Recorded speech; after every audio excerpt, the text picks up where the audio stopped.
Hello. Hello, everyone. I am just getting settled in, getting warmed up,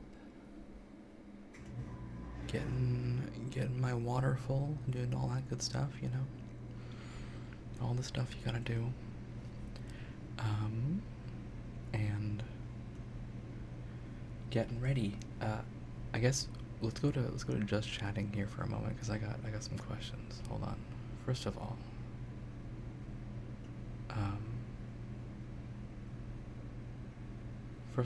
we'll take this opportunity here to add window capture. Wait, I'm better than this. Studio mode. Add window capture.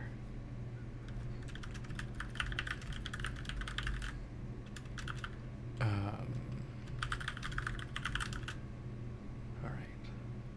Hello, Cammy. And the window capture is going to be this horrible little thing. There we go. Alright. Clean up the bottom. Okay. Alright. End studio mode. There we go. There's my John VTuber persona. I've done it.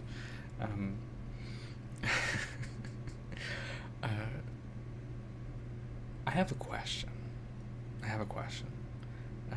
And you can see me looking because that's where chat is. Chat is over there, and chat is over there. Chat is also up there. So at all corners, they're surrounding me. I have a question. Does LaCroix have an expiration date? Because I went looking for a drink, and I thought to myself, also, where is the chat? The chat should have showed up. Is chat not there? Let's test something. Test. There it is. Huh, I wonder why it didn't show before. Maybe I just didn't see it. So, does LaCroix go bad? Because I went looking for a drink, and I found a can of LaCroix. I never had LaCroix ever in my life. I've had it described to me as if someone were screaming the name of other fruits in the nearby truck, and through osmosis, that ended up in a can of sparkling water. But I've never had any. So I wouldn't be able to tell whether or not the LaCroix is any good, if it's expired or not. So, does LaCroix expire? I feel like this is a problem I can Google. Maybe I should Google it. Maybe we should Google it together. Let's do that now. For the sole purpose of me not accidentally ruining everything. Yes. For the purpose of me not accidentally making myself very sick. Does LaCroix expire?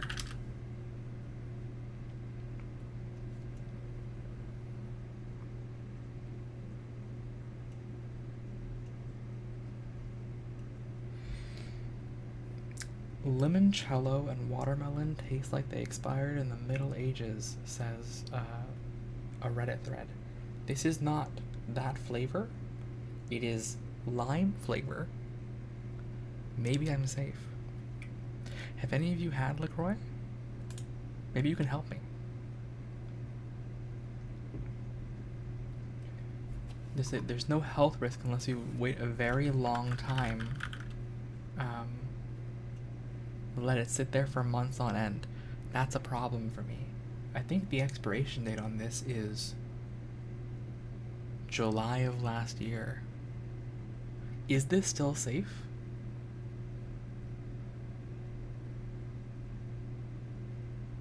Is this still safe? Should I try it?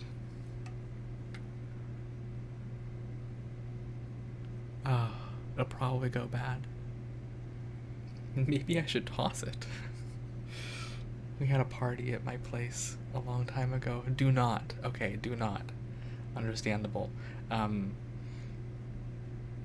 some time ago, last year, the year before, we had a party at my house, um, for some big event, and part of that was buying apparently LaCroix, which is probably where I found this. Now that I know it's unsafe, I'm gonna leave this bomb back in the fridge for other people to get screwed over by. So I'll be right back.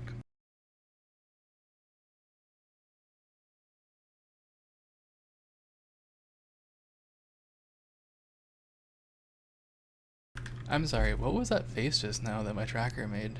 Did you guys see that? What was that? Can someone clip that for me?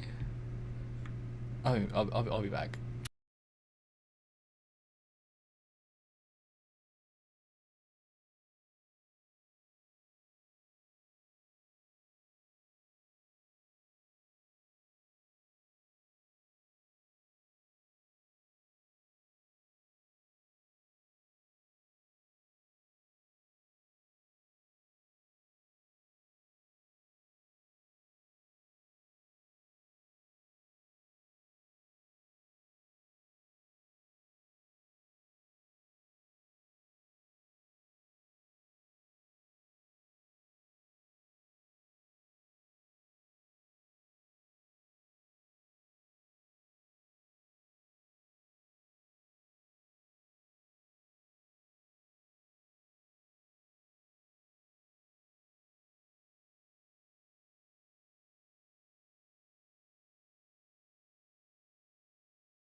Really, what is that face that thing is making? I don't appear to have any other drinks. Just water then today. All the other drinks are things that I would not drink, like beer or a Diet Coke. Neither of those are to my interest, and we don't have. Wait. Maybe we have ginger ale. That sounds really good right now, actually.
Alright, well, it was not ginger ale, it was club soda. I will give you guys 3 guesses as to the month and year that club soda expired. Feel free to take guesses, because I'll tell you this, it is expired. So I guess it'll be water today, which is probably healthier for me anyway.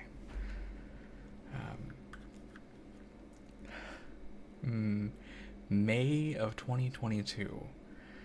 Close. It was not May of 2022, but it was horrifyingly close to that.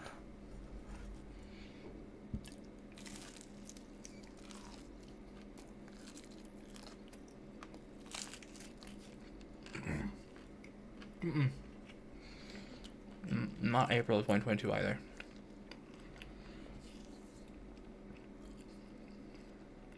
Later on in the year.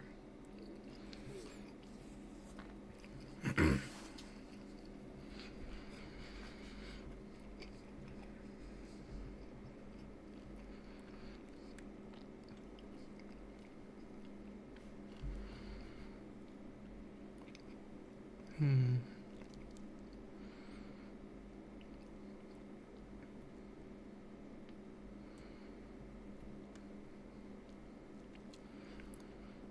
Nine, so that's September? Very close. It was, in fact, August of 2022. It was August of 2022. We should throw that. I'm going to have a conversation with the people that I am living with as to what we want to do about that, because I sure hope they have no plans for it. I intend to throw it, but I guess now is a good time to reveal my face. All right, we'll take this opportunity. Look at that. Okay, look, I'm real now. Wow. But I think this is funnier. I think the Farquaad, like, look, I'm the magic mirror from Shrek 2010. I'm basically Farquaad. I'm the CGI hit from yesteryear. But we also got this. I made this work. Go back and forth, left and right. There's some lock button here. I don't know what it does. I guess it's to prevent me from scroll wheeling myself in and out. So I should probably lock that. Let's lock that now. Oh, it's already locked. What's the point of this? Oh, so I can't drag myself around. I'm learning. Anyway, look. Here I am. On the big screen. I got eye movement. I got head tilt. I got this. I got a little bit of this. I got apparently a green line around my head. This is not alpha. I didn't chroma key this. I guess the program just decided that this is the way. I guess my lines aren't clear enough. What else have I got? I've got the smirking face, right? I've got e u a o. Oh, wait. Oh. It's not gonna do the ooh sound, I guess. What else we got? You can see how frequently my eyeballs twitch. And then we can also do this expression. We can do this expression for the other side. I'm gonna raise my eyebrows. And wiggle. Alright. Now you guys know. You guys have seen it. Alright. Now that it's been seen, let's return to Farquaad.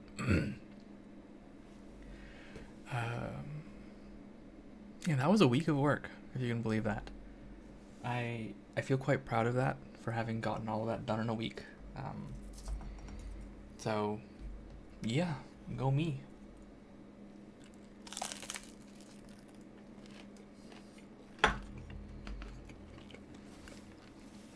You can see my face while I eat some pizza.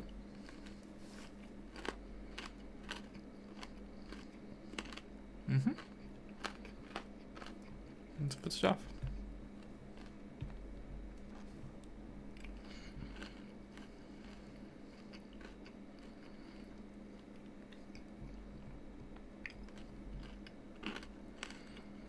Maybe I should have given myself more head tilt on the model.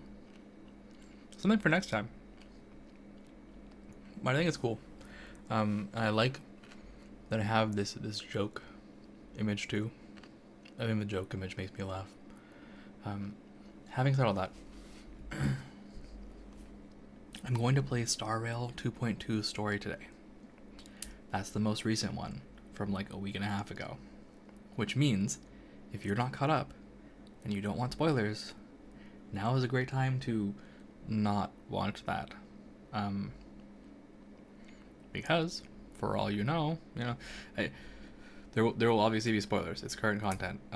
If you want to play it yourself, or you want to take your time with it, or you don't want spoilers, or literally any reason. Any reason is fine. This is your advance warning to step away. Do whatever it is you want to do. I don't know. I just want to make sure that this is the right experience for everyone.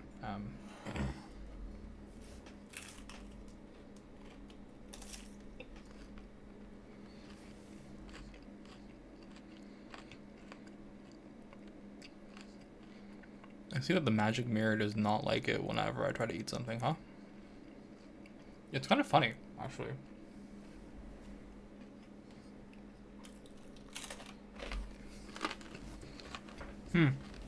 Okay. Well, I gave sufficient warning, so.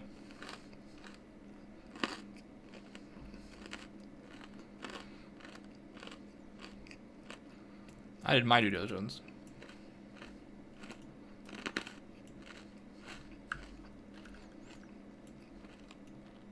Here's Hawkeye Star Rail.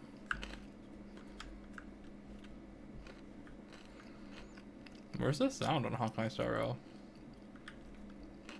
Oh. Right. I play this game muted. Okay. How's the sound balance?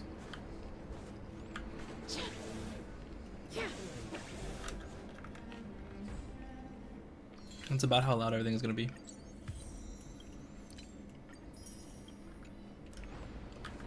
So, oh, I should put up my how do you say? There we go. Put that up. It's very important. Just kidding.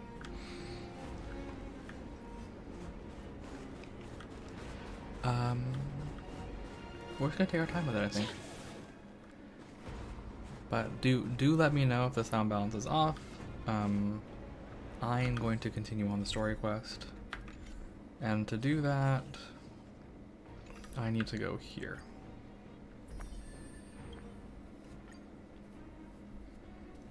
And be totally not Robin.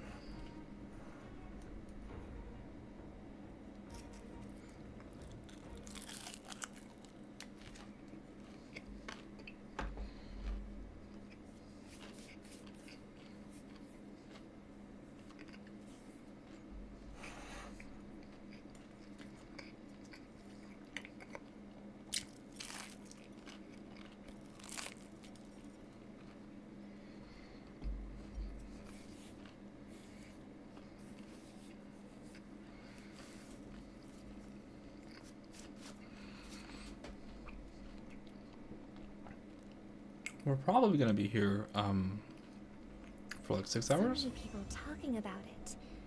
This commotion at the theme park definitely made waves.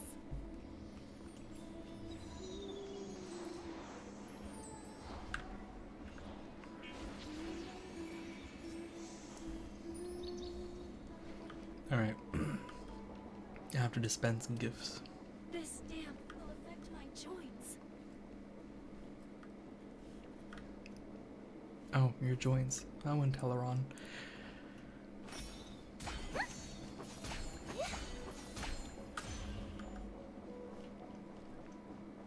Alright, it's talking simulator, right?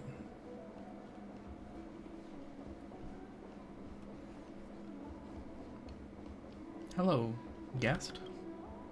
The family promised they would protect the guests within the dreamscape. But I witnessed a group of organic life forms making their way to the theme park. And soon after, A rip tore through the sky, and black rain started leaking out of the void. The family needs to provide a reasonable explanation, or I'll take my loved ones and return to reality. I thought the dreamscape was supposed to be a paradise. If it's not, then there's no point staying here. It appears the good sir has seen many great events. And it's true that an uninvited guest has unexpectedly entered the dreamscape. However, their target is not the ordinary guests, but the ambassadors of the IPC. The family will certainly ensure that the safety of the guests is of the highest importance. Miss Robin, I know the Bloodhound family has already sealed off the theme park and has control over the situation, but it won't resolve the problem. The family can try their best to protect their reputation, but as a guest, I don't wish to gamble with my life. But as you can see, sir, no innocent bystanders were affected in this incident. Perhaps the dreamscape is not as perfect as promised, but there's no place safer than dreams under the family's rule. I believe you know this better than I do. If this incident happened in real life, how many people would be able to walk away from it? I could stay here, but keep in mind, guests come to Penacony to enjoy the dreamscapes. They do not wish to be entangled in a conflict between the family and the IPC, so let's not have any more unnecessary incidents. Of course. With the Charmony Festival about to commence, we will spare no effort in our preparations. Rest assured. By the way, To express our apologies, the family has arranged this gift for the guests. Thank you for understanding. for those who may not be familiar, that's a bomb. That's a bomb. That's a literally a mutually assured destruction device handed out by Sparkle, who is probably disguised as Robin right now. That's a bomb trigger. just in case you didn't know that. It's been a while, I know. It's a bomb. This is not the real Robin, I'm pretty sure. Also, what's going on in the back there? Oh, it just connects.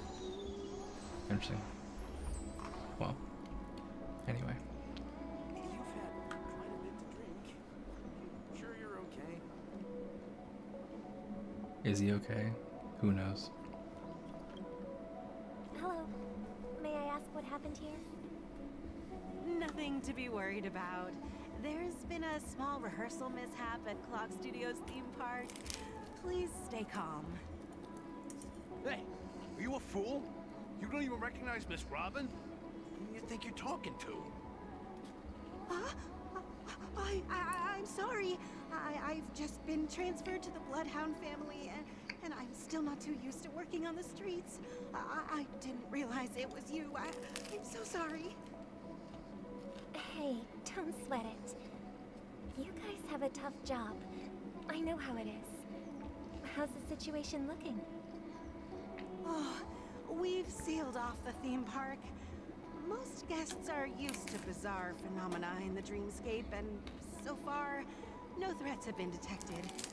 We can expect order to be restored soon. Rest assured, Miss Robin will intensify our patrols to ensure that no incidents occur. I trust you guys. But regarding what happened in the theme park, what do you hounds think about it? It's okay. Feel free to speak your mind. Well... Actually, I was there shortly after it happened. Is it true that the IPC's ambassadors came with ill intent? And that Galaxy Ranger who easily cut through the sky? Miss Robin, to tell you the truth, everyone's been talking about it. The myriad factions on Penacony have already been causing unease for everyone. Thank you all for your loyalty towards the family. The planet of festivities has indeed run into some trouble. representative from the IPC. He's trying to regain ownership of Penacony and is prepared for a hostile takeover. Of course, the family did not agree. The result of the failed negotiations is as you see it now. Some more context. This was formerly a slave planet of miners. This is the reason why the IPC staff are banned from entering the dreamscape. Did they apprehend the troublemaker in the end? Don't worry. Mr. Sunday is currently tracking his whereabouts, and he'll have something to show for it soon. However, given the situation, the IPC surely won't let this go easily. Therefore, we are relying on you hounds to maintain the order and stability of the dreamscape. Please be assured, Miss Robin, we take our orders seriously. We won't let those IPC cronies get away with this. Thank you for your hard work. If there are any other members who still feel uneasy, please tell them on my behalf that protecting the dreamscape requires everyone's help. This is a small gift prepared by the Irish Still a bomb. guests. There's one for you too. Please, open it at the Charmony Festival for an unexpected Still a bomb. surprise. I can't believe I received a gift from Miss Robin. It feels like I'm dreaming. Wait, I am in a dream. If trouble comes knocking on our door, we're not afraid to go to war. Rest assured, the dreamscape's peace will be protected by the Bloodhound family. Alright. So I misspoke. Not a slave colony. A prison colony. Which is, you know, not the exact same, but...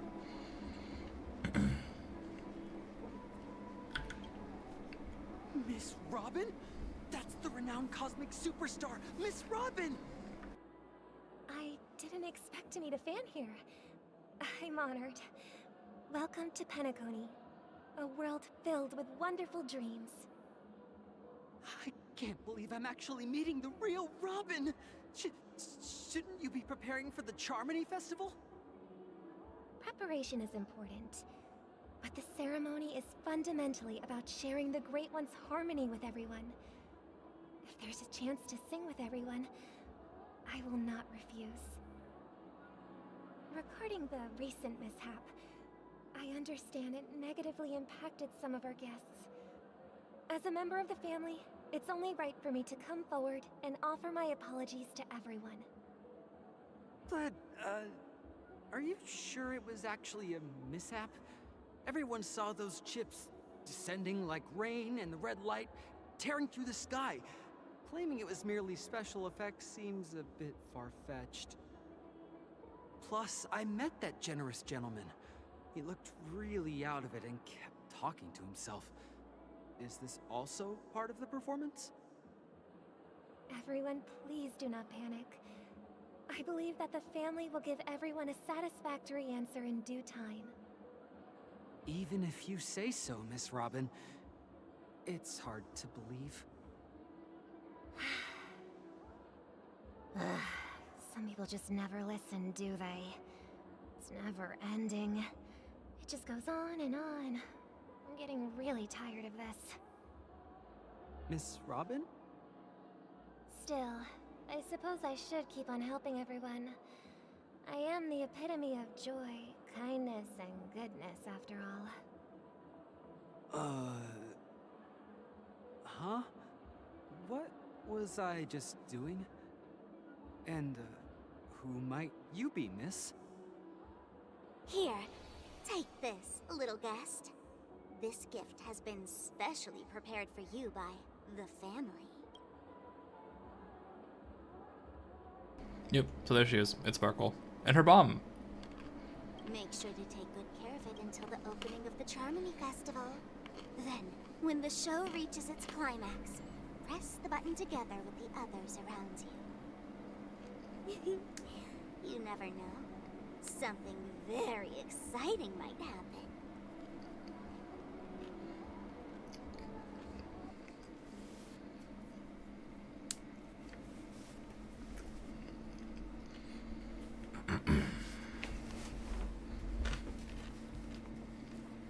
We're back to where it all began.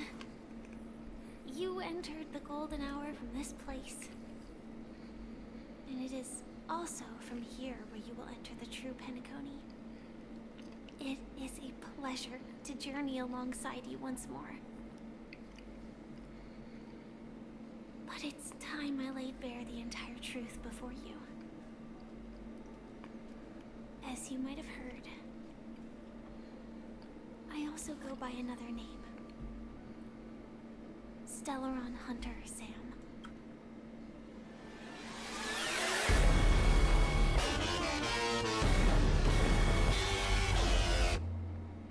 Sorry, I had to push the button. I'm fine. Sorry, I hope I haven't scared you. I know you have many questions. Do you remember when we encountered death in that strange dreamscape? When I was caught by that meme? In that instant before it killed me? I saw the reflection of another dreamscape in its ghastly pupils. So, following the clues in the script, I came up with some theories about the meme. That's why I instructed Silverwolf to issue invitations, drawing everyone to the Dreams Hotel. I intended to call upon death before you arrived, to solve the riddle using more direct means, and then invite you to join. However, contrary to my wishes, I couldn't defy the script. And I didn't get a chance to explain it to you. It is how you see now. I was impaled by the bladed wings of death. The heavy pressure of concentrated memoria and miasma exploded in my mind as if it was actually reality. But after the momentary numbness subsided, I found that my body was absolutely unscathed. I was still alive. And it was just as I thought. I had arrived at a place starkly different from this beautiful dream. Beneath the dreamscape of Penacony lies another, more chaotic, more primal memory zone. Its name? Land of the Exiles. And so, then I returned to the hotel in the dreamscape, hoping to tell you of its existence. Yet I could not reveal my own identity. So, I could only divert your party's attention and lure you away from the battlefield. And after all my attempts proved futile, it wasn't until not long ago when a crimson blade of light shattered the high wall of the dream, causing you all to fall far into the abyssal depths of the dreamscape, that I was able to awaken you and your companions one by one. And that's it. That is all that's happened so far. I know it's tough to believe all this without reservations. I just want to say, you are very close to the final answer. Just one more thing needs to be done. And then I can prove it to you. Now, let's leave this place. Please close your eyes.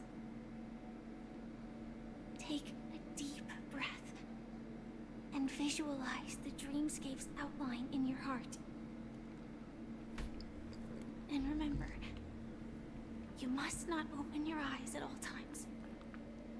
3, 2, 1. Don't be afraid. The one who has come to greet us has arrived.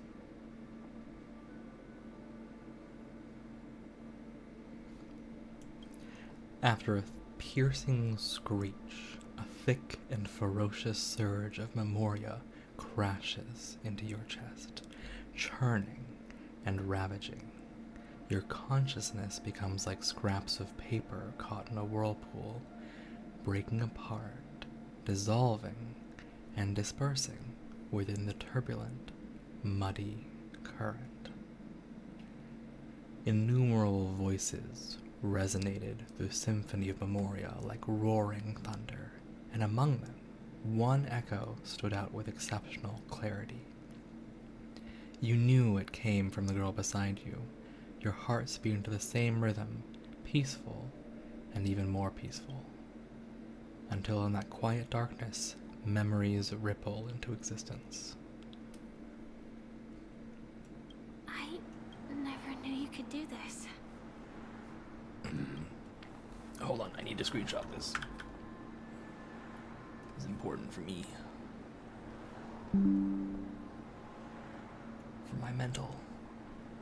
My screenshot's important.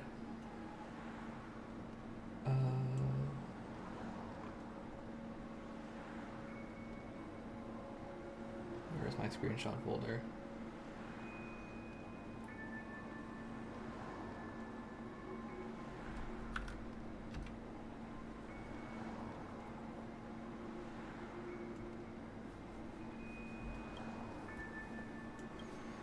Do you have a driver's license? Does Blade have a driver's license? I do. He does.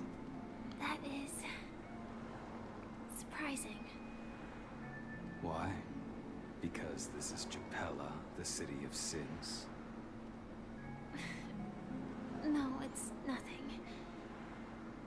I'm just thinking that you haven't slept in 20 system hours. Are you sure you're okay? I'm fine. I'll survive. Same goes for you. I'm not so sure about that. Slow down a bit. Infiltration is over. Feel free to activate Sam anytime you like. There's still some time before the next part of the script unfolds. Let me stay a little longer in this body. A long silence ensued. Neither of them brought up any topic, seemingly accustomed to this silence. It wasn't until much later that a soft sigh once again broke the quiet in the car. Such a long tunnel. Didn't feel this long when I set off. In half a system hour, it will lead us to Kafka. And then comes the downfall of the Japella Brotherhood. Is that also part of the script? It's in your script too. Sorry. I didn't notice. Their destiny won't change just because of your selective ignorance. I told you before, it's a bad habit. What about you then? Is this the moment you finally find the death you've been looking for? As always, it's a blank slate. It's not on this planet. Why the sudden inquiry? Because I'm currently in a car with a sleep-deprived driver. I just want to get there in one piece. She's so funny. This car has full self-driving capabilities. I'll just put my hand on the steering wheel. Will that do? Hey, don't take everything so seriously. Elio would always say there's only one type of destiny. The inescapable type. He can see the future, and we, likewise, are aware of our predetermined end. But before that moment arrives, we can still choose what we do. We all have this right, don't we? After today, Japella's name will disappear from cosmic history, and the Everflame Mansion will take its place. In the not-too-distant future, you'll receive an invitation. That's your next stop. Land of the Dreams. Penacony. I hope you find whatever you seek there. Be it answers or salvation.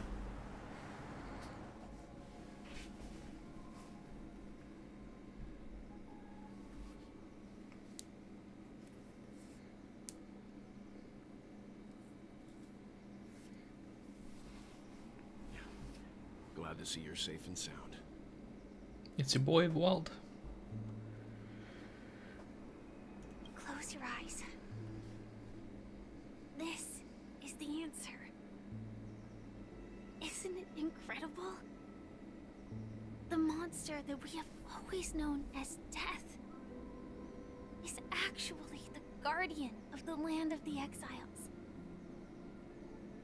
It abides by a certain rule, abducting people from their dreams and bringing them here. The question that has been perplexing us, does death really exist in the dreamscape, appears to be a cognitive trap. It was laid by those orchestrating events from the shadows to cover up the truth behind the disappearances and the existence of this fortress known as Dreamflux Reef. Every emergence of that meme is related to the Watchmaker.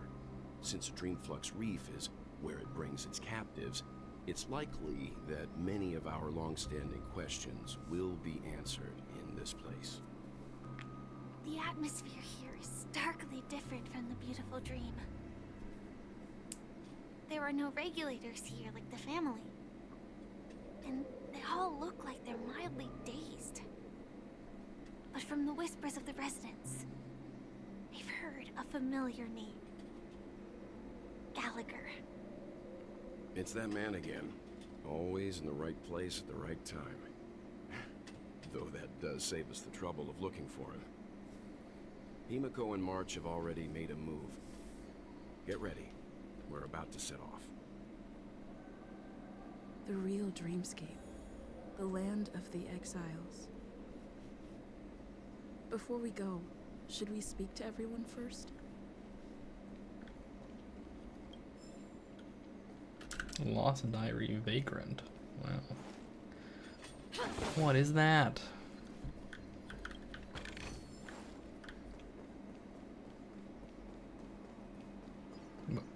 Why is this one just falling over?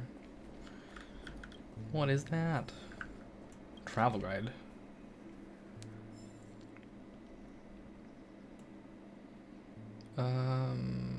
Blah blah.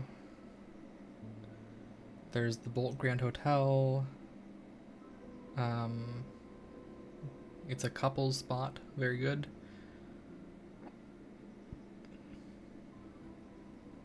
But the hotel's now closed.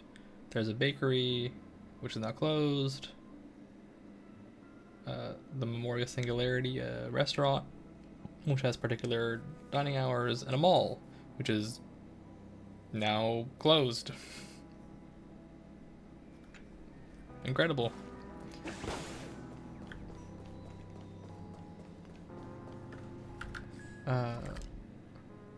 This is teleportable, right? Okay, so I can go to Dreamflux Reef from here. Before I do, apparently I never picked this up. But before I do that, I want to go here.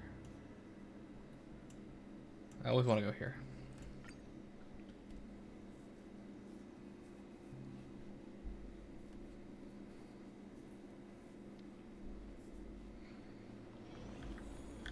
I should also probably take a moment here to actually pick a team, right?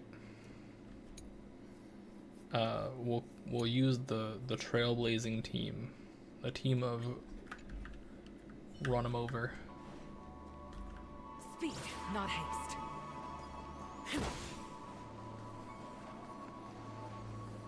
Go fast and don't stop team. All right. Anything new?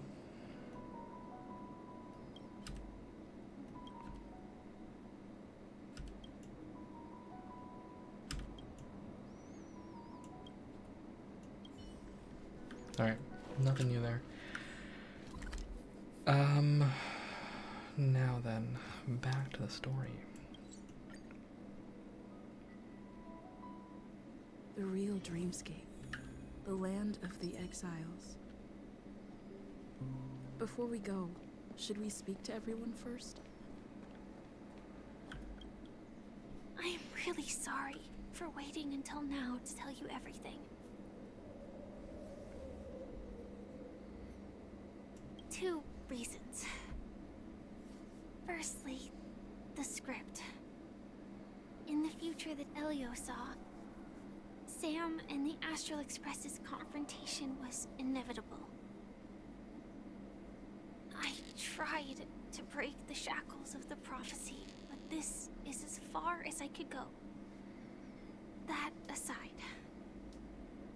there were also my personal motives. I wished to travel with you as Firefly, and not Sam.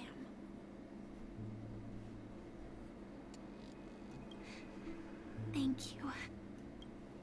What if you tell her to fuck off? That aside, I get it.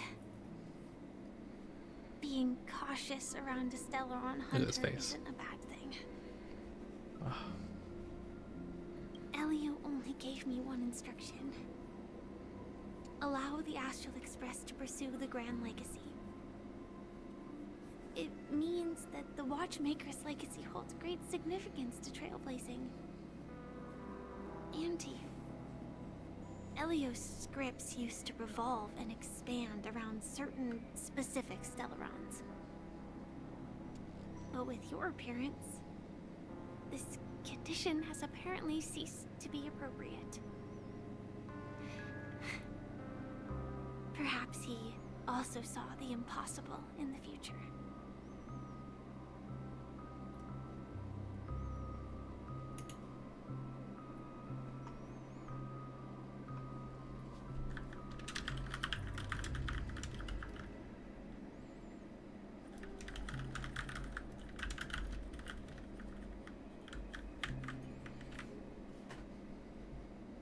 Do you still remember that medical cabin I told you about? Well, that's Sam. It belongs to the Iron Cavalry of Glamoth's Firmament Frontline. A Firefly Type 4 Tactical Heavy Assault Mech. Sorry, there's a lot of words. The cradle of my vitality. And the meaning of my birth. And for the longest time it was how I should have looked to the rest of the world. Okay, there's a lot of words about you being a mecha. I have to read it. Medical cabin I told you about. Well, that's Sam. It belongs to the Iron Cavalry of Glamoth's Firmament Frontline. Oh, the armor itself It is the medical cradle cabin. Okay. of my vitality. Got it. And the meaning of my birth. And for the longest time it was... The time scale of Dreamflux Reef differs from reality. So we mustn't lower our guard. You're sensitive to Memoria. A slight misstep. And you could get lost in this memory zone.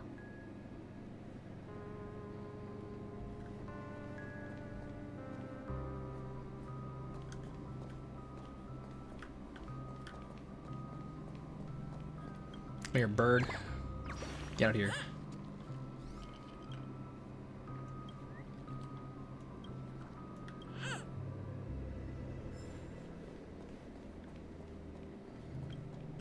Something on your mind?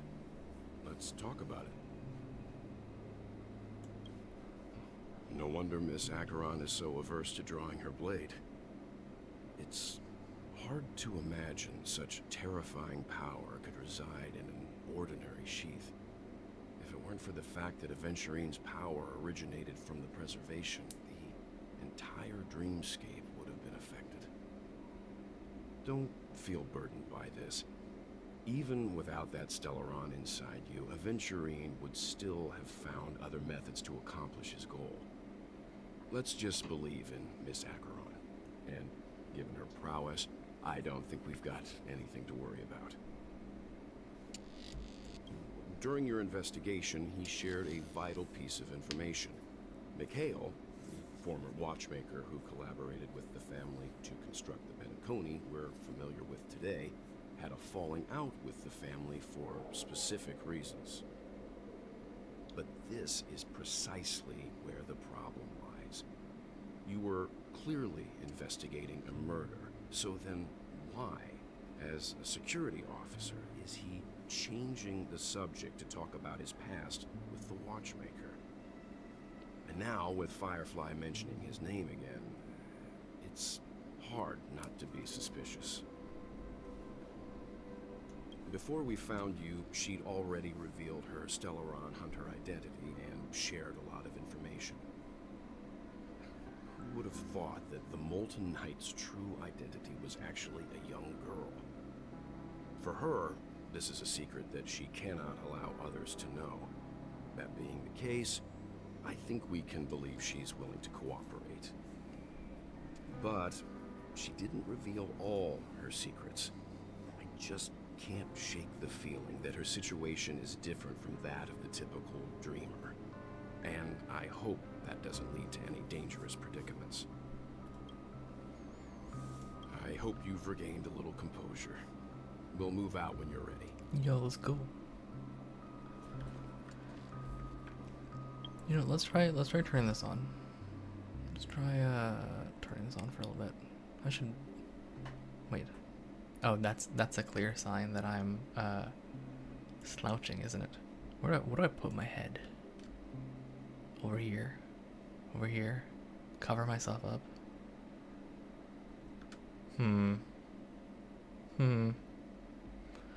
Well, I kind of want both, but we'll do this for now. All right.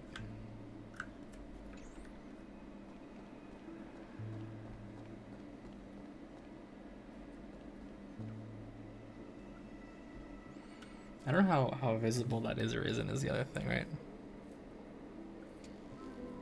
There's certainly a few things that I can imagine are not very visible in such a small corner. When I am small. Maybe I can zoom in here. Yeah? Let's zoom in on my face a bit more.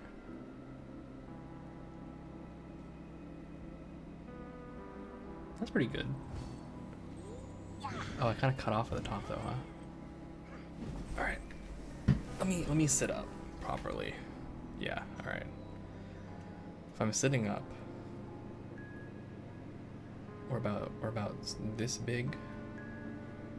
Okay, and then I sit up about as much as I'm going to. Something is. Do you want to leave? Yeah. There we go. That's pretty good.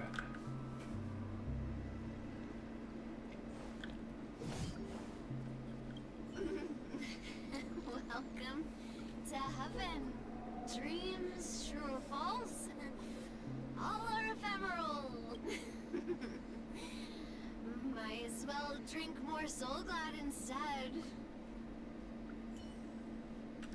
Sheesh. You need help. You need help.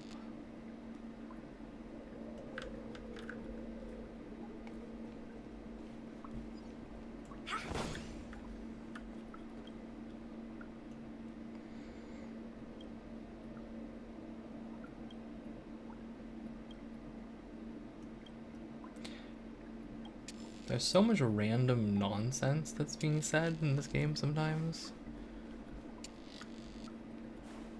Keep going straight down this alley and it'll lead to an elevator. It'll take us to the center of the land of the exiles. Sir, are you all right? Are you well?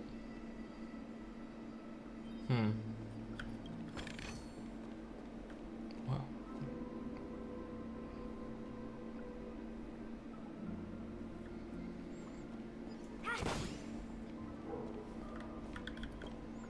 Bird.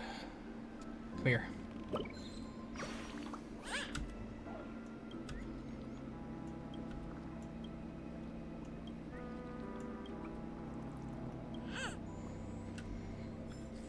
Speaking of which, how am I doing on my weeklies? Yeah, I'm fine. I'm fine. I got another week.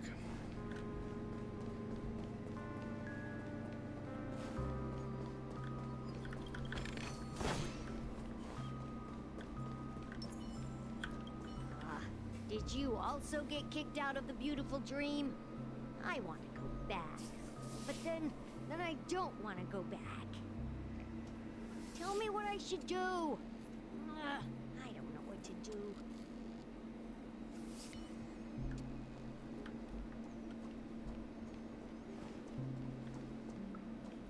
Hi there, friend from a distant land. I hear the Watchmaker's legacy is right here. Let's say we go treasure hunting.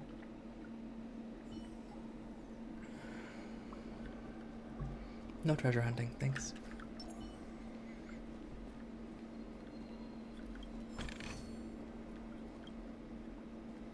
What did I just collect? Stowaway investigation report.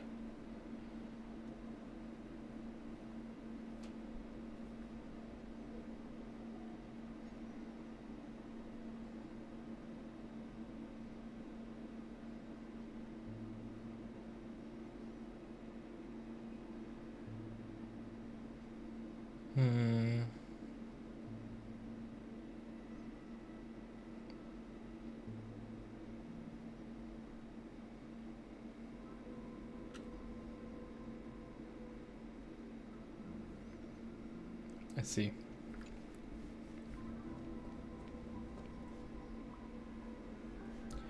What's going on with Su Shang's belt? I wonder that sometimes. I wonder about her outfit sometimes. Like, what's going on with the sleeve? It's powerful. If you quit drinking, will she come back? A little too late for that, buddy.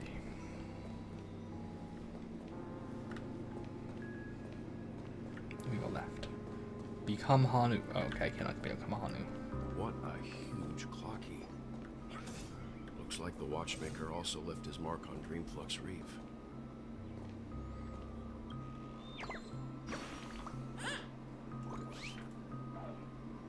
All the birdies were eaten by the gigantic clocky.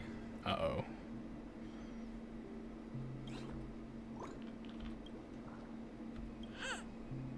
Alright. That was all a lie.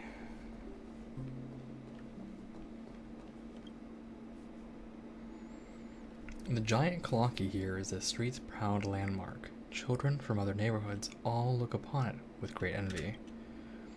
The citizens see cleaning and maintaining the statue as part of their lives. The giant clocky must see this as part of its life too. Beautiful dreams are always sure to fade away under the corrosion of nightmares, but Cloggy's smile is eternal. The essence of dreams.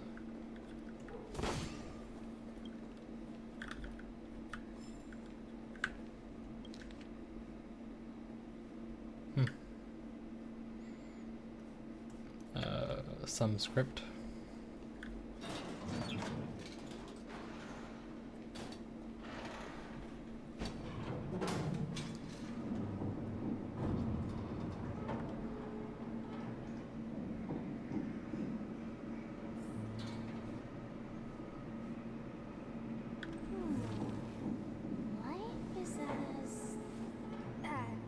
Something is... Do you want to leave? I don't know. Let's change it up a bit. There's not a lot of running around, it looks like, so my Yukong strategy is Unbelievable. not as I needed. think there's a settlement of this size within the dreamscape. And all Oh, I didn't actually enable this team.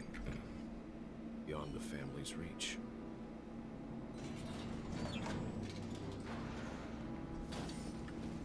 The atmosphere in this fortress is pretty different from that in the beautiful dream.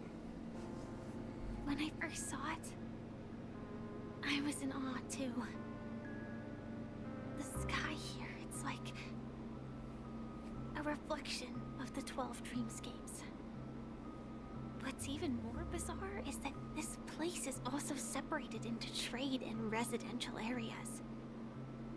The layout may be simple, but the facilities are very comprehensive.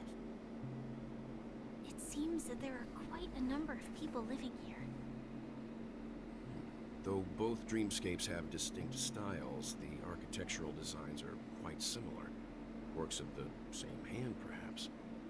Hard not to speculate on the connection. But there's no point in overthinking things. Let's meet up with Himiko and the others first. Take a right turn at the end of this road and you'll reach the trade district. There are more people there, and perhaps someone knows where she is. Not coming with us? The Astral Express likely needs room for some internal deliberation. In the meantime, I'll try and locate Gallagher. Sure. Let's reconnect later. It's very mature of her. Letting her go was the right decision. Further observations are needed before we decide whether to trust her. But first, there's someone I need to talk to. Let's go. I'm sure you've already noticed him. Misha! He's right over there. The Reverie Hotel's bellboy. How did he end up here? And right after Miss Acheron severed the beautiful dream. We'd better check, just to be sure. Perfect for me, and perfectly legal for me to stay in.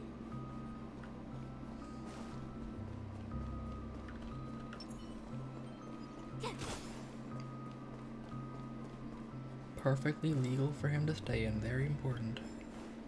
Panic flight guide. This whole thing is suspected to have been fabricated by a history fictionologist. Alright.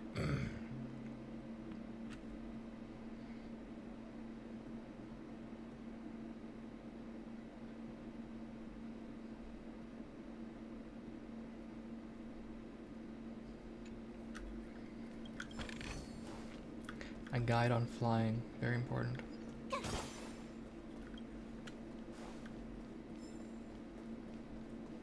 Anything else for me to take?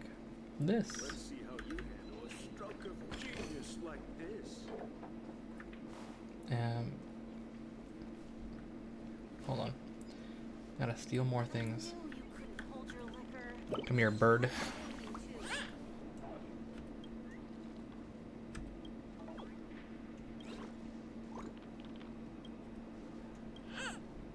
Alright, it's puzzle time.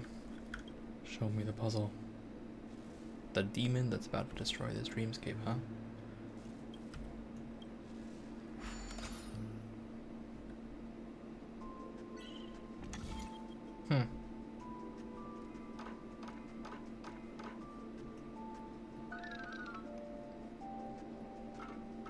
Oh, I can drag it. Oh, I see.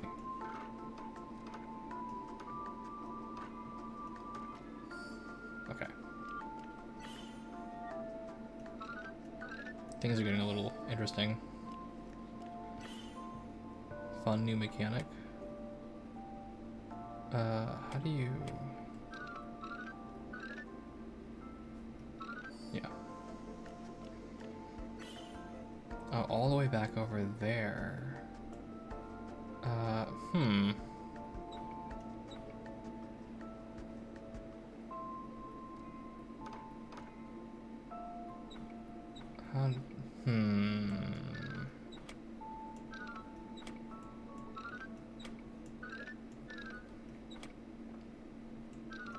think this needs to be here.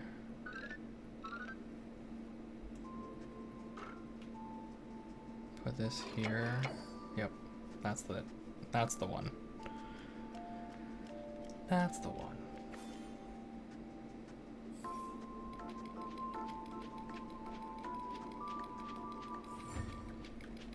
Give me my reward.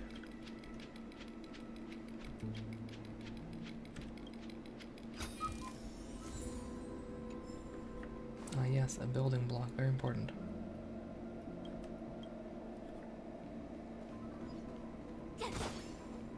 Oh, that's a shop.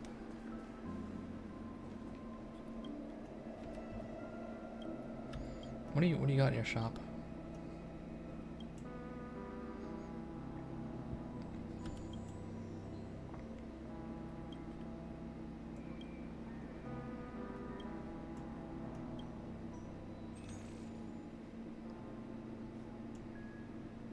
What does this do?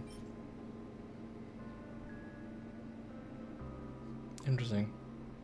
Plus aggro, plus damage.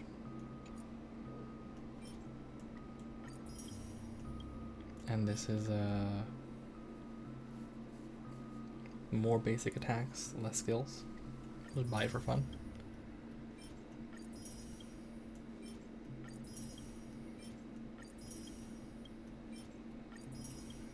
I assume these are all the, or at least those two are the Hanu related ones.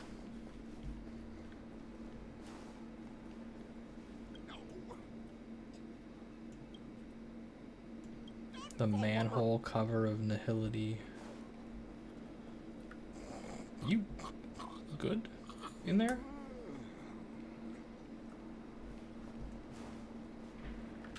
Although, where did I end up? Huh. I guess let's visit every shop while we can.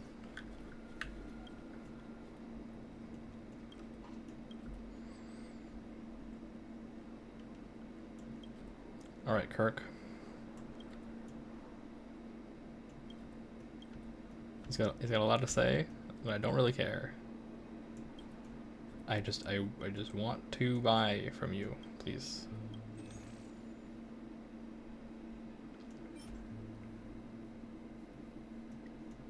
I want to spend all my random credits.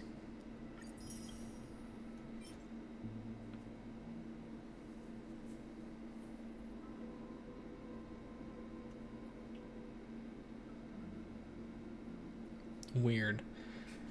Your first attack is fully healed, but for however much damage you do percent-wise, you get a shield equal to that percent. Interesting.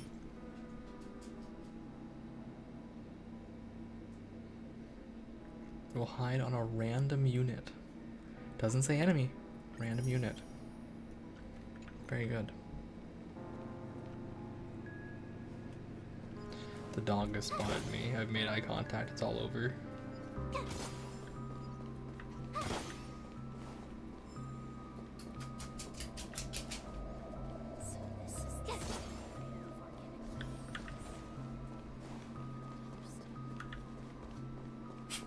No, no, Simba. Not no. I remember when this place was all hustling and bustling.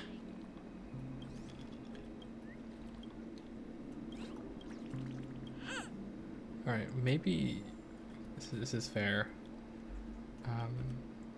Alright, the manhole cover of abundance, very good.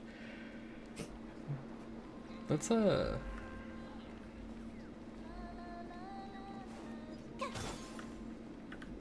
take a moment here. Let me pick this up first. There's the elevator is, so go here, go to camera mode.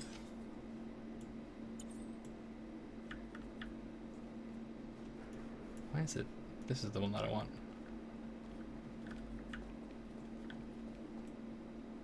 Zoom in a little bit. And we'll leave it like that. Alright, that's good. We turn this on, turn this off. Nope, this. And I'm gonna feed the dog.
The dog has been fed.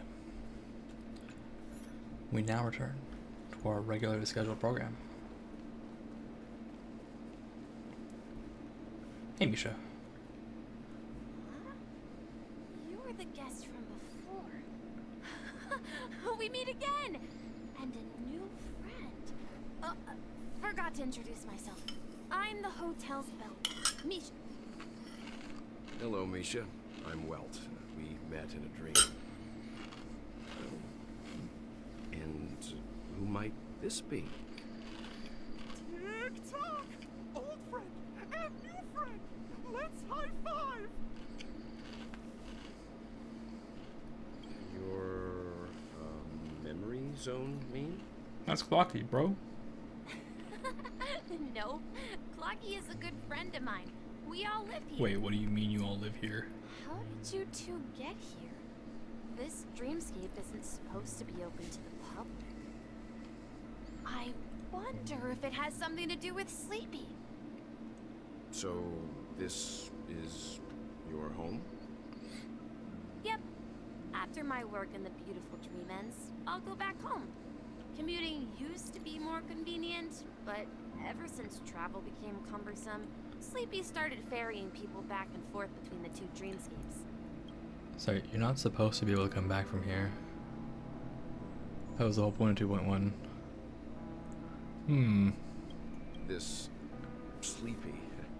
Can you describe what it looks like? Sleepy is a memory zone. Looks fierce and has many eyes. But it's actually really well behaved. Gallagher's been taking care of it. Something on to death, huh? Based on the description, that meme is indisputably death. A nightmare for the family, but for the people who live here, well, that couldn't be further from the truth. Death? Not in a dream, surely. Sleepy's just a little aggressive, and sometimes messes up by fetching the wrong guess. But it would never hurt anyone. I see. Has it brought back any guests recently? Say, in the last day or two? We're currently investigating a missing person case that occurred within the beautiful dream. I see. Then you'll have to speak with Gallagher. But he's currently busy hosting a visitor from the Oak family. Robin. Specifically asked not to be disturbed. Mr. Yang, the person you're looking for, is it Miss Robin? Yup. Just as I thought. Considering what happened with Miss Firefly, this doesn't come as a surprise. If you're looking for Miss Robin, I can lead the way. She told me that she'd be willing to meet with outside guests. If it's not too much trouble. Also, we're looking for our missing companions. A woman with red hair accompanied by a girl with pink hair. Have you seen them? Oh, I haven't. But please, rest assured. Dreamplux Reef is a small place, and it's not as bustling as the beautiful Dream, but its safety is unmatched. How about this? Since it's your first time here in Dreamplux Reef, I'll be your guide and help you find your companions. And then we can all go visit Miss Robin together. She's gone to Mrs. Grace's to visit the children. She won't be leaving anytime soon. So there should be enough time. All right then. We'll follow your plan. Well, we now know the answer to both murder cases that have caused such commotion in Penacony. As for the intentions of the mastermind behind it all, we are still none the wiser. So...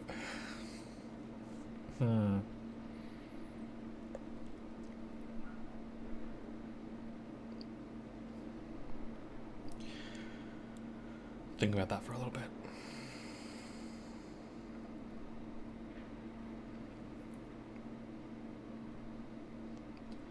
Currently, the people who have come back, right? Firefly and...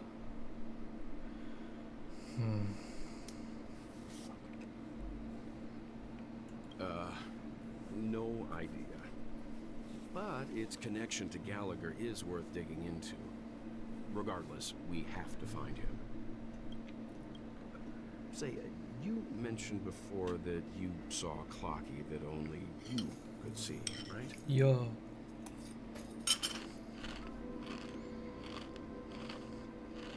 I can't shake off this strange feeling. Am I really still so young at heart? Forget it. It's not important. We'd better just follow Misha.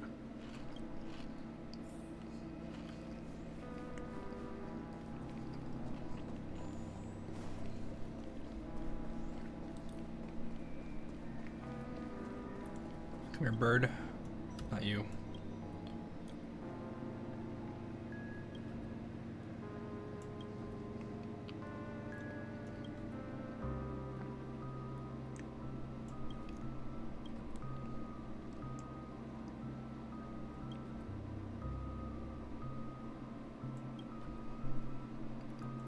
Alright, you talk a lot. I'm not really that interested. I really just wanted this bird. Come here, bird.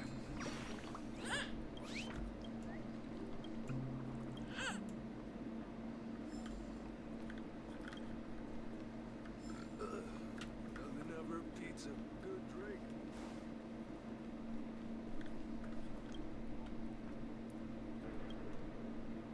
The manhole cover of destruction. Very good. Very important.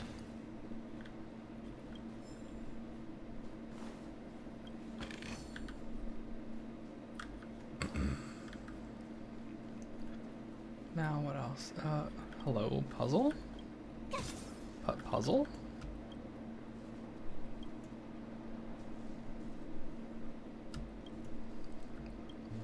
We're not going to war.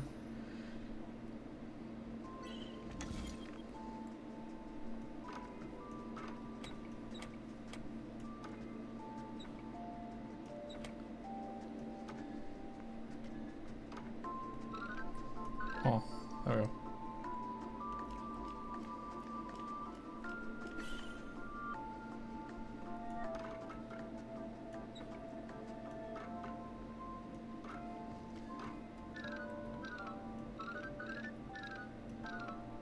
Something's a little weird about this. Oh, yeah.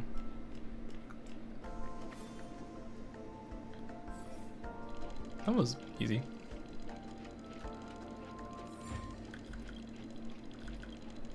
Give me my reward, please.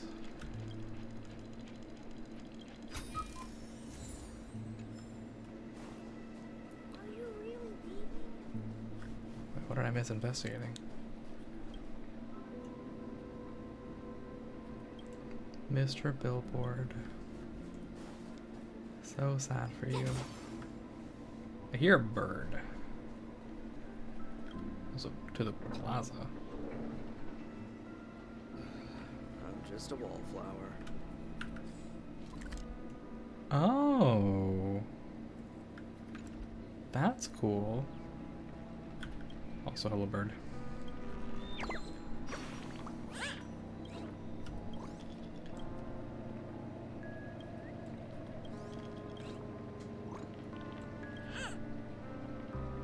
I gotta go to the signpost? What?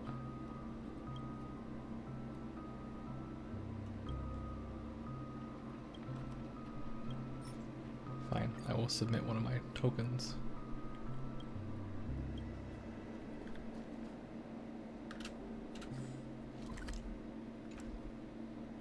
Take me on my special ride. Her outfit, March's? Yeah, March's outfit is great. I got an achievement. Permanent boarding pass. Yeah, the outfits in this game are pretty great. Hers is pretty awesome. We also have this one. I like Serval's a lot. What else we got? What else we got?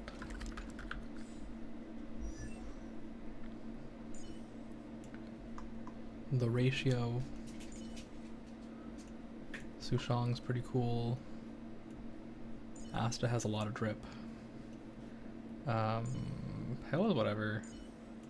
Fertizite. Look at this man. Look at him. Look at this man. Look, wow. There's a lot to like about him. Then there's Don Hung, you know, he's alright. Shui, my beloved.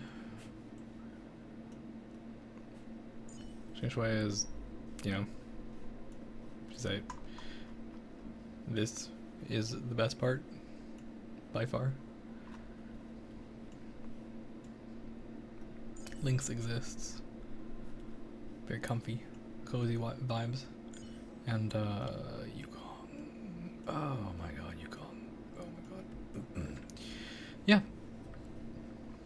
That's a lot of birds.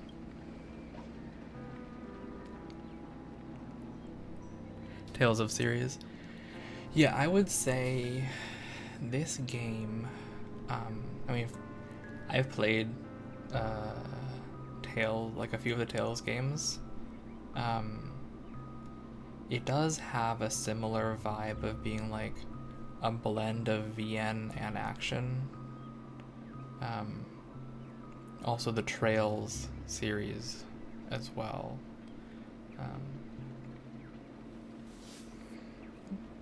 If you lean back, right, and like treat the story as a visual novel, there's definitely more of the right vibe, I think. There's so much bird. All right, bird. I got you now.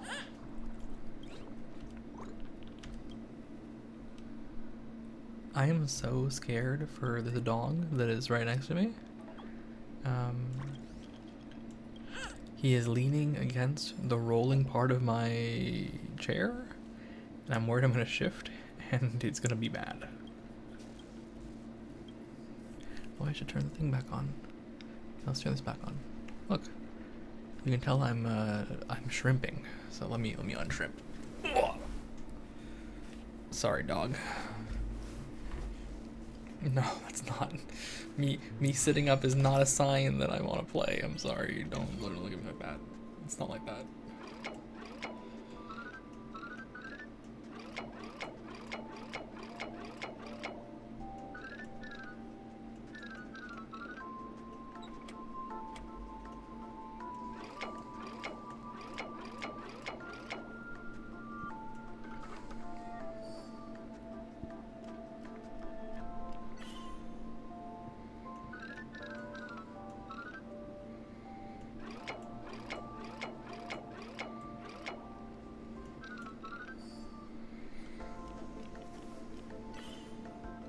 Alright, the last one's over there.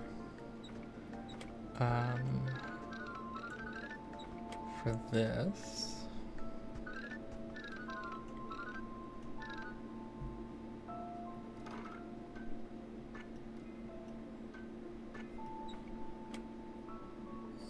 There we go. And then to get back over there...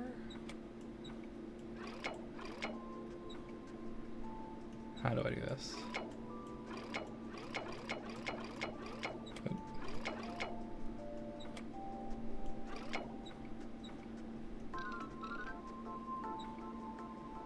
I need to connect these paths. I think I have to take this thing here.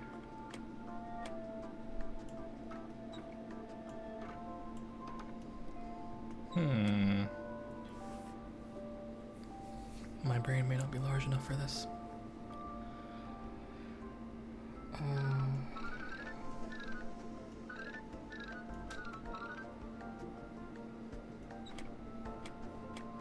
The other puzzles were a little easier, I would say.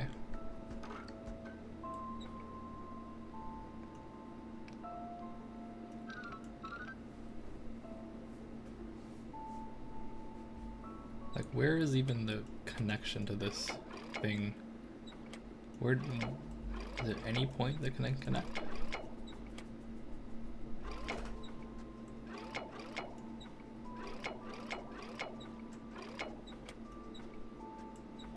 As far as I can tell, none of these will connect, so...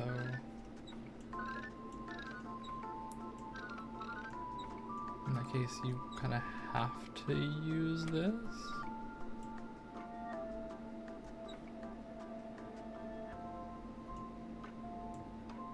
Right? Okay, so we made that line.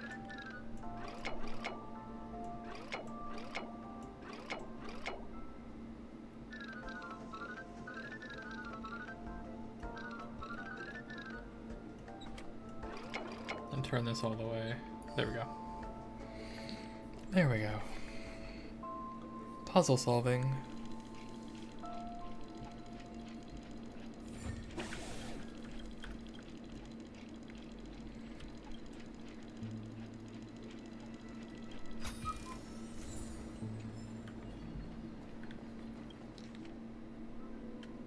Planet of Festivities Nameless Hero collectible card game.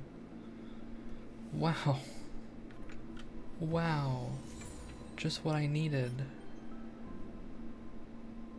The world needs more nameless heroes. It's exactly what I needed. God, I don't even know the full meme for Genshin Impact. Genius Invocation TCG. Hit card game by the makers of Genshin Impact. I don't want to talk to Grayson.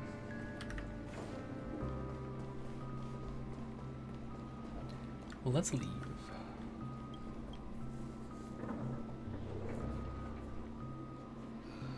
I'm just a wallflower.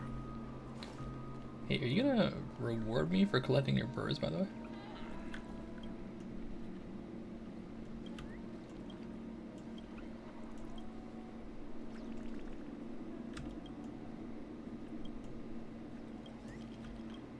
Yeah, I got it. Here's some birds, dude.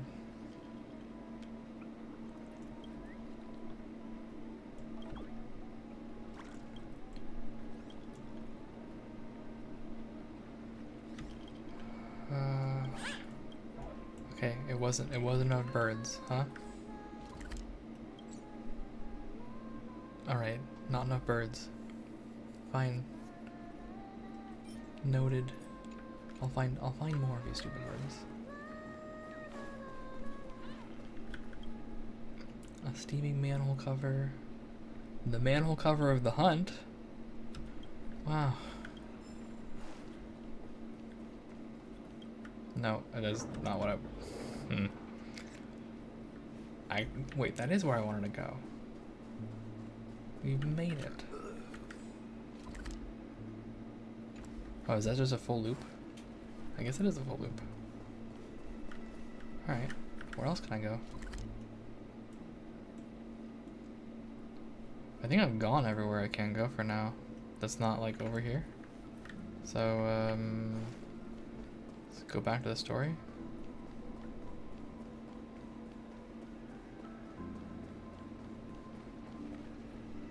Everyone, look! From here, you can see the most spectacular view of Dreamflux Reef. Black hole? An accretion disk formed from consolidated memoria? Was Dreamflux Reef built on such unstable memoria? Oh, so Mr. Yang is also versed in memoria dynamics. I was just trying to figure out how to explain this huge hole to everyone. I bet you guys have a lot in common with Miss Kami. Who is Miss Kami and is it Black Swan? That's what I want to know. Look, there she is. Nope. Was not Black Swan. Bird.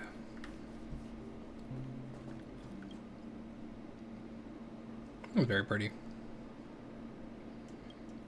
I'll take a screenshot of that too. Yoink.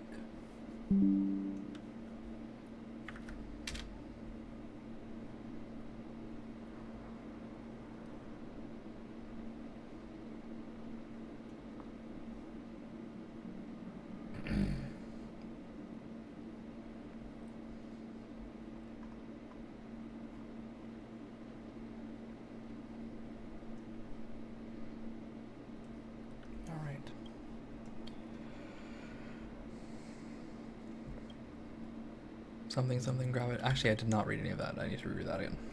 In the distant past, the Dreamweavers used to gather here, myriad wondrous ideas conjured among cascades of jovial banter. The most outstanding people died for it, and the most brilliant of souls were born because of it. Wait, that's not the text that I read before? A black hole-esque structure spawned from the loss of Memoria is ravenously feasting on an already destitute world. Though devoid of any substance, it still exhibits the appearance of gravitational collapse in the dream. What irony.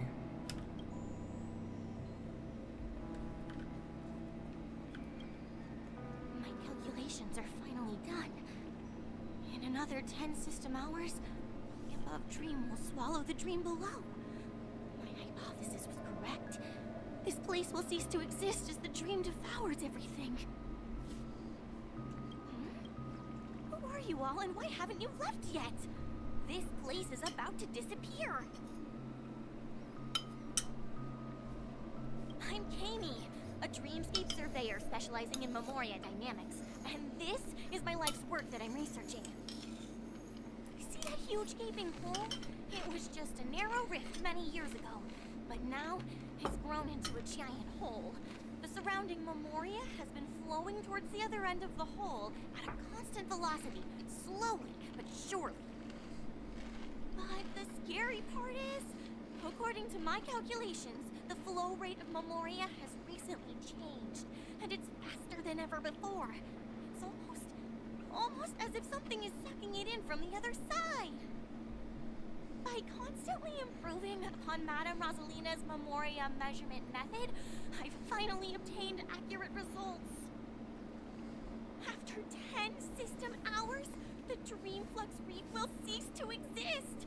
Just like the melting of glaciers, everything will crumble and disintegrate. The dreams on that side of the void will fuse into one. Please don't worry. This sort of thing has happened many times before. Miss Kami isn't a bad person. She's just a bit lost in her own world. She'll probably realize she's wrong soon enough. You don't say. There was something else that piqued my interest. Who is Madame Rosalina? Oh, do you know her too? Or are you also a fan of Memoria dynamics? We're very interested in Madame Rosalina's Very achievements. interested. Could you tell us a little more about them? Why, of course. She's an excellent scholar of Memoria dynamics, and the first person to apply Memoria measurement methodology on interstellar travelers. Regrettably, due to the presence of the Garden of Recollection, ordinary people don't pay much attention to the nature of Memoria. She departed this world without much fame, leaving only a few thin journals behind. So I gotta read back. The dog bark. Sorry.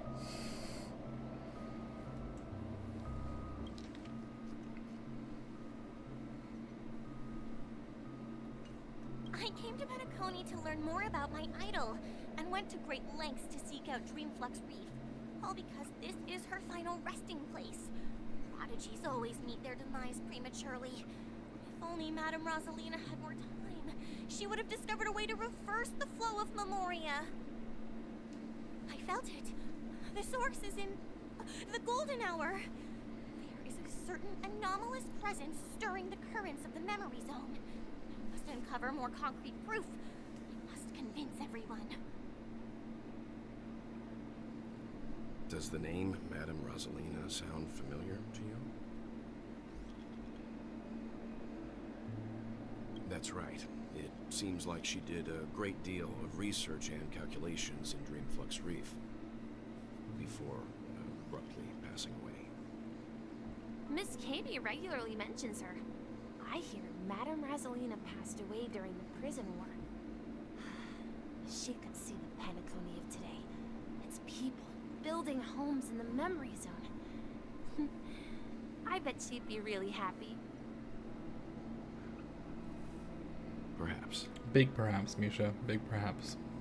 Our destination is the commercial district. That's That's where the largest crowds gather in Dreamflux Reef. We might be able to find the others there. Let me go! Ghost! There's a ghost! Don't come near me! March, are you harassing people again? Oh my. I'm human and so are you. Can you get a grip?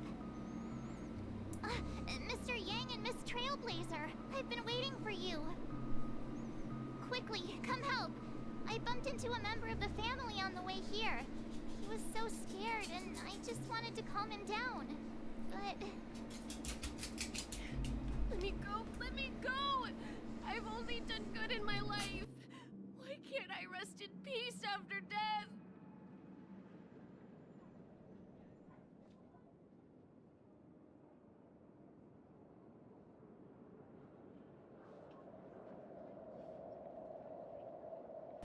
Okay, the dog is now on my lap. Alright, he's on my lap, watching me play games. So, I hope he doesn't bark. You're not gonna bark, right? No, he's not gonna bark. He wouldn't do that to me. He's just gonna chill here while we play this game. well, this is how it turned out.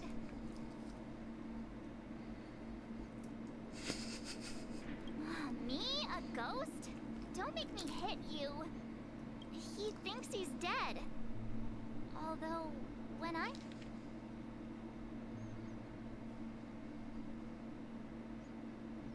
first fell in, I also thought the same.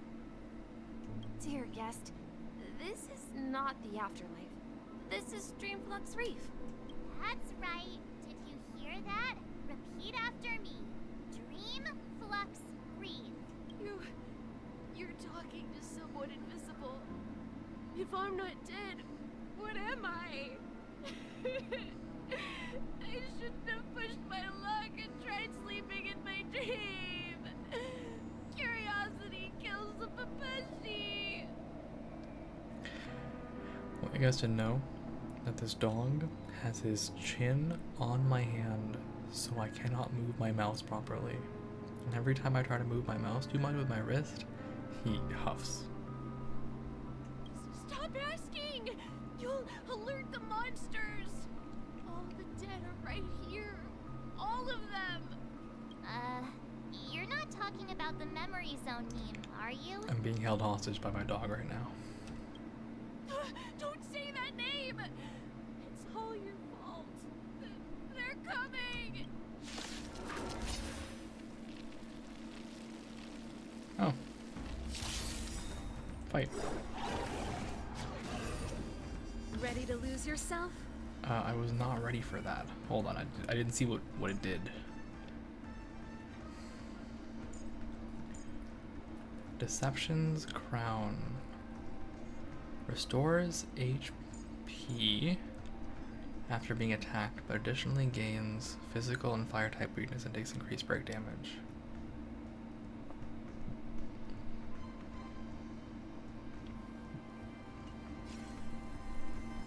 You can fight it, or rock with it! It's time. Alright, no more Deception's Crown, I guess. Keep up! Perish before the might of Serval. He passed out. His intense negative emotions attracted the nearby memory zone memes. I see. But why aren't the other people around here scared? Okay, the dog is beginning to slide, so I have to change my posture a bit to keep the dog up on my knees. Unlike in the Sweet Dream, people here don't see memory zone memes as dangerous monsters. And even if they pose a threat, people can easily escape by forcing a wake-up call. But we can't just leave this man here. Can we take him somewhere safe? We can ask Jessie for help. I've gotten to know many locals while waiting for you guys. Aunt Jessie. That sounds pretty Everyone good. here is living a self-sufficient life.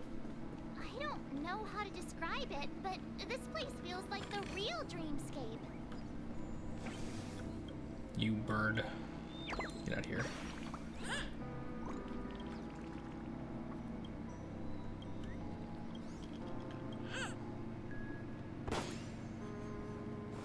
Bird spotted. Who is snoring? Oh. Also, I have to find some more, I knew you couldn't hold your liquor. Tried to warn you too. some more of the special steam vents. Very important to me.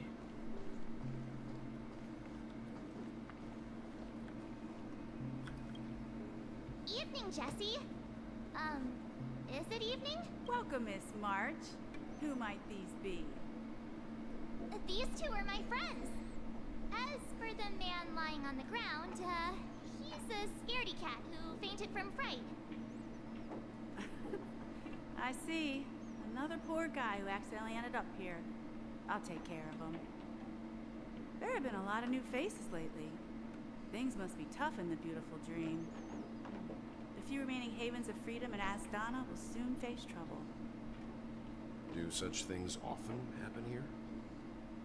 Not really, but they're becoming more frequent now. Guess it's one of the signs of the Sweet Dreams collapse. This man has had quite the shock. Could you help me find a Halovian lady, March? Her songs can heal mental wounds. Now that I'm realizing, does my model not have a...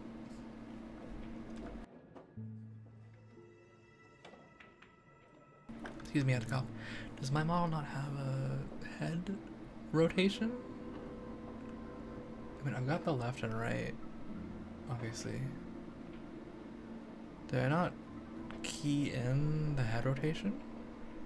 I definitely did make it. I mean, I can lean like this, but I tilt my head a lot. I'll have to look at that. A Halovian lady? That must be Robin. She's also here in Dreamflux Reef. Gee, let me put a note down for myself to remember that.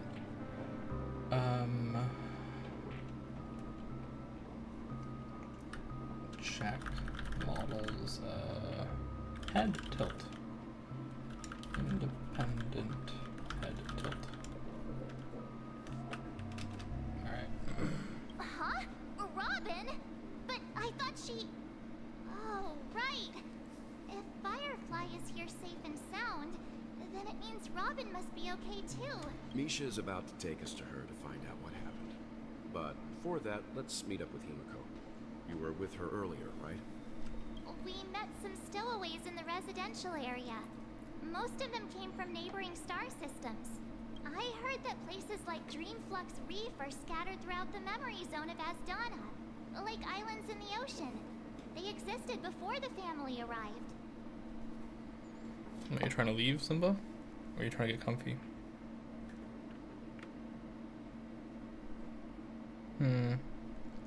He's not sure. I also heard that when Dreamflux Reef took shape, it was the center of all dreamscapes in Penacony. If that's true, it's no wonder there are so many similarities between this place and the Sweet Dream. Himiko must be gathering information. Let's hurry up and get going. Oh.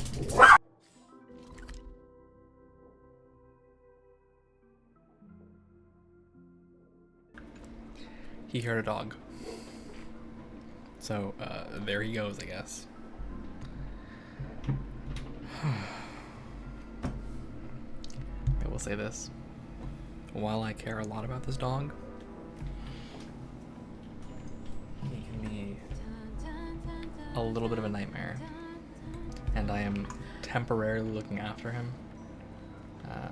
So I just have to kind of deal with him when I don't normally. He's a bit of a little freak sometimes. Bless his heart. Let's see how you handle a stroke of genius like this.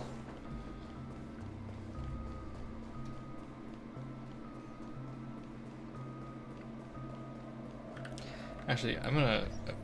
I don't want him in my lap again right now, so I'm gonna...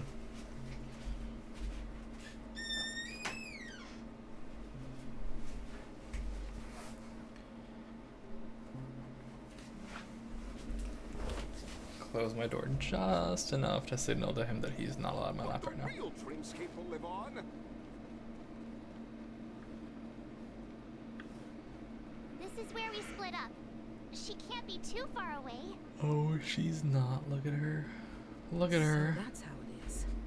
I never imagined we'd gather the remaining details here. Look at her. Oh my god, look at her. To borrow Gallagher's catchphrase, what an unpredictable twist of fate. Himeko, here they are. Ah, perfect timing. Now that everyone's here, I'd like to introduce everyone to Micah, who's partly in charge of the Land of the Exiles. Micah, these are my companions. It's a pleasure to meet the Nameless. You know us? I've been keeping an eye on you since the day you arrived in Penacony. We would have met under more appropriate circumstances if Dreamflux Reef hadn't been isolated from the 12 Dreamscapes. Please, allow me to formally introduce myself. I'm Micah, the Gravekeeper of Dreamflux Reef. Gravekeeper? Life in Dreamflux Reef is pretty liberating. Everyone here mostly keeps to themselves, without meddling in others' affairs. My daily task involves cleaning a few tombstones. You're too modest, Micah.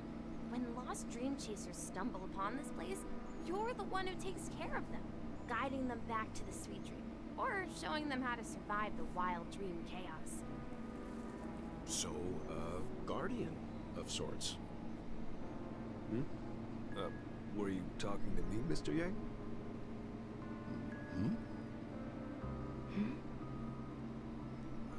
On that note, Mr. Mika, which tombstones are you referring to?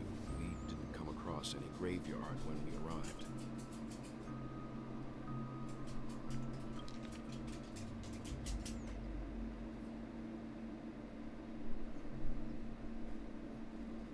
Micah didn't hear Misha there. And maybe Himeko didn't either? They're actually just symbolic stones. But since you're curious, Mr. Yang, I'll take you there. I have a feeling you might find something of interest there. But before that, you have an important guest joining you. An important guest? Who could it be? Who could it be? This way, please. The roads here at Dreamflux Reef are a bit run down, so watch your step.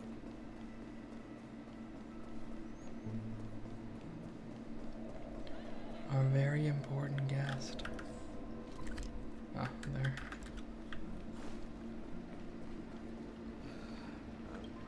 Flower. Robin! There she is. Everyone sings so wonderfully. It's not often that I tried this music style, but I've gained some valuable insights from it. Oh, I can't thank you enough, Robin. Well, these kids have made incredible progress in only a few days. It was nothing, Grace. I merely taught them how to sing. It was you who brought hope into their lives. Life must be quite difficult for them in reality, I imagine. That's right. Whenever it's time to say goodbye to these kids, they're reluctant to leave. But I've explored every corner of Dreamflux Reef, talked to everyone I met, and they all told me the same thing. This shattered dream is not worth clinging to. It seems you truly are a child of the Harmony. Emma and Andy are orphans I took under my wing. Carol there, with her blind eyes, used to work at a nutrition center in the outer ring of Penacony. And as for Gary, he's been living with autism since he was a child. They're not old enough to enter the sweet dream managed by the family. If we compare people to birds, these kids are like fledglings with impaired wings. But in this dream, well, they can fly freely. Even if they stumble along the way, well, they're still relying on their own strength. And me, an old lady with no legs. Well, without this dream, I couldn't even walk toward them. I'm glad that you found a new life here in Penacony. It's just... Don't worry, Robin. Dreams have their significance, but they aren't everything. Both the children and I understand this.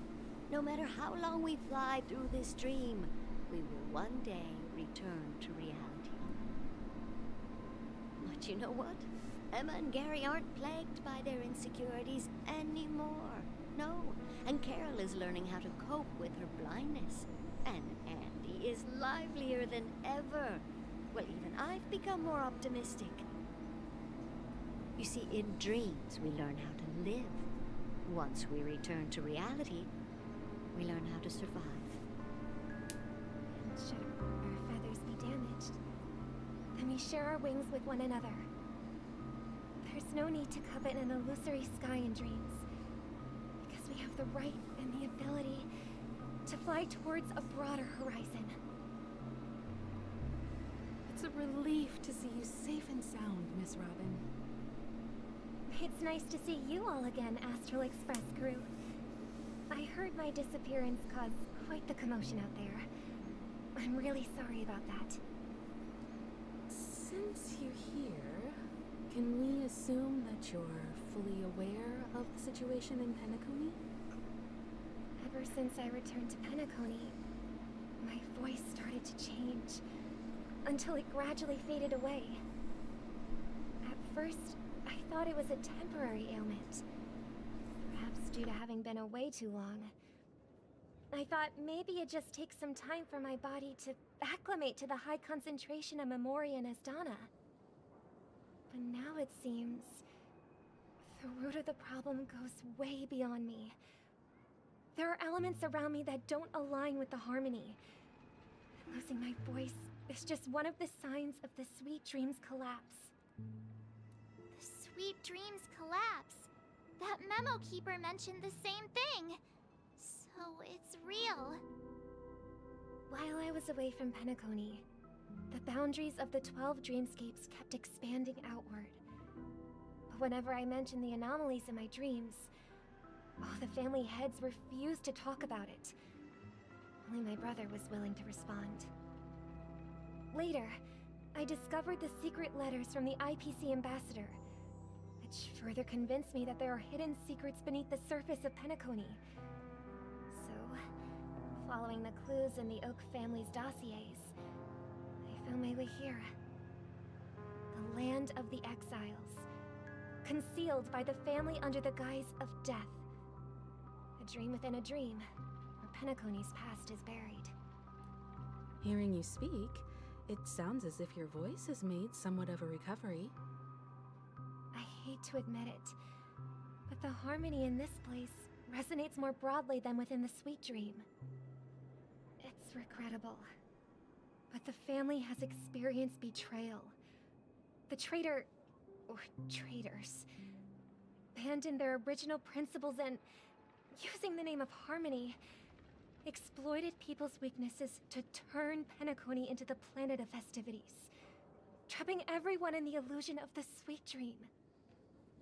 This is not the strong defending the weak, but rather the strong exploiting the weak. A world without equality won't ever be favored by the harmony. And naturally, those voices blessed by them have lost the ability to sing. Could there be another force influencing the family's shift in philosophy, Miss Robin? Gallagher. Considering what happened with Acheron, it's difficult to conceive of another entity within the realm of the harmony capable of influencing everyone. Unless a power surpassing that of an emanator is involved.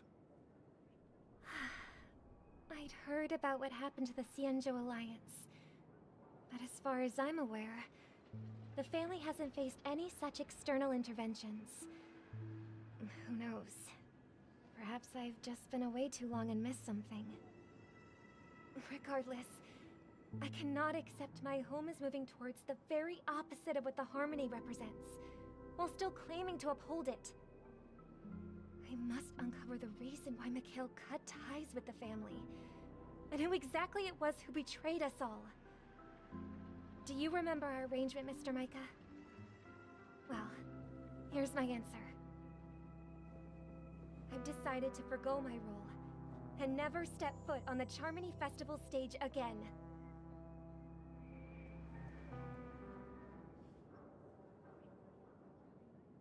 Look here, brother. A little bird. Looks like a fledgling Charmony dove. I'm staying mostly muted for a little bit because the dog is Charmony doves huffing. don't live here. So how did this little bird get here? If he barks again, that's gonna be bad for people's ears. It looks weak and frail. Why don't we find something soft and make a nest for it? This place is too dangerous for a fledgling. Let's take it with us. We can put it on the wooden shelf in front of your window. Okay. A bird like that must have a beautiful singing voice. But where will it live? I'll ask the family head to build a cage for it. A cage? Then it won't have the freedom to fly, right? Let's see. What is it that has captured the attention of the two best interpreters of the Great One? To the point that they've forgotten how to enjoy their dessert. Oh, poor little thing. Doesn't look like it's doing well. Do you want to rescue it? I do. But I don't want to lock it up in a cage. Why? Even if it's small and not fully feathered, it can't sing. It didn't come into this world just to be locked up in a cage. Birds. They should be flying free in the sky. That's quite the romantic idea. And what about you, a young scholar? Do you agree with your sister? I think she's right. But if we leave it out in the wild, it won't survive for more than a few days at best. Ah, I see. It seems our little scholar is still a bit unsure. Well, let me tell you youngsters a story. As you probably know, Charmony doves can fly through the air.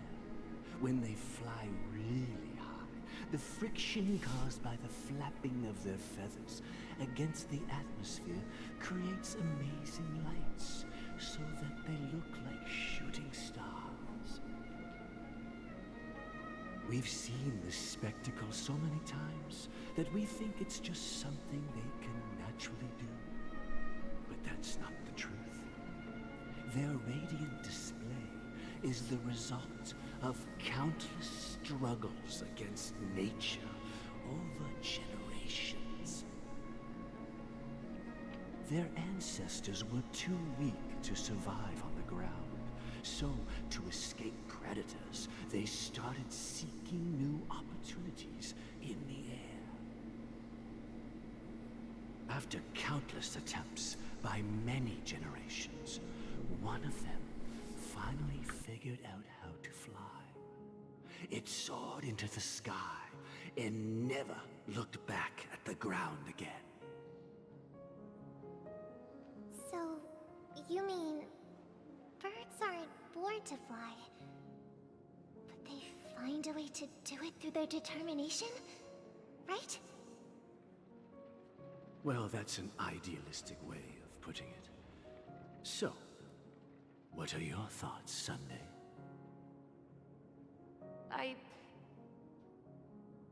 I think people believe birds are meant to fly because they've never seen those birds crashing to their death. That's an interesting perspective. So, have you decided what to do with the bird now? for now, I'll keep it in a cage until it can take care of itself because I want it to live, no matter what. Well said, kids. It seems each of you has found your own answer. Your insights are truly remarkable. And I hope they come true in their own way. We'll take good care of it. Won't we, brother? Yeah, but Mr. Gopherwood, there's one thing I don't quite understand. And what might that be, my son? What if this little Charmony dove never learns to fly in the end? I mean, if there are fledglings in this world that can never fly throughout their lives, should we let them go back to the sky, only to see them crash to the ground and die? Talking in your sleep, birdie? Time to wake up.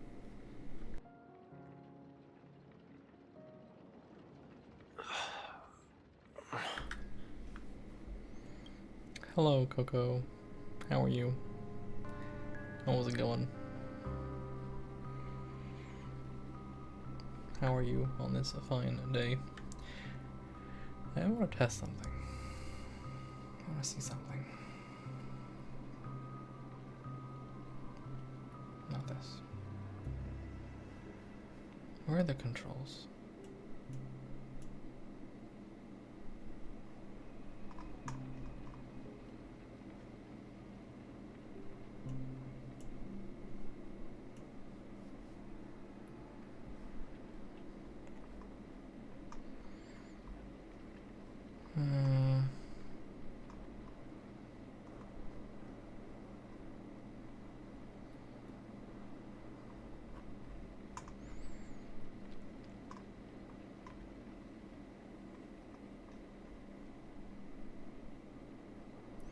You dying a little bit? You want to say hi? Thanks.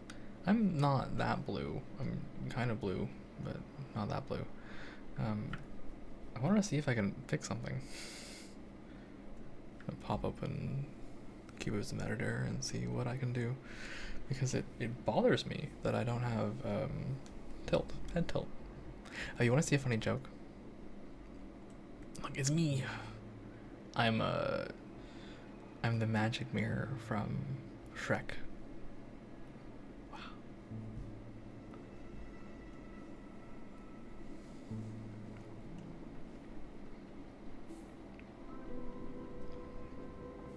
I'm not that blue.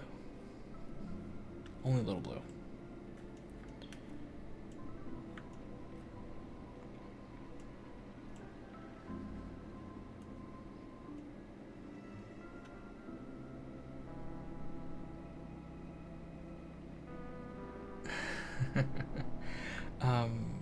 Okay, so it's angle Z. Do I not have that? I've got this angle Z going. Is it just not, it's not enough?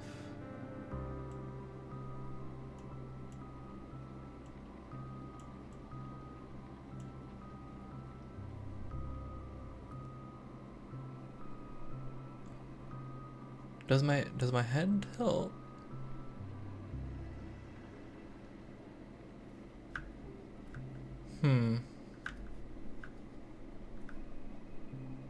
Angle Z. Angle Z. Angle Z. Yeah, I got this. We got some angle Z in here.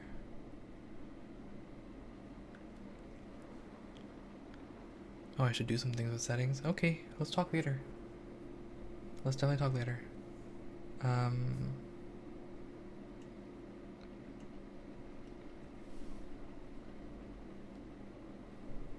Oh, I think I do have lean. I just don't, it's not as aggressive as I think it should be.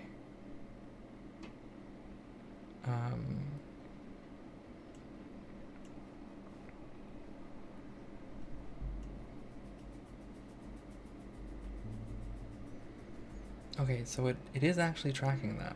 I do have lean. It's just not as much lean as I think it should be. Not enough lean.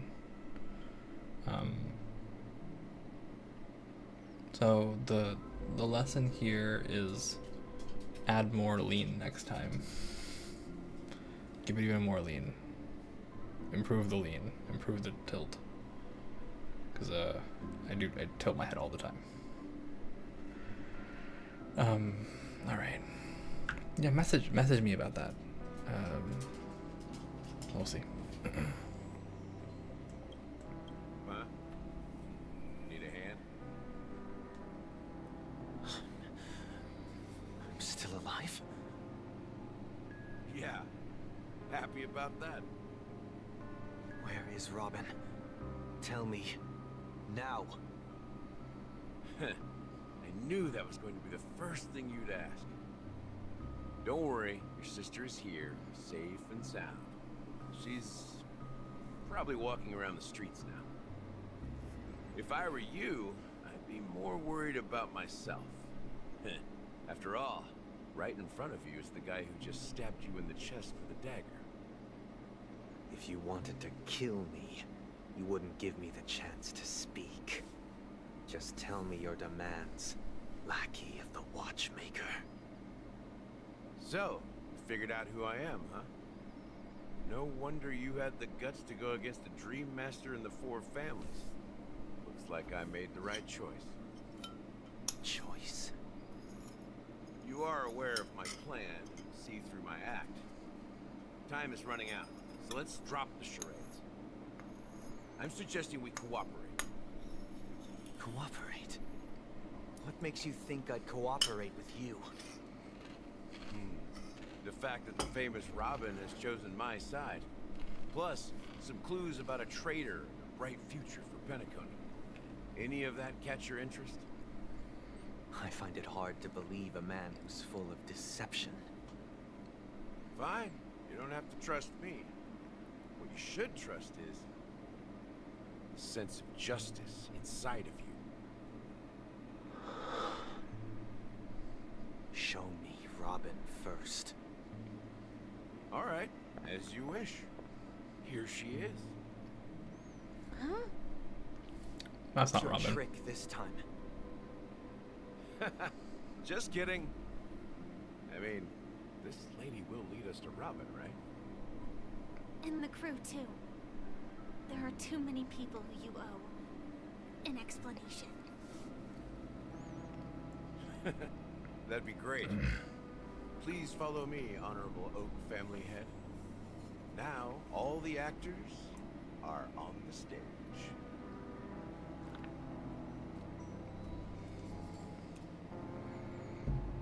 This is the monument I mentioned earlier. The names inscribed on it should be familiar to all of you. Rosalina and Tiernan. When Penacony was known as a frontier prison, it was the Trailblazers who connected it with the stars. They were the heroes who saved Astana, and their names deserve to be immortalized. Not just on this small stone tablet, but in the annals of history for all of time. However, today, the planet of festivities is nothing but sweet dreams. That heavy piece of history is all a distant memory. Just like that prison. If their names are inscribed here, then that means... According to Micah, they died long ago. Rosalina was killed during the War of Independence. She ventured alone into the heart of the star system to investigate the flow of Memoria, but she never returned.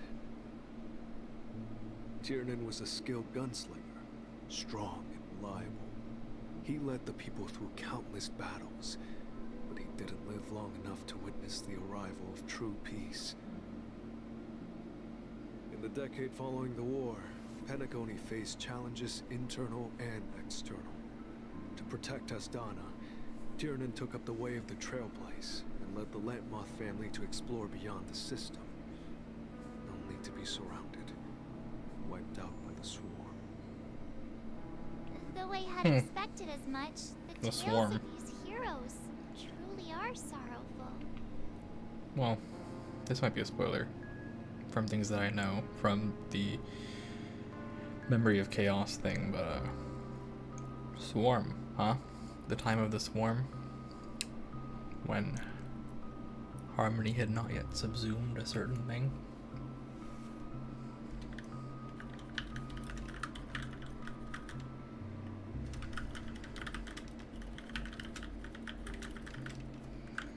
True to the title of Trailblazer, they spent their lives venturing into the unknown. But what about this tablet? There are no names carved on it. When Dreamflux Reef was created, its owner was still alive. However, he insisted on erecting a monument for himself, saying that it will happen someday. Here we meet again. Everyone from the Astral Express. Robin.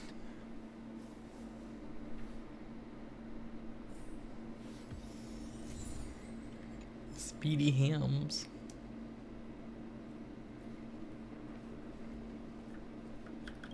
Huh. The atmosphere sure is livened up with all these people in here. Misha, you're so funny. I did my job. I gathered everyone here. Gallagher will explain the rest to you. Take care. Brother. There's no need for words. You're safe. And that's all that matters. I brought Gallagher here. It's time to face the truth. I promised to give the siblings some privacy, so let's talk about our business first. What do you say? That sounds sensible enough. Since you went through the trouble of gathering the family head, the crew, and the Stellaron hunters, I'm guessing you have something important to say, Mr. Gallagher? Oh? Is it that obvious?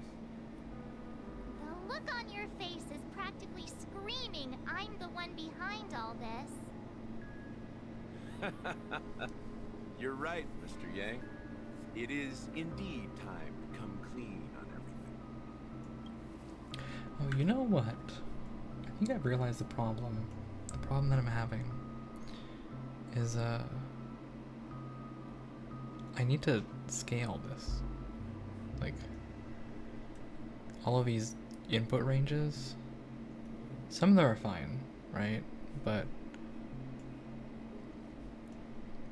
the amount of tilt that I have here, right?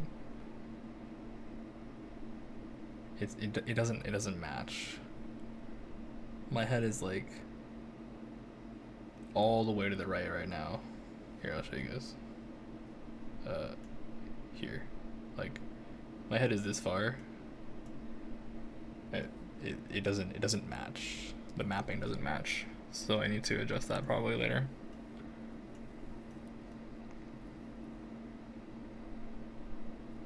Maybe I can adjust it right now. Do a live on stream. 10? Yeah. Oh, sorry, -10. Oh, that's better. That's so much better. You go full tilt. That's pretty good. You're getting lots of Honkai drops from watching this. Nice. That was a pretty good quick adjustment.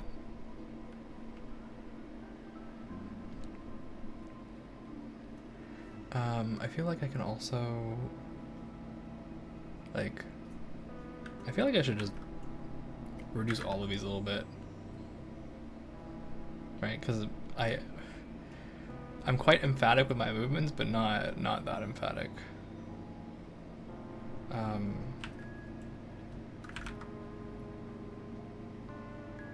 There we go. Now you can see me actually like move my head left and right. That's pretty good.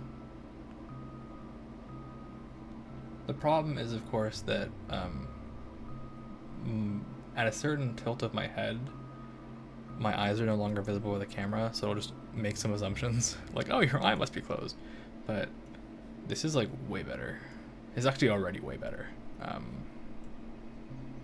So, nice. That's an immediate win. Yeah.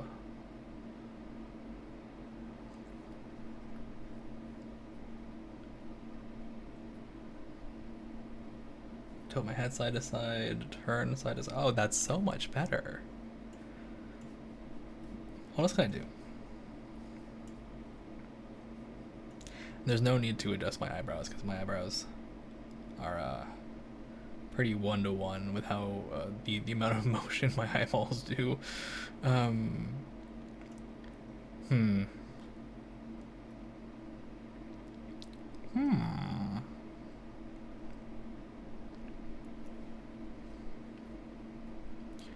So you can see this maybe in the corner here, the mouth smile parameter, and you can see I don't know how to frown. I don't know how to frown. This is something that I learned rather categorically when I was setting this up the other day. I don't know how to frown. Like, how do you do it? Even when I like try to make a weird face with my mouth, like I can't make this work. So, what if we set this to 0.5? Wow, look. I frown by default now.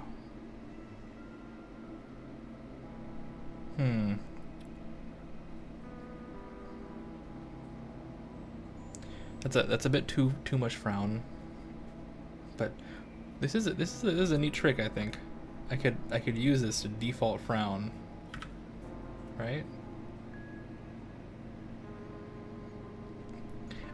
I'll definitely have to remember this. Can I pin this? No? I'll have to remember to turn on default frowning sometimes. That'll be fun.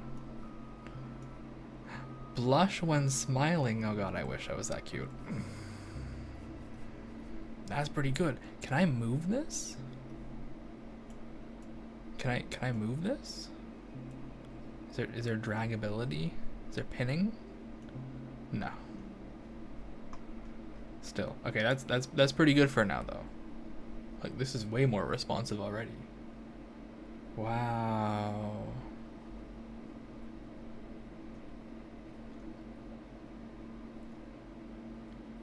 I realize also my head moves a lot more to the left than it does to the right, huh? Oh look, my head moves. It wiggles. Oh. So much better. Okay, I'm sorry. I got distracted by myself.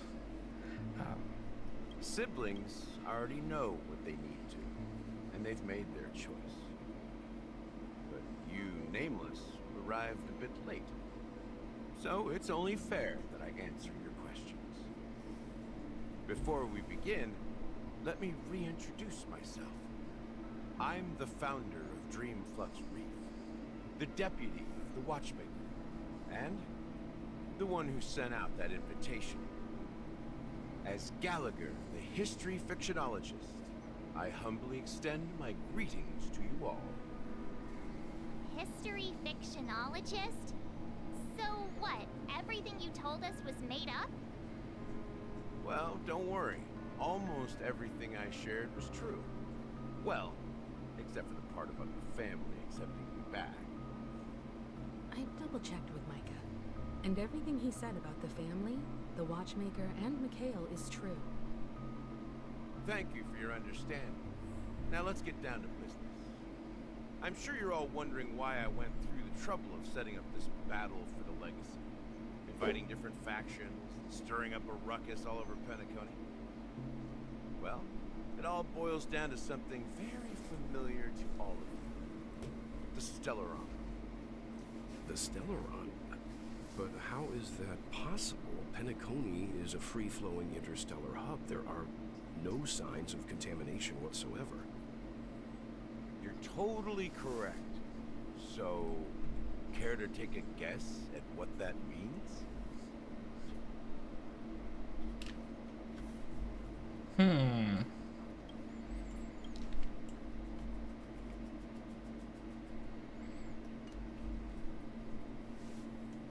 How keen. Well, what should I say? I expected nothing less from the person here who is the most familiar with Stellarons. The sweet dream doesn't come out of thin air. If you think of the memory zone as the sea, creating the land of the dreams is like filling that wild ocean of Earth to make an island. To achieve this feat, without the help of an emanator of remembrance or enigmata, the only way is to use a Stellaron. Hold up. To achieve this feat. Oh, I see. Wait, not harmony. Not harmony. Interesting. And that's not something you can achieve with a simple wish. It requires vast quantities of knowledge, time, and manpower. I'm sure you get what I'm hinting at. I realize also part of... In Astana, the planet of festivities itself is a Stellaron disaster. The planet of festivities itself is a Stellaron disaster? Sorry, what I was gonna say is my head is always a little tilted to the right because my chat is kind of on the right. So I realize as a result of that, I was like, man, there's not much motion there because my head is like permanently tilted to the right. It all started a long time ago, back when the Watchmaker and his crew liberated the frontier prison. They faced countless challenges as they began building Penacony from the ground up. That's when the idea of using the Stellaron came into play. The Stellaron first entered the Astana system during the war. The Nameless warned everyone against the folly of attempting to tamper with such a power, and most heeded their words. But there are always people in the shadows with ulterior motives. The turning point came after Tiernan's death. With two of the Nameless gone, the Watchmaker had to go to the front lines. It was at that moment his rivals saw an opportunity. By the time a representative from the Montour system's family arrived at the Watchmaker's call, Stellaron had already been activated and was seeping into the primordial synesthesia dreamscape. And I suppose the family happened to possess the knowledge to seal the Stellaron? Not just that. They knew far more about the Stellaron than the average person. They helped Mikhail swiftly quell the civil unrest and played a part in building Penacony under the disguise of the Harmony. Those three eras were known as the Age of Dreaming. The Watchmaker, who had been left in the dark, sent out invitations across the universe, spreading the hype around the land of the dream. There's a lot to read here and take in.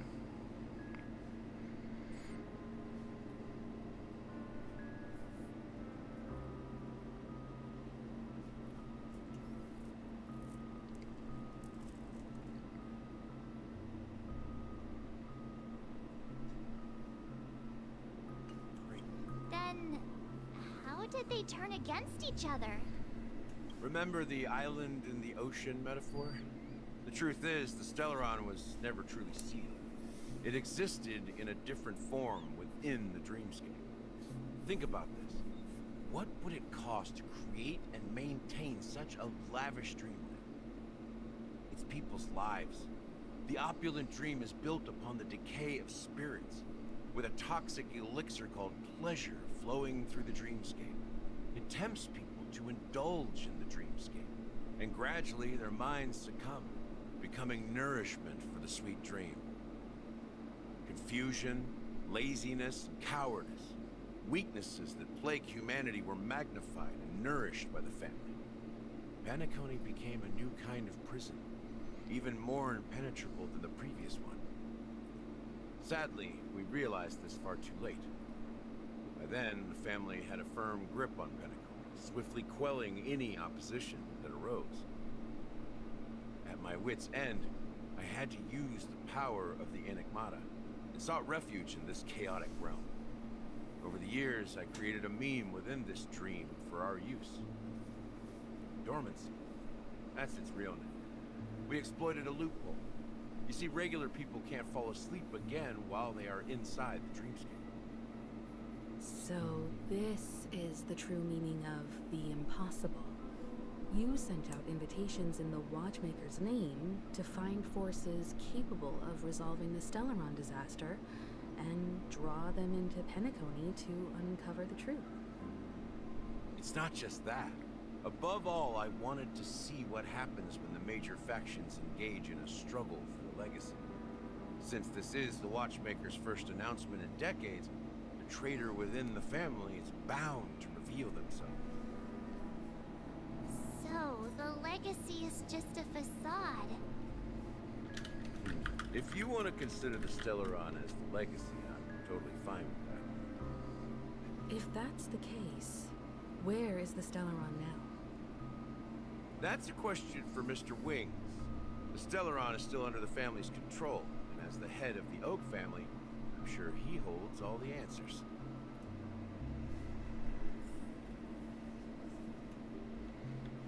Go ahead. I'm sure Mr. Wings... As I suspected, the core of this issue lies within the Stellaron. You all look quite serious. Is there anything I can do to help? In case you might be wondering, why am I so suspicious of this boy? Misha is a short nickname for Mikhail. The Stellaron. Oh, right, Cammy, you are not overly familiar with this game, right? We, the main character, that's us, the Trailblazer, that's me right here. We have a Stellaron literally inside of us, like it's inside, planted inside of us. We're a walking, ticking time bomb with what is essentially a nuclear reactor inside of us. The Stellaron is informally known to many people as the cancer of all worlds. That's me, right here. So, just FYI.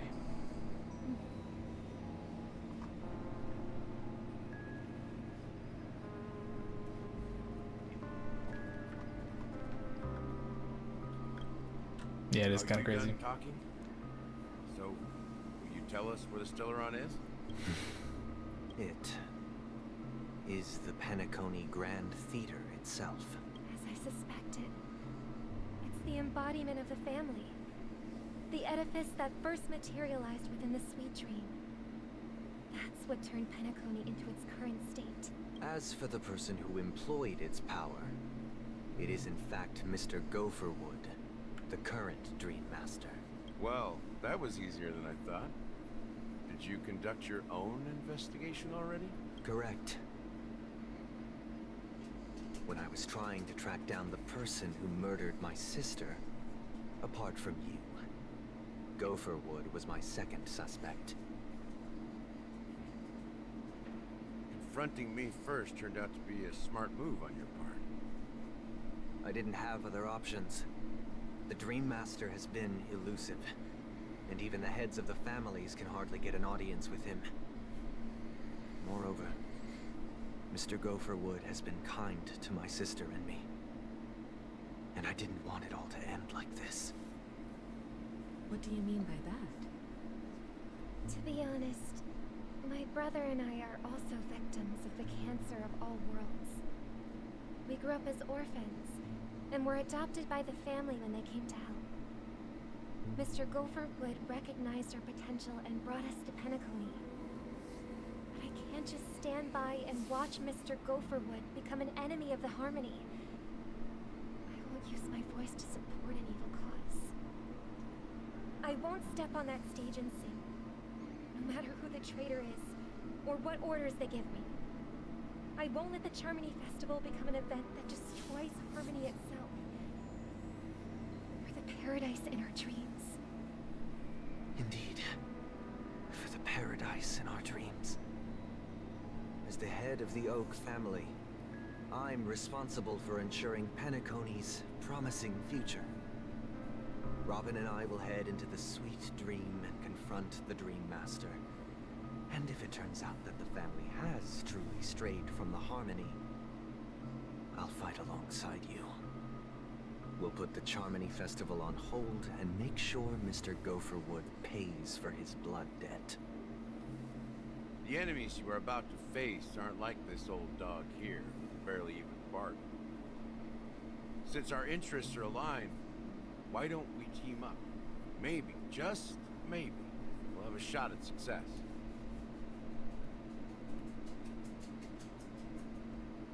We have always been following in the footsteps of our nameless predecessors, and there's no reason to stop now. Yeah, we Nameless won't back down from a challenge. Isn't that right, Miss Trailblazer? We're going back down from a challenge, huh? Peace was never an option, everyone. Peace was never an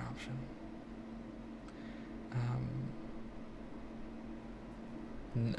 Nah, I'd lose.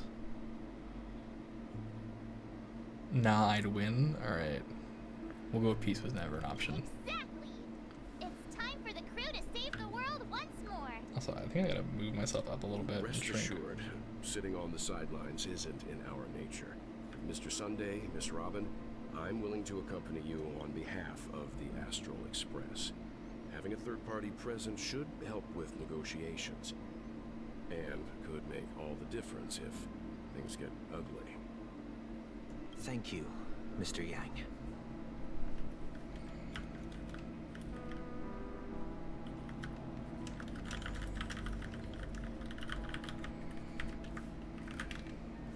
Thank you all very much. The Charmony Festival is about to start, and time is against us. We must hasten. Everyone, let's gather over here. We still need to make some preparations. Firefly, where are you? Also, bird? Wait. Before bird, I've spotted something important. Give me this. The clock credits. Those will save me.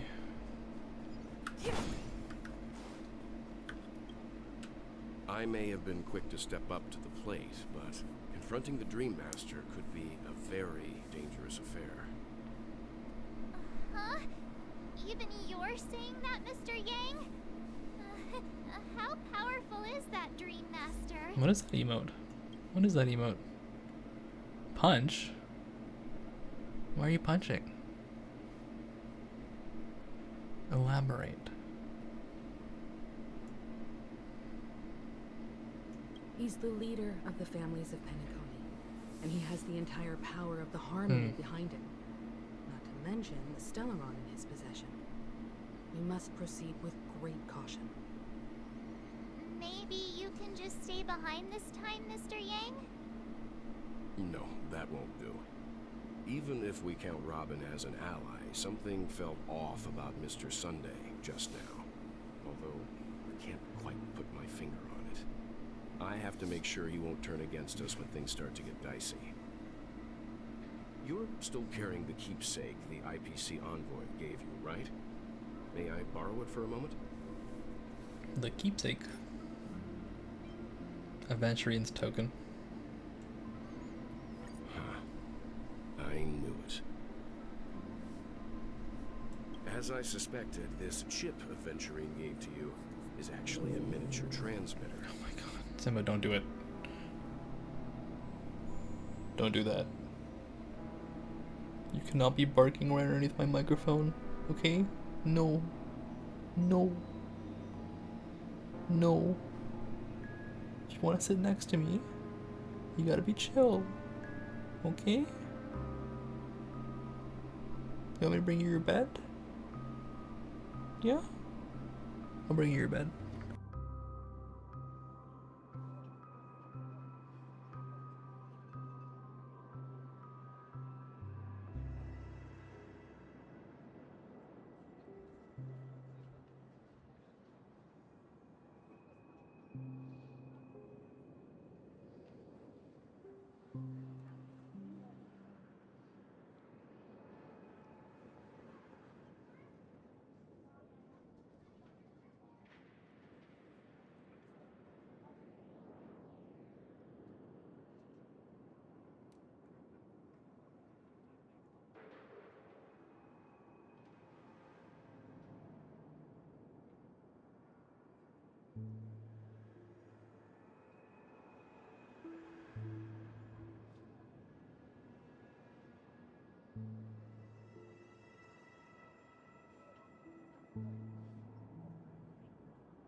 Perfect. The bed has been retrieved. If I'm right, he intends to use it to track your location or contact you when needed. As it so happens, this may actually be of some use in the current situation. Aventurine? Is he still alive? And what does he have to do with our mission to confront the Dream Master? Remember what I said earlier? Working with the IPC is a way to keep the family in check. If negotiations go south and the family show their true colors by going after the Stellaron, I'll use this transmitter to send a message to the IPC. It'll be just the opportunity the IPC ambassador was hoping for. The only question mark in all of this is Aventurine's current status. But the IPC is always listening, especially senior strategic investment department heads like him. Getting the message across shouldn't be a problem. Good luck to you, Welt. Well, you take care too. If anything goes wrong, don't worry about me. Just make sure to seal the Stellaron. Spoken like a true hero. Even if the Dream Master is innocent, the family's corruption runs deep. I won't make the same mistake Mikhail did. Let's wish him the best of luck. Don't you have something else to tell us, Gallagher? Why would you say so? Before we departed, the conductor asked us to inquire about the 3 nameless in Penacony. We've already collected intel about Rosalina and Tiernan, so the only one left is Legwork. If I'm not mistaken, we've already met him somewhere, haven't we? Bird spotted. Look at this bird. It's not enough to say meat, but the answer is pretty obvious. After all, I've hinted at it in quite an evident way. I've been watching over you ever since I received the reply from the Astral Express. And I've seen the great effort you all put into linking different realms together across the cosmos. Now, after getting this far all in one piece, you have truly proven yourselves. Miss Himiko, were you the one who repaired the Express and got it sailing through the cosmos again? Yes. Himiko's VA is so goated, by the way. You two, young Nameless, you have very interesting life stories and extraordinary skills. Like, they really have such a star-studded cast for the VAs here. Like, incredible stuff. That's right, galactic baseballer supremacy. Hey, you can't just make up Yeah, I can. titles like that. You're full of energy. Please send my regards to the conductor, Pom Pom. Please let them know that their friend had fond memories from his time aboard the Express, which he reminisced on every time he had a good drink. As for the last Nameless, he embarked, disembarked, and embarked again, traveling in a great circle, ending up back where he started. On his deathbed, he told me to find the Astral Express and deliver an invitation to the future Nameless. He left behind a special gift, a true legacy. Something that belongs only to the successors of the Trailblaze. Come with me. Now is the time to reveal it. A true legacy. That's fine, Gallagher, but more importantly, Bird.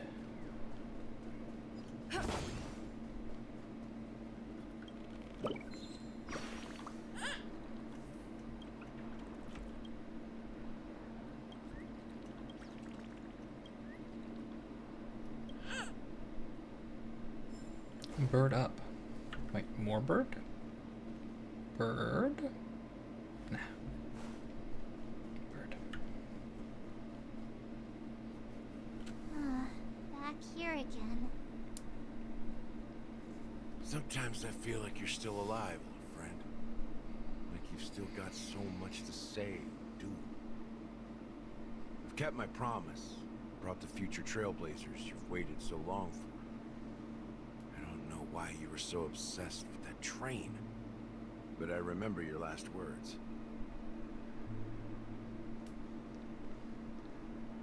Don't let us down, old man.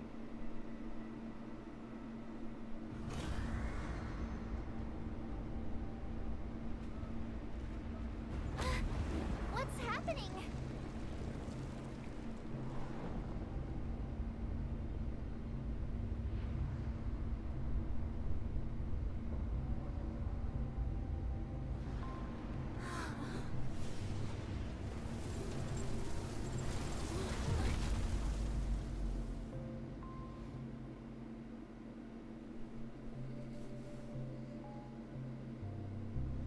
Go ahead.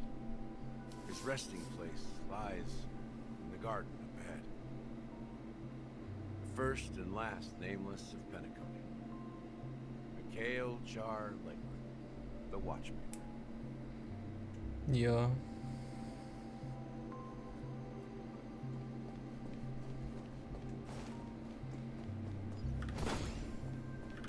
I was wondering when we were going to access this map, but here we go.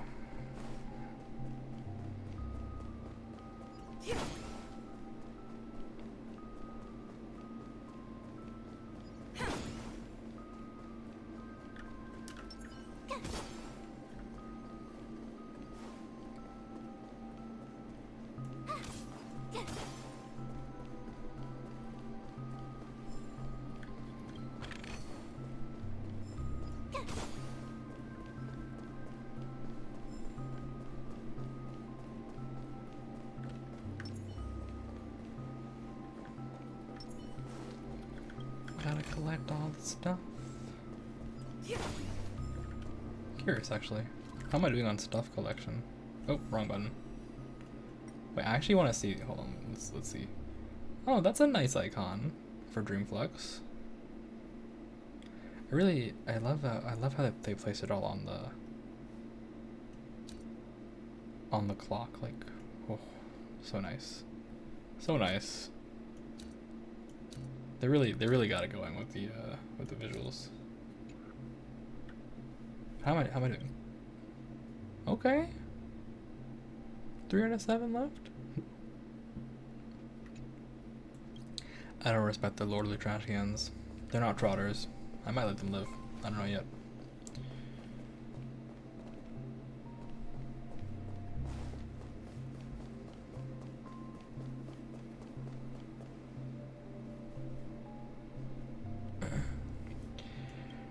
Beneath the sea surface of the sorry, there's no the. Beneath the sea surface of Memory Zone, in a garden closest to the full moon in the water, an elderly man rests on a recliner, enveloped in utter silence. The watchmaker, Mikhail Char Legwork, has passed into that endless, timeless dream, where no sound could ever awaken him. Sure enough, the Watchmaker is the third nameless. Even I could guess that one. The legacy he left behind was a dream bubble. I believe inside that bubble, there's something that holds meaning only for the nameless. After all, when I checked its contents, I found nothing inside. Maybe some trailblaze runes? Even more mysterious than me. Well, let's have a look.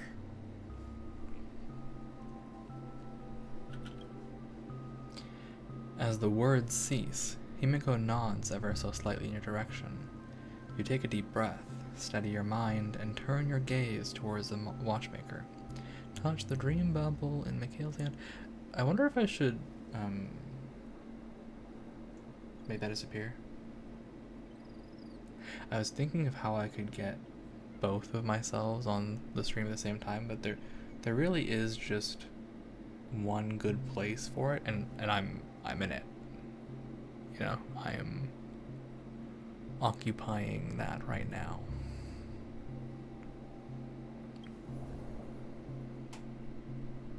You press your hands against the dream bubble, and the thick, viscous memoria converges under strain, then stretches outward from your fingertips As if weaving a delicate web, it gently cradles your palm. A chill travels from your fingertips, carrying with it a myriad of vibrant and intertwined memories, as experience would suggest. But this time, you see nothing at all. The dream bubble is clearly extraordinary. Perhaps the approach was wrong, you think, holding your breath and closing your eyes. With one knee on the ground, you press your forehead against the thin film coated in memoria. Yet before you, there remains an abyss of darkness. No crimson sun descending upon snow-capped mountains, no gentle laughter, no twinkling stars, no echoes of swords clashing, and most of all, no traces of Trailblaze. There is nothing, and nothing is there. Indubitably, this is but an empty dream bubble. Wait, what's going on? Seriously? There's nothing inside this dream bubble? How could a dream bubble be empty? Just as I suspected. That old man always had this strange belief in the Nameless and the Trailblaze. And I never understood where he got that confidence from. Especially since he never managed to get in touch with the Express while he was alive. I could never figure out what was going on in that old man's head. This empty dream bubble is so typical of him. He was always full of weird fantasies and incomprehensible romanticism. Mischievous old man. Well, I didn't expect him to leave anything concrete behind anyway. Can we get Misha to talk to this dream bubble? That's the case, Gallagher. I'm sure Mikhail has left us the most precious thing of all. Don't start getting all philosophical on me, alright? Just as Mikhail believes in the nameless of the future, we unconditionally believe in the nameless of the past. How could they leave with regrets for the future when they were ready to dedicate their lives to the land they loved? There must be something contained in this dream bubble. It's just we haven't figured it out yet. You also have faith in the Watchmaker, don't you, Gallagher? Well, I'm a follower of the Enigmata. My philosophy forbids me to have faith in anything. That's why I understand what faith means in the path of Trailblaze. And I also want to know what he left behind. I'll leave it to you guys then.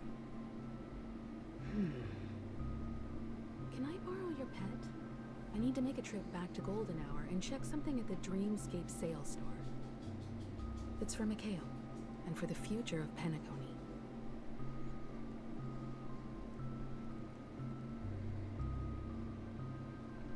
Boot Hill time.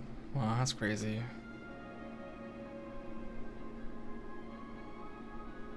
About to become Boot Hill. Welcome to the Reverie Hotel. How may I help you? Remember, swearing is banned as Boot Hill. We're the Nameless from the Astral Express, and we'd like to check in. The Astral Express? But I thought... Yes, my companion's already checked in. My name is Dan Hao, and I believe my personal information is recorded in your system. I see, but your companion said you wouldn't be coming due to a change of plans. Now the plans have changed again. And you are... Me? I'm Pom Pom. He's Pom Pom. New Nameless, who's also with the Astral Express. He's Pom Pom. He's my fellow trailblazer. We responded to the family's invitation before he boarded the express, so he wasn't registered in your system. Is it possible to accommodate him as well? Oh, I see. Another one of the Nameless had a similar situation. Seems like a lot of people are joining the Trailblaze these days. Since there's a precedent, it shouldn't be a problem. Just give me a second to contact your companions. I'm sorry, dear guests, but it seems I'm unable to reach the other members of the Astral Express. What do you mean by unable to reach them? My apologies. This is the first time I've encountered a situation like this. However, the system indicates that those guests are still in the Why did I do dreamscape. that? How about this? Give me their room number, and we'll go check on them ourselves. I'm afraid that's not possible. I need to verify both of your Oh, that's identities when I before put my can glass share up and any I drink guest from my information. glass. I zoom board. How about you just wake up someone? Let's say, Wilt? I'm sorry, but there are strict rules regarding forced awakening. Boothill It Strong is cannot best. be done without the proper clearance. So nothing works, huh? What's your solution then? Are you saying we sleep here? At the reception? Please be patient. We need to contact your companions in order to confirm your identities. And now it seems you need to confirm our identities before you can contact our companions. It seems so. Fudge! Look, nothing personal, but if you can't handle this, go find someone else who can, okay? Please calm down, dear guests. I do recall that Mr. Sunday, the Oak family head, personally handled this issue earlier. Oh, please wait a moment while I contact him. I don't think she's trying to give us a hard time. She really just doesn't know what to do. I have a bad feeling about this. You tried to contact them on the express earlier, but they didn't respond. Something doesn't seem right. I need to leave for a moment. You can stay here with the receptionist. Sure thing. Just don't keep me waiting forever. Donahoe seems pretty worried about his companions. I should give him some space. Stressing out about it won't help anything. Look at me, I got this gun. Look at my amazing gun. Read a 9 smile. Whoa. When using the skill for the first time in battle, it applies the same physical weakness to the target as the one induced by the ultimate. Wow. Wow. Also, look at him. Look at this pose. Just look at him. I mean, really. Why do they have to do it like this? Was this a necessary pose? Hand on belt buckle? You know? Ass out? Like what? what is he up to? What is he doing? What are you doing, Boothill?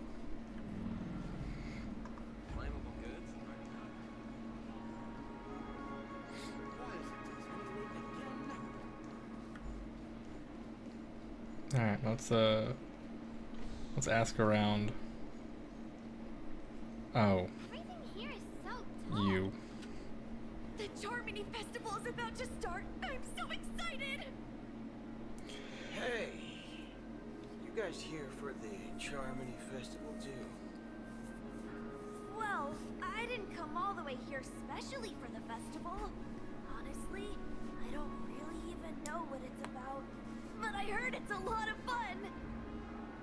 Well, back in my homeworld, Anaria, we have festivals like that. By the way, this is a pathological liar. My dad threw me a birthday party one time that was We already just caught her in as her lies. extravagant as the Charmony Festival. Oh, come on. The Charmony Festival is a once-in-an-amber-era event.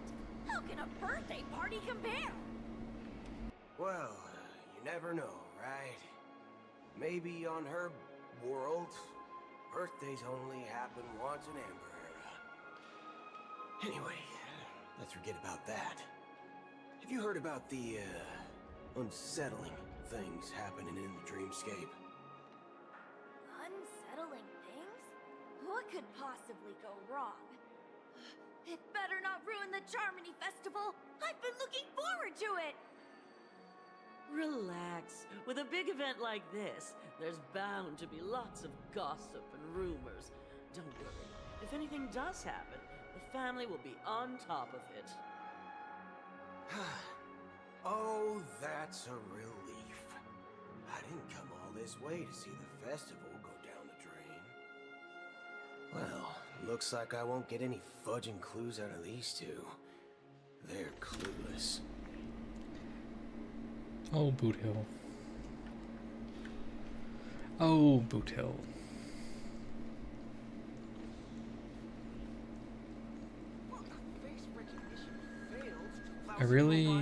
I feel obligated to talk about two things here, really, right? There are two things. One, the drip. Let me lean in. The drip. Okay? The drip. Wow. I've never seen suspenders look so good.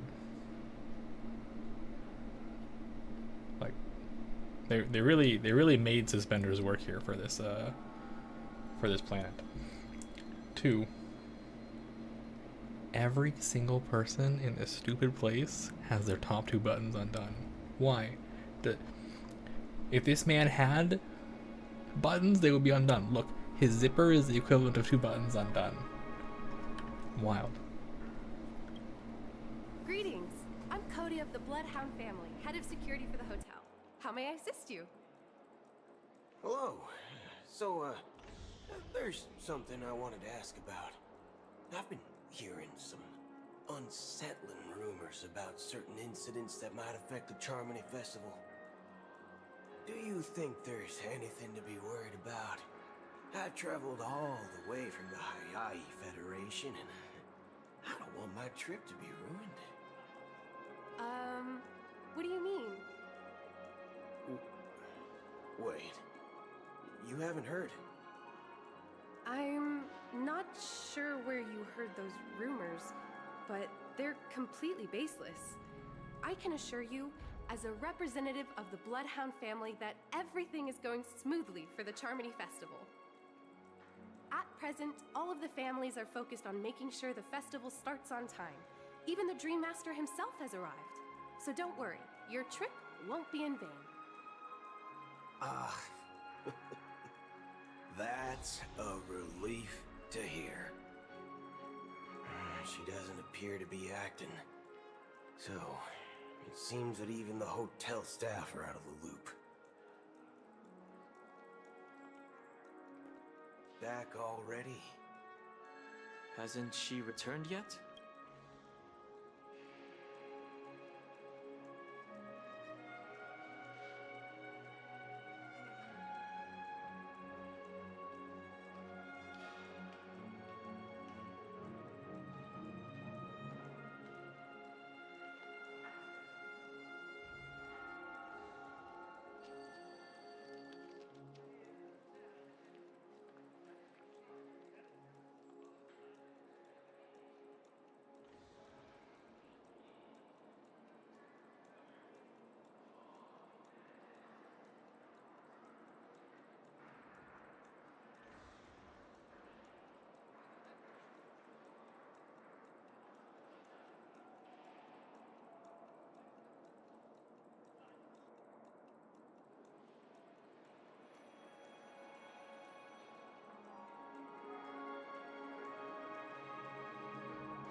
Nope. I'm starting to wonder if sending her to contact Sunday was a good idea. Neither the staff nor the guests seem to know anything about what's happening in the dreamscape, and wherever we go, all we see is people enjoying themselves. Definitely not a good sign. Not a good sign. Not a good sign when people enjoy agree. themselves. Another unusual thing is that the Oak family is supposed to be in charge of organizing the council and managing everything inside and outside the dreamscape. However, I walked around the hotel but didn't meet a single member of the Oak family on such an important day. Well, I'll be forked. If I remember correctly, the head of the Oak family is that Sunday guy, right? We shouldn't linger here too long. Let's go back to the Express for now. Not so fast. Have you ever robbed VIPC, bro? If you run away now, everyone will be chasing after you. Are you suggesting we sit here and do nothing? I wouldn't say do nothing, but let's stay put for now. Even if the family has ulterior motives. It was Dalton's plan. Go back to Express. They couldn't have anticipated us showing up here. We're the surprise factor for them. They don't want to attract unwanted attention from certain outsiders, so they won't do anything reckless. See, the IPC lackeys are keeping a close eye on this hotel. If I were a family member, I'd find an official excuse and keep the surprise factors here. If we just wait here, that would be like walking into their trap. Of course, we don't need to walk into their trap. I gave a backup plan to the memo keeper. If it turns out we won't be allowed to enter the dreamscape, she'll order a drink for me in the VIP lounge at the hotel. In reality, a secret signal. That's right. Oh, a concrete object can indeed help the memo keeper establish a connection with you. But Boothill, if you have more backup plans in the future, I hope you'll let me know in advance. I'm sorry, but it's one of my quirks. I have too many unreliable friends. And if I reveal that I have backup plans, things can go awry. And that would leave all backup plans completely useless. I'm having too much fun shaking my head. Wiggling. How do we get into the VIP lounge? Although, I'm gonna make another tweak. Where my street smarts come into play. I'm gonna make another tweak, actually. Sorry, I know I'm doing this live. But up down is fine where it's at, but and lean is also fine where it's at. But I think the this left right I can make this 15 and negative 15 instead. That way I think it's a bit smoother. Because I think I go too quickly otherwise. That's better, I think.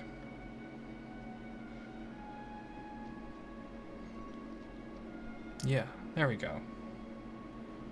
We got hair physics on this too, isn't that cool?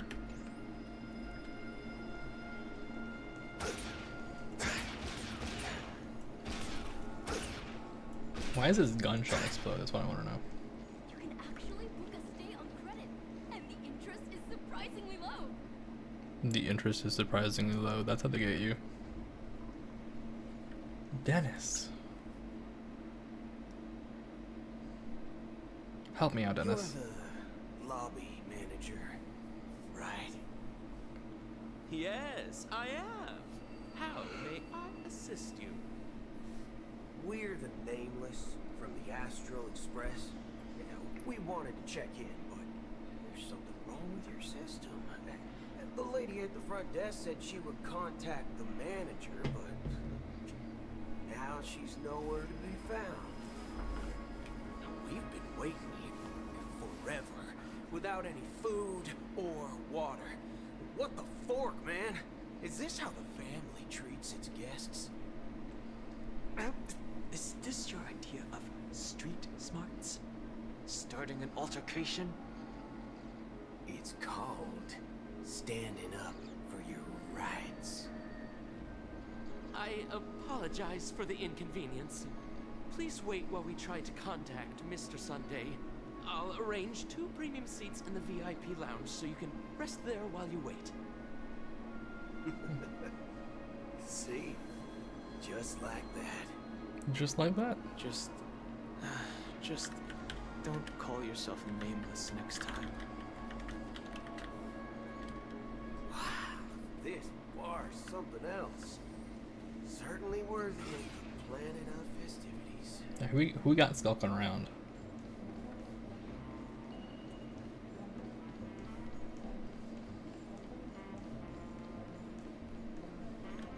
One Peach Soul Glad? Good evening, gentlemen.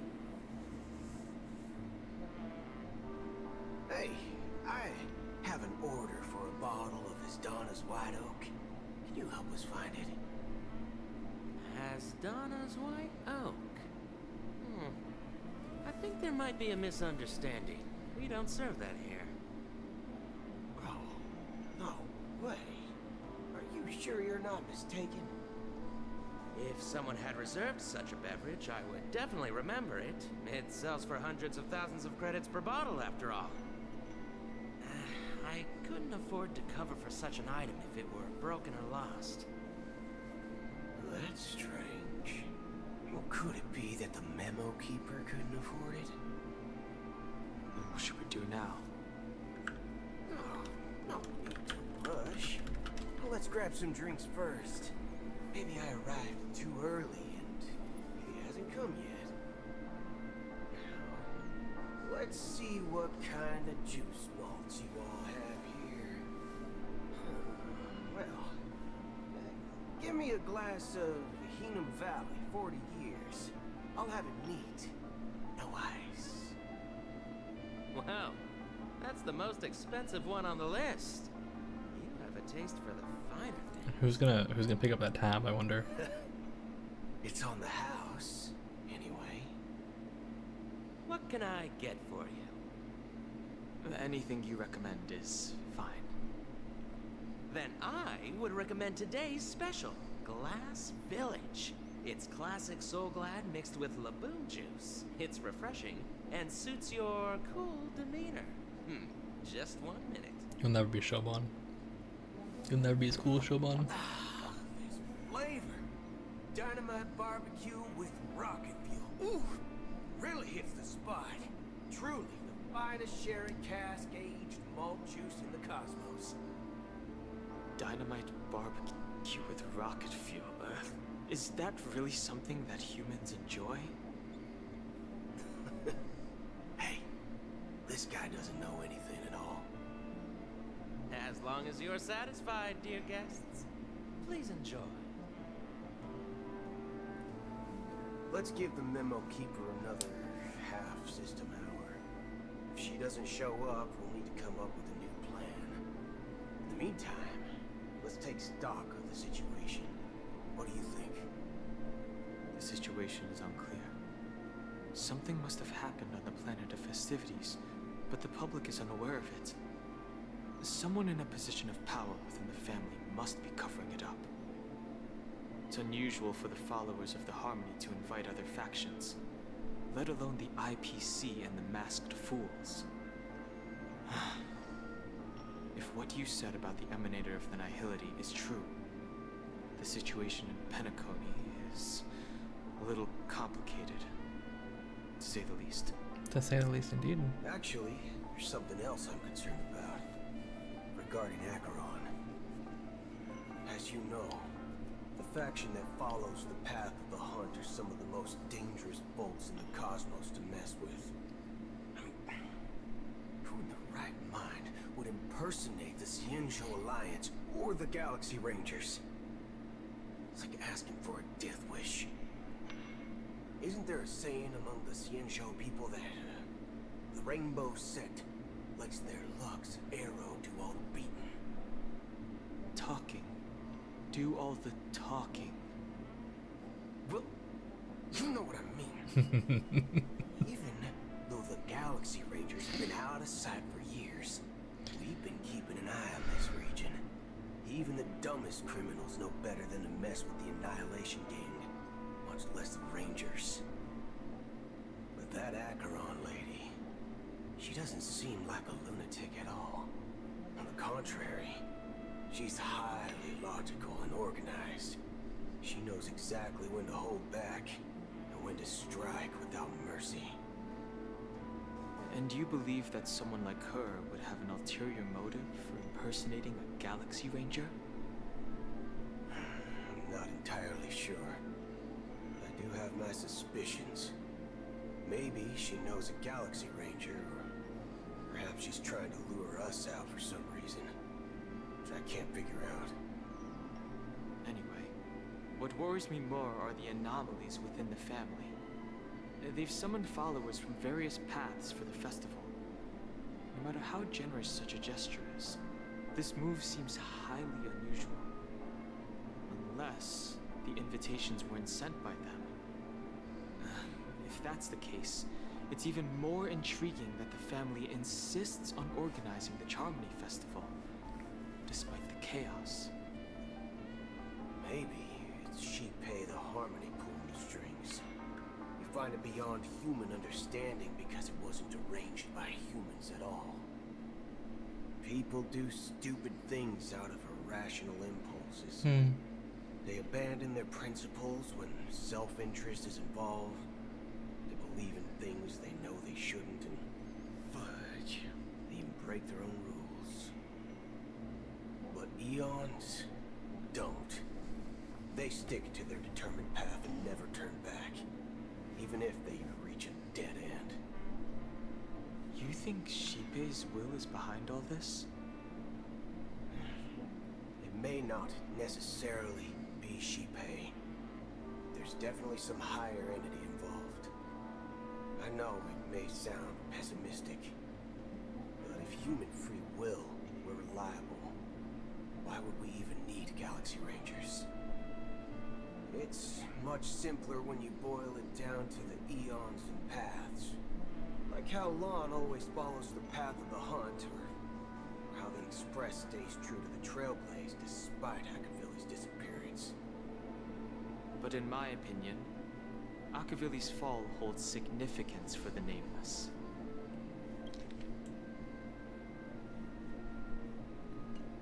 Oh, so you're saying the Nameless now have to take responsibility for their own choices because their absolutely right leader is gone? Exactly. I believe the purpose of the journey isn't just about following a path that's always considered absolutely right. It's more about doing your best to choose the right path for yourself among countless possibilities, even with limited insight and judgment. I don't know what you've been through, but I agree that people must take responsibility for their choices, because no one else can do it for them. That's why the Galaxy Rangers need to uncover the imposter and figure out her true intentions. I'm gonna reread that again for a bit. Yeah. Just in case.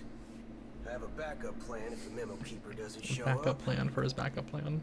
This is my final backup plan. I promise. You sure have a lot of cards up your sleeve. Well, going back to my old career would make things a lot easier.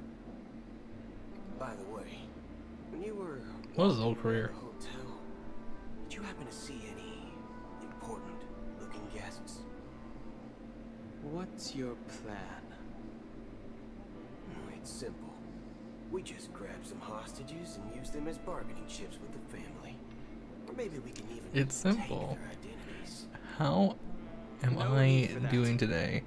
I'm doing fine. I'm doing good. Sunday is number 1. How are you? Are you getting scared? Draw your weapon. Let's make a big scene. Are you leaving, esteemed guests? Would you like like to cancel that Asdonis White Oak you just ordered? I don't remember ordering us on his White Oak, but here we go. Asdonis White Oak. Hello, welcome to the stream. Sunday is #1. Ha ha. Looks like you are a bit intoxicated, esteemed guests. You ordered a bottle of Asdonis White Oak just a moment ago. Looks like your memo keeper friend has finally arrived. Oh, right. Sorry, my memory's not the best. You know, too many modifications and all. Anyway, let me check. Well, fork me. It says Donna's White Oak, all right. And there's a note.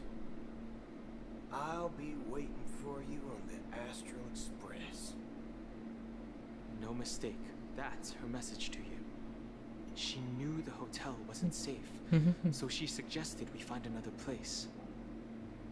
Well, looks like we took a detour, but now it's back to the Astral Express. So, what are we waiting for? Let's go. Let's go. Let's go, let's go, let's go.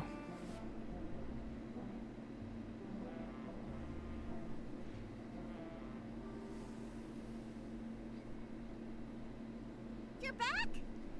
2 guests just boarded saying they were looking for Boot Hill, so I told them to wait in the parlor car. 2 guests. Alright, before we do this, I have to double check some what I can only describe as blinking mechanics. I feel like I'm not blinking enough.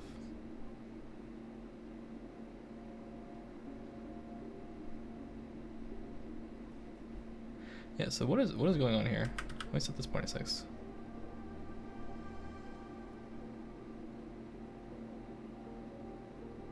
Okay.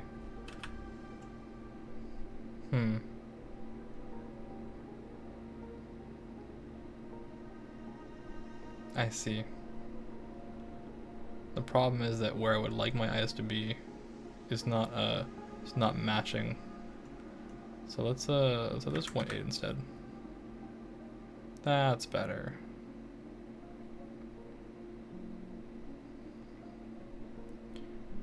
Because my eyes are a little, There we go. And then I need to understand what's going on with the left eye. Oh, also this needs to be 0.8. Curious.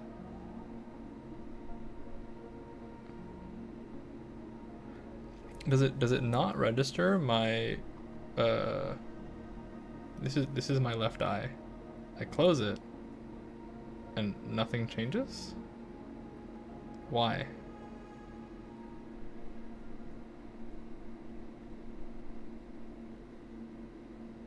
I have my right eye closed and it thinks that my left eye is 100% closed. Oh, well, that mapping is correct, but then why is the left eye not registering? What's up with that? I wonder. If I close both, they both close.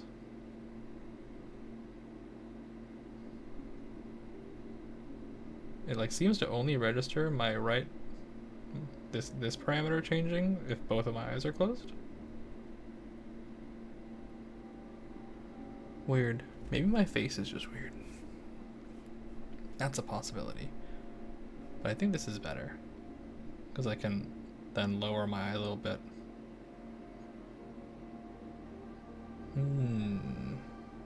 Give them the stare. Fail to give them the stare. Alright, we're back. Oh, just in time. 2 guests? Yeah, or 2. Look, we welcome all passengers on the Astral Express, but sneaking in like that, you have no regard for etiquette. My apologies, conductor. It was an oversight on my part. I assumed you were already acquainted with the garden. Given the chaotic situation in Penacony, the Nameless are the only ones we can truly trust right now. You are the memo keeper. Pleased to meet you, Dan Hung. I've seen you in others' memories. And as for Boot Hill, this is our first face-to-face meeting. I hope you enjoyed that bottle of Astana's White Oak. You sure have a refined taste. Finally, Memo Keeper. Well, let's cut to the chase. Spill everything you know. That's precisely what I intend to do. But before that, please allow me to introduce myself. My name is Black Swan, and I serve the Garden of Recollection as a memo keeper. As for Acheron's story, I'm sure she knows it better than I do. Greetings. I'm Acheron. What? You Garden of Recollection shirtbag! You betrayed me! I apologize, but she did that at my request. Due to certain reasons, I have been exiled by the family. Thankfully, this memo keeper came to my aid and helped me escape their surveillance unnoticed. To be honest, it was more like stalking than helping. And the process was far from unnoticed. But we did escape. I asked her to guide me to a place beyond the family's reach and to contact a few trustworthy individuals. Namely, all of you. Trustworthy? Son of a nice lady. You think I'm dumb or something? How about this? I'll put a few bullet holes in your head and see what secrets spill out. Then, we can talk about trust. It doesn't have to be like that. I'm willing to answer all your questions, but not right now. If my cover hadn't been blown, we might have had more time, but at the moment, we don't have any other options. No other options? What do you mean? This is the only way I can ensure everyone's safety. I kindly request an immediate warp jump out of the Astana star system.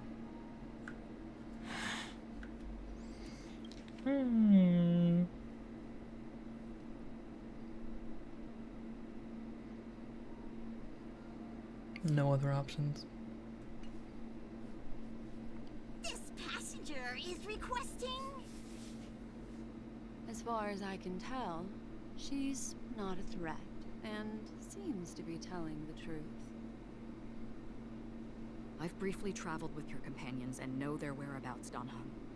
Please rest assured, your nameless companions are safe, but they need our help. As for Boot Hill, you may have guessed. I've been waiting for you. Galaxy Rangers are known for their elusive nature and limited contact with each other. So this was the only He's really still in his pose, by the way. His gun pointed, hand on buckle pose. Only by doing this can I find a true Galaxy Ranger and fulfill a long-standing promise. To return his relics to their rightful owner. Someone once told me that every rainfall is like a gift from the heavens, a sign of their mercy upon the world. Raindrops are said to be the tears of the gods, shed in response to the sorrows of the world. Their constant pouring is a reminder that the gods haven't abandoned us yet. So, how long has this rain been going on for? Nah, we gotta screenshot that. Need that for my folder of screenshots.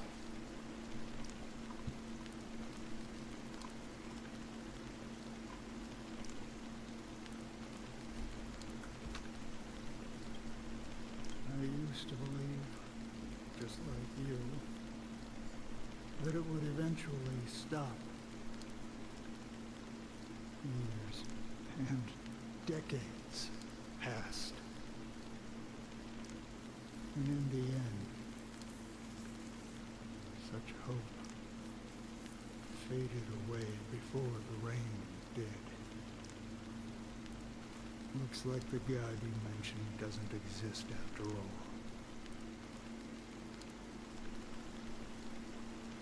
As he spoke, the old man's gaze remained fixed on the distance. Amidst the fine drizzle of black rain, countless shadowy hands emerged from the sea, shrouded in an ethereal mist, reaching out towards the sky one by one. Well, let me share a story. Mortals who walk the paths are like sailors on a vast ocean, leaving behind a trail that creates countless ripples of possibilities. These ripples last longer than the fleeting lifetimes of humans. And for some, their presence leaves such a strong mark that it's reflected in the waves. Like those shadows on the ocean. Sin-thirsters, the obsessions of the Pathstrunners, they emerge from the depths of IX, seeing themselves as masters of their own destiny, unknowingly repeated the actions of their past lives. They emerge from the nihility and head toward it, leading purposeless lives. However, these hollow phantoms... Oh, I've, hit the top here, huh? I do this pose, actually, more than I realized that I do. So I need to... Let's, shrink? Shrink me down a little bit?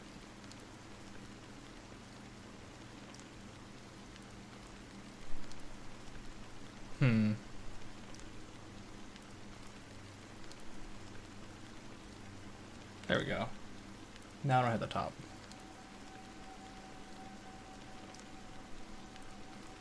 And then from there, I'll just have to make this a little bigger. There we go.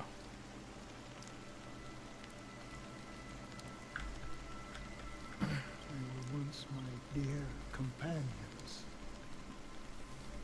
A group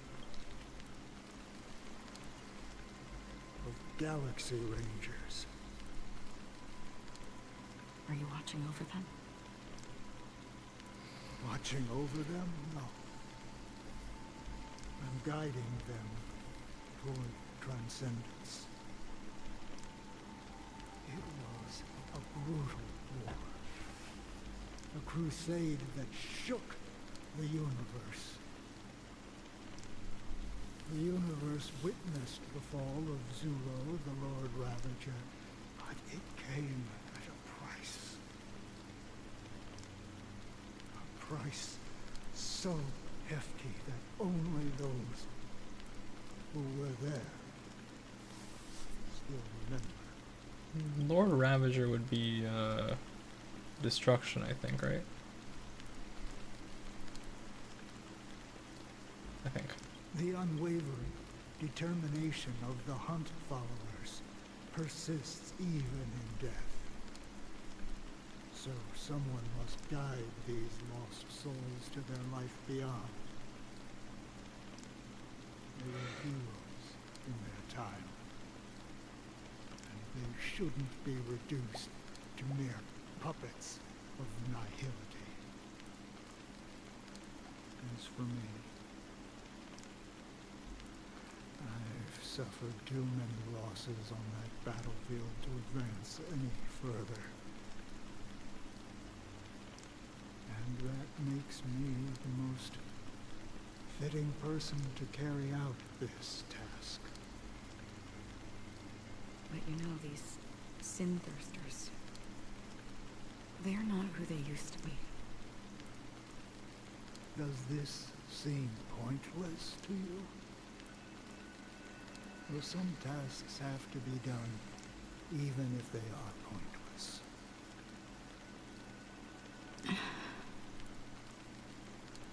I can help you.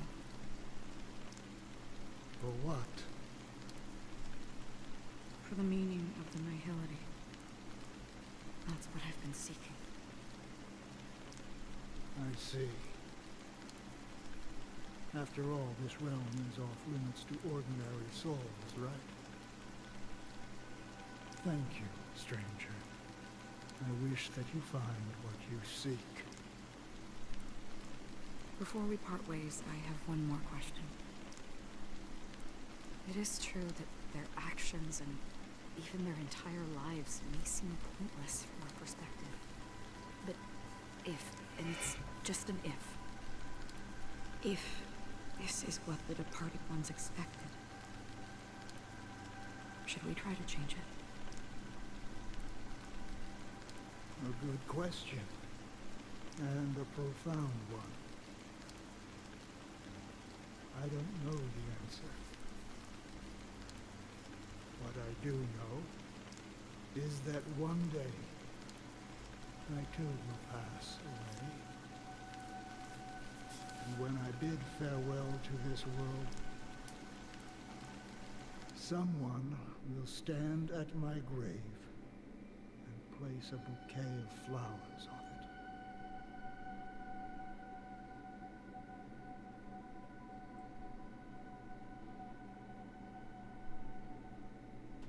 Alright, we're Robin now. Doing our thing, becoming Robin. Minding your own business, becoming Robin.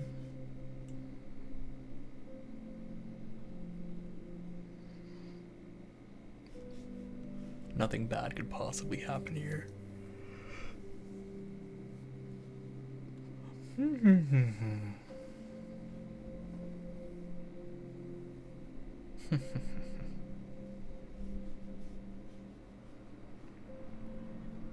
When I appeared as a child, my speech, mindset, and soul reflected immaturity and innocence. As I grew into adulthood, I left behind my childlike side.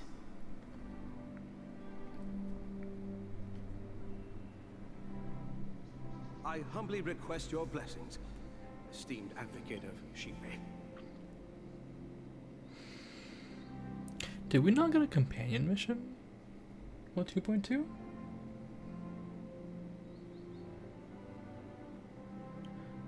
Maybe we'll get it in the second half? Oh, anyway. Gotta screenshot that one too. Screenshot his face. Come to me, my kinship. I have sought their presence with us. As you wish. I have faithfully served the Alfalfa family for nearly a decade, promoting the path of the harmony to the best of my ability. However, I made a mistake yesterday. While I was preparing dinner for the family head, I accidentally dropped a prepared dish on the floor. Out of laziness, I lied and claimed that everything was ready.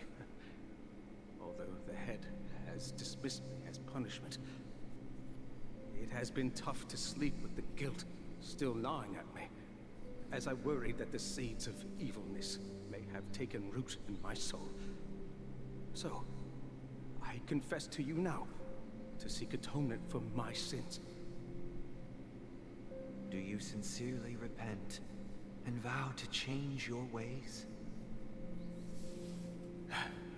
Yes. Have you examined your soul and confessed all your sins? Oh. Yes. Are you willing to accept the process of atonement? Yes. Very well. Show your dedication and goodwill to the family, and you shall be reinstated among them. Now, please, leave in peace. Oh, praise Shipe. And thank you, esteemed advocate. Next, please step forward. I wholeheartedly confess to you. Please, pardon my sins.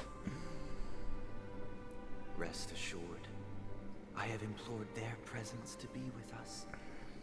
As long as you are sincere, absolution will be granted. Oh, great. You know, I arrived in Penacony as a stowaway. I sold everything to get a ticket. My house, my land, and my 2 children. You did what? I see. Please, go on. My children were starving, and I hoped they'd have a chance at survival if they became slaves here. If I can strike it rich here, I'll lift them out of that situation and give them the life they deserve. But the Bloodhound family got wind of it. They're on my tail, hunting me down. I thought I could bring my kids here. It was all my fault. All my fault. The family is ready to forgive all sinners. I'll ask the Bloodhound family to cease their pursuit. You don't need to live in fear anymore. Oh, thank you. Thank you. I'll work my hardest to redeem my children and make them part of the family. Praise the harmony! Next, please step forward. Hey! Long time no see, Mr. Sunday.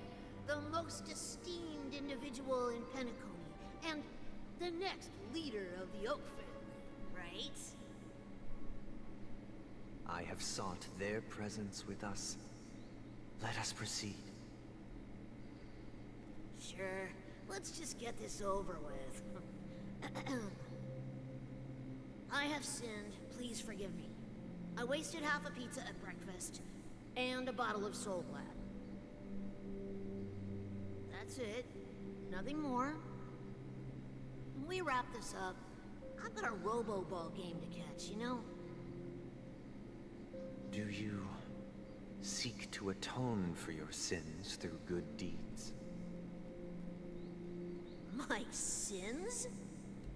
Starting to sound like a saint, huh? Well, let me tell you something.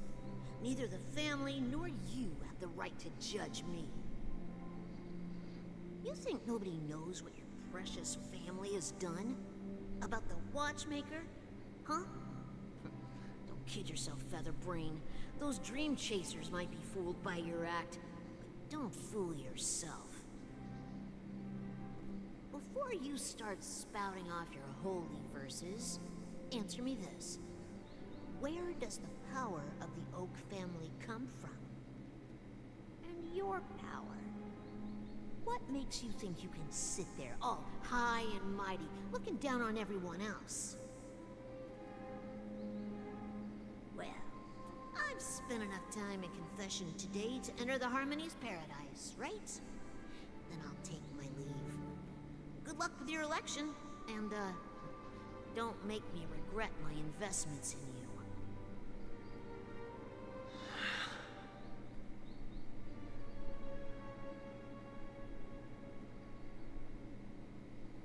Oh, revered triple-faced soul, hear my doubts. Who can judge the strong when their power hides their crimes? Who can vouch for the weak when they will pay any price to survive? Who can comfort the purest souls when even they get led astray? If the strong defending the weak is truly the foundation of paradise, then who is responsible for the suffering and anguish in this wretched world?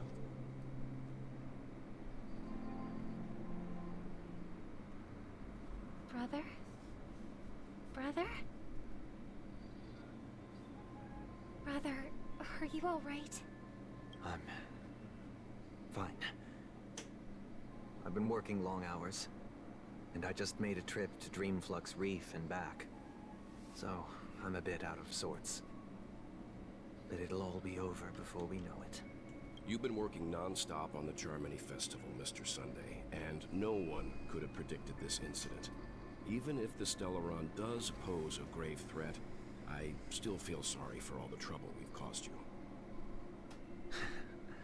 No need to worry about troubling anyone. The Charmony Festival was meant to spread joy and harmony across the cosmos. But now that we know the truth, I'm afraid we'll have to cancel it. It has always been our wish to make everyone happy, so... we'll do our best to explain everything to the Dream Master. I'm sure he'll understand. Yeah, I'm sure he'll understand.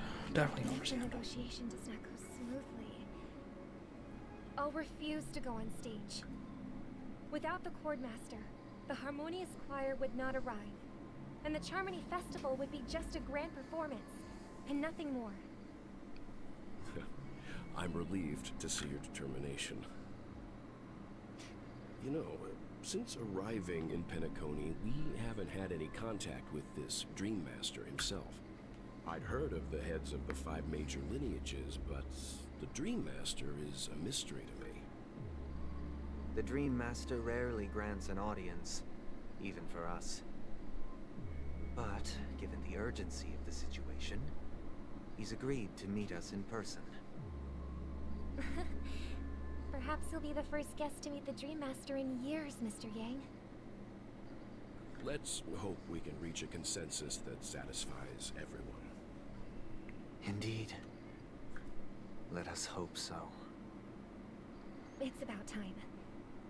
We'll have to get ready for the meeting. I apologize for any inconvenience caused by the urgency. Don't worry. I'll be waiting here.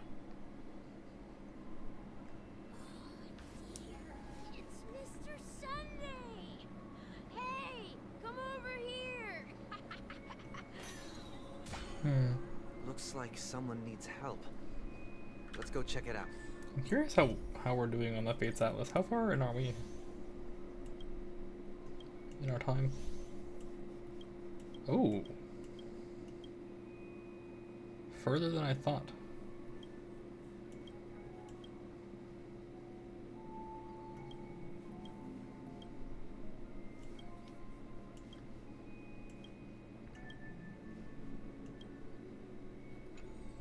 Further than I thought.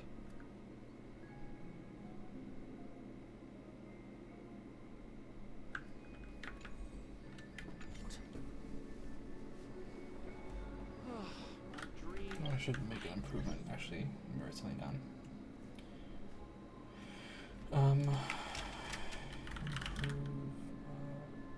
Wrong things. Hey, what's our phone case? Oh. Of course it is.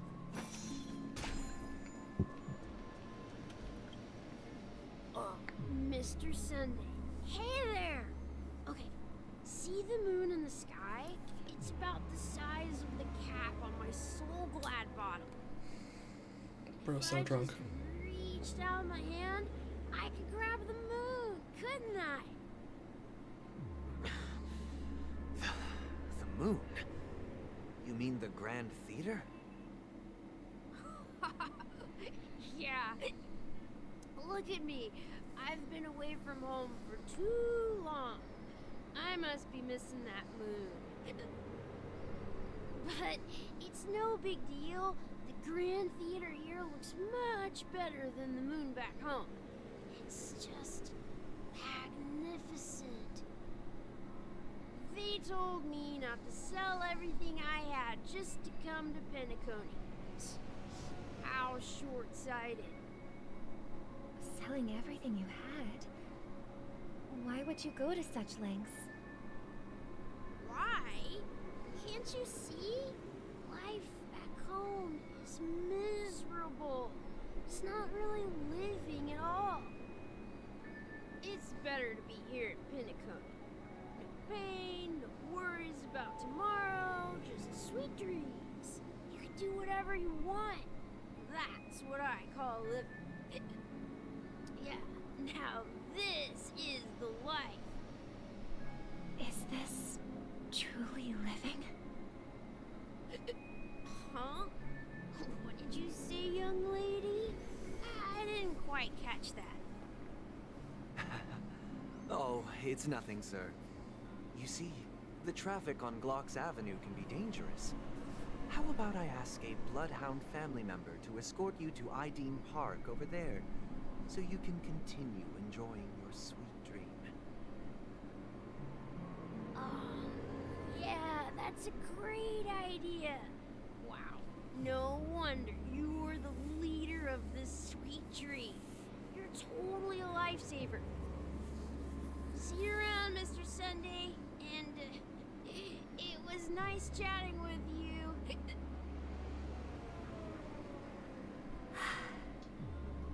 What's up, sister? This is the land of the dreams. But why do they live like this? The man we ran into, he doesn't seem happy at all. Even though sweet dreams are nice, they're just illusions. But for him, they're the only way to survive, even if it means giving up on reality. That's not really living at all. I suppose you have a point.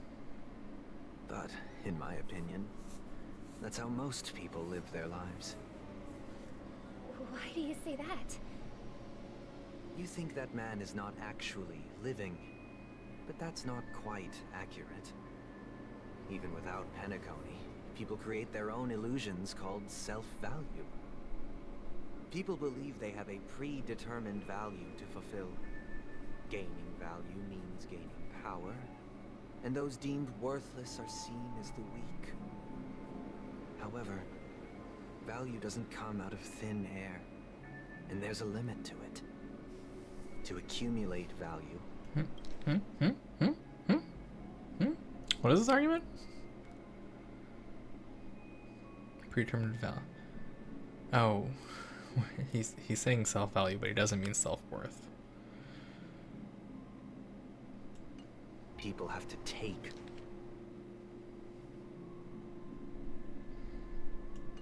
from others, so the weak get exploited and oppressed. Are you suggesting that this is not how things should be? Exactly. But, ironically, people don't think there's anything wrong with it, because they uphold the illusory notion of self-value. And even the weak believe in it. The survival of the fittest. That's where all the tragedies in the world come from. People come to the sweet dream in Penacony to escape from that reality and find solace. No tragedies exist here, only happiness, although in its nascent form.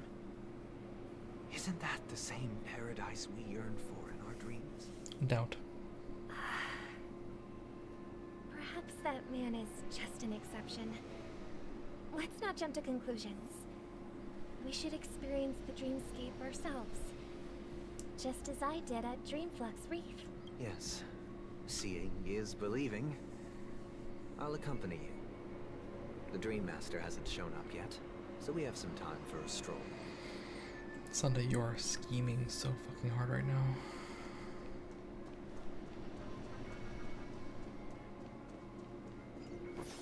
Feel it. I can feel it in my bones. Feel it in my non-existent bones. Glad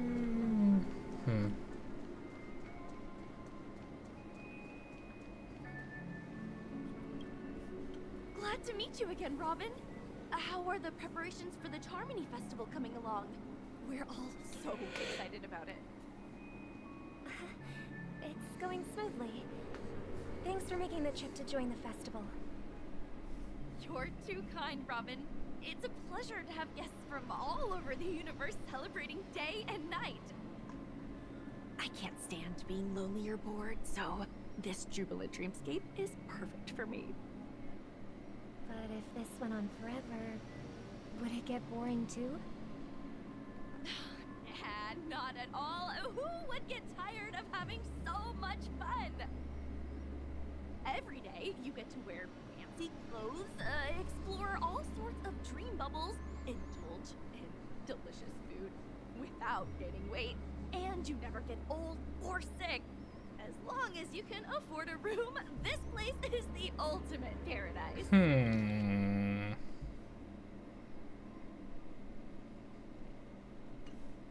But you know that only a few things can be brought back from the dreamscape to reality, right? That's exactly why I don't plan on bringing anything back. Just enjoying the dream itself is good enough for me. I mean, I'm not one of those long-living species. I only have around 60 or 70 years in this lifetime, and there's so much to worry about. Being happy here is pure bliss. Only in this sweet dream can I truly feel like I'm in control of my life and fate. Who would want to go back to reality after experiencing this bliss? I see. I genuinely wish you all the happiness in the world. And I wish you a fantastic performance, Robin! I'm off to the Blue Hour for the ball. See you later.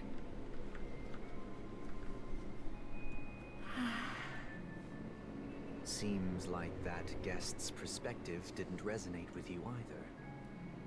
She had a valid point. I could sense her genuine happiness. It's just that... What you're trying to say is, she thinks she's in control of her life.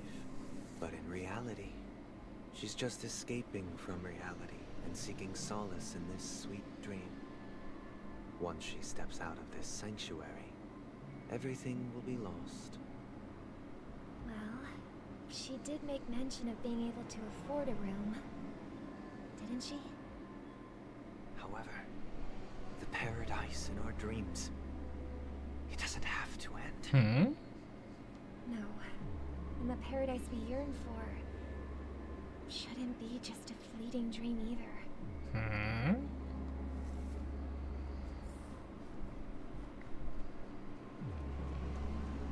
Concerning?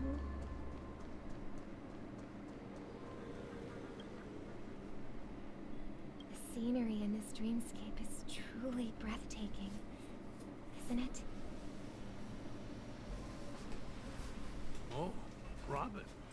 Can't believe I'm meeting you in person here. What an honor.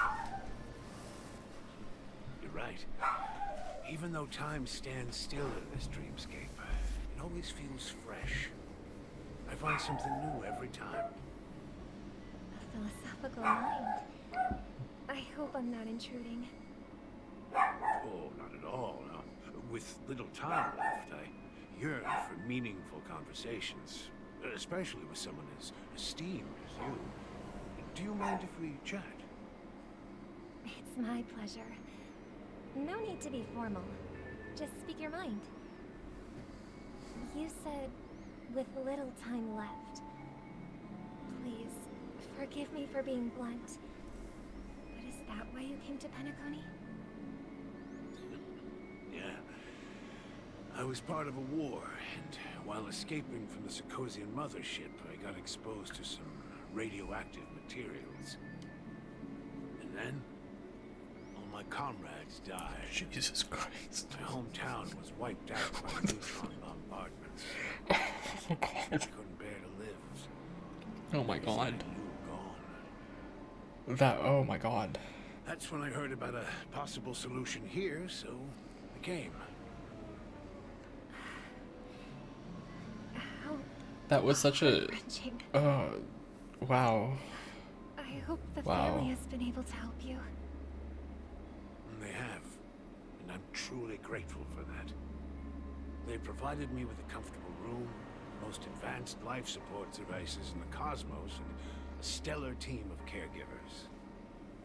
My physical body is now in the dream pool, sustained by life support. The me you see here is that was such a rational and intense. no different from any other person. That was such an intense thing to drop. Like, hey, how's it going? Can we chat? By the way, I'm a war victim. Like, what? That was... That was a emotional whiplash. That was emotional whiplash. Like,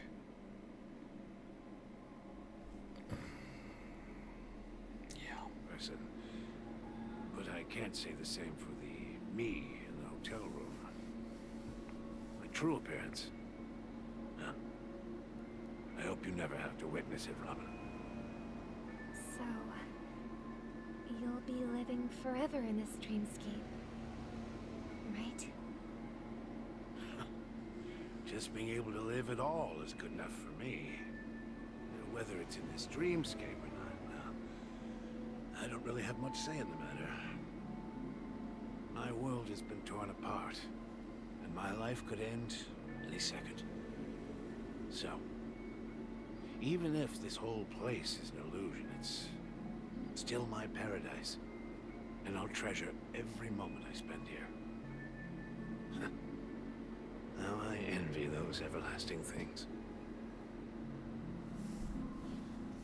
That old man's story. It's so tragic. Fortunately, this sweet dream gives him joyful memories to hold on to for the rest of his life. That's precisely why this sweet dream in Penacony exists. However, even the sweet dream has its limitations. While it provides solace to the disillusioned, it can't completely eliminate pain in reality. There will be a way out. Penacony is already on the right track. Dude, you're so weird. Sunday.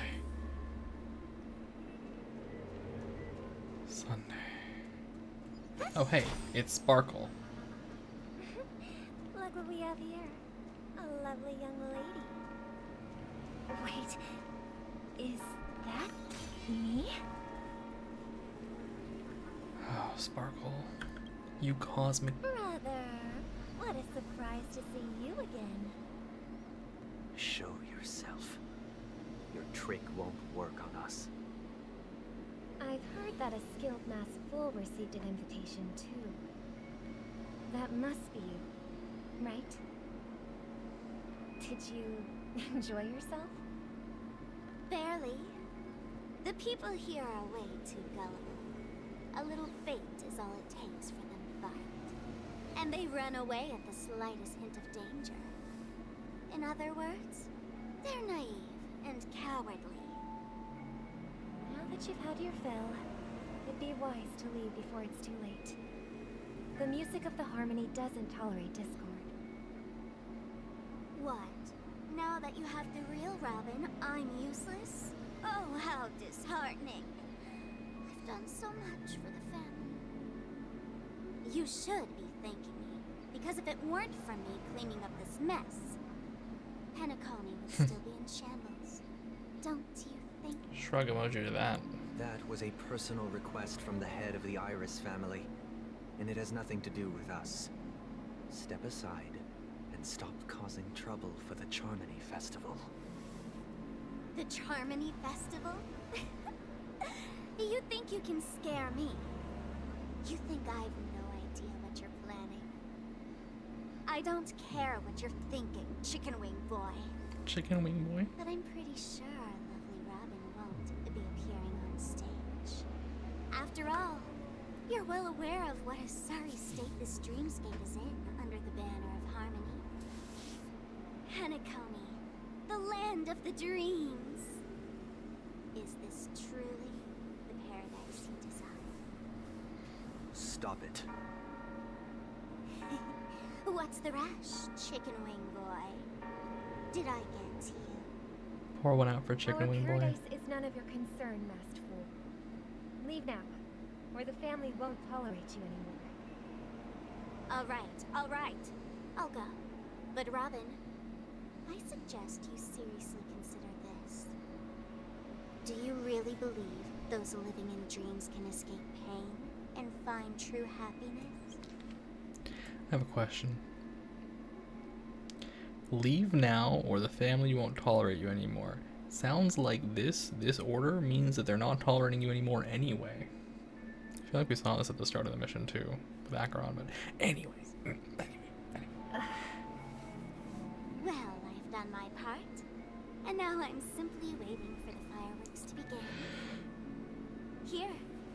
2 gifts for both of you. And don't lose them. If by some unfortunate chance the Charmony Festival starts against all odds, remember to use them during the show. Not the mutually assured destruction bomb. Thrilling. Bang!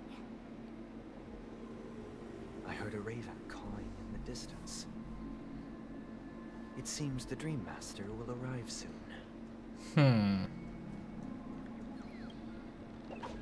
So I was wrong in the last quest. The ravens are not that of the Dream Master. They're not. Sorry, they're not the Sunday's thing. They're the Dream Master's thing. Anyway, gown of extermination. What is that? Can I submit things to the Clocky statue while I'm Robin?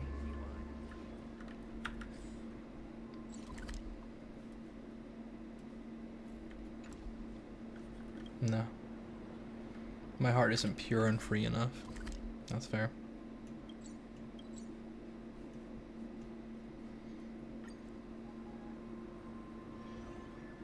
Anyway. Let's wait here for the Dream Master to arrive. Okay. By the way, brother, I heard you no longer have a sweet tooth. Back when we were kids, you used to steal my desserts.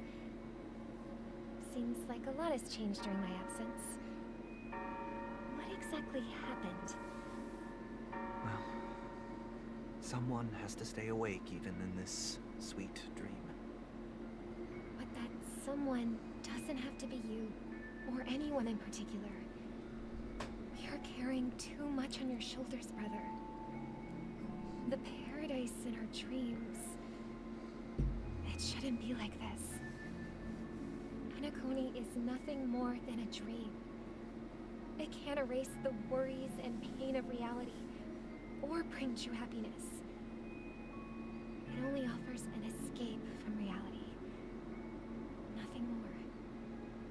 Remember the old man we met earlier? Without this dream, he might have completely lost himself. That might be true, but even without Penacony, he could have chosen another path. As far as I know, the Intelligentsia Guild has been promoting their rehabilitation techniques for a long time now.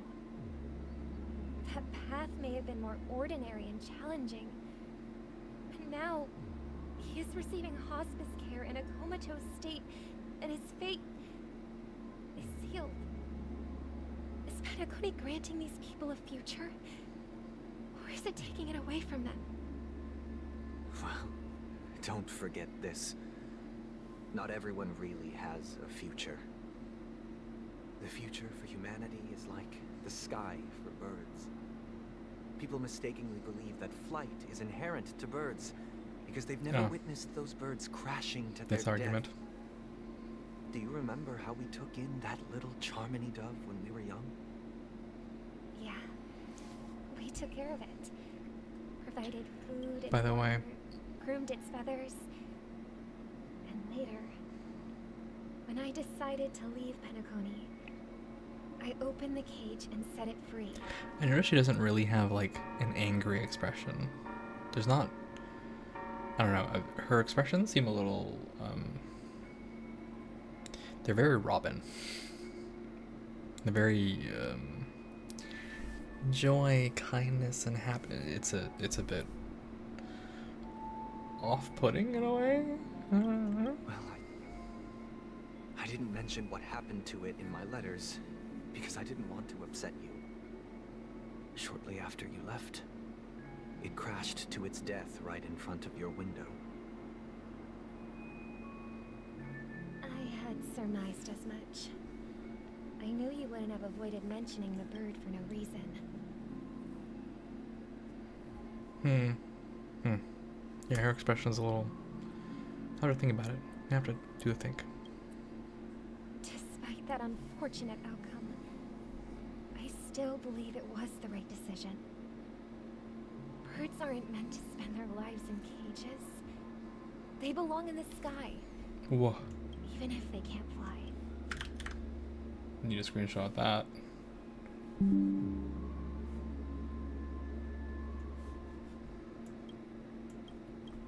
But here's the thing. If there are birds in this world that can never fly, can we really assert that they belong in the sky? Are you implying that the same goes for humans too? Let's take the Astral Express as an example. The Nameless made tremendous efforts to bridge worlds, gaining fame across the universe.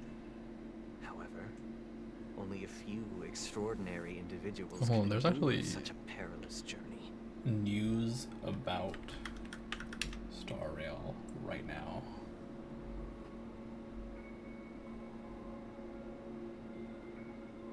Due to commercial policies in the United States of America, updating how prices of goods are displayed.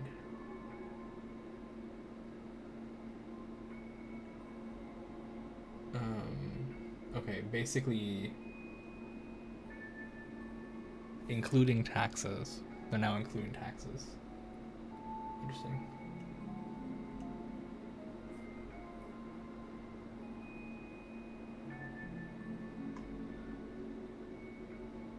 So, taxes.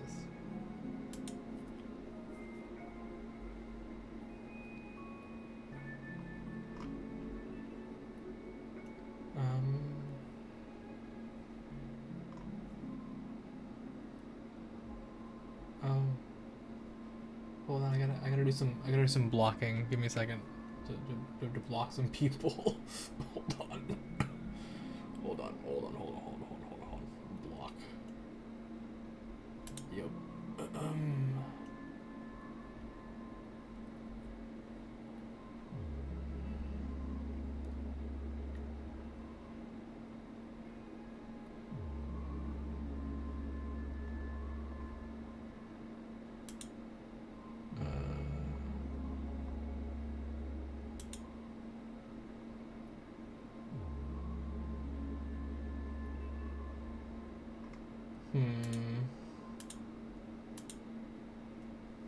I can't tell if these people are real or fake. Not good at these things. I'm not good at knowing who's real and who's fake, but at least I know what a sex bot looks like. So that's fine. I can block that person. That's because the pursuit of the Trailblaze exceeds the capabilities of ordinary humans. Otherwise, why would this path be filled with broken rails, an abandoned express, and even a fallen eon?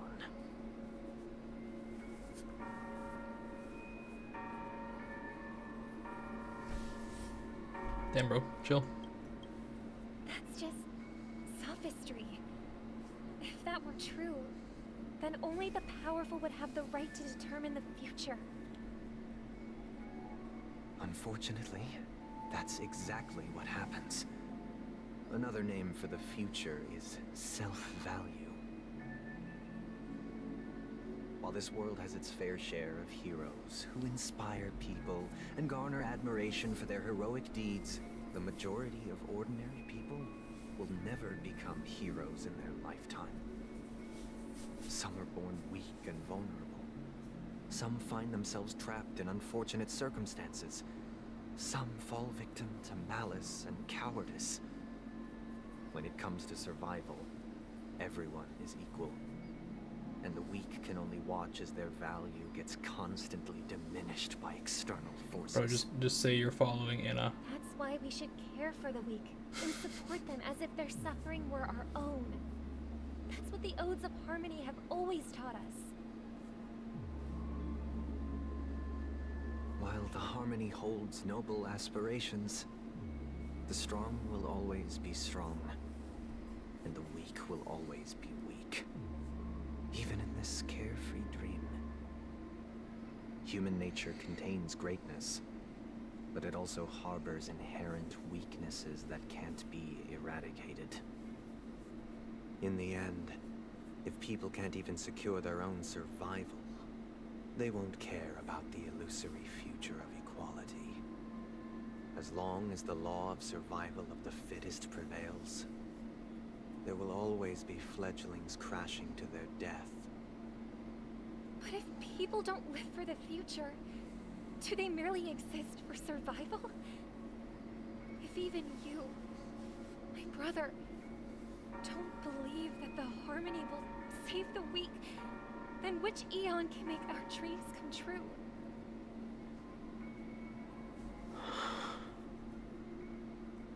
People often forget that when the first bird took flight, the entire world envisioned a future where no more fledglings would ever crash to their death.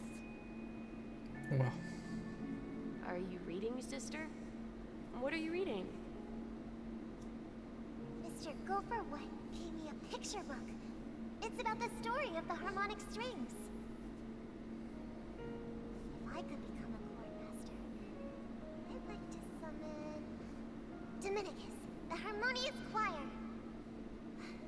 I want to sing with everyone and spread our wishes so that all can feel happiness and joy. I see. Then I would summon the harmonious choir too. Don't you have a wish of your own, brother? Of course I do. It's just that it includes your wish and everyone else's. I long for a true paradise where everyone can find peace. Powerful use of strings in the background here, I want to say. Everyone to our performance, so that both our wishes come true. A really powerful use of string music in the background. It's a deal then. Yeah, it's a deal. But how can I become a chord master? Like the combination of plucked string instruments and I don't know which one that is, but the string instruments that you use with a bow. It's good. It's a very good motif. Maybe you'll have to become a star first.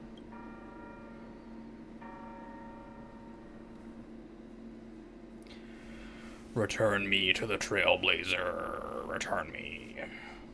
Free me. Free me.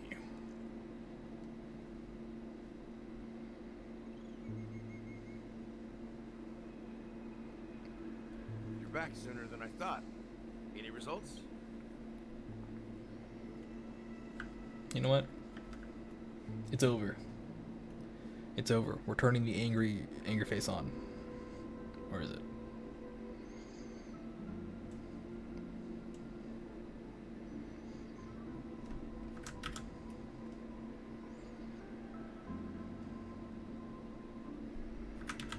Look at this. Angry. We're angry now.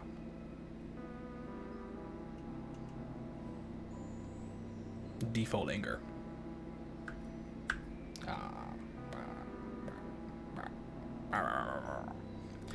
I actually have a question that requires me to check something. So I have a concern about my inability to frown mostly.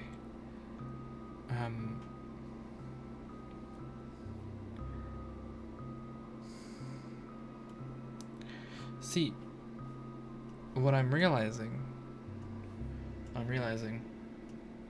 is that if it cannot register me frowning, right, by default, then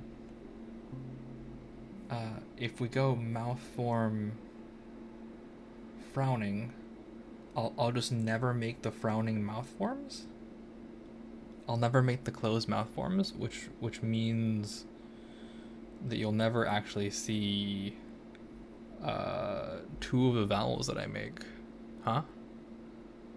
Which is interesting but concerning. So maybe there's an argument for I don't know, like the frowning is kind of necessary, right? Is it Is it necessary?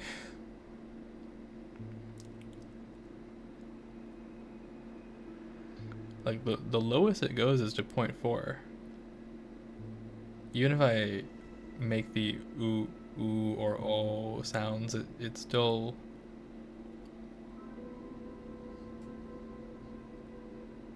Yeah, it's not gonna go there, so... How do I express the depth of that? Unless the input just isn't going to be right, but I think I would rather have a variety, right? Where at least even if I like if I smile, it is actually a smile. Like a half smile is still pretty frowny, but I don't know. I guess I'll just have to toggle between frowning and not frowning, because this is not it. There's something quite odd. Live 2D is weird. I think it's just the camera controls that are weird. I don't have to think about that. Yes. And now, it's up to us to forge ahead.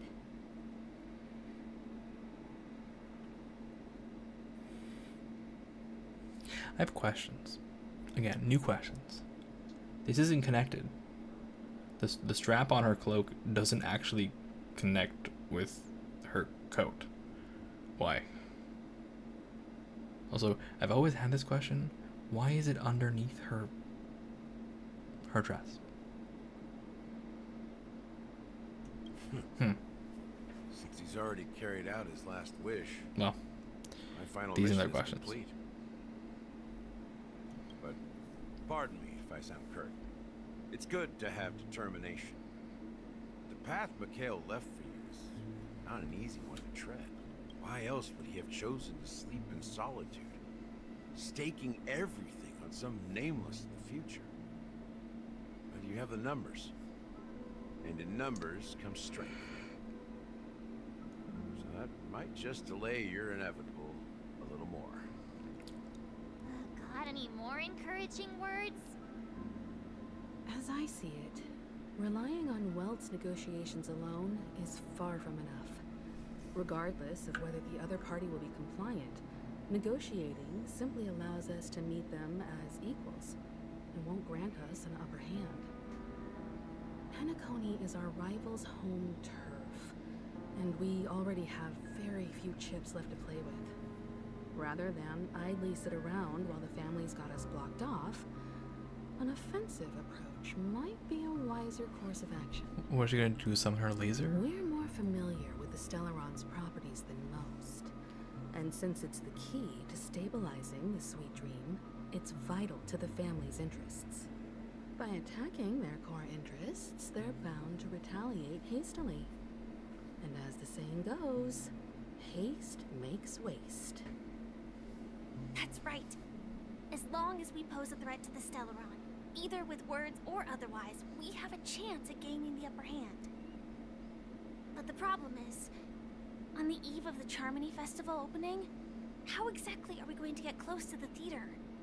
Family security will be airtight, and if we brute force it, even if we succeed, it's too risky.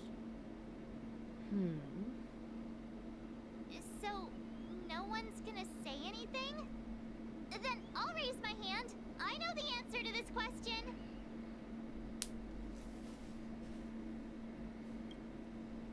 Why are you speaking like the General of the Law Fu? Because it's funny. So, I heard that before the Charmony Festival begins, there'll be a pageant to kick off the festival. It's called the Soulglad TM Festivity Audition. TM. Or something. And it's going to be held in the moment of scorched sand. As long as we clinch the top spot, we'll be able to attain the title of Festive Superstar. And be able to personally bask in the graces of Miss Robin. Not that that's important. What's crucial is that we can enter the Grand Theater before the audience arrives. So, how do we go about participating in these festivity auditions? I've already procured special invite tickets from Miss Robin's fan club. You have? To tell you the truth, I had been preparing to join the auditions all along.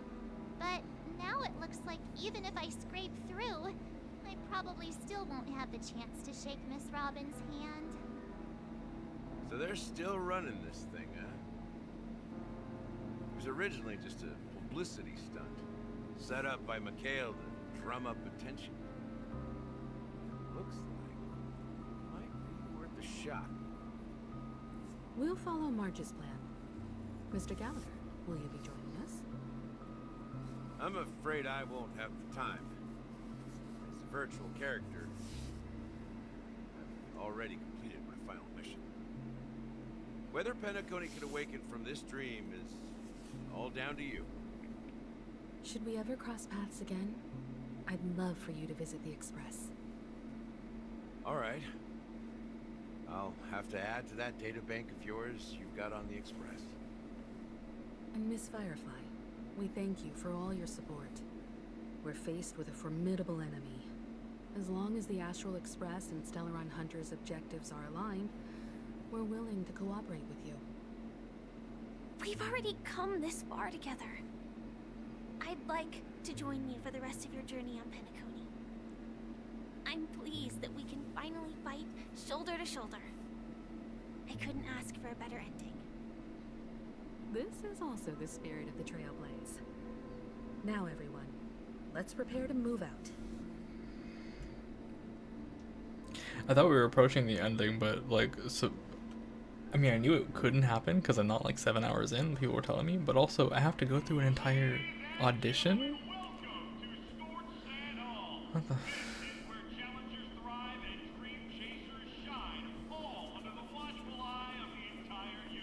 Okay.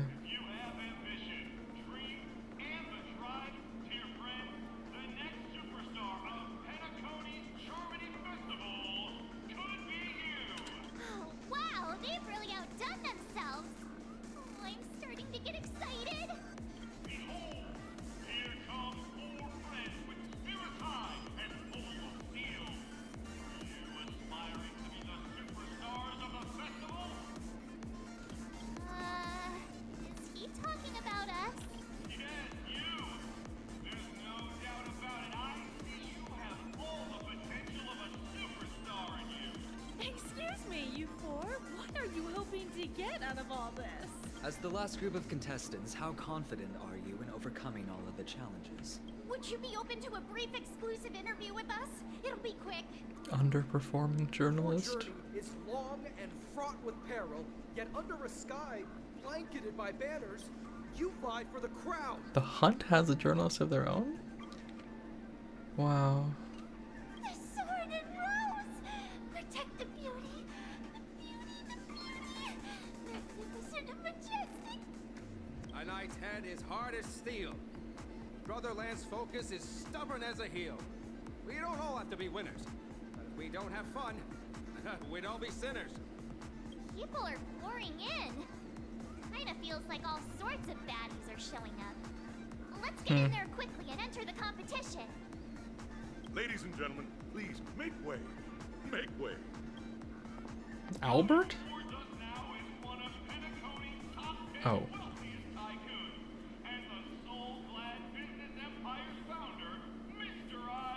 It wasn't Albert. Allow me to introduce myself.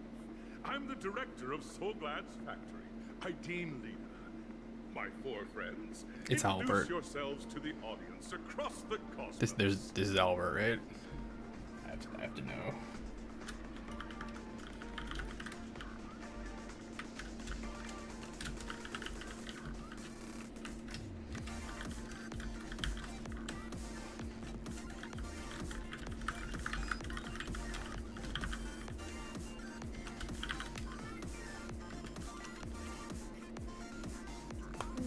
Hello, everybody. I'm Himiko, a nameless from the Astral Express, and these are my companions. Don't you guys need to hide your identities? Hide it anyways. Penacony is plastered with our posters. And Because the Astral Express is so well known, the family won't dare to make any rash moves. Penacony sponsor their posters?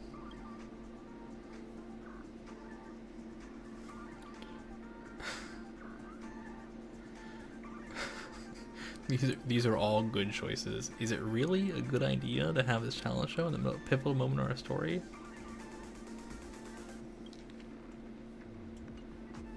Oh.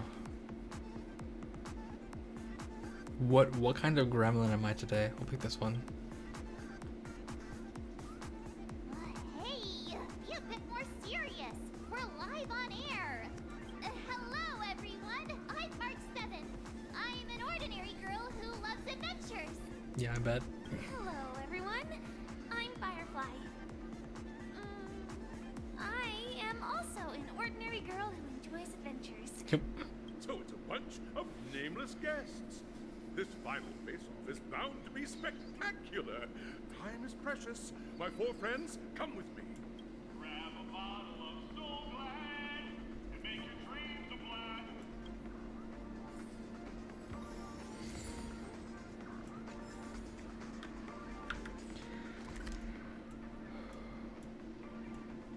They really set up a whole... Wow. There's 29 treasures here. Why? Oh my god. What does the Fates Atlas look like? Okay. We are at Seabiscuit, so there's no more of this at least. We are coming to the end. Maybe, kind of. I don't know. Maybe another 2 hours, 3 hours.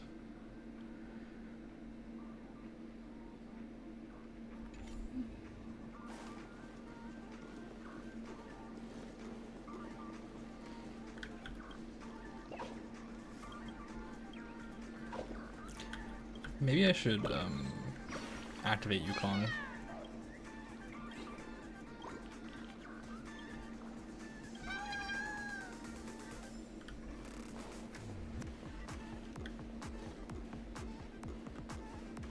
This, by the way, this effect, this is something I wish I knew how to do digitally. I find this kind of thing very, very cool, and I tried to do it using F-curves once upon a time, but let's just say I was not strong enough, not powerful enough to make that work.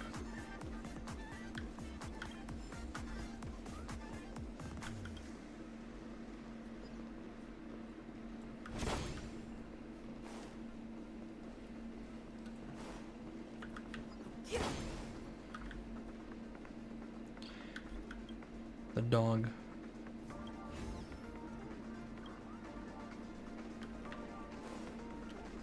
The dog. What that dog doing? I feel like if I switch off of this, I'm gonna get attacked instantly. That's right. This event is a miniature representation of that time known as the era filled with boundless possibilities.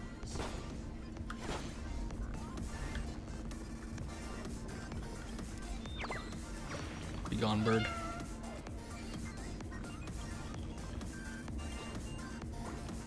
Oh, you'd be punished by boss stone.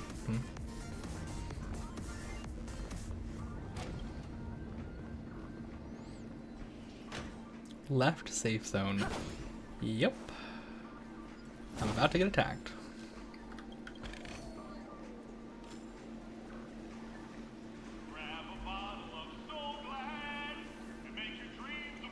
I was trying to leave.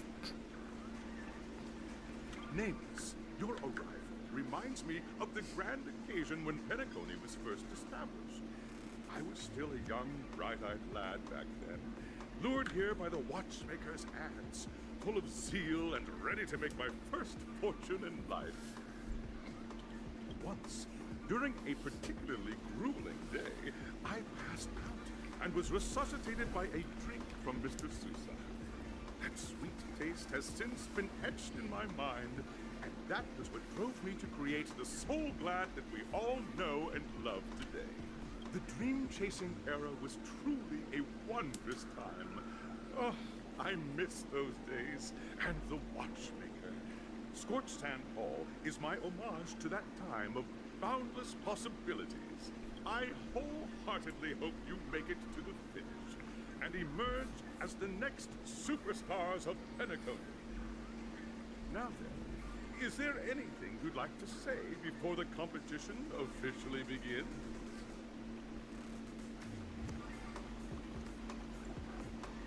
What are these options? Now we'd win.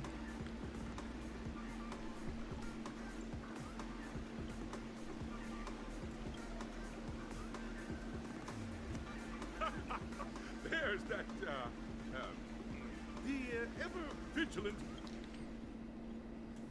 trailblazing spirit we all know.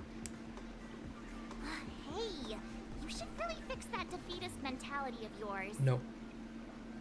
Miss March, how about you? Hello, everyone! Next up, I hate get her. ready for the Mega March 7th adventure, where I'm going to break the speed run world record! Do what? Trailblazing into the uncharted and challenging She's gonna do the what? limits. That's Miss March 7 for you. How about Miss March? I hope that by the end of this journey, everyone will have achieved the outcome that they hope for. Ah, a wonderful wish. Miss Himiko, what are you expecting from your team?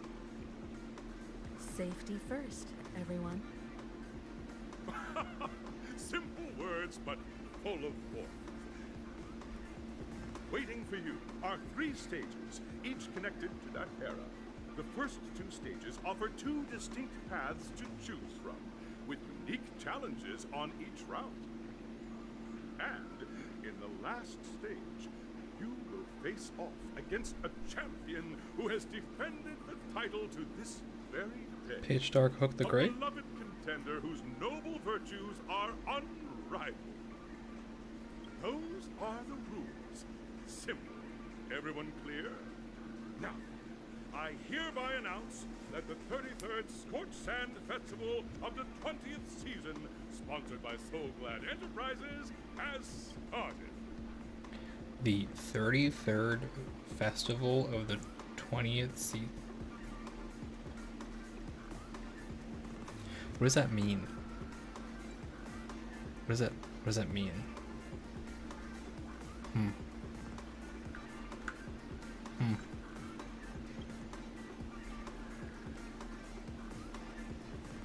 Everyone, as the Charmony Festival is drawing closer, we must reach the end as quickly as possible.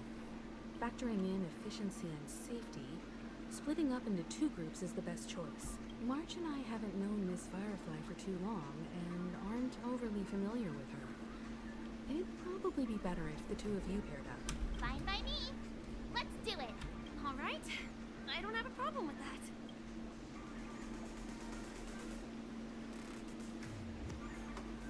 Although I really want to pick this one. This is what I'm feeling. We'll split into the assigned groups then. She doesn't even say anything. No response. Anyway, I wanted this. You, Boss Red.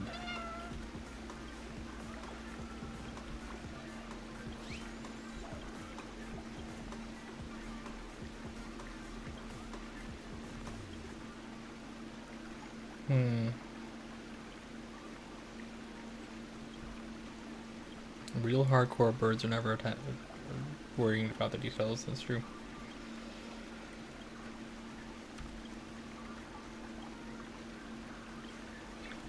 Alright, so what do you get from this bird? Dream Mill Adventure. I could go for all the birds. I mean, I really have no other way of getting the I don't have great ways of get. Oh, where's that achievement? Not this one. Oh, interesting.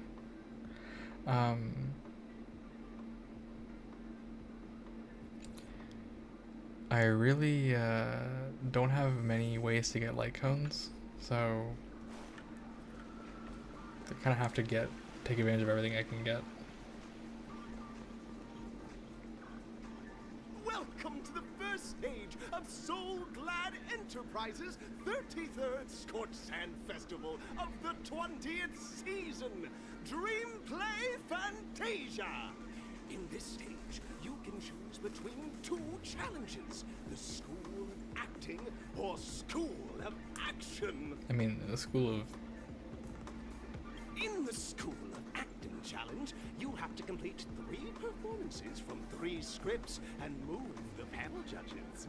In the School of Action challenge, you have to defeat 3 groups of enemies convincingly and reach the end.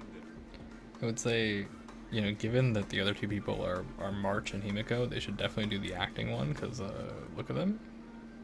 It's Himiko, but I have a golden opportunity here.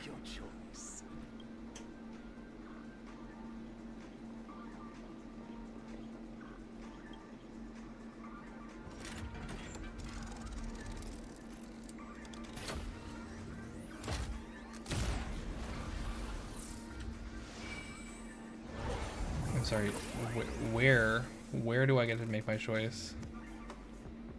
When did I make my choice? Oh, okay. Alright.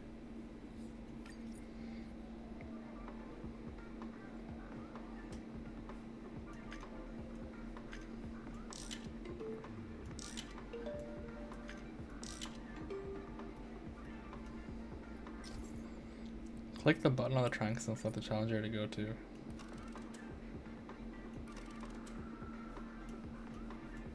I can still turn this though, just for no reason.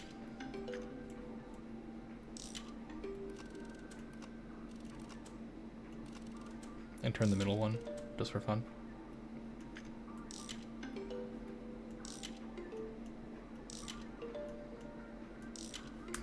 Oh, we're gonna go for the acting one.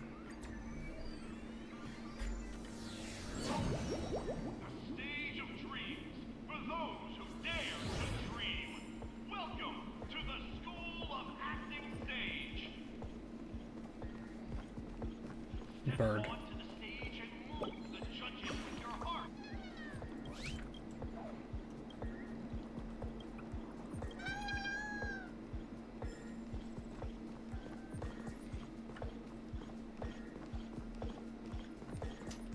Competitors, allow me to introduce the rules of this challenge to you. There are 3 stages up ahead. On each, you will find an outline of a script. These 3 scripts were written by the legendary filmmaker, The Watchmaker, and depict various stories from Penacony's era of pioneering. Your task is to bring those moments to life, find the right words, and act convincingly to make the judges feel the script's intended emotions. Oh, I wish you a successful performance. Also, a bit of trivia. The record score for this stage is held by a participant with fiery red hair. Argenti. His exceptional performance brought even the strictest judge to tears. Argenti? It's like he wasn't even acting at all. We are running out of time, so let's get this over with quickly.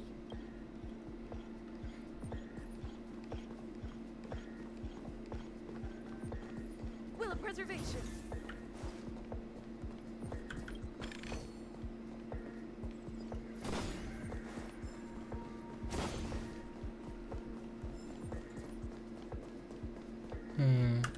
And what's this? What was that?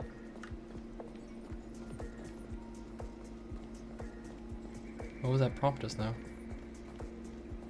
I guess we'll never know. I did spot the bird though.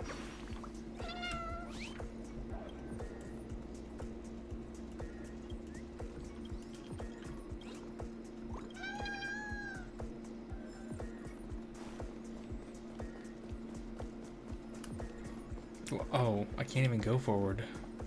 Alright, point taken. Oh, just take a look at this pair. Such star quality. Since you've come as a pair, I'll prep a 2-person scene for you. You two, are you ready? You know, maybe my eyebrows don't move up enough. Maybe the size should move up too. But that doesn't really make sense for how eyebrows work. Like, kind of the size of your eyebrows just like don't really move normally. they don't move that much.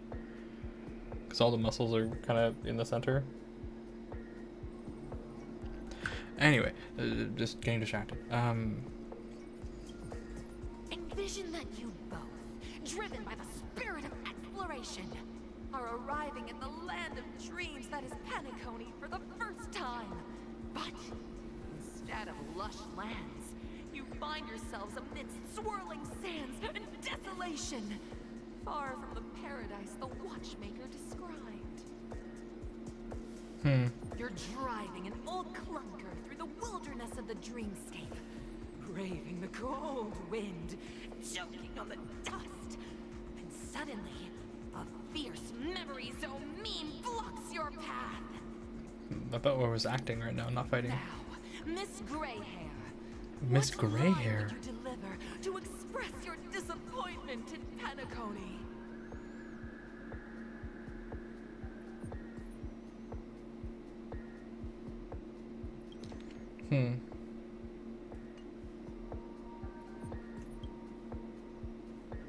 Very good.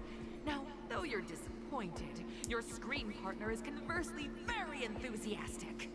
Now, young lady, you will say...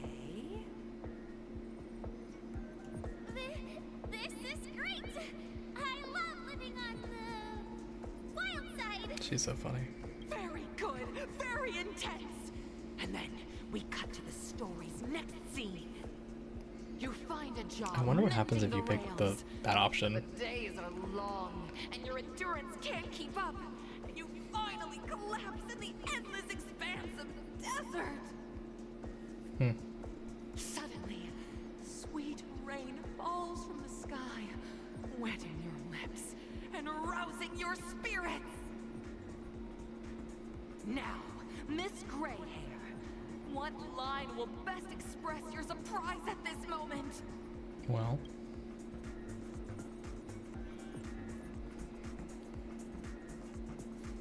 I kind of want to screw this up on purpose.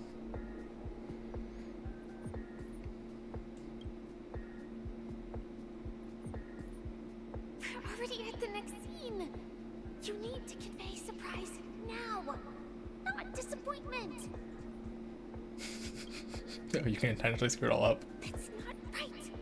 That line doesn't sound very surprised. Okay, good. You can make Firefly get mad at you. I wish now that I had messed it up earlier. At this moment, your partner yet gazes into the sky, both her eyes closed. The raindrops fall, blurring her vision, and she tragically says, Perhaps we were never meant to succeed. Right? Fantastic! Both of you have an incredibly solid foundation. Okay. Next, you'll be challenged with a body language test. I hope these tests won't take too long. All right, give me the stairs. I want this. Give me this.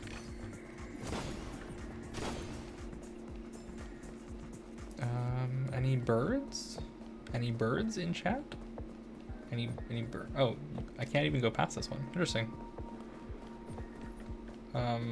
I don't see any birds, so carry on. Here, you two are required to skillfully utilize body language to portray the story context I've laid out for you.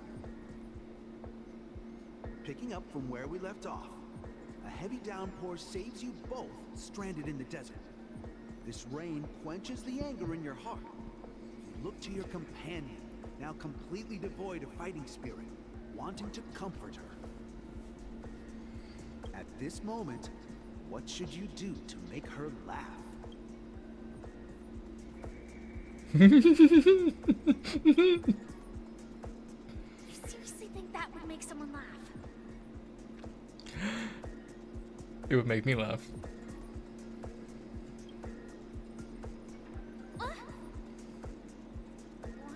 Right answer.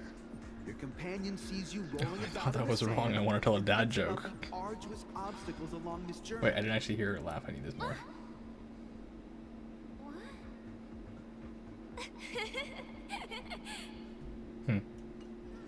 She can't help but let loose a laugh, rekindling hope in her heart. I didn't realize that was the right So answer. this girl, I'm gonna get back on my feet and keep moving forward. a tug at the heartstrings. The story continues to develop. The heavy rain leads you both to sense a business opportunity. So you start venturing into the umbrella industry. But just as the business begins to pick up, competitors start flooding the market with low-priced goods, squeezing your market share. You have no choice. The goods you stockpiled at high prices have to be sold at a loss. This is a pretty self-destructive move, which drives your business to the brink of bankruptcy. At this moment, what would you, who refuses to admit defeat? We did what with our umbrella? I see. Interesting. Decide to do?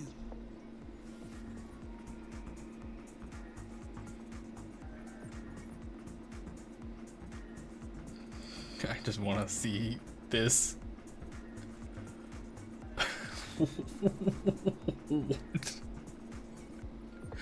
What? What? Get up! No one wins a trade war by kowtowing! I didn't realize that we would actually do that. Alright, that's pretty good. Just leave?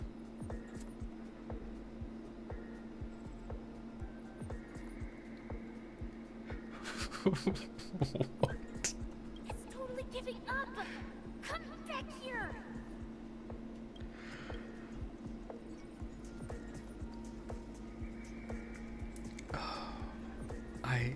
It's worth it to say all the wrong lines just to see Firefly react. Fantastic! But it's a pity your friend does not agree. Seeing that you're up to your eyeballs in debt, she sees nothing but despair in her future. And then... I leave Penacony in utter disappointment! Is that okay? Of course! Absolutely! I was this close to tears! Both of you possess exceptional acting talent! Are there no other competitors? Is that why everyone wants to talk to us? True test is yet to come. You're about to... Yeah, okay, alright.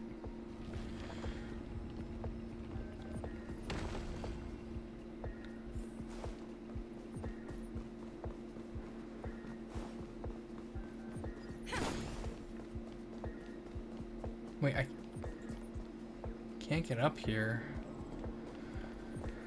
Okay.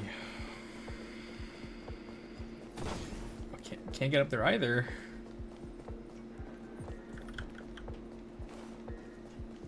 Right. All routes are blocked off. Noted. Then this then. Welcome to the final stage.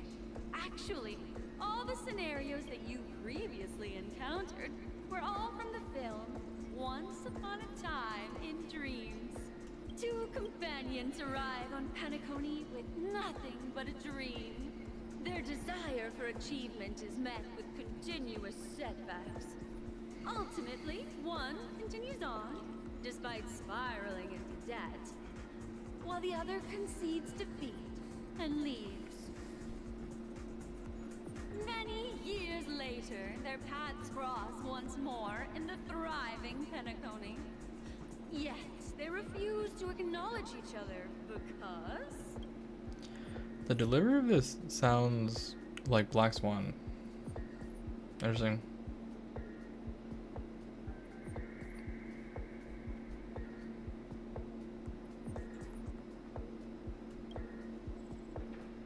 Against the backdrop of a revitalized Penacony. I wonder if there was a wrong choice for that, but I just didn't want to pick one where Firefly gets screwed over, so... The joy of reunion mixes with the sorrow of past separation. shyness of a long-awaited encounter, all converging at this very moment. Give it a shot. Try and convey this bittersweet scene to me. Bring it to life with precise and emotive acting. Is this ever going to end? It's gonna end right now. I know. Why don't you try that clockwork thing you used before?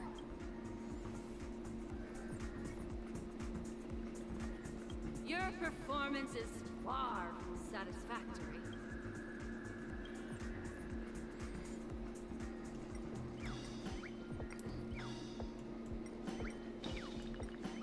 Make her angry. Cut! A mogul who went from rags to riches, treating a former companion with... Huh? Brilliant! Your portrayal beautiful! We have passed the test. We ought to hurry up. Stellaron is at stake. I guess it doesn't really matter what you pick.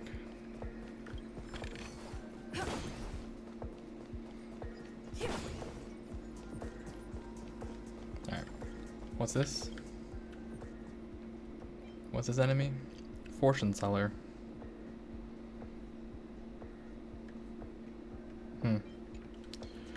Alright.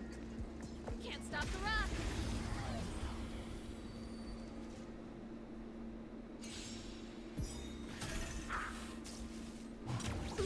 What do you do? What do you do?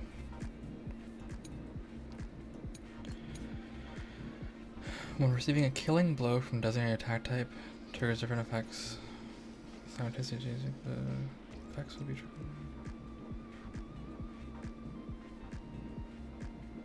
Okay, and then there's a priority order.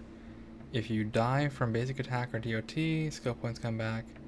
If you die from a skill or follow-up attack, energy regen. And if you die from an ultimate, it's energy and skill points. So both of these. Energy and skill points.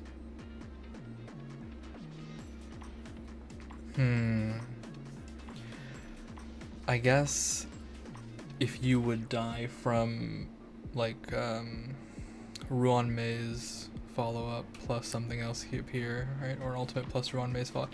Oh my god. Ruan Mei's follow-up will ruin you. That's crazy. Anyway. I'll try to kill with ults, I guess. How are you not? Hello, Cyan. How are you not what? Time for the main event. Oh, yes. Well, now you are. Welcome to the stream. Turn it up. Okay. Try that again. And here you are. How's I got a live 2D now. My head turns. I can do this. I got my shrug emoji. I don't know if it's too blue. I think it's my big thing. So I learned I had to do this. You might find this interesting, actually, since you're here, and I do want to show off. Nope, not the Shrek 2010 one. Hold on, that's not the one I want to show. This one. I'm not the magic mirror. So I found out, right? And maybe you can 2002. You're so right. I found out that I don't know how to frown, and maybe you know more about this than I do. But I found out basically I had to change the bottom here to 0.4, since at 0, right? That's the neutral look. So you lose a whole bunch of mouth forms. Right, you can't make these faces, which is odd. So weirdly, I think that there's probably something around deciding whether or not I want to be angry that day. Because yeah, we got the angry. But yeah, so we'll go back to the game. It's been interesting to kind of play around with it and tune a few parameters and go, oh, okay, well, -30 to 30 makes no sense because I would have to turn my head all the way one way or another, and when you do that, you lose eye tracking. So I guess in that regard, right, I ended up tuning, I don't know if you can see it, but I set, oh gosh, where is it? Well, I set eyes open to 0.8 instead of 1 on the output, but for example, like tilting, right? Tilting used to be 30, -30, so my head wouldn't really tilt. I didn't realize just how much is required to get like a nice motion. But it's cool. It's been cool. It's been fun just playing around. Yeah. Anyway, hello. Here we are. Here! Time for a shot.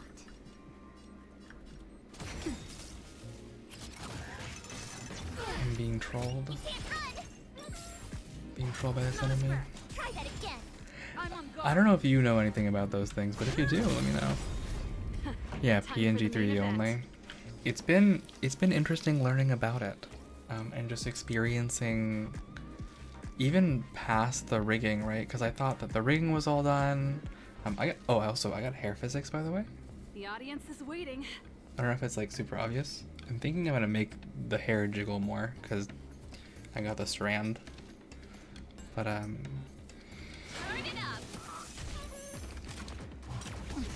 yeah, it's interesting to see how much it differs from like once I did all the rigging and I set up all the physics, there's also then tweaking things in VTube Studio. What's wrong? Afraid of what I might do. Everyone's afraid of what you might do, March. Let's be honest.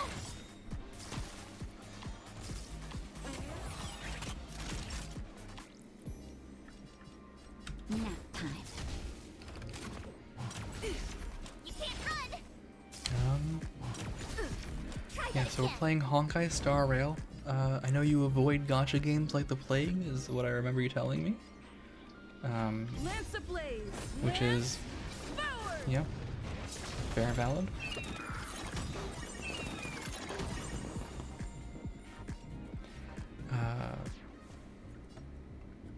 What was I doing here?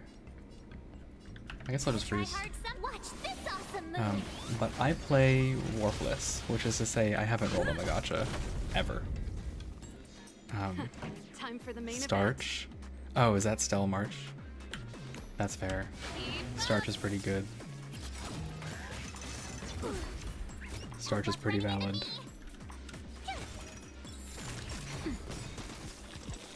Lance at the ready.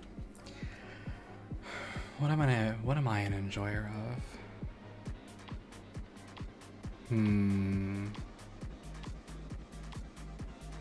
There's a lot to be an enjoyer of in this game. Don't lose momentum. I think I was part of that conversation when we were talking about shipping last night. And part of that conversation I think was about, I guess, ships in the context of like, it's hard to really put words on that in a way that I think is meaningful. By the way, let me know if the sound balance is fine, but striking the balance between, oh, this is a real human being behind the monitor, right? And also, it's also kayfabe. And as an actor, there's a little bit of ship baiting that you can do, because if you feel like it, it's all within your grasp if you so feel. So it's been thought about. I'm on guard. Ship wise, gosh, what is there? What? Ooh. Oh. Maybe I'm not the biggest fan of Don't this, lose momentum. but I have something I need to show you.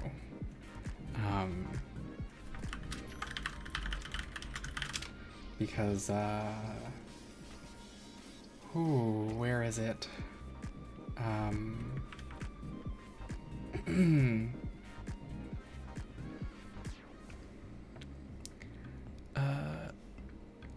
I drag and drop this? Is it gonna let me? No.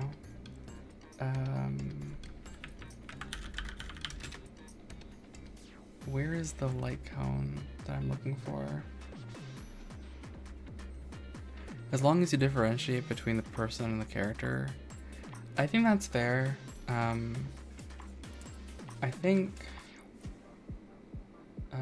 it's called Rondo Across Countless Kappa's Light Cone. No.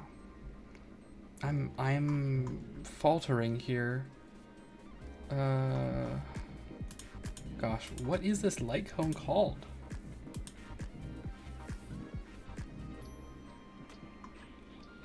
Maybe, alright. Copy image address. No, just open link in new tab. What? Alright.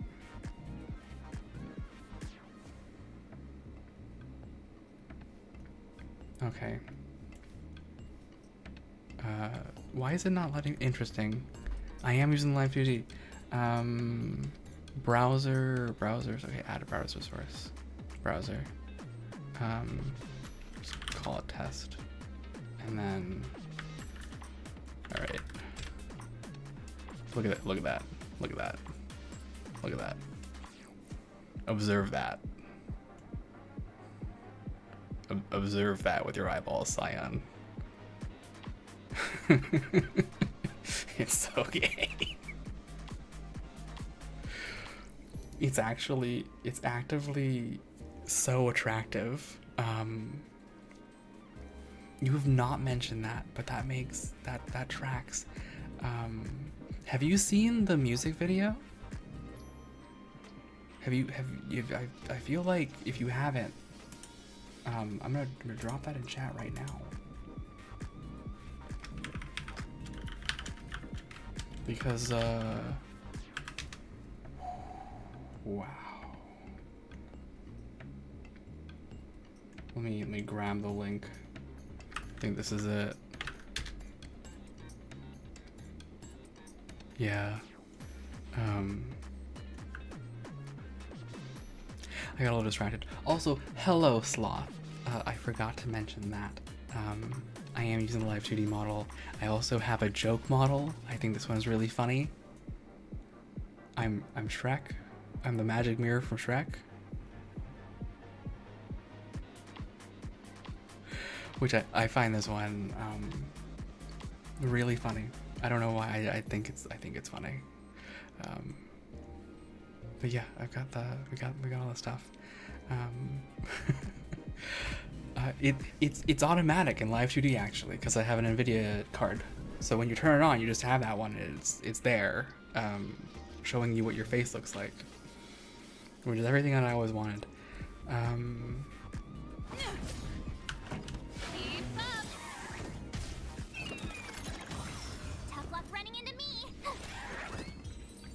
But yeah, so that's the situation.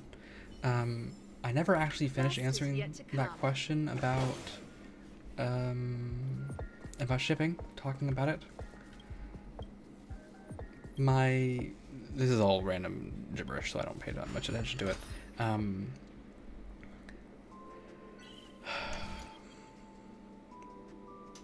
Yeah, I think there's a certain amount of like, how do I best describe this? The streamer doesn't belong to you, nor does the stream, I think is how I would put it. And I think as long as people can be respectful of that, that, you know, enjoy, support, do all that stuff, but it's not yours, right? I think a lot of these things come out of that, right? The possessiveness, the like parasocial, the ship wars, the like this is right and this is wrong, where a lot of that could just be solved very readily by going, oh yeah, like there's a person there and they have boundaries and they're a human being, and even if they play it up for laughs or make a joke here and there, right, like whether they do that with a friend or not, and that's the other big thing, right? I'm gonna solve this puzzle while I chat. The other big thing is knowing that getting sort of this inside view on, yeah, just like that. Getting this inside view on how someone interacts with their friends is also so, I mean, it's so like expressly unique to each person and each friend group, right? The kinds of jokes that, for example, you and I made on our collab, right? And the kinds of jokes that Sloth, you and I made with Mango and Irish and everyone, right? Those are jokes that you can make amongst friends, right? Whereas if some rando were to make certain same kind of jokes to me, I'd be like, who are you? Who are you to speak to me this way? So it's, I don't know, it's hard to really put my words on it. I feel like for me there's a bit more nuance than like necessarily keeping away from the person themselves.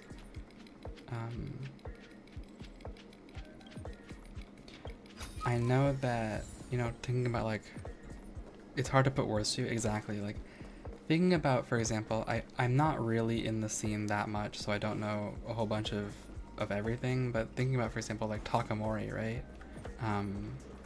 Like they enjoyed that until it was too much, until it was like a dead joke and people would not let it go, right?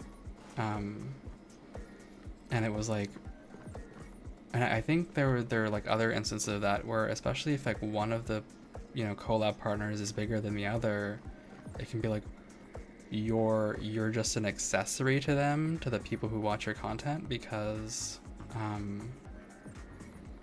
you know, you're not as big as they are, and they only see you in the context of the ship, right? Which is like sad. It's sad. And you know, similarly, right, like you can look at YouTubers like, you know, like Iron Mouse and Connor, right? I really not in the scene. I don't know the full context, but I know at least this much to be like, I've watched Iron Mouse for all of 10 minutes, and she has like, in that span of time, Nightbot 3 times was like, don't ship me with my friends. And it was like her and Melody doing like a car wash stream, like washing Power Wash Simulator, and like people have their own boundaries and their own limits, right? And then I watched 10 minutes of an Arissa stream and I was like, she's down bad. So everyone has their own vibe, I guess is how I want to put that, right? Everyone has their own unique vibe.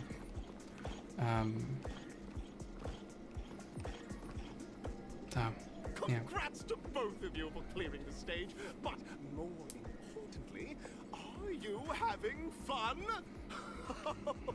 Fun is more important than success.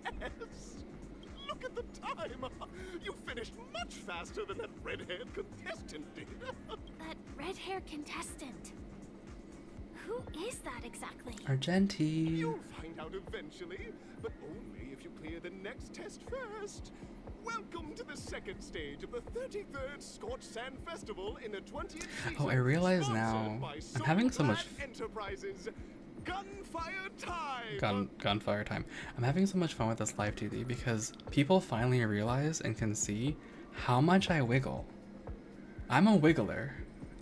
I do this like all stream long. Just wiggle back and forth. Like this is me for 3 hours straight. You have the option to choose Gunfire and undergo Brother Hanu's trial, or Time, where you'll face Clucky's trial. I'm wiggling a lot. Now, make your choice. Speaking of cute, yes, what's up? But yeah, it's the one of those things where like I love my my 2D boy, right? I got the people would realize that weird angle is it. Oh yeah, let me show you that very obvious. Oh no, I'm slouching. I realized because my chin is not cut off. I'm like, posture check. It's my own posture check to remind myself. But it's I love this vibe a lot that I have with the PNG. Oh, and I also have this effect. I don't know if you guys showed you guys that. I got this button, which I love. I love this button, and I can't recreate this button in Live 2D. But I love this button because it vibes. But I'm a wiggler. I'm a very like. Sometimes I wiggle. I do the wiggle. VTube Studio has fun stuff.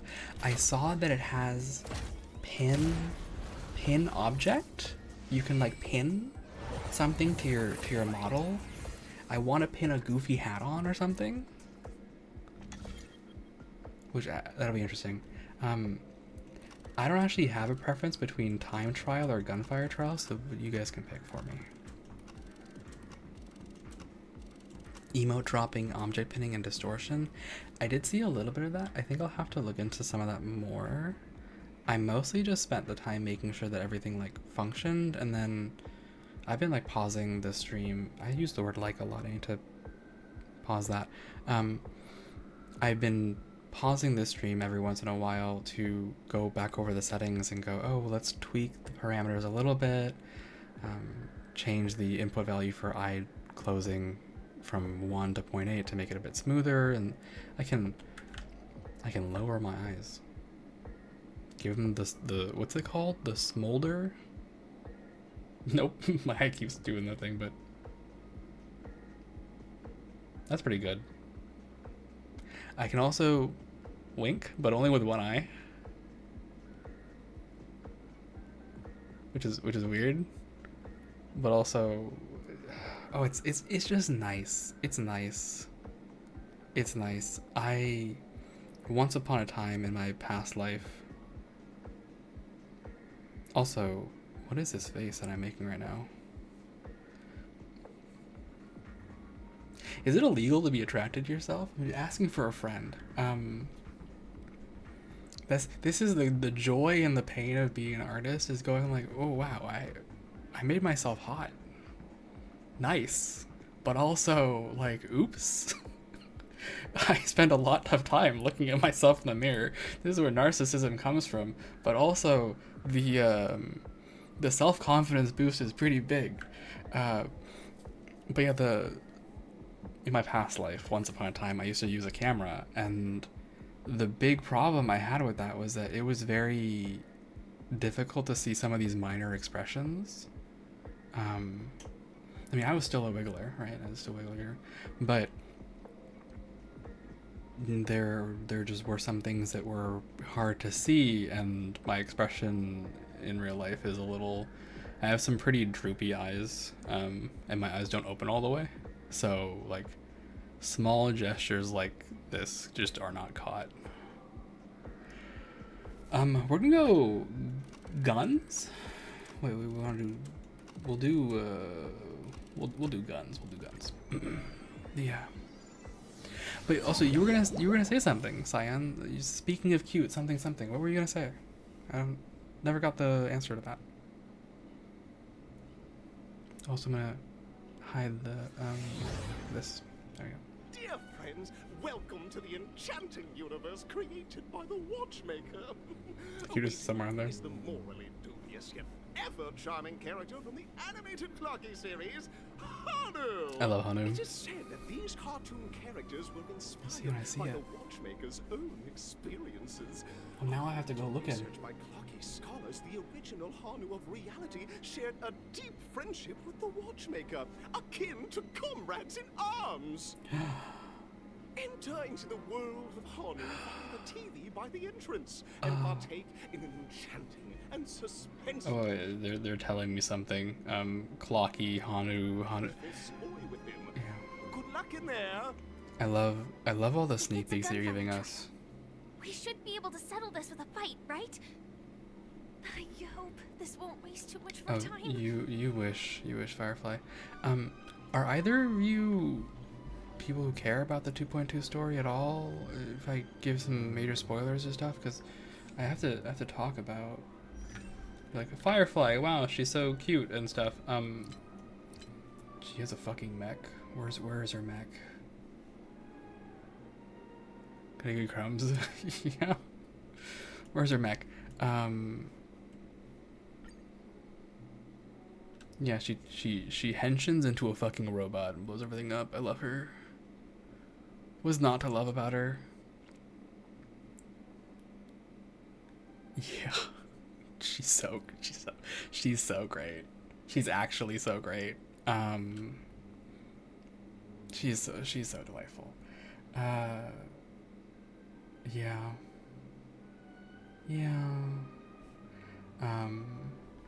If we have to talk about characters that I'm a big fan of, I've been waiting for her for a year. I've been waiting for this character to exist I waited for the character to exist for 7 months, and then I waited another 5 months for them to give me her for free. So here we are. She has 3 tones in her hair. She uses an awl. She's a robot. She's great.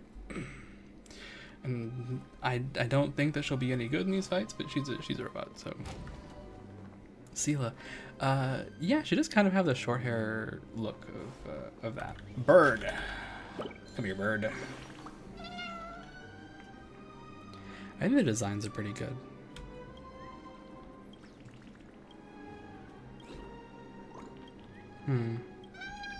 I like, for example, Serval's design is pretty good.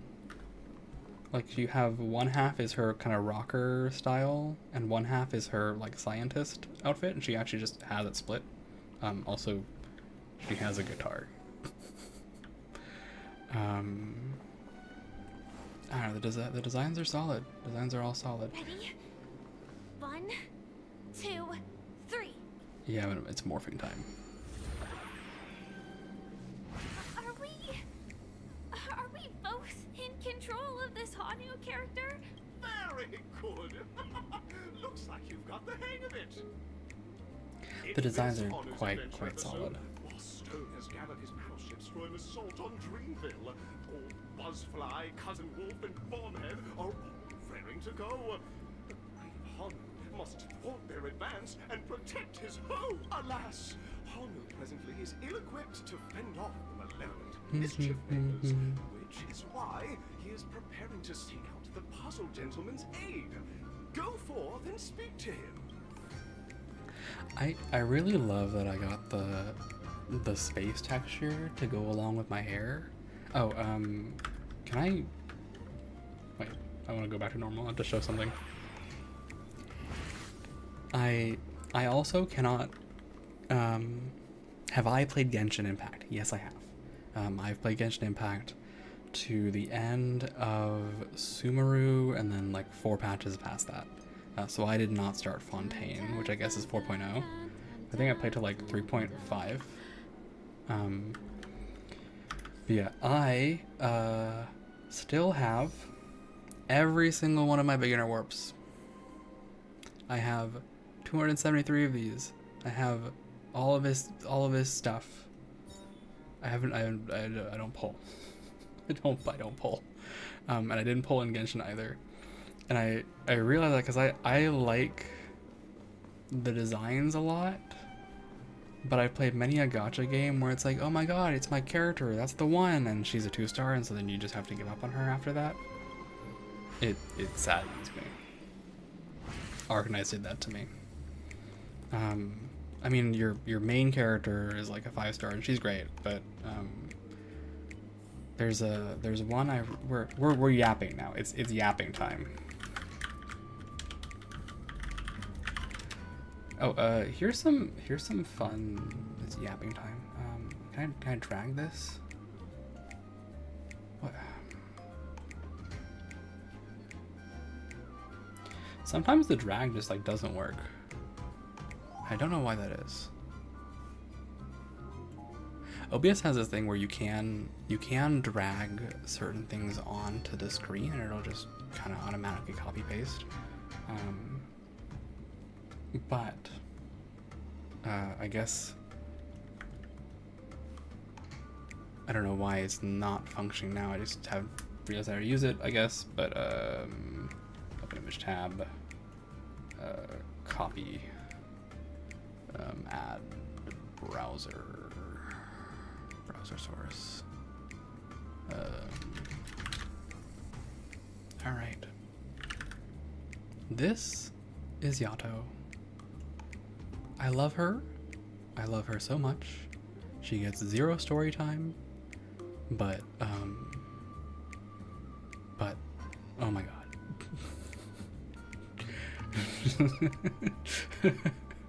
Yeah. She's a 2-star in a gacha game with 6-star characters. Now, you can play that game with 4 stars and win, and I've done it, and it's fine. But Yato is just not good enough. And so 15 stages in, you're like, okay, well, I can't really use this character anymore. And then you become sad, or well, I became sad, because I am that kind of person that I develop an emotional attachment to the characters. And once apparently I'm already using the name browser, so temp browser, right?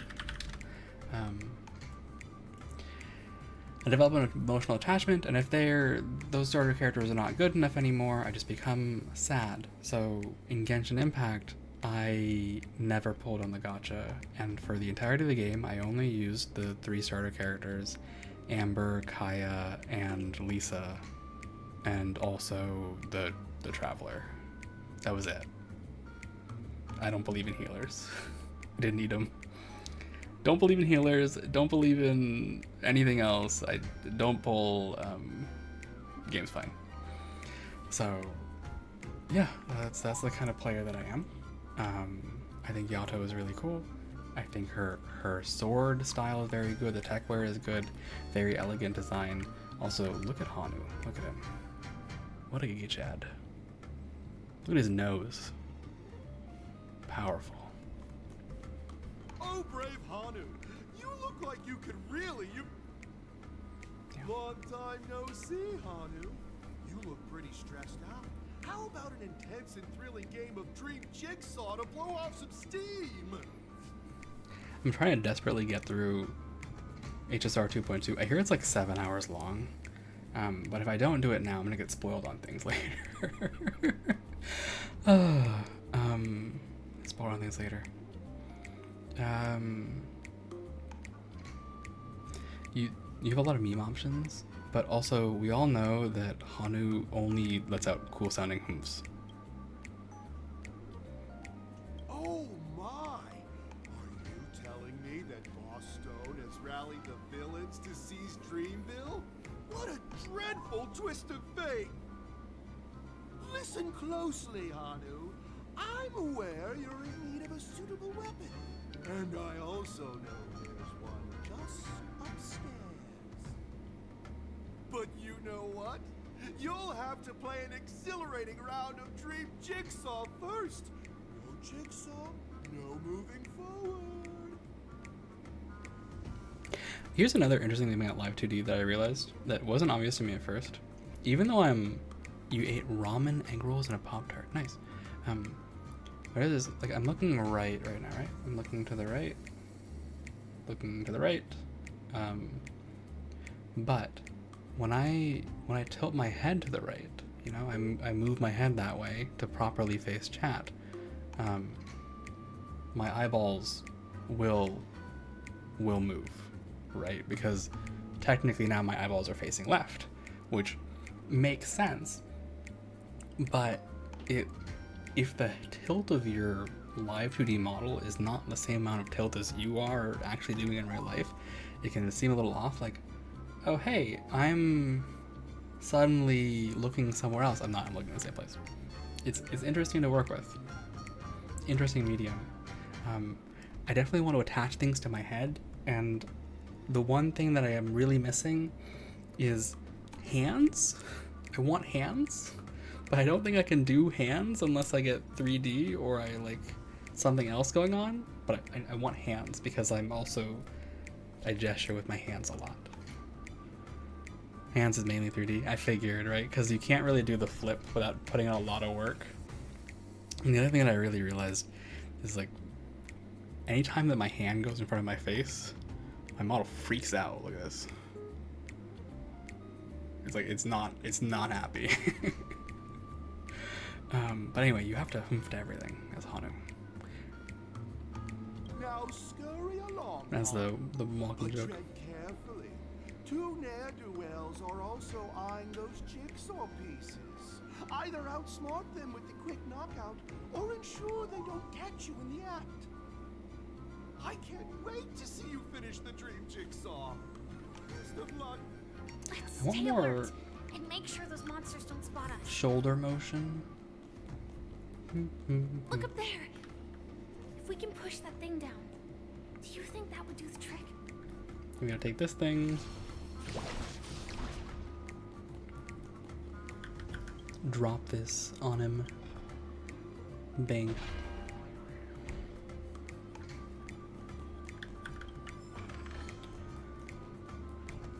Also give me this.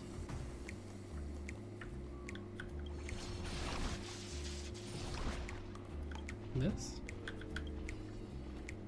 And sneak along and get this other thing too. Finally, that's all the jigsaw pieces. Let's hurry back. No rocket launcher, huh? Normally you have a chance as Hanu to have a rocket launcher.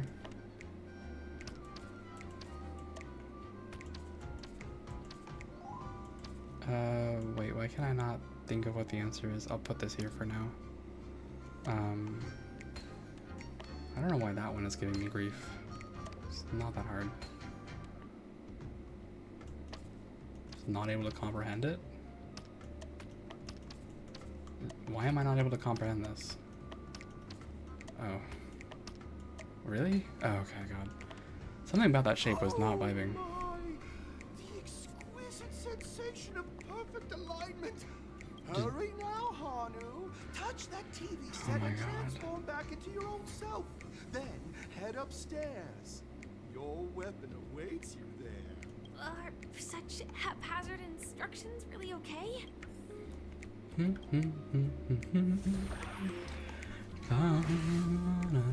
Disconnecting from that thing so suddenly has left me feeling slightly disoriented.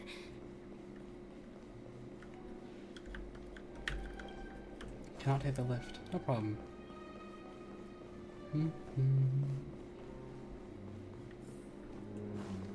Yeah, it's very interesting, I will say, playing this game with That Hanu? Hanu, my boy.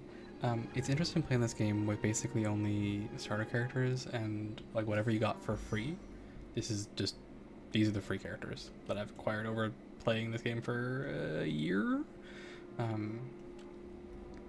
And interesting to see all the strategies and also people be like, oh yeah, man, look, you have Sushong, it's so easy. You just need E1 Sushong. I don't have E1 Sushong. I have no way of getting E1 Sushong. So there's an aspect for me about just sort of making good on limited resources, which is fun. He just moves.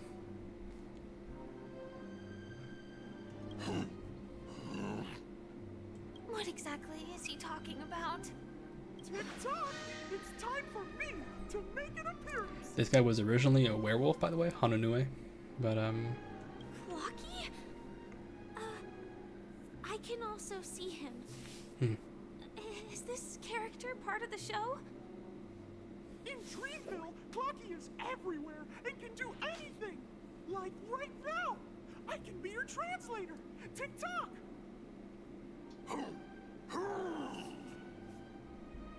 Hanu says, battle. We must do battle.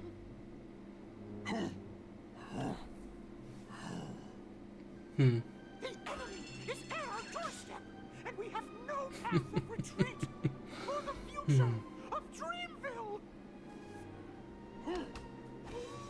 Touch that suspicious-looking TV right now. Okay. So they just jumped inside that TV. Sheesh. Logic in this plot and dialogue is really being pushed to its limits. Well, here we go again. Here we go again. Gradually getting used to this. Huh. Who knows? I might even be able to perform some high-level moves with Hanu.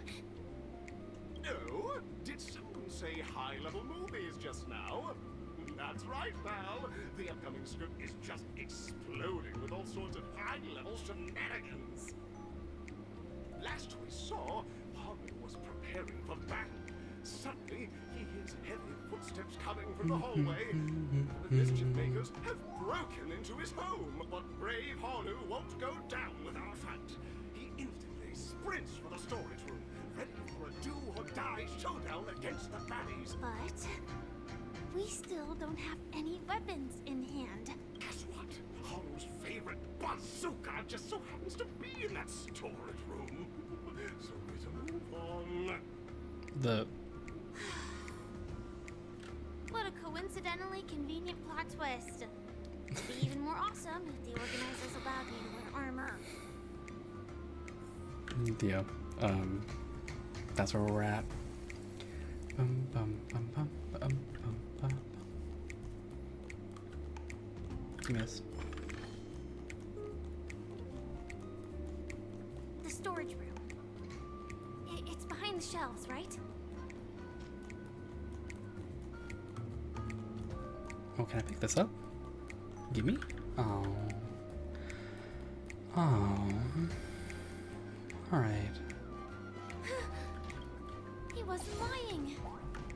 There's actually a bazooka here. Now we should have a way of dealing with those baddies. This thing feels just like the Soaring Locust too.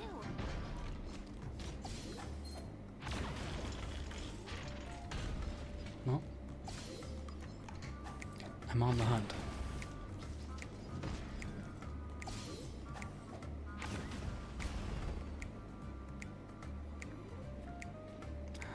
There are more bad guys.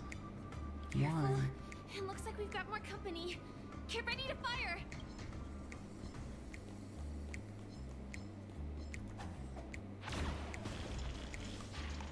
Easy 3-in-1. Get wrecked. Get bamboozled. Wait, there's more. There's more literally spawning on top of me? This is illegal. This is unjust. Here we go again.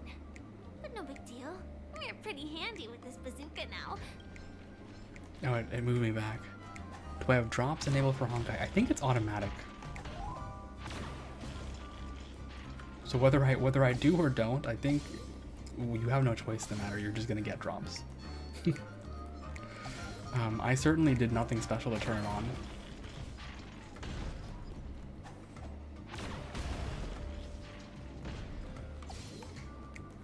That should be all Yeah. of them, right? Oh my! He's on the street. So, there you go. Free drops. Yay! Bum, bum, bum, ba-dum. Bum, bum, doo, doo. Well, that's that. But it is gonna be hard to let go of this bazooka. Never mind. Let's hurry over to the next stage. Firefly is so great. I wish I had a bazooka. What do you mean I don't have more bazooka? Is this any good? HP. Oh, get out of here.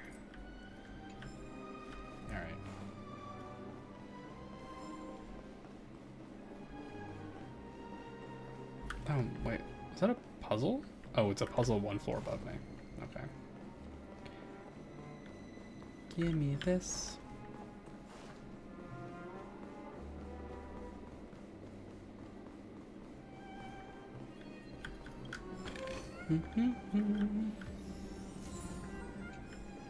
Made you wonder whether it'd be worth picking up some of those sponsorships that Stream Elements keeps offering you? Yeah, I see those, but I don't know whether or not they're actually worth anything. And I say that with the... Well, I'm gonna dialogue here, but I say that with the understanding and belief that... Congratulations to both sorry, of I'm you. gonna dialogue. You've overcome all obstacles and proven yourselves. But, unfortunately, there is only one who can be Pennacone's festive superstar.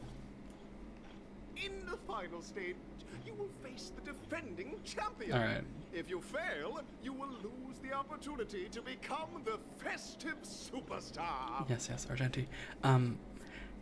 I feel like sponsorships, they come in a few types, but one of them sort of relies on a certain number of clicks and viewers and such. So if you don't have people actively engaging with that, you may not get anything. I mean, it would be worth looking into seeing what the payouts are like and how that interacts with your own situation, I guess. I think the other thing is,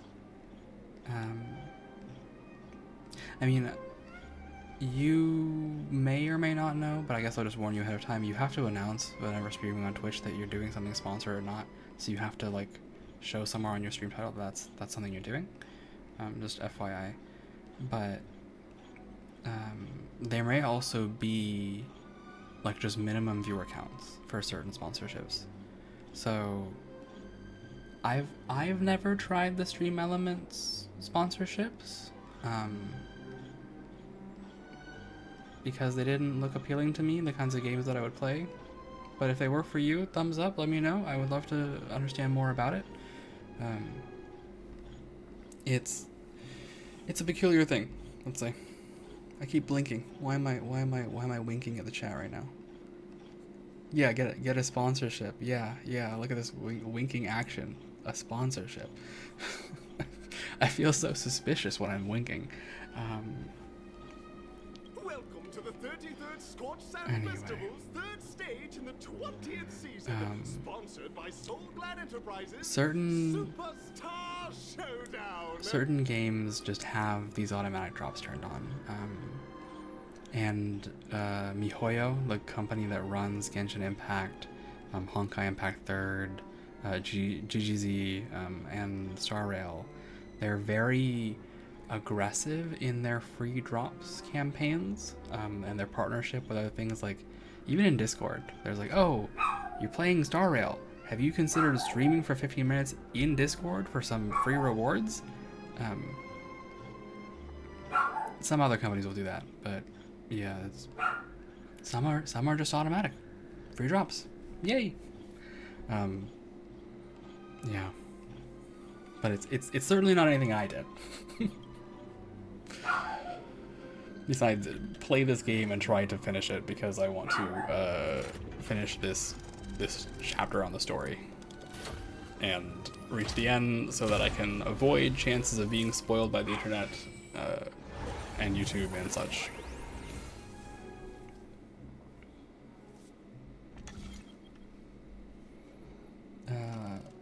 Arena 1 or Arena 2? There's no meaningful difference here, right? So we'll do Arena 2. I am not sponsored by LaCroix. If I was sponsored by LaCroix, that opening stream sequence where I checked about LaCroix would most certainly have gotten me to lose the sponsorship.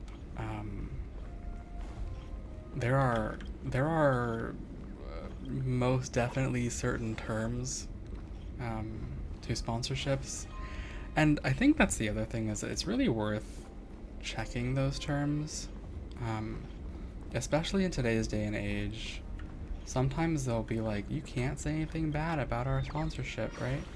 And you want to also maintain a good relationship as well. So there's a line to balance between being honest and not being overly critical or dismissive, I guess, with a sponsorship. If you have people, you know, who are more, I guess, familiar with these things, I would certainly seek their advice. If I ever get to that stage, I would definitely seek the advice of people that I know. And frankly, it'll probably be you two, you know, Sloth and Cyan. But it's fucking Argenti, I called it. I think I just saw someone extraordinary. Oh my god, it's Argenti. He's not super did, but he did a Honkai sponsorship. The other thing, I guess, as I think about this and as I talk about it, right, is that one of the other things is that you have to be mindful of your presence. The larger you get, you do have to be more mindful, but also the things that are okay for smaller streamers and smaller personalities or people who aren't streaming are maybe not okay for other situations, right? It's very common, especially for this game that I'm playing right now. There's a Honkai Star Rail leaks subreddit, and there are people who leak the beta, quote unquote, the beta kits and information pretty aggressively. And so if you are one of those people, and MiHoYo does not want you to do that, right? You need to be very, very sure that you're not doing that anymore. And it's to the point, for example, like Sayu has a very clear warning in her Discord of like, do not post leaks or beta kits in my server at all, period. If you do this, I'll lose my sponsorship. Like, so you know, where I think what she said is she's like considered, what's it called? There's a special title she has, like Genshin Ambassador or something. I don't know to what degree it becomes relevant of like, oh, well, you know, if it's on the beta, but it's not a leak beyond that, it's fine, or like it's a story leak or whatever. But I think her policy is like, if it's not out to everyone, don't fucking talk about it. I don't watch Sayu that much. I don't watch other streamers that much, honestly. So I don't really know. I'm not like in the know for a lot of these things, but it's worth being aware of, because a lot of my friends are very, very interested in the beta kits. And I don't think there's anything wrong with that, right? If you are someone who spends money on this game, and you like the beta kits and you like the watching things to change, great, all the more power to you. But if you're a streamer, right, and this is especially, you know, for the Sloth, Cyan, and me, you know, you have to be conscious of that. It's worth being conscious of that, I guess, is what I'm trying to say. If you want sponsorships, smile.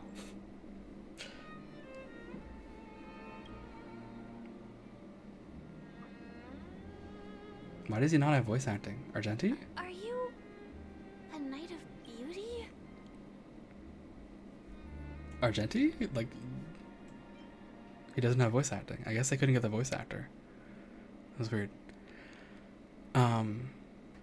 Sponsorship smile couldn't be you. You don't know that, Cyan. I mean, could be you in a year, right? Could easily be you. Oh, Jesus.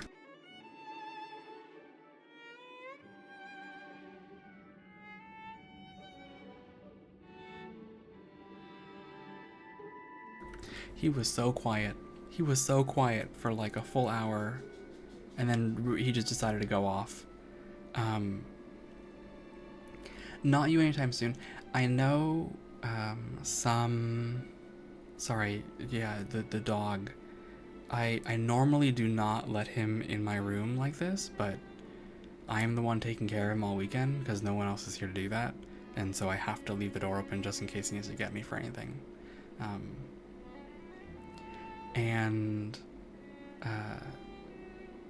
I was gonna say one of the things that I've seen is that if you are like a themed streamer, right? I know someone who is very much a strategy games player, right?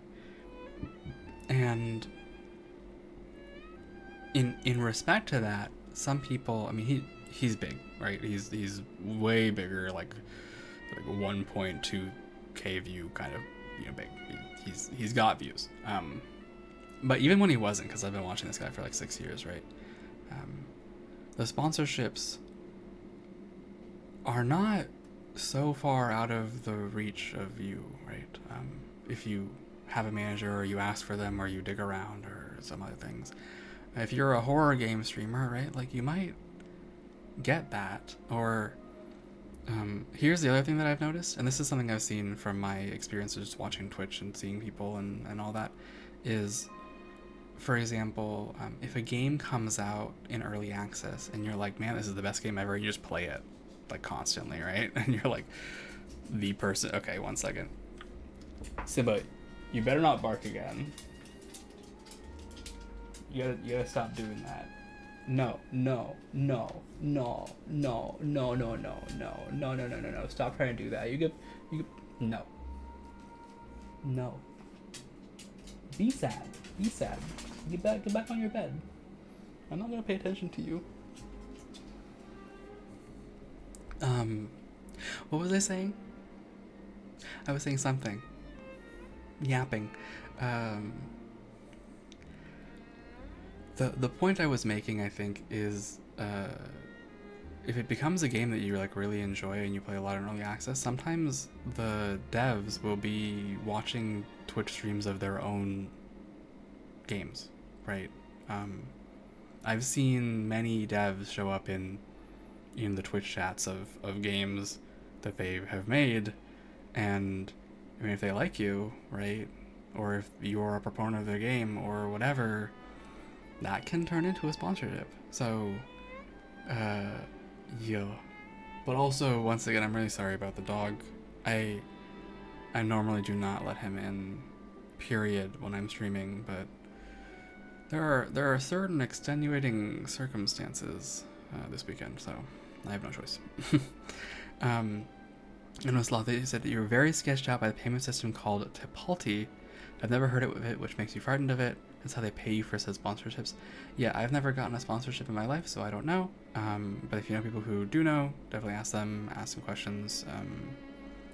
And then HelloFresh and Factor 75, those are both, reasonable. I think that HelloFresh is immoral? ? I think that they do some shady things, but do your research, you make your own decisions, you do your thing. Yeah, I think that's kind of where I'm at with all that, right? Sorry, we're yapping. We should be playing a game, but we're yapping. Oh my god, it moves. I love it. I love having this live 2D. It makes me so happy. It was so worth the 1 week grind that I just have this now. And I spent all of 2023 actually telling myself that oh, Glitch, you're gonna teach yourself to do that. You're gonna do that. You're gonna achieve it. You're gonna make it happen. And I just didn't. And so I'm actually quite over the moon that I've achieved one of my goals. I have achieved what I will consider an art goal and a technical goal, and I'm happy. I am happy. Anyway, the game.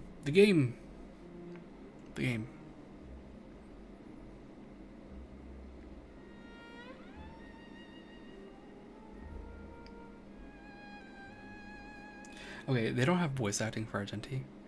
We want you to make sure you aren't telling people that HelloFresh uses actual forest spirits for fresh veggies. So you guys haven't heard Argenti.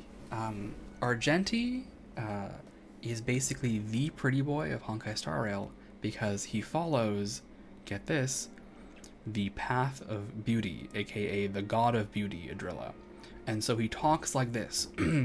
By the glorious light of beauty, I never thought I would see you again. In such turbulent times, your kind faces are as spring's gentle breeze, bringing solace to my scorched heart. All the time he talks like that. Non-stop. So he's a bit extra, but he's also just like, he's a kind of lovable. You feel like that's you're gonna feel when you eventually get your 3D model set up properly finally. Yeah, it was really exciting to see you moving in 3D for your Phasmophobia stream. That was actually quite delightful, and I was very happy to see you moving around and wiggling and jamming out and all that. You seem to be having a great time with it, which, you know, of course I'm happy to see that. Always happy to see a friend happy. So, yay. Yeah. I guess I'll be voice acting Argenti. So, upon hearing of the impending festivities, I commanded the one and only to bring me to Penacony with full haste. Alas, in a cosmos unguarded by the beauty, disorder prevails. Thus my passage was delayed by tending to the sick and injured. You can't wait for the day you reach that point with Live 2D or 3D, Sloth?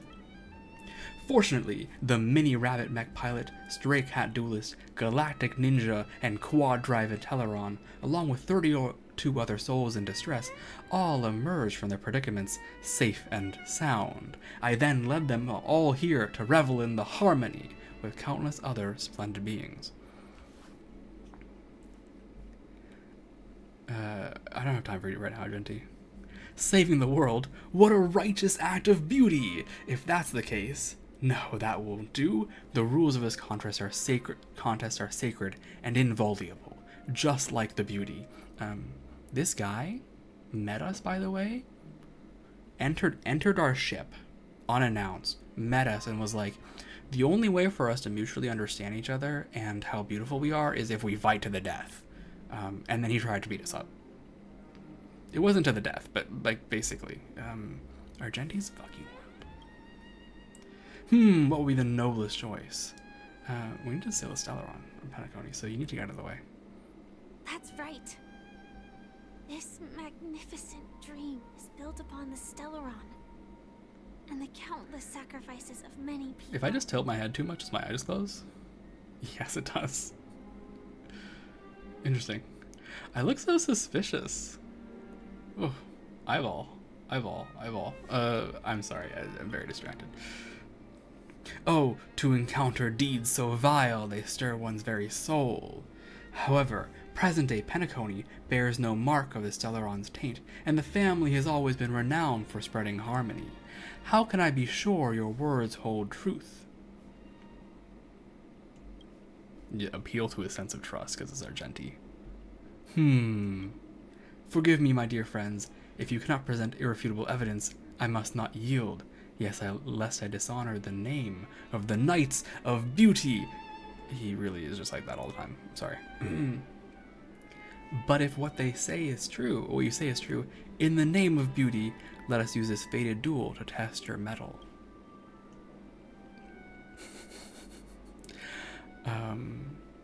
Though upon arrival, I was once mistaken for a towering silver-armored fugitive with fiery red flames due to my lack of eloquence, it matters not, for all these trials stem from the land of dreams beauty. The towering silver-armored fugitive with fiery red flames? That's Firefly. That's Firefly. What matters is that I now stand before you. Oh my god, Argenti. He's so much. He's just so much all the time. Our paths have crossed. I, Argenti of the Knights of Beauty, am humbly requesting for a battle in the name of the Code of Chivalry with you both. If I am fortunate enough to emerge victorious, kindly grant me passage to the crown of victory, and recognize that Idrilla, the beauty, is the most peerless beauty of all. I have to fight Argenti? Are you kidding me right now? Behold, this symbol of pure. Stay alert. Argenti, you Pretty good crowd scumbag. today. Keep up. You can fight it. Alright, well, Or rock with we're it. fighting Argenti. Tough luck running into me. Here.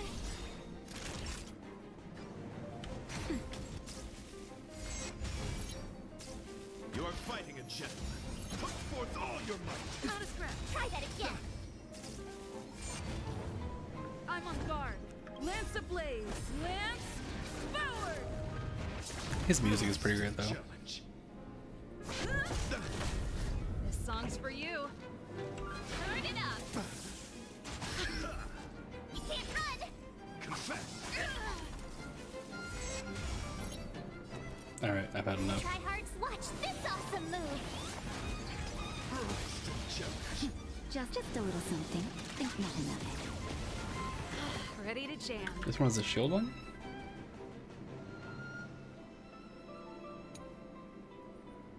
Yes. We'll do it now. There we go. Lance at the ready. Every fight is slow because I am this comp and I didn't know I was fighting Argenti actually. So I would have brought her to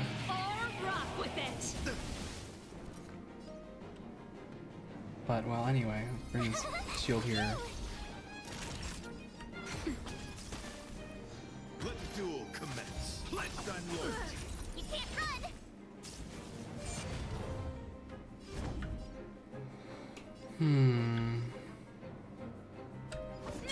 I guess we'll go here and then have Serval wipe these shields. Try that again. Gotta try hard some. Watch this awesome move. It would be way cooler if you didn't use damage boost. Okay. Lance ablaze. Don't do it. Don't you do it. Told you I could fight.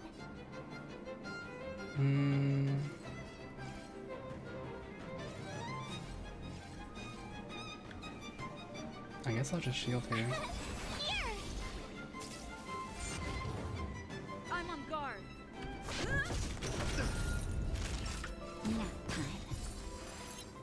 Pretty good Oh, crowd today. that was not the person to receive a damage boost. Put forth all your might. I'm okay. Rise to the Ready to challenge. lose yourself? You can fight it. Or rock with it. You know, maybe we can just put this on auto battle because Behold this symbol of pure Lance at the ready. maybe not.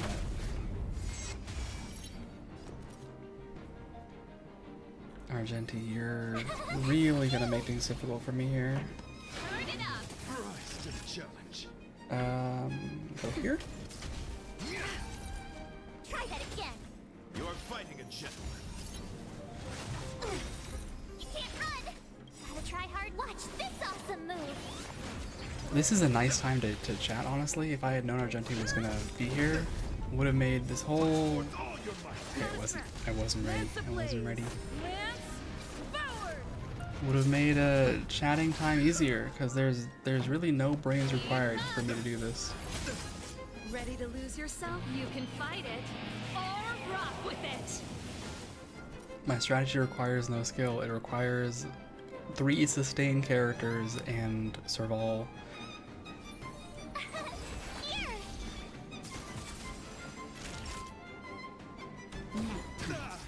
Pledge thy loyalty.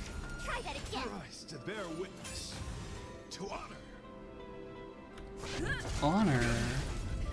Time for the main event. Turn it up. My turn.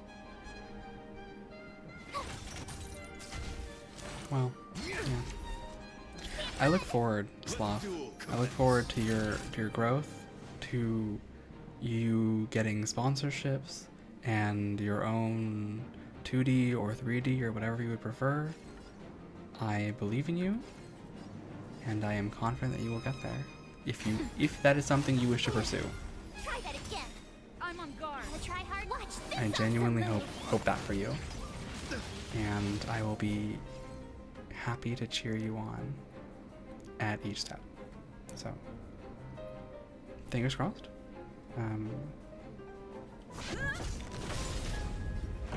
Yeah. Keep up. Lance ablaze. Lance. There's not much more I can say beyond that. Just, you know, I believe in you. Ready to lose yourself? You can fight it or rock with it. Try that again. Lance at the ready. Let's do this. Turn it up. Put forth all your might. Behold this symbol of pure running into me. Yo. I of course feel very much the same about Cyan. I hope to see you both succeed, honestly. You guys have been so great. Ready to lose yourself? It's been a pleasure to Rock with it. get to know you guys to the extent that I have. bear witness to what duel commences. I'm so screwed. I should have brought her to. I'm on guard. Oh, I'm so screwed on this one. Lance ablaze. Lance forward. Serval is not the right character for this. Put forth all your might. I'm okay. Try that again. Gotta try hard. Watch this awesome move. At least I have Natasha, who has 7,500 HP. Just So a little something. Think nothing of it. I'm not that worried. Nice teamwork. But let's throw some shields around to split the aggro. Yeah, it's always really nice to have my faith in humanity validated, encouraged, etc. Also, I want to make sure I kill this spear. You are fighting a gentleman. Put forth all your might. Rise to the challenge. Because you guys have a... Oh, am I just dead? I'm not, but I have to shield here. This song's for you. It's been nice. Like, it's just been nice to see you guys do your thing, vibe. You know, there's, for me, I don't know how it is for other people, but for me, watching people succeed, hoping to see people thrive. How do I put this? I know I like someone when I think of them, and I wish that they'll be happy and good things will happen to them, right? And I feel that way, which is great, right? It's like, oh, that's fantastic. It's a nice feeling. Bear witness to what duel commence. Time for a shot. So yeah. I have nothing else to say in my defense. Just yeah. That's what we got. Lance ablaze. Lance forward. Pretty good crowd today. I should go here, but I want to go left side. Well, let's see if freeze works first. Okay, the freeze did not work. So, a sloth heart emote for one. Yeah. Confess. You can't run. Put forth all your might. Not a scratch. Try that again. Just a little something. Think nothing. I get that. I don't know. I'm personally have a way of sometimes being way too emotional about these things, so maybe it's not good to be that much. We haven't even known each other that long necessarily, but I am that kind of person, and I'm gonna not pretend that I'm not, I guess. So yeah. Try that again. Put forth all your might. Gotta try hard. Watch this awesome move. Argentina, you should die. I'm trying to move forward in the game, please. Bear witness to the duel commence. What is this one? Shield. Let's put break here. Turn it up. You can fight it or rock with it. Pledged on loyalty. Put forth all your Can you stop trying to kill Serval at every opportunity? Oh my god, he doesn't stop.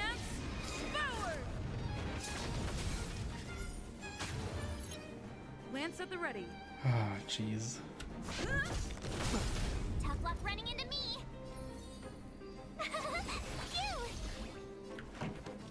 Keep up. You can't run. Gotta try And hard that's why we put the massive shield forward. Yeah. I don't know. I'm sure there's something to be said about all this. I'm sure that there's more to be thought about all this, but I'm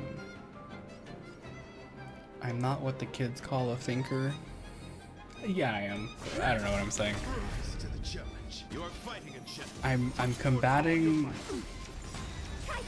my personal feelings of not wanting to be clingy as a human being, combating with I genuinely wish for people's success in my life, and therefore that's just a thing that I am, and thus the natural consequence of being on stream and being a yapper that doesn't stop yapping, because oh my god, I never stop yapping, is to just yap master. Keep yapping. Ready to jam. I'm sorry, yeah, I'm gonna move on from this topic now. Lance ablaze. Lance forward. Let the duel commence. Keep up. You know, I have 4% here. I feel like I can get the win. Okay. I'm on guard. Maybe I can't get the win anymore. Confess. 2%. 2%. Die. Die right now. Die right now. How dare you surrender at 1%? Gotta try hard sometimes. How dare you fucking surrender to me at 1%, you son of a bitch.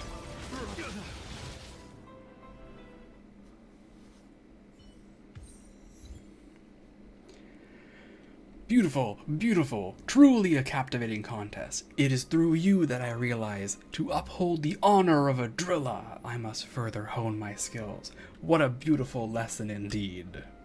Go forth, my dear friend, beautiful miss. The audition's crown is yours to claim. I shall remain here, gazing from afar as you bask in the limelight, joining the audience and offering you the most heartfelt cheers and applause. We don't have much time. May fate allow us to meet again, Night of Beauty. Yeah. In that case, let's make our way to the end. Alright, free me. Penacony's really thronging with talent. I hope we make it in time. Why did you use the word thronging there, Firefly? That's what I want to know. Why the word thronging?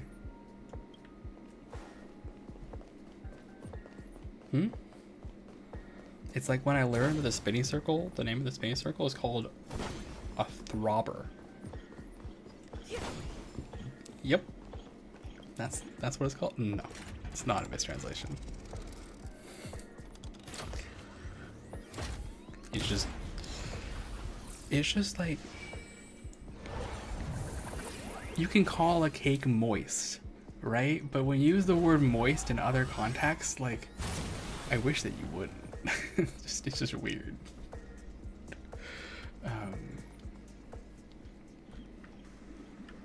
Okay, am I finally free?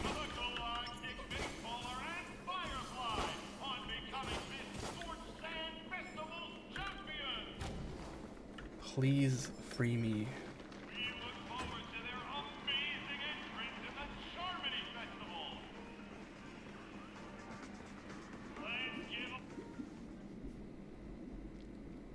All right. Congratulations to the both of you on becoming the festive superstars of this year's Charmony Festival before entering the Grand Theater. I, on behalf of the organizers, extend my sincere congratulations to you, wishing you joy under their radiance. What is Sunday doing here? All I get are sincere congratulations. Where are my stellar jades?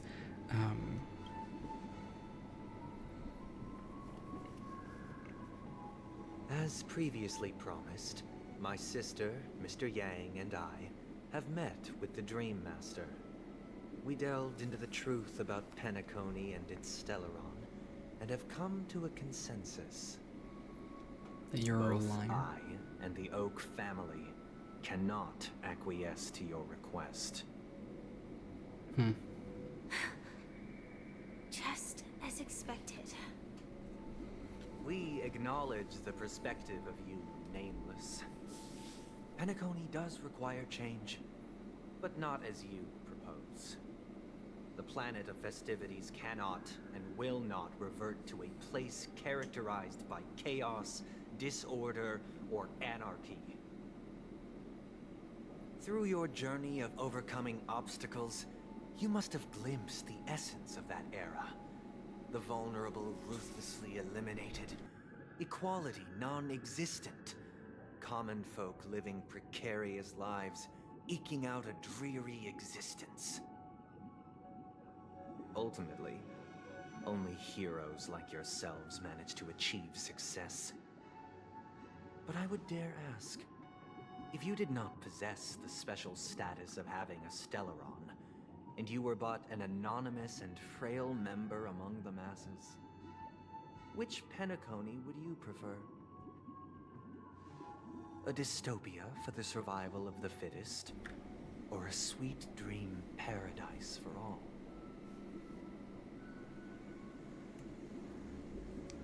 I don't know, why are you asking me?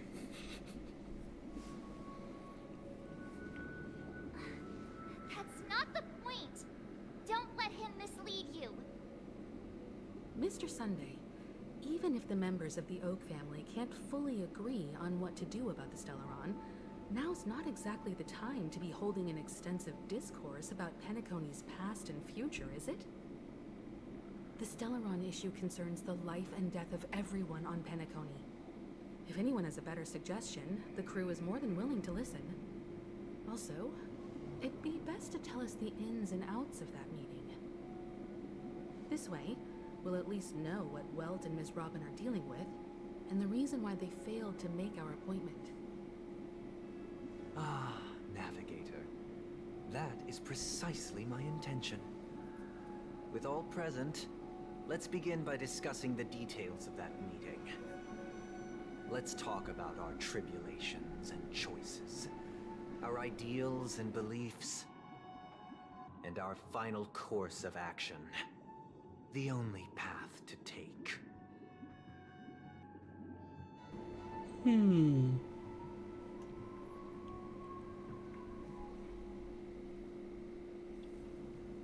Oh my gosh, it's late. When did it already become 1? Well, 12:40, but wow. Well, I'm gonna go to the end, because I don't want to stream this again a second time. I want to finish. So we're gonna go until I finish.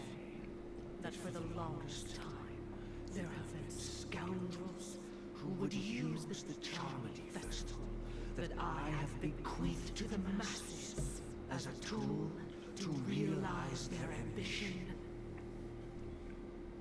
Indeed, Dream Master. Once the Charmony Festival begins, the Stellaron's powers, along with the song, will be broadcast across the entire planet of Penacony. And then everyone in their dreams will be unable to awaken. This is indeed surprising to me. The dreamscape is maintained by the collective effort of the 5 families. If someone were to use the Charming Festival to recklessly disseminate the power of the Stellaron, this individual must hold a position of great authority. Do you have any suspects? I'd like to ask, did you really not know of the Stellaron's existence? I would have never thought that this nameless would point the spear at me. Quite astonishing indeed. If I have offended, the Astral Express extends its sincere apologies. But the current circumstances are I'm not dire. gonna tilt my and leave camera. no room for meticulous inquiry. No. We're doing this out of concern No, I for cannot. the Dreamscape's safety. So, if you could, please alleviate our concerns. Dream Master, it's just to prove that the Charmony Festival has nothing to do with the Stellaron. If we're being overly cautious, I will return to the stage to offer tribute in song, just per the arrangement.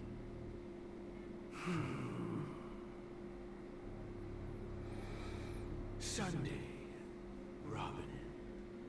I've watched you two grow up and know your dispositions like the back of my hand. Do you? Both of you, right now, can surely be lauded as their most devout advocates. I already know your resolve. The magnitude of this matter is enormous and cannot be taken lightly. Since Mr. Yang has asked with such earnestness, I will personally respond in kind. If there is a need, the entire Oak family will be mobilized to heed your call. Someday, might I ask you to beseech them to cast their light unto me and question me in their stead, so that no lies may be concealed. I will do as you command. Robin, could I entrust you to be present as a witness, to document the truth, and to proclaim my innocence, so that all slander may be utterly dispelled? I will do as you command. I'm watching my dog. May thy will be carried out on earth. Yeah, I think he needs to go out. I'll be right back. In the heavens.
Alright.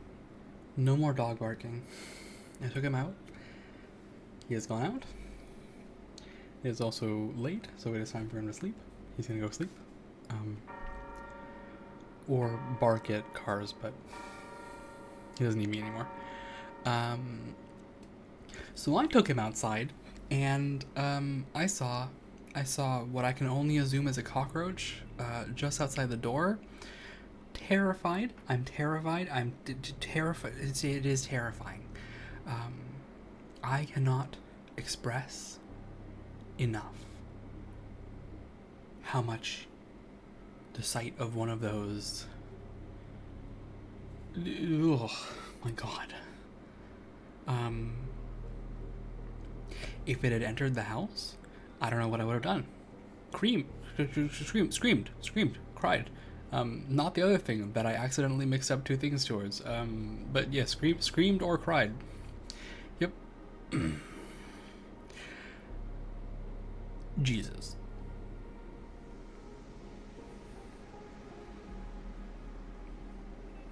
Let me look right at the camera.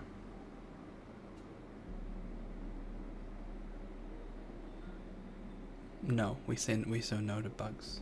Bugs bad. Bugs bad.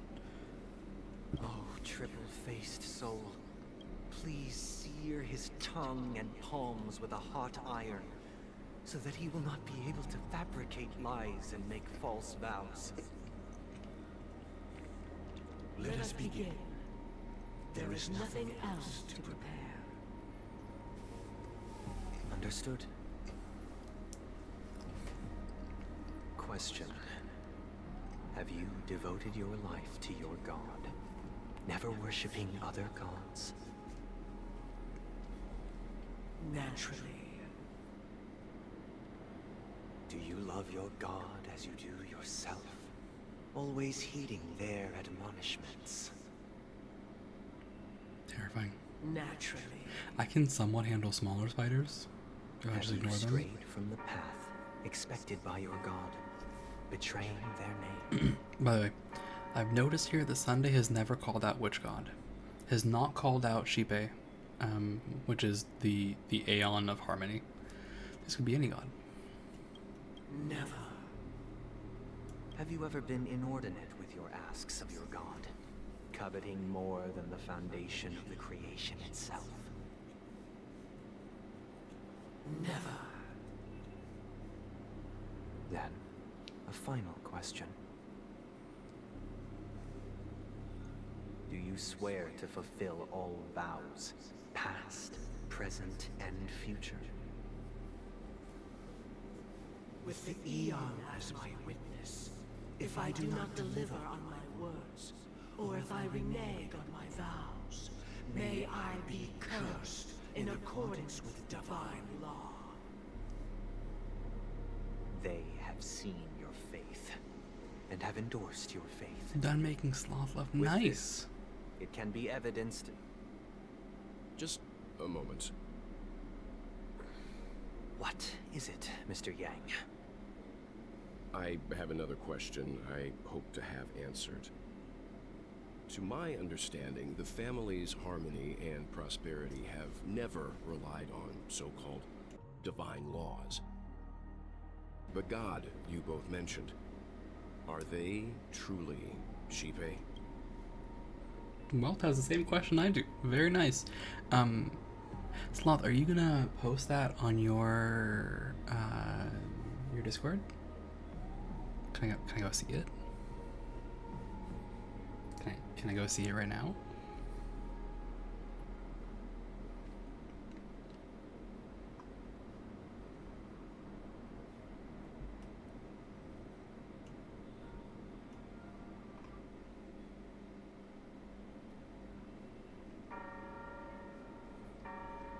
Nice. Nice. All right.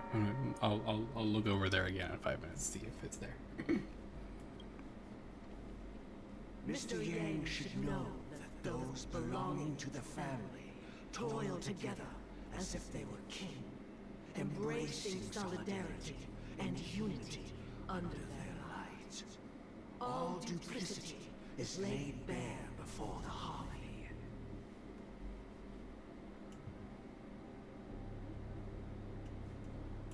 such a delicate and complex symphony. Which other god could perfectly harmonize this, if not for the Great One? She may. You know the order? Maybe? Probably? Perfectly harmonize. Therein lies the problem. It isn't an outsider lurking in the shadows who changed the harmony, but a dissonance that has surreptitiously emerged from within this very symphony itself. In the distant past, there existed an eon. With one flick of the wrist, they crafted the laws of the cosmos. Their followers formed the Beyond the Sky Choir, spreading solemn and reverent hymns throughout the universe. Later, they fell. The route traversed by this eon clashed with the harmony, ultimately being absorbed and fused into it. The chorus that once reverberated across worlds fell silent, and when it echoed anew, it was transformed into the hymn of harmony. Yeah. Though an eon may perish, paths with no masters still linger. In the all-forgiving harmony, echoes of bygone dissonance may subtly arise. Mr. Yang, being overly astute can be a detriment.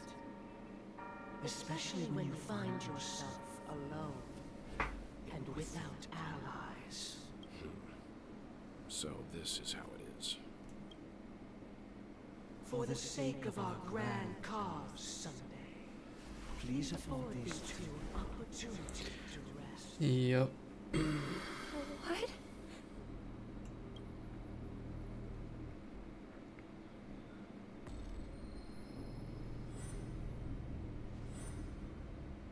Sorry, Robin. It's just you. I did not wish for you to know this. It's a pity that things have turned out this way. So, this is the true reason I can't sing? The shadow that envelops Penacony is actually... We were never children of the harmony. Our ideal paradise could not have been crafted by Shipe. True bliss can only be guaranteed by the one who transcends the many. Within the foundation of law, humanity establishes civilization, and through harmony, we obtain order. Yep, that was the end of the order.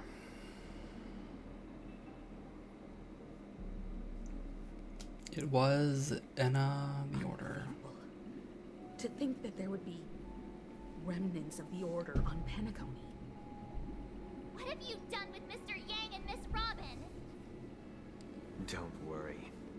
I just gave them some time alone to ponder their fates.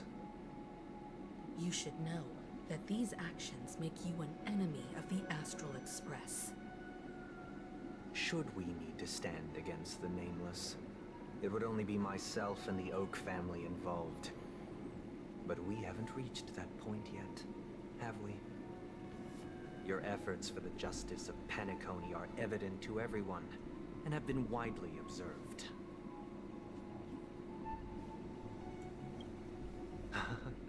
Patience is a virtue. However, I won't hold it against you. On the contrary, I'm here to make my intentions clear. If it is the order that drove you to imprison Welt and Robin, and you're using them to coerce our compliance, then there'll be no point in entertaining any type of discussion. You're mistaken, Miss Himiko. They are in very safe hands, and just as the family has always proclaimed, no one can be harmed in the dreamscape, least of all in the beautiful new world belonging to the Order. Penacony and the entire universe have witnessed far too much innocent bloodshed. The strong wield their blades against the weak, and the victors push the vanquished to the brink of life. Natural selection. The world abides by this principle, establishing the well-being of humanity atop the corpses of the downtrodden. Only we, or rather, I, possess the power to put an end to this farce. So you've decided to resurrect a dead Eon? No one's ever done such a thing. If Miss Himiko is interested, let's draw back the veil and speak candidly. I've always firmly believed that people can understand one another through peaceful means. I'm willing to divulge the unembellished truth as to the intentions of the Order's Pathstriders, so that you will make better judgment for the Astral Express, for Penacony, and for this stretch of the universe. Words can hardly do justice to the beauty of that ideal. So, come with me, everyone. Let us retrace our steps and see once again where this road leads. He is truly the Yap Master. Welcome. This isn't any location in Penacony's dreamscape. It's my inner world. The reason the scenery before you remains unchanged is because your consciousness has drawn on similar concepts to fill in the gaps.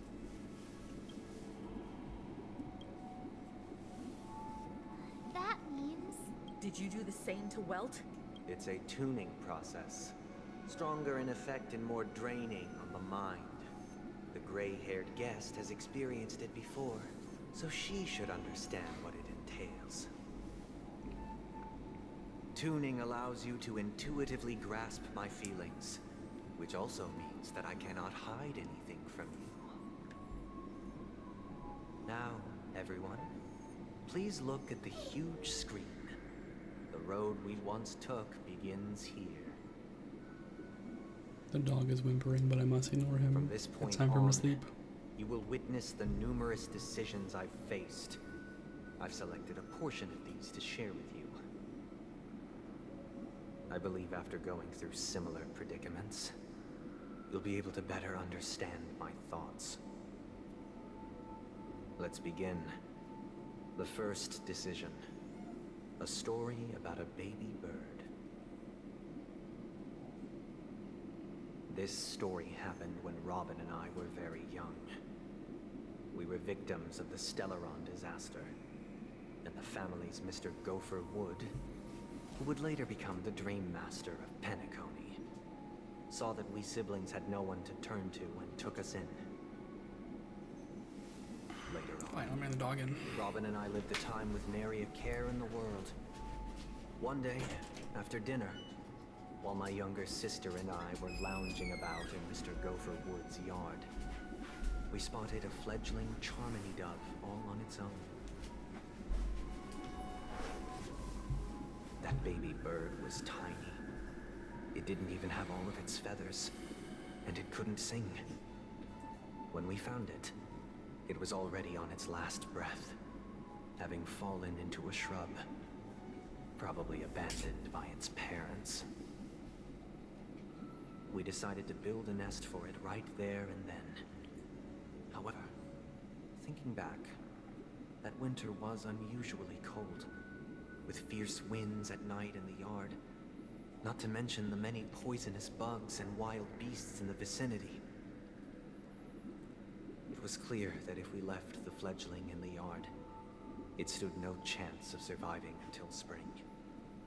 So, I suggested we take it inside, place it on the shelf by the window, and asked the adults to fashion a cage for it.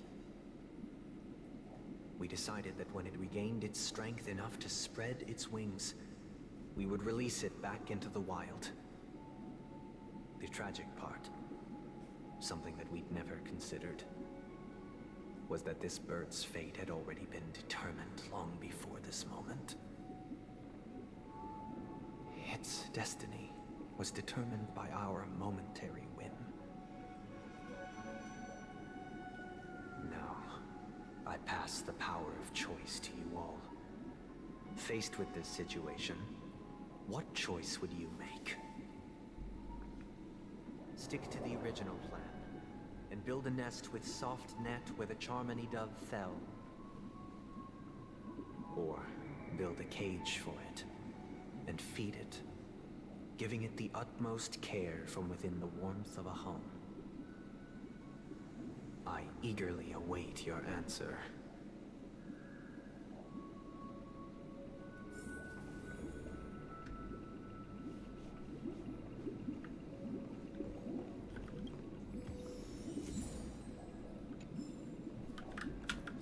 We are in the audition venue, apparently.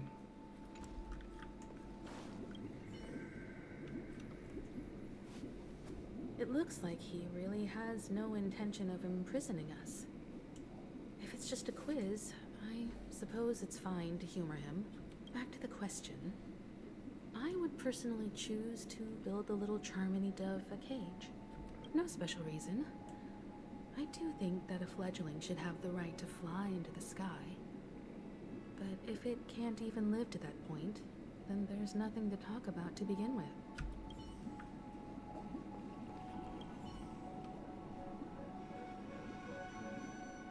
That guy just casually throws this kind of question at us? What exactly is his deal? But fine, I'll answer, I guess. If it were me, I guess I'd choose to build a cage for the little Charmony dove. After all, leaving it there, it's bound to get hurt by wild animals or something. And that'd just be too sad. We call that egoism, but sure. I can't decipher his intentions right now, but based solely on that question, I would probably choose to build that dove a cage. Even if I was gonna release it back into the sky, it'd have to be strong enough to fly first. If I left it where I found it, I fear it'd never get the chance to fly ever again. That's not what I expected. I did talk to the others. Is that anyone else to talk to? I thought I fulfilled the optional objective. Oh, look, they're clapping for me. Terrifying. Huh. You can just leave. That's weird. Do they have anything more to say? It looks like he really back to the no special reason. Well, no. Because I'm a contrarian. Interesting.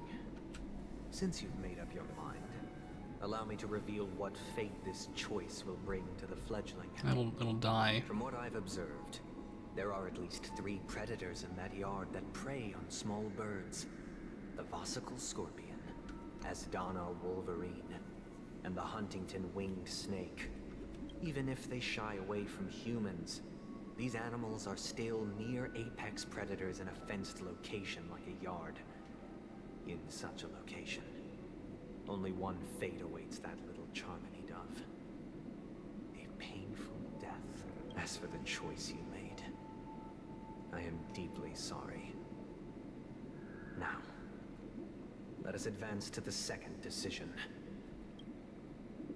This story happened when I was appointed as Bronze Melodia, a position exclusive to the Oak family, charged with listening to the problems and vexations of Dreamscape residents, and providing them with the relevant guidance. It This is was gonna be my during longest that stream period ever. that I had the opportunity to hear voices from all corners of the Dreamscape. Joy, sorrow, arrogance, regret. The complex tapestry of human nature that formed the world. And I was fortunate to catch a glimpse of it. He was a dream chaser and an illegal stowaway. Just like the rest of them, he came to Penacony in search of a better life. Except that, to most people, the price he paid, I suppose you could say it was everything. He told me I sold everything I could at home. The house, the land, even his 2 children. He said he could not afford to raise them, and that at least they could eat if they lived as slaves. He had a plan in place. He would buy back his children once he had made his fortune, and enjoy Penacony's beautiful dream with them. Alas, his plan to smuggle himself was somewhat clumsy, and he was sniffed out by those pig-headed hounds. After hearing the Dream Chaser's story, I immediately appealed to the Bloodhound family to cease their pursuit. That way, at least he could live peacefully. But I was still too naive to the ways of the world. I did not anticipate that what I thought was a kind gesture would later lead to dire consequences. This is a lot of chatting. Not a lot of me able to chat, I guess. But for now, I'd like you all to make a choice. Will you do as I did and try to convince the Bloodhound family to stop, or will you remain silent, leaving him to languish while the hounds are hot on his heels until his inevitable judgment arrives? I look forward to everyone's decisions. Who knows? Perhaps they might even alter the outcome of this tragedy. This is VN style, and there's voice acting, so there's a lot of just listening to everyone chat. So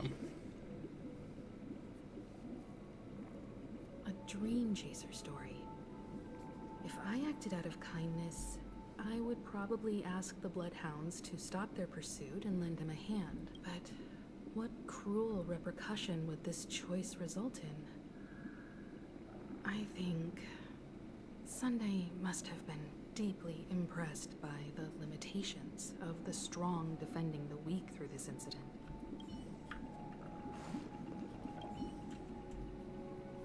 It seems illegal stowaways are really quite common on Penacony.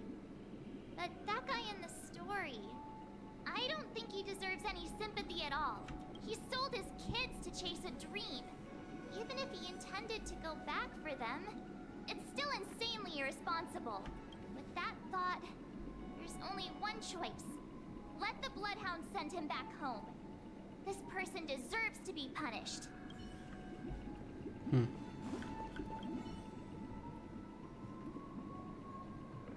This question... Surely it has some connection to the baby bird story. And this connection is precisely the breakthrough Sunday aims to use to persuade us. I'd probably choose to ask the Bloodhounds to cease their pursuit. I know, but I'm imagining in my heart that enforcing the law will get the kids to get the attention they need and not get fucked over. But the law is never that kind.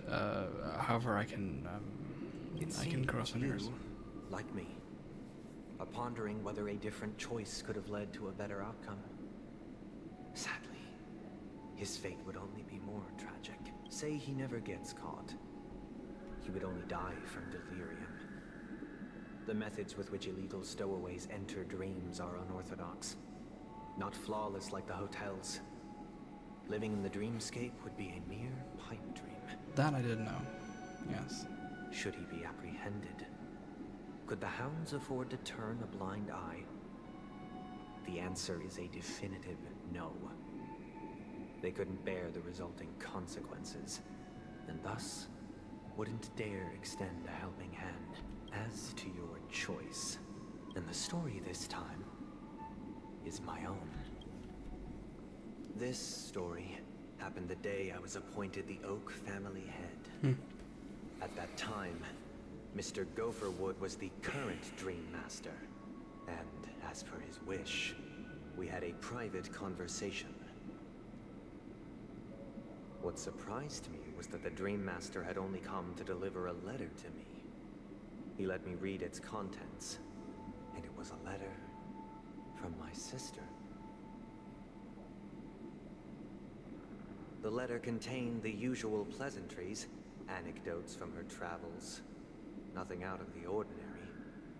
Just as I started wondering how this letter related to our discussion, Dream Master began to speak. Need to screenshot that. Do you know who wrote this letter?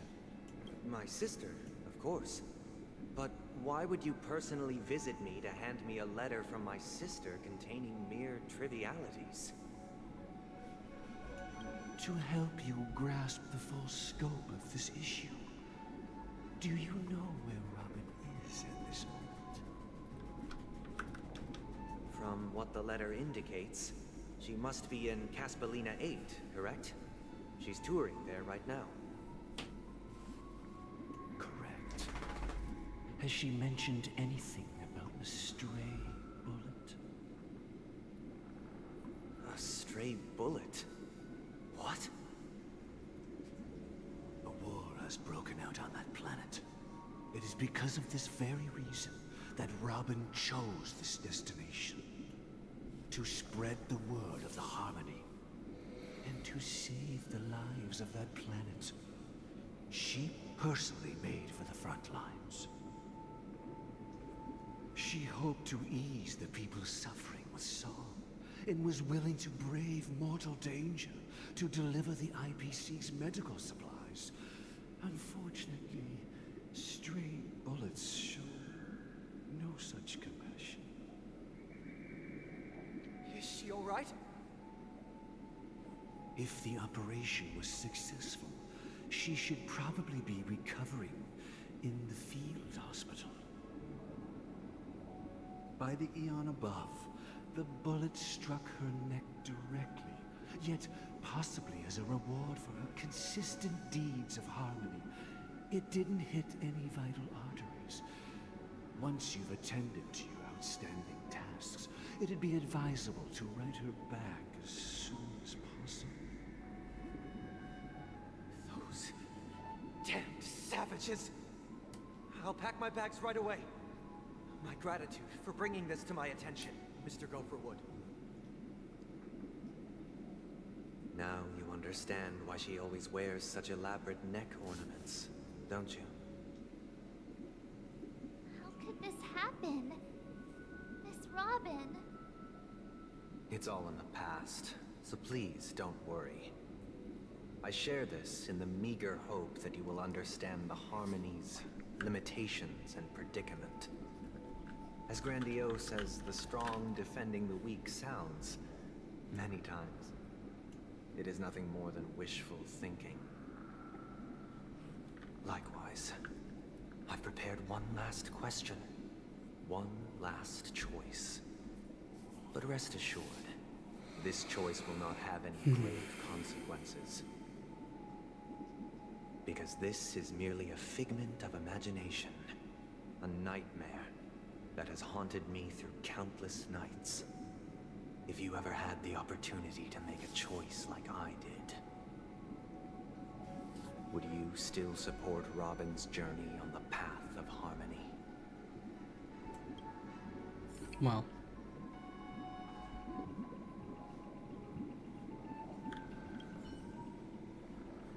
I often feel like I've dreamt of similar scenes on certain nights.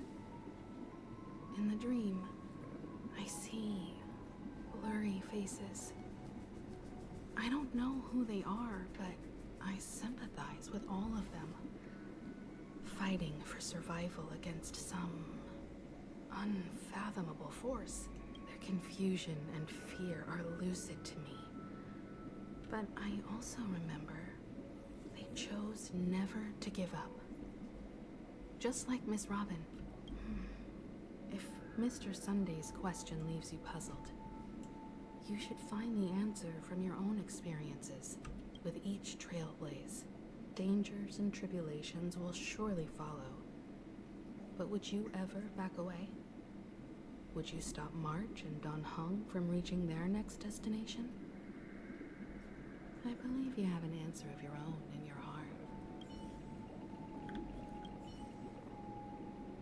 Miss Robin's courage is admirable. And here I was thinking she was just another superstar. I know we're not going to stop her, but we got to listen to everyone. But the fact that she's also Mr. Sunday's younger sister? No, I I doubt he'd wish harm on his own flesh and blood, no matter how grand the ambition.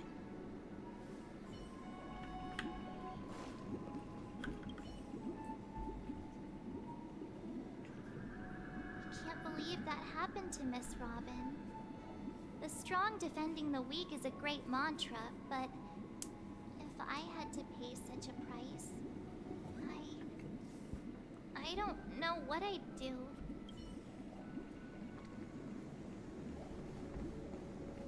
Usually this optional objective will clear when you do it, which worries me, but yeah, we're gonna support her anyway. I see. I am now aware of everyone's stances. Raising these questions merely serves to illustrate one point. The plight of Penacony cannot be salvaged by the harmony. The true foundation for a sweet dream paradise can only be established through the order, where the strong govern the weak. I know the suffering of being tormented, the turmoil of losing your way, how sorrow and even despair set in when matters don't work out. All of this causes me unending pain, because this is not what happiness is at all. We must teach the weak how to live a happy life. And this life isn't some noble propriety that the upper crust preaches, but in definitive terms, a way of survival that belongs to everyone. So what is your definition of living a happy life? Good question. Human consciousness is fundamentally an illusion, a cage known as self-worth. People lured in by this illusion make mistakes, yet still ask that external influences bear the burden. When one mistake after the next permeates the masses, they become impossible to trace. Thus, the amassing of these individual cages culminate to form a prison. A place dictated only by the rule of survival of the fittest. Nature is always accompanied by predation and sacrifice. Its antithesis is known as order.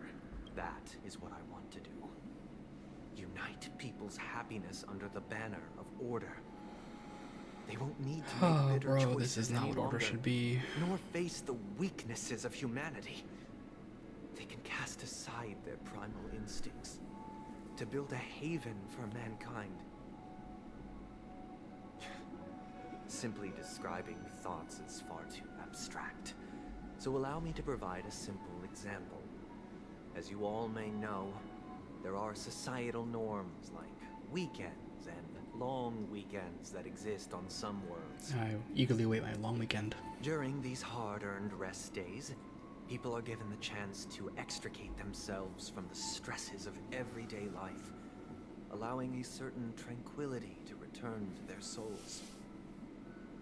And it is only on these days that people do not have to adhere to the law where the strong prey on the weak.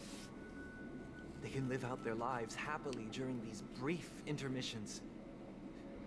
It's just a pity that 2 or 3 days are still too fleeting compared to the span of a lifetime. From where I stand, society's ideal system should be 7 rest days.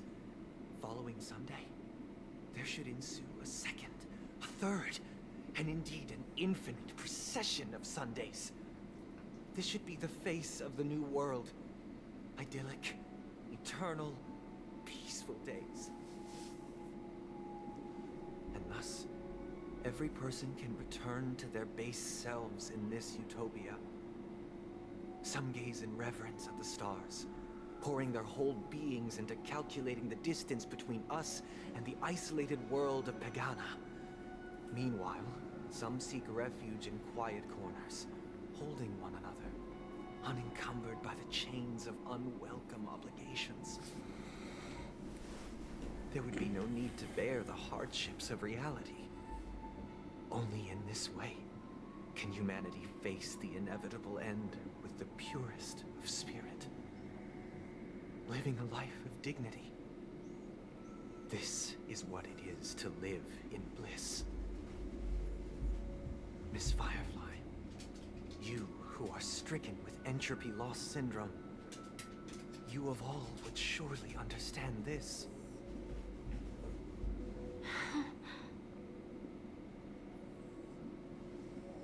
It sounds like a flawless theory. Why are you crying, Simba? You should sleep. Go sleep. Go.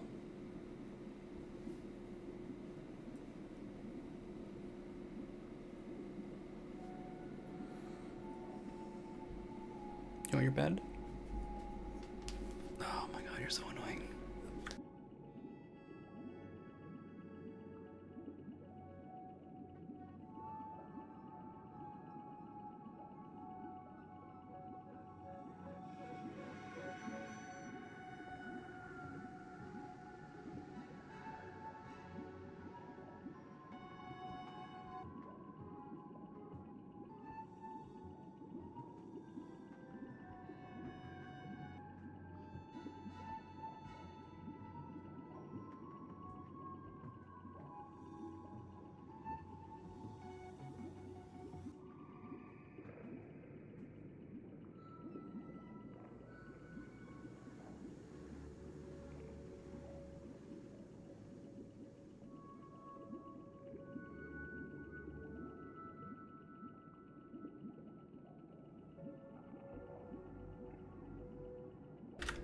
That little gremlin wanted me to take him on a walk at 2 in the morning.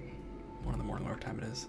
Like, right now he just walked me over to his leash and harness. Like, take me on a walk. It's 1:30 a.m. No. But what is the price to attain all this? The cost is minute, merely a personal and eternal sacrifice. If this paradise is to be maintained for everyone, someone must remain trapped in solitary wakening until the end of the cosmos. Wakening.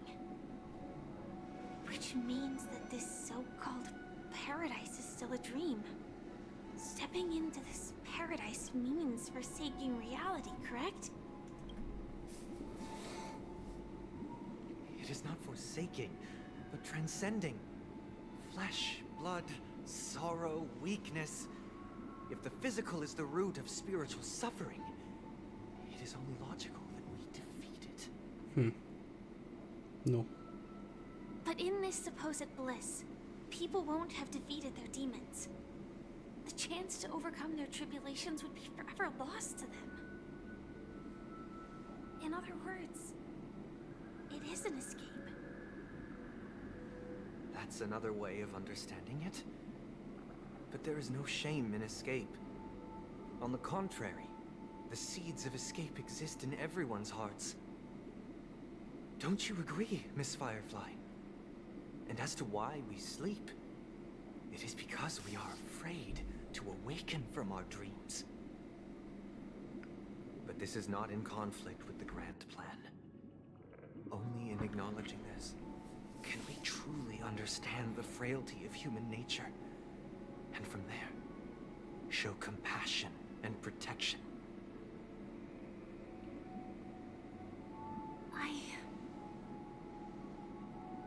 I admit that you are a born leader.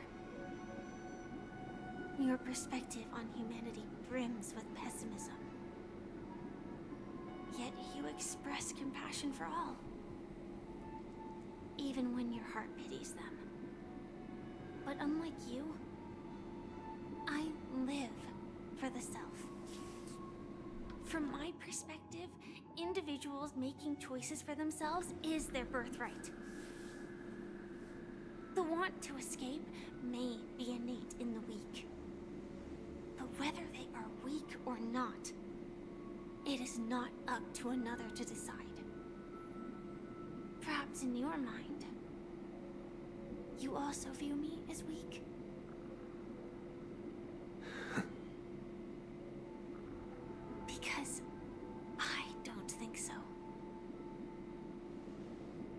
Since Miss Firefly has said her piece, the Astral Express will also naturally give you our answer. We'll leave it to you. Just as Mr. McHale instructed before. Tell him our choice.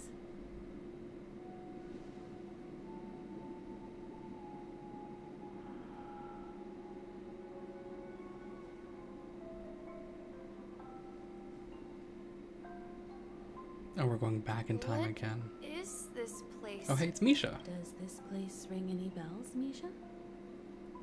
I don't know, but I feel a sense of deja vu. What is this place? It's the realm within a dream bubble. This was left to the Astral Express by a nameless, but weirdly, when we entered it, it was completely empty. As I expected, we did bring Dr. Misha Edward along. From the Dreamscape sales store told me that dreams are formed from memories, and a dream bubble can't take shape if its core is empty.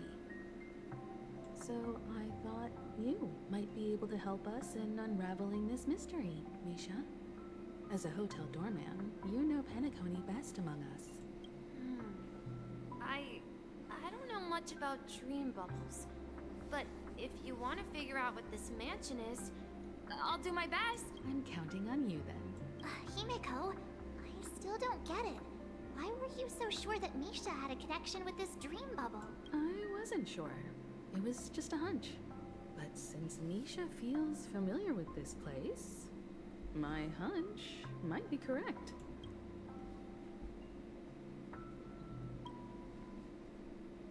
Exactly. This is where you and Firefly encountered death, which we now know as dormancy. Considering its connection to Dreamflux Reef, it's not surprising it appeared here. The question now is, who brought you here?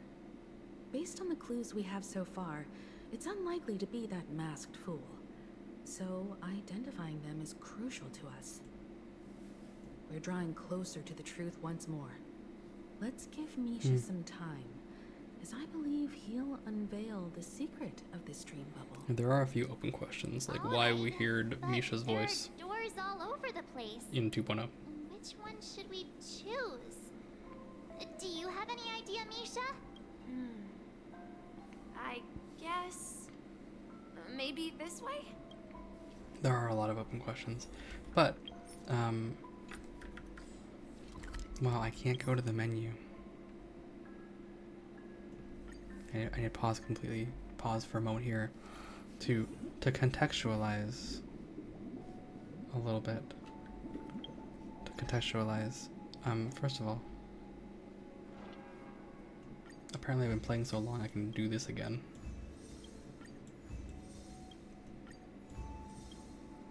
Not my finest game cramming session. Oh my god.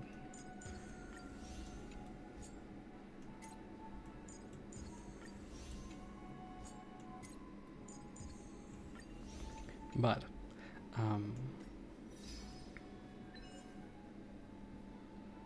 oh, we've done this. Yay.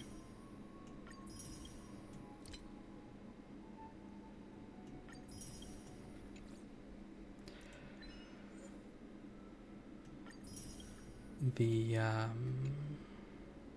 thing I wanted to show.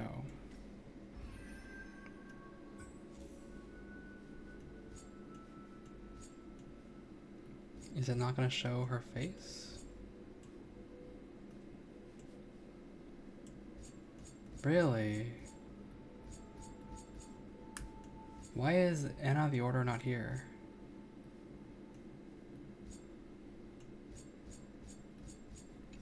Also, no pictures, huh?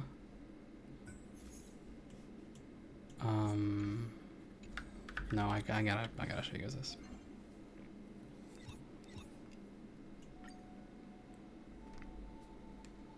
This is important to contextualize, and also because I gotta show you her face.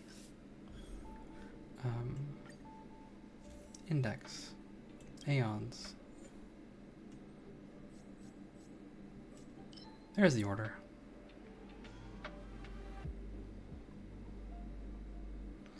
She's indeed a control freak, but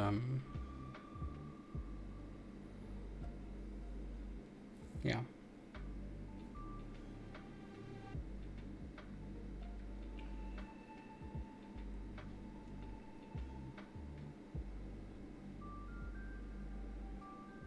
Yeah, that's the order. No longer exists. Now part of this.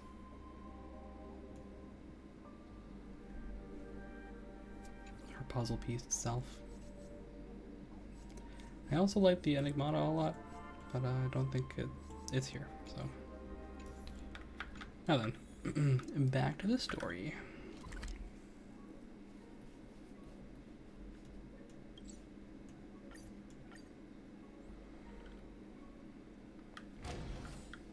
How far in this are we?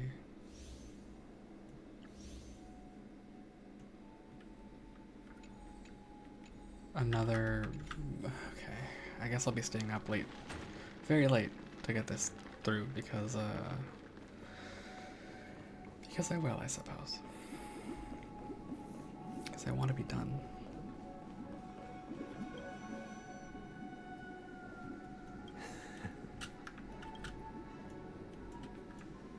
Now aware.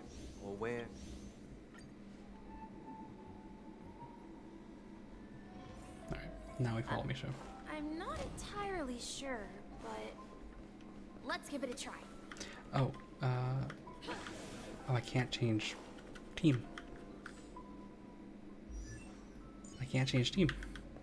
Wait, you managed to choose the right door on your first try? Weird. This place is quite different from the hotel. But I feel like I've been here before, and even lived here for a while. If I remember correctly, there should be a fireplace down that hallway. Cloggy and I used to sit by the fire, listening to the crackling of firewood. And the room on the other side was the toy room. I loved spreading out all the toys from the box on the floor and making up stories for each of them. Hold on. This doesn't make sense. Didn't I grow up in Dreamflux Reef? So, what is this place? That's a good question, Misha. This could be a case of amnesia. Don't worry, Misha. It's common for everyone to forget certain aspects of the past. Those memories haven't vanished. They're just lying in the depths of your mind. We can surely get them back. Since this place seems familiar to you, why don't we explore a few more rooms and see if you can recall anything more? Yeah, then let's check out the rooms I just mentioned.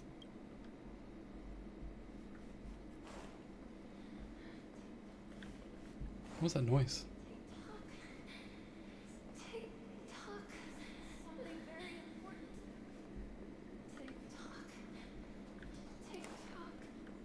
Ah, yes.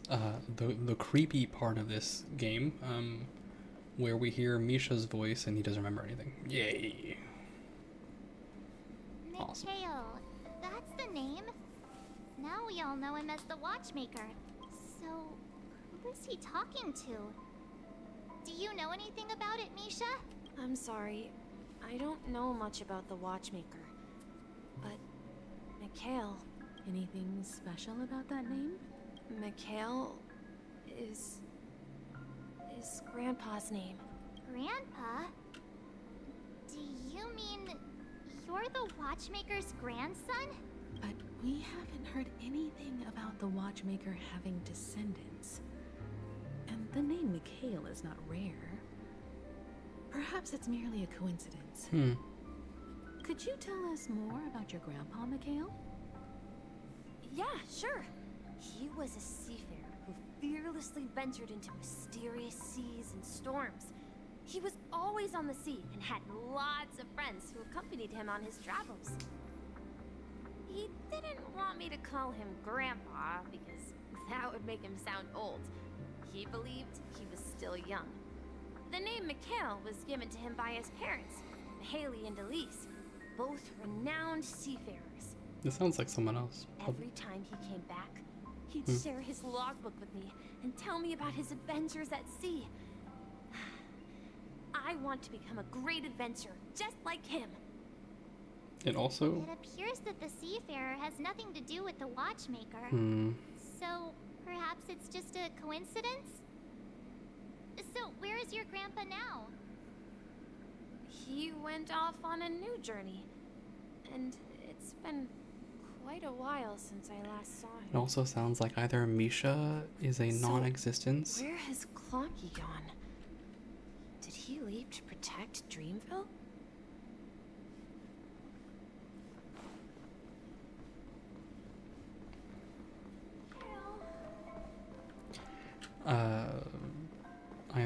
Either Misha is a meme himself, which is kind of where I'm at right now, or had his memories seriously tampered. But we'll see. I have some other theories I'm cooking.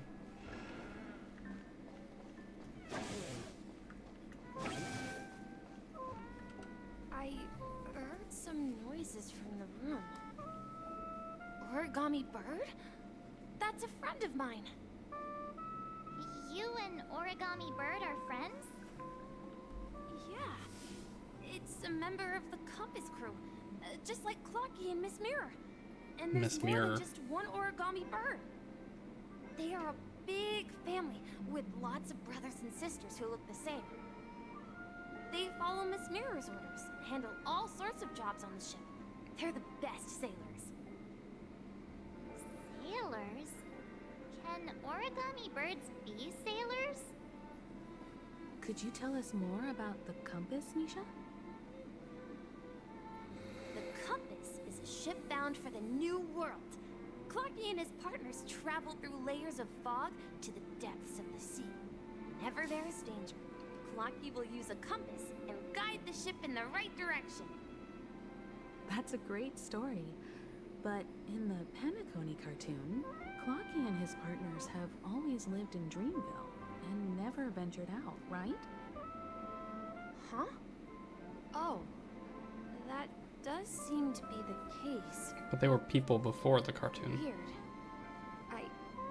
I clearly remember Clocky arrived in the New World in the end. Perhaps Clocky has a hidden past. I think I hear the sound of water. You once mentioned there's a magnificent fountain up ahead.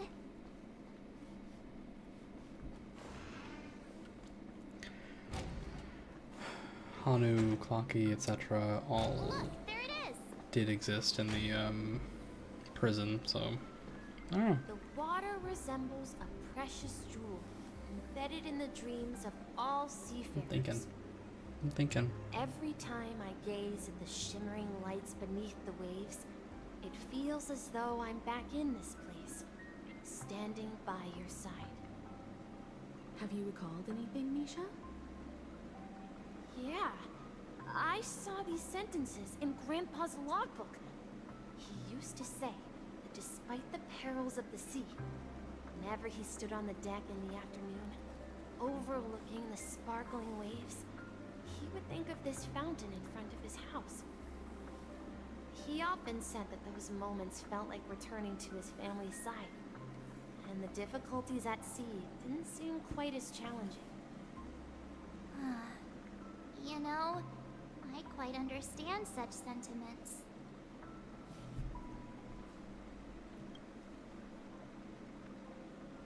Hey, don't tease! I was just being a bit sentimental. Perhaps every adventurer far from home carries a fountain within their soul. Even though the other side of the sea remains shrouded in the unknown, the fountain in front of his house serves as a compass, leading him back to his cherished ones. Yeah, while Grandpa was at home, we would stand by the fountain and place the compass, a toy boat that I made, into the pool. Back then, I would ask him when I could go on adventures like him, and he would always laugh and say I was still too young. Mikhail is truly a seafarer and has nothing to do with the Watchmaker. Yeah. Based on Misha's recollections, the scenes in the dream bubble appear to be his childhood memories. But this raises more questions. According to Misha, he was clearly born on an oceanic planet and led an ordinary life, with no connection to Penacony at all. Could this be some sort of metaphor? Perhaps the sea refers to the memory zone. I'm sorry. I don't know, but my memories keep pouring out uncontrollably, like water flowing from a fountain. Perhaps I'll remember more things if we go further. Well.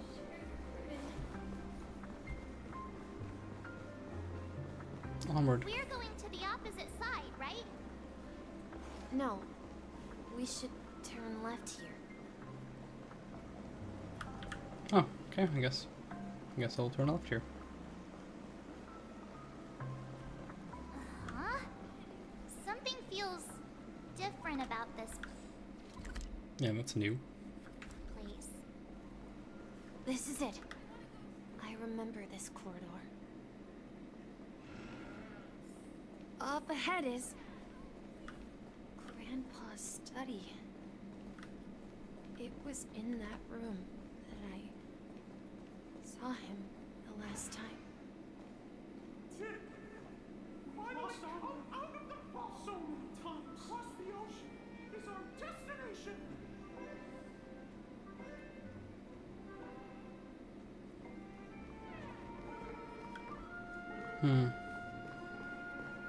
Captain Misha.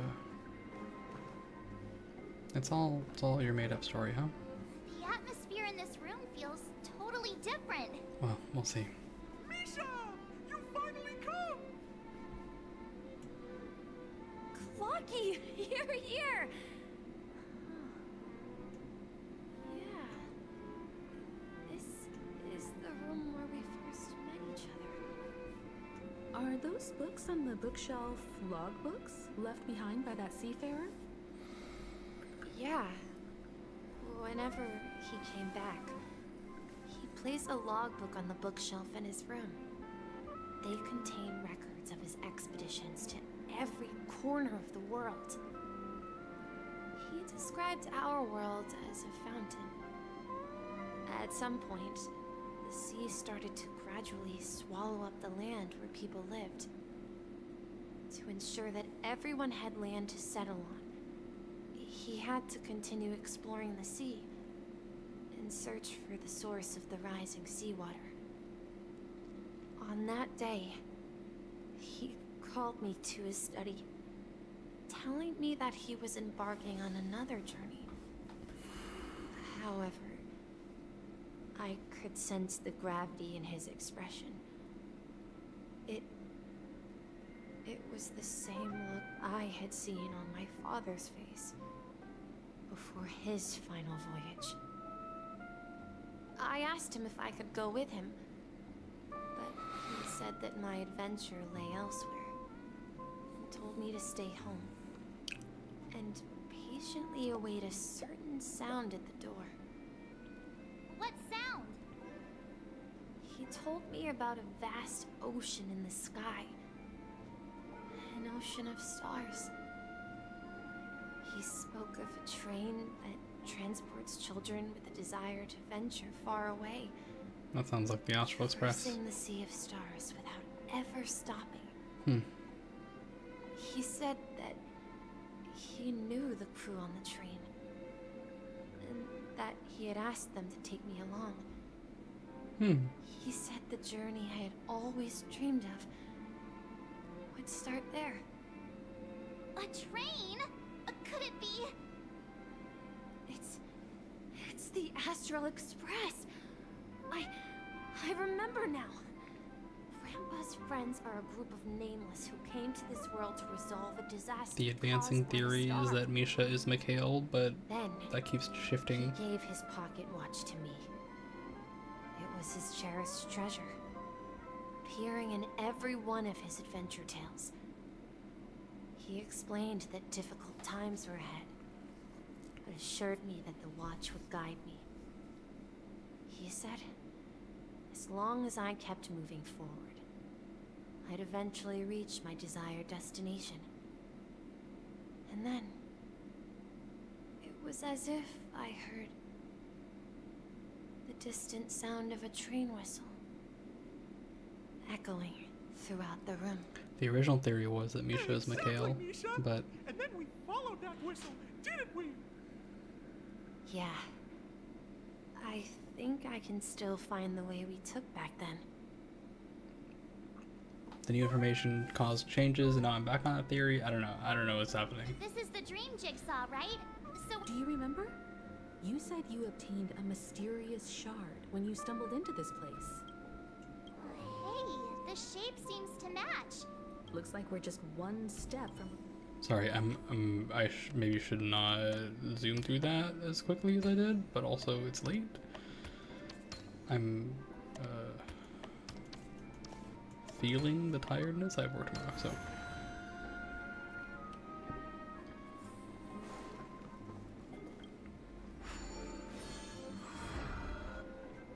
This is it.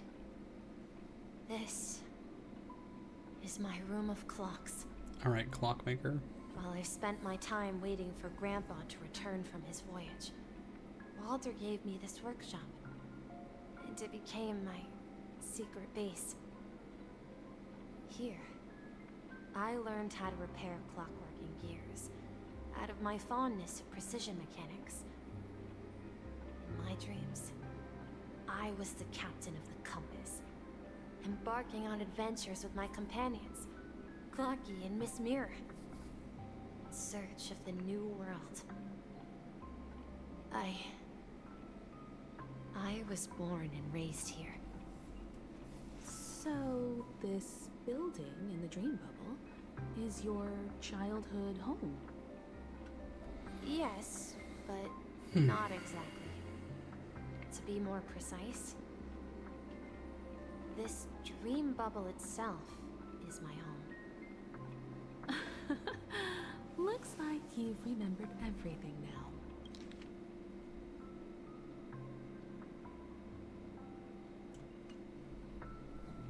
Wait. Why does it feel like everyone else knows something I don't? Yeah, you're the only one still in the dark, March. Tough. March, do you remember when she mentioned a Clocky that only she could see? Yeah, the little guy here, right? But we all saw him in Dreamflux Reef, right? And Mr. Yang even greeted him. Looks like everyone on the Astral Express has a childlike spirit. The answer lies in the Astral Express. Her experience shows that neither Firefly nor Acheron can see this Clocky. And when we were in Dreamflux Reef, you may have noticed that for some reason, nobody outside of the crew had ever talked with Clocky. Let's pretend that I noticed that. A mimetic life that can only be seen by a select few. It's just like a hidden message left by someone for the nameless. But Misha can see Clocky too, right? They even grew up together. But Misha hasn't started the way of the Trailblaze yet. Other way around. That's the key to the mystery, March. Now, take a moment to recall. Have you ever seen anyone outside of the crew interact with Misha? Wait. No way! Yeah. That's the answer, March 7th. This dream bubble is the place where I was born. That was the second conclusion. F. I'm a dweller in this dream. Just like a memory zone meme. I should have stayed here and waited for you. When reality and memories merged, I unconsciously pushed open that door and left the bubble with Clocky. So it's not that the Watchmaker's dream bubble is empty, but rather the stuff inside ran away? And the whistle you heard, was was the sound of the express arriving at Penacony? That's one way to see it, but I believe there's a longer story behind all this. It's best for Misha himself to explain all the details. How about we start with your name? Now, should we call you Misha, or... Thank you all for helping me rediscover my true self. Now, please allow me to reintroduce myself. Yeah. I was born on Lushaka, in the Presmere system. Adopted by seafarers Mikhail and Char. They gave me a treasure. A name that carried their hopes. Mikhail Char Legwork. Or simply, Misha. If you prefer, you can call me by a more familiar name. The Watchmaker. So, you're the Watchmaker himself? So it was both things. Unfortunately, that all three things. Legendary figure is no more. I am only a reflection of his life. All three things. As for the child who has been with you, he's the innocent protagonist of Misha's childhood dream. Friend of Clocky, a young apprentice, and a future mechanic on the Express. And this also marks the beginning of his journey, devoted to the Trailblaze. At the end of the journey, I left this little flame, which I so cherished, in my deepest dreams, hoping to pass it on to the nameless of future generations. However, he somehow left the dream bubble and forgot all about his task. I apologize for all the confusion this caused. Because he was born with a desire to trailblaze, wasn't he? I don't think Misha has forgotten his role as a guide.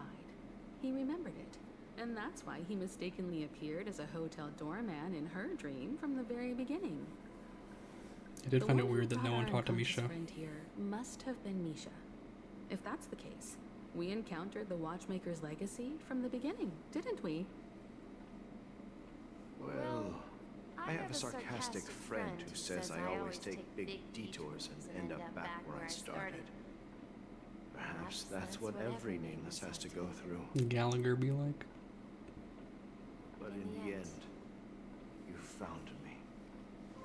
I'm sure you're all wondering what my legacy is. I believe my hound has mentioned the Stellaron and my wealth. If I may apologize, the Stellaron part is real. As for my wealth, however, it's nothing more than a baseless rumor. I left my homeland as a child and embarked on the journey of Trailblaze. I traveled to various planets until finally reaching Asdana, where my friends and I built the original Penacony and fought for its future ever since. I've been moving forward all my life, doing what I could to overcome the obstacles in my path. But ultimately, my journey reached its end, and I left behind no possessions worth entrusting. So, if you ask what's left within this worn-out train engine that can be called a legacy, I suppose it's the things that are still burning in the engine's furnace. Now that you're well aware of the current situation of Penacony, I certainly hope that you'll help me get this world back on track. But I'll leave that decision to you, for the path of Trailblaze is never paved by others. All I have for you is a story and 2 gifts. I want to give you my pocket watch. It has accompanied me throughout my long journey, guiding that naive child forward, and has been blessed with the presence of so many great people up to this day. And my hat, too. The one who navigated for me placed it on my head and planted a fanciful thought in my mind. The trailblazing expedition will never end. Now, it's time for you to make your choice. Once you've made up your mind, open that door and enter the long dream of an old man.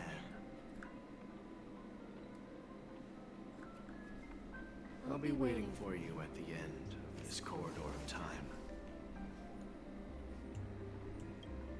All right, everyone.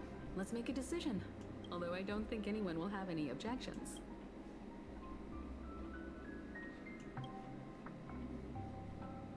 Come on, stop joking at a moment like this. We've come this far. Surely there's no other option than moving forward. In that case, the vote stands at 2-1.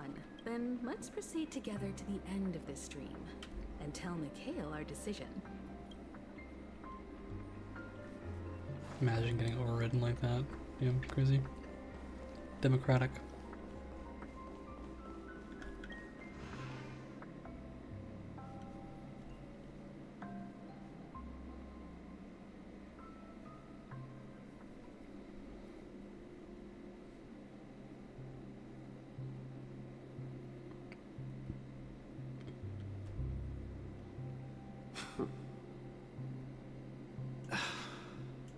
Mikhail, where are you going? Someone has to step up and save Lushaka. So why can't it be me, Misha? Please don't go. And if you must, please take me with you. Don't leave me alone. Even without me, you know how to proceed forward, brave Captain Misha. The compass is waiting for you. Haven't you always wanted to be a better adventurer than me? Now go, board that train and start your journey. Where are you going, Mikhail? I'm going to clean the floor in the parlor car. I've promised the conductor. Wait, first tell me, did you fix this watch? Yeah? I know what it looked like before. Its chain was broken, the back case torn, and the marks on the dial all worn out. How did you manage to fix it? Well, it's hard to explain, but I knew it could be fixed. It's the hands, Mr. Amundsen. Its hands were intact and pointing in the right direction, so I knew there would be a way to fix the rest.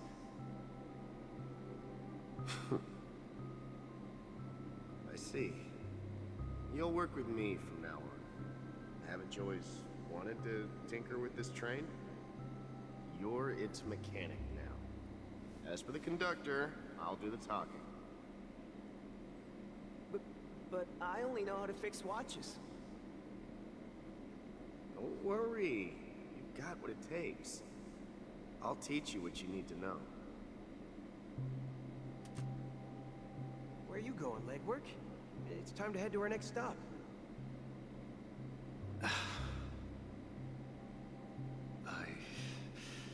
I'm staying in Astana with Rosalina and Tiernan. I see. This place reminds you of home. The people of Astana have only achieved a tiny victory and still have a long way to go. It's really nice. True freedom. Hanunu needs us. It's really nice that they put out that event about the navigators right before this, so you get a sense of the timeline. You get a good sense of the timeline, and when this all was. I think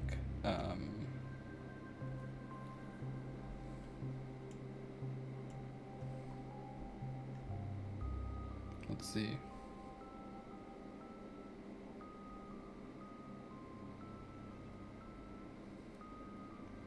There's a Granholm.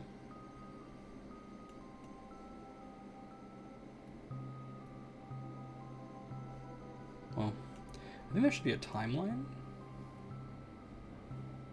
I think someone politely put out a timeline.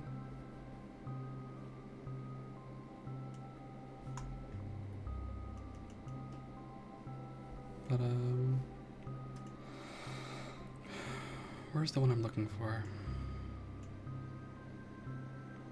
Granholm is fine. Alright.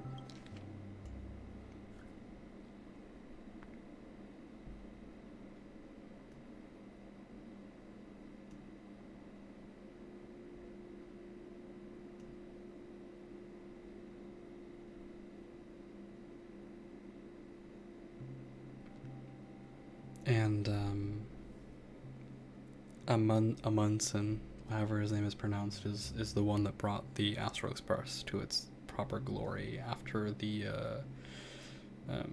Stellaron disaster in the early days of the Cancer All Worlds. So it's around that time, like really, really the early days. I think before that, you'd have to be.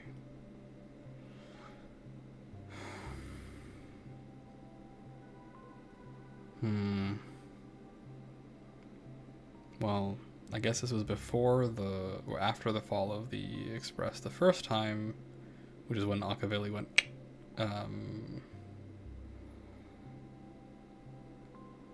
So there's actually quite a few before that, but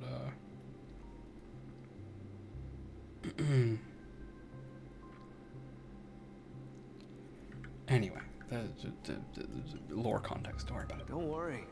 Not all journeys lead to the stars. Even if I leave the Express, our path of Trailblaze will continue. Yeah. I knew you wouldn't stay on the Express forever. Leave in peace, my friend. And, take this with you. This is Mr. Amundsen's hat. But why? When he departed, he said he would leave it to his best student. Well, I suppose the time has come. Farewell, legwork. Take care of Tiernan and Rosalina. And don't forget to write to us.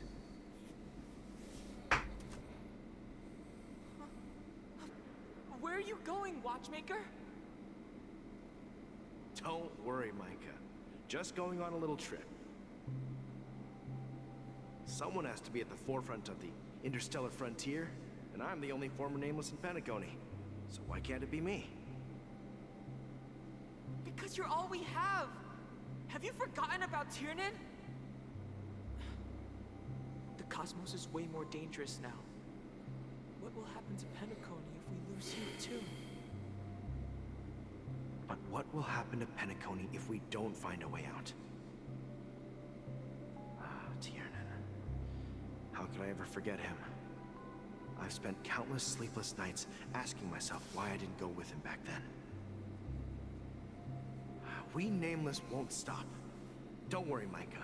It's just a matter of getting back to my old profession. Just wait for me to come back. What if, and it's a big if I don't come back in one piece, then you'll become the next Watchmaker. Where are you going, man? Oh, you're here. Answer my question. What are you up to? Relax, Gallagher. I just came up with a great idea. Wanna hear it? Oh, come on. Aren't all your ideas just ways to get yourself killed? I may be blunt here, but you're the last remaining hero in Penacony. If you die too, the secret of the Stellaron will go to the grave with you. Yes, I'm afraid there's no way out in Penacony, so I'll have to consider alternatives beyond Asdana. We'll organize a festival using the Watchmaker's legacy as a facade and send invitations to the entire cosmos to gather people here. So, a desperate struggle against the family? Desperate? Don't we have you here, my friend? This task is challenging, but what hasn't been challenging for us along the way? Well, whatever you do, remember, make sure to send an invitation to the Astral Express. Misha! Where are you going? Oh, it's you, Clocky. Take me to Dreamflux Reef. Last night, I had a long dream about the day we met. I want to write down that dream. Write it down? Why? Oh, so I won't forget it. Do you remember how you got your name, Clocky? Of course! You told me that when you were a kid, you lived in a room full of clocks. Those wall clocks and pocket watches grew up with you and were your best friends.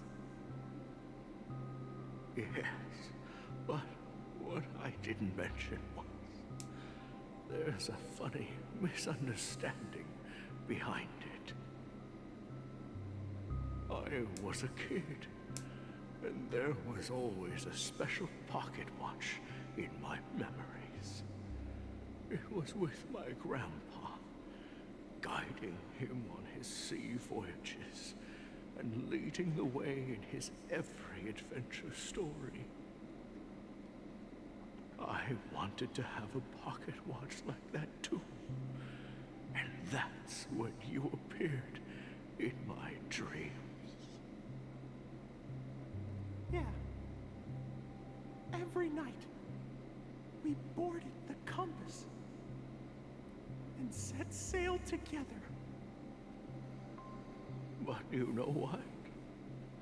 It wasn't until the day my grandpa gave it to me that I realized it wasn't a pocket watch at all. It was a compass. So, your name should have been Compassy. And the Watchmaker is just a nameless.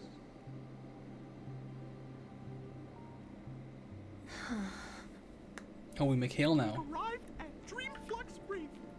So, where to next? Well, I'm also forced to RP walk. Clocky, I don't think I'll be going anywhere else. Wait a sec. Yeah, they really laid it all out, honestly. Then wake to weep indeed. Let's take our rest. Okay, now I use that function. Okay.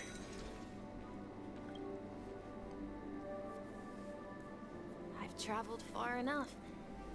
It's time for a little break. Oh. So, we'll set out again. When you're rested?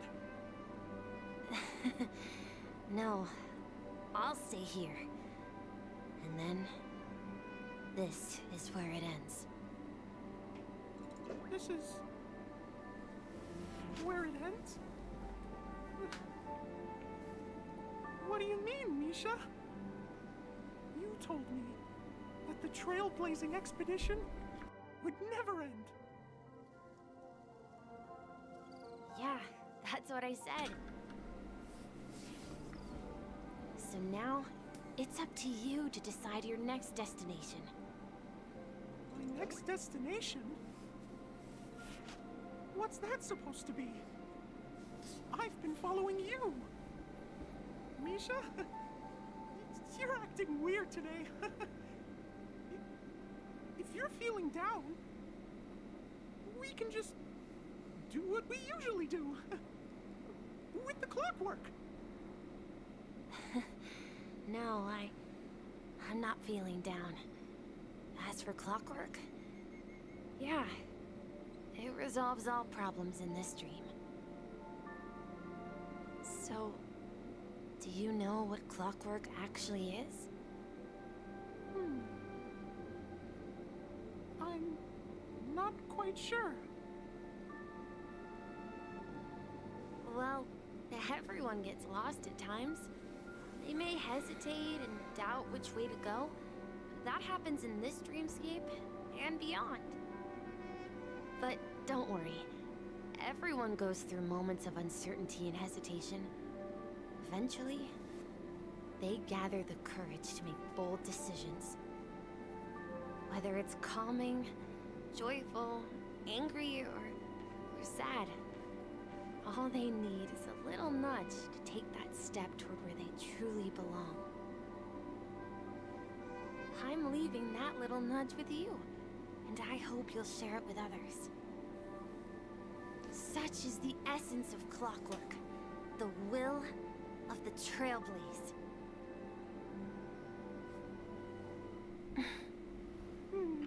Clocky's hands spin around non-stop, indicating confusion, frustration, and weakness. But ultimately, people still need to move forward. Just like your hands, always pointing ahead. This is where my journey ends. From now on, it is your path to walk. Trailblazing means taking paths your predecessors forswore and venturing even further. The Penacony in Mikhail's dreams does not belong to order.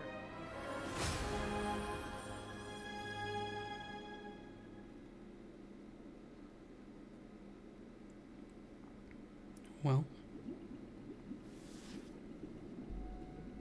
I can't believe that Eon would cast a glance at Penacony at a time like this. Is it because of the resonance from the legacy of the Trailblaze? Or perhaps the bond between you is so strong that it even impresses an Eon? Well, there might be another possibility. Perhaps they want to witness, on behalf of the fallen Eons, who will hold the future of Penacony. If that's the case, on behalf of the Dream Master of Penacony and the 107,336 members of the Oak family, I'm extending a formal invitation to all of you. I'm cordially inviting you all to the Penacony Grand Theater to participate in the upcoming Charmony Festival. And, of course, you won't be in the audience, but on center stage. Since the future of the Stellaron, Penacony, and even the entire cosmos is at stake, let's draw a conclusion there, in all fairness. If you truly believe in Akavili's path, then show me their courage and determination.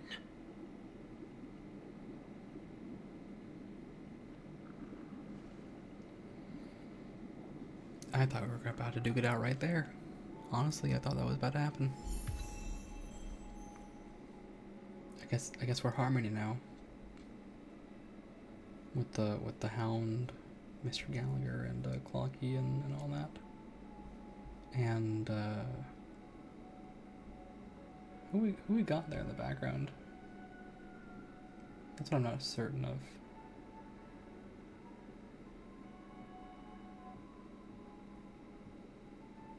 Aventurine? Oh, okay, I see. Aventurine, Acheron, Sparkle, Black Swan. I don't know who these are. I thought they were Mikhail's companions, but anyway.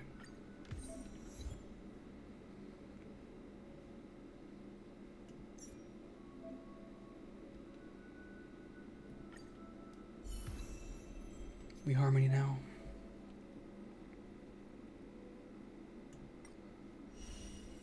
Oh, they even have a trial. They really worked hard on making this understandable. Yeah, give me the trial. I need it. I need to understand what the hell is going on.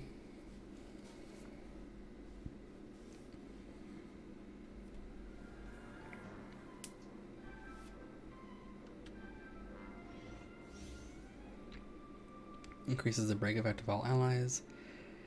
An additional break damage when allies attack enemies that are weakness broken. Su Shang's best friend, that's crazy. I got a hat? Hacking. Oh, and then 30% break. I get to play Shui.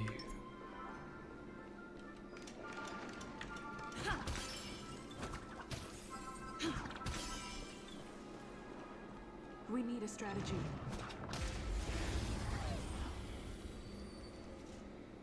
Oh, my beloved Shui. Alright.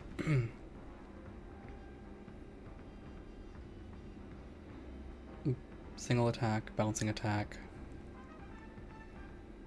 Ult gives extra break effect, and I don't know what super break damage is, but we'll see soon.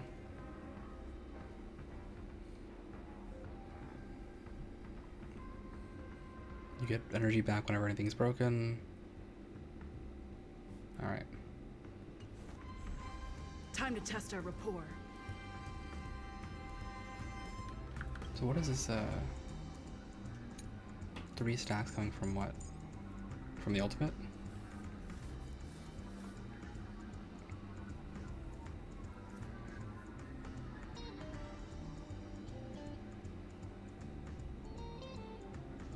When enemies, number of enemy targets in the field is 5 or more.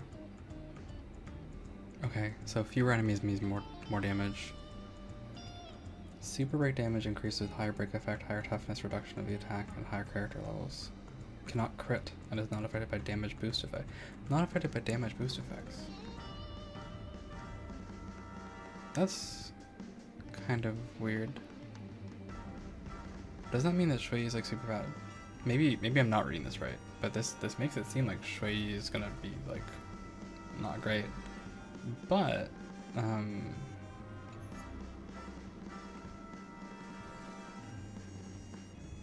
I guess we'll have to see a bit more. Basically, the more toughness damage you do and the higher break effect you have, just the more you do. I guess it won't matter because Shui has a billion break effect anyway. What? 343%? What? I'm sorry, where are these numbers coming from?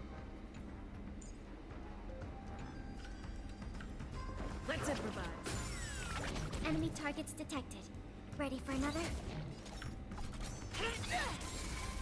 No, I can't ignore that. What do you mean it's 343%? What?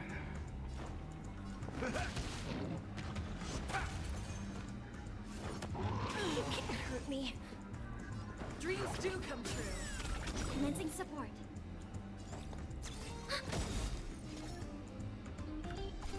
Okay, so let's see it. That's all you got? Enemy data secure. Net markers activated. Time for a good old counterattack. The mood is set just right. Let the show begin.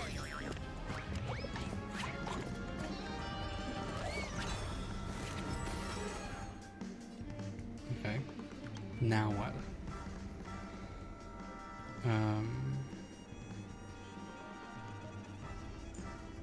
Oh, I see. That's probably why you... No, I have more confusion. When using the skill, additionally increases the toughness reduction of the first instance damage. Okay, got it. Fine.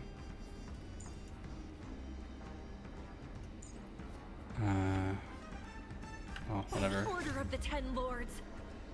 Execute the Marastruck! 9 million damage, please. Yeah, that's pretty good.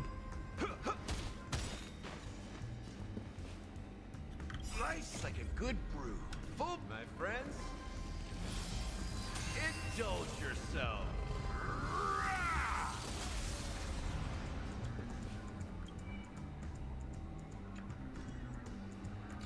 So, do you just stack Super Break? Is that what I'm getting?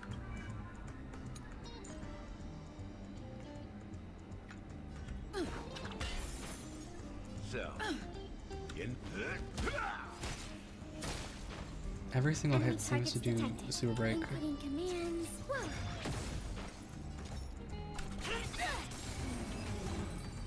Interesting.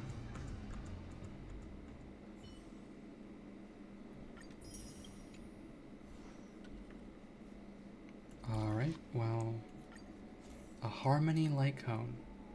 I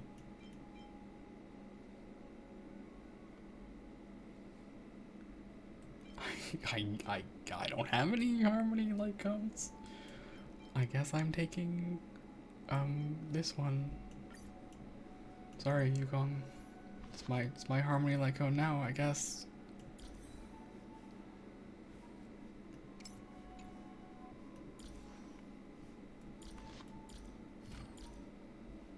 Can I give you Eidolons? Nah. Alright.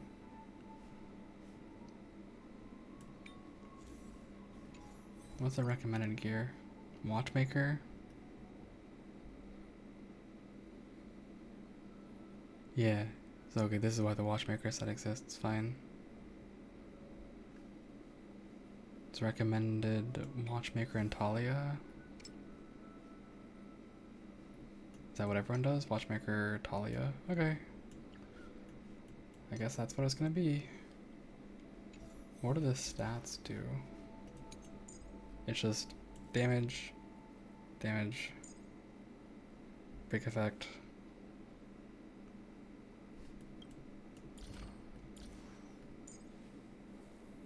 Talent. Yeah, so the stats don't seem to matter like at all. You just go speed. You play harm. But you don't go speed. You don't go speed because you lose more time on your ultimate. So what? What do? You go defensive? You go ERR rope? Do I have an ERR rope?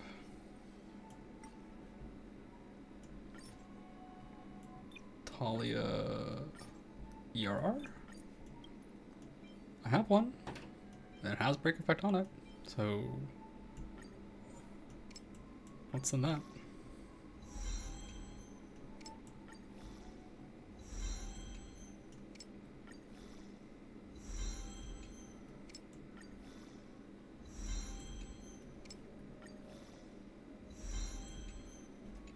Alright. I really don't need the wind damage boost.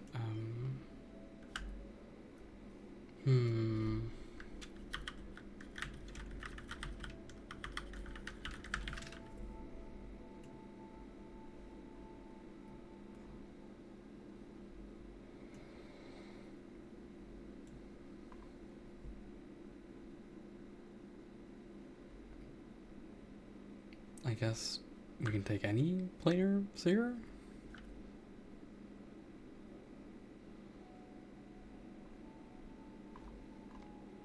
What are the... we gotta do some calculations. I have to actually think about this. The ultimate is 140. So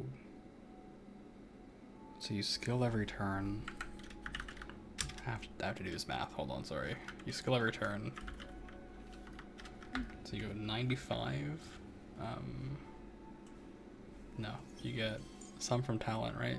Okay, so let's say it's 100 is 1.19. It's easy math. Excuse me. Where's my ER rope? I request that you equip it. Oh. Yeah, okay, there we go. So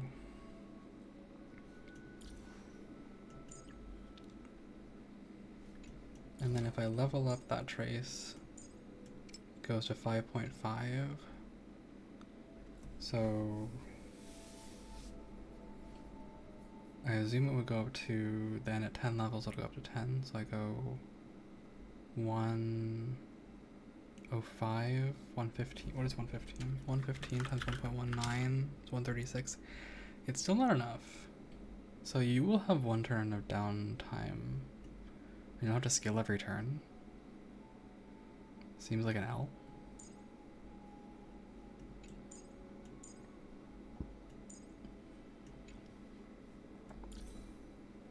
So I guess that's why you go speed. That's fine. We'll do that. I need to find in Talia. I will take HP or defense percent, I guess. Is there any other stat that makes sense? I don't think imaginary damage boost makes sense, so I'll take this. Let me see what the substat is for this one. Defense. I guess I'll hope for speed. Yeah, that's fine.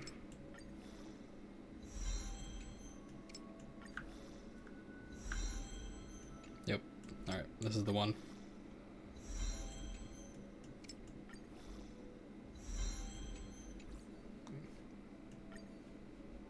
Okay. And then I need some speed boots. Watchmaker. Glad I farmed those like a crazy person. Watchmaker. Oh, I have the. It's on tray. No. Baited yet again. Do I have any speed boots? Oh, I have.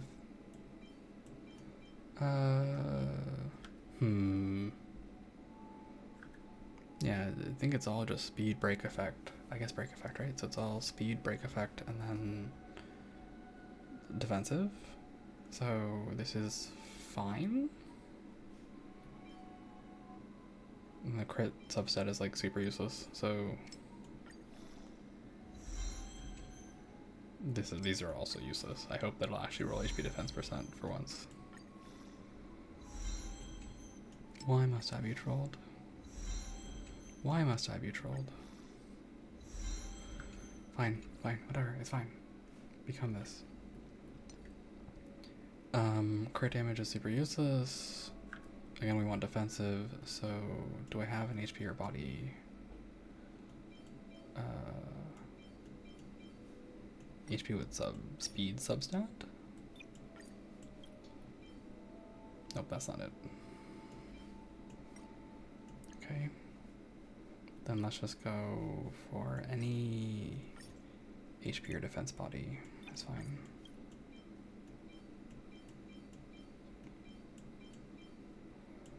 None of these have break effect. So let me see what what's the substat? Okay, attack and this one. Effect hit rate, so meh to both. I guess I'll just max out this one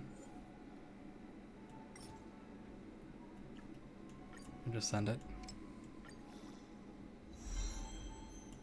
Incredible. The one time I actually wanted to go into defense. Actually incredible. How do I do it, I wonder? Alright. Watchmaker, speed.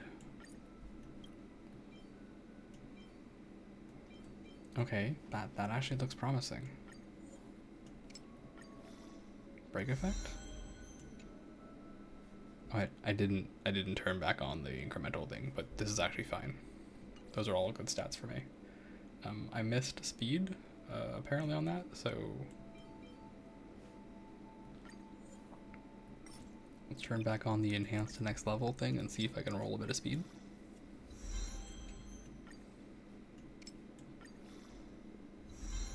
Okay, I can roll speed, so we'll send a bit more. Okay. As far as the speed is concerned, that's good. What's my speed at right now?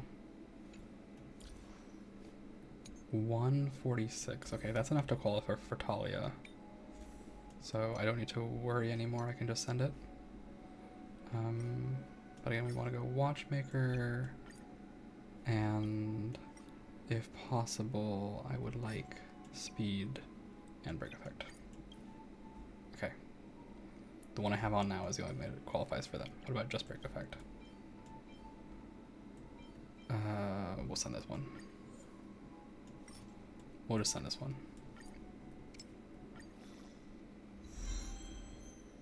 Okay. It literally couldn't have rolled better. Fantastic. Perfect. Incredible, honestly. Truly, truly top tier. This is what we call streamer luck at 2:30 in the fucking morning. That's the 2:30 in the morning streamer luck. Okay, well, we've made it.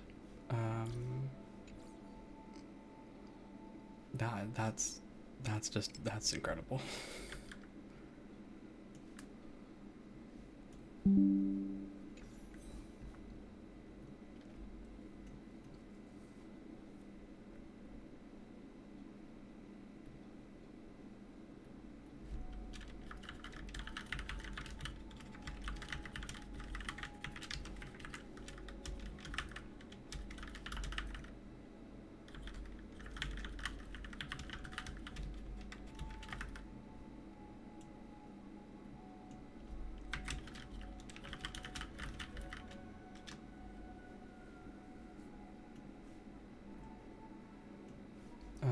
Alright, well, I think that's all the stats that I'm gonna get.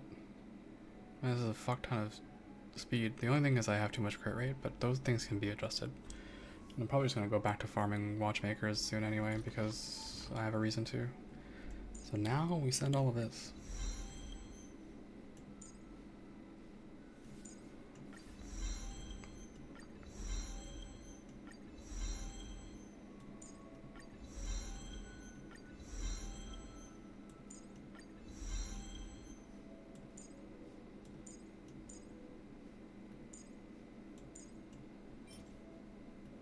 Yeah, I would have to farm harmony stuff. Yay.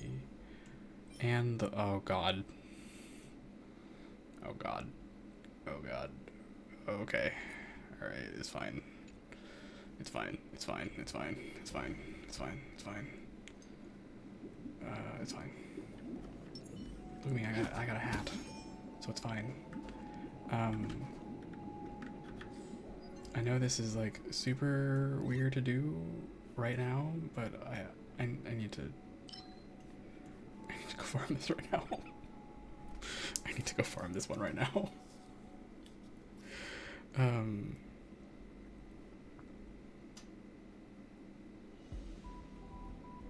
I know this is not the amazing content we all wish for, but oh god. I think I need to switch back to preservation. Thank god we keep our relic sets. Oh god, that would have been so much frustration.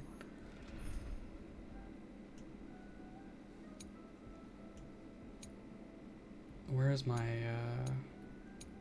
team? My team of meme lords? I guess I'll just make a new one.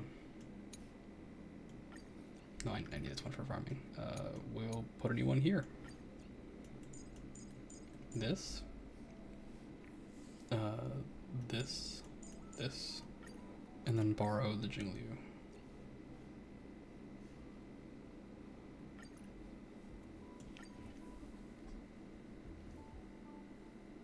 Wait, I have too many relics.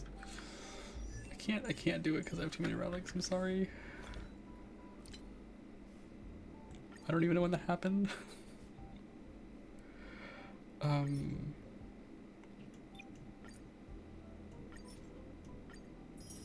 Okay. Okay, I can do this now. Please let me participate again. Take the Jingliu.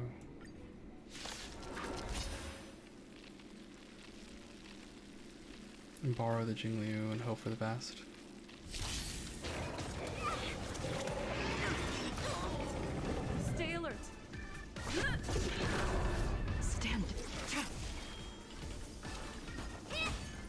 Naughty child. That's better. How appropriate.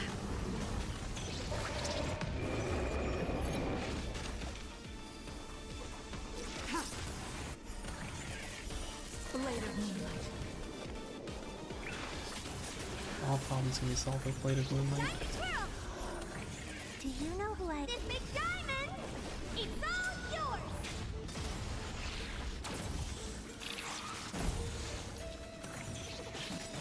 What are you looking at? Lance ablaze! Lance forward!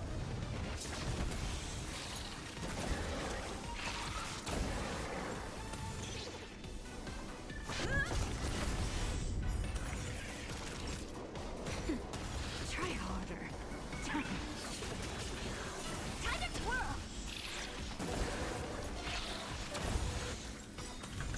All will be revealed. Like, am I gonna be able to make this? In lunar flame. Time to twirl! Yes, I did. Incredible. It's time.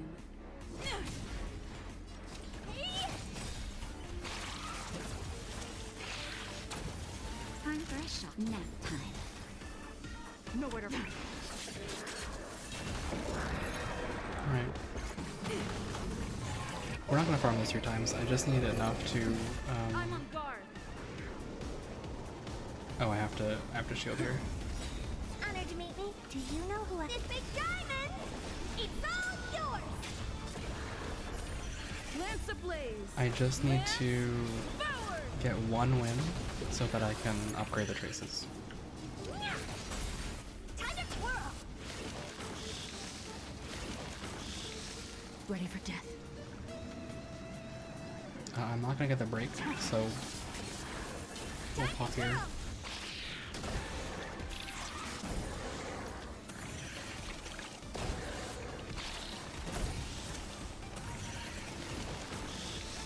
Naughty child.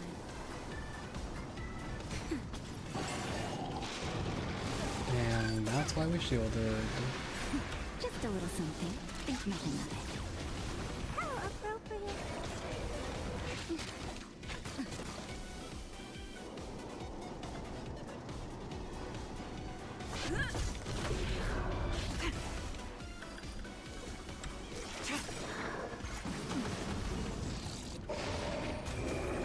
What are you looking at? Time to twirl! This one's looking a little It's all yours! Time to twirl! interesting.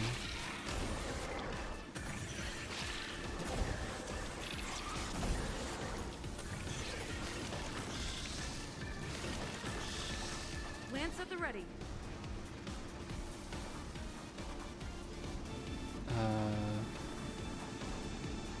No, he's going. Stand down. Blade of moonlight. All will be revealed. In lunar flame. We just have the kill, so.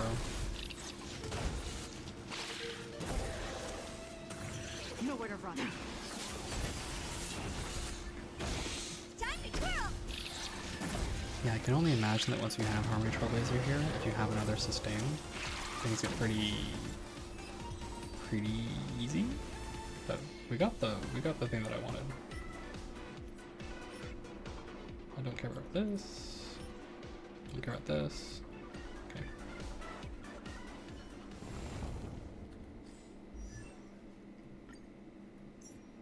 Harmony.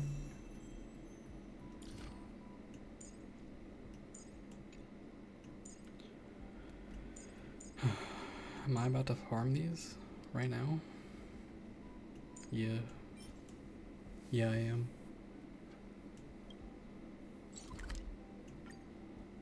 Yeah, I am. Probably should pre-farm these. But it just did not, I just did not do it. I did not think about it. I was farming relics. I did not realize that since Robin is out, that the Harmony material used will definitely be the same one, so oops. We got lightning, ice, and I don't know, perish. Sadness. Idiot, I guess. Dude, fuck.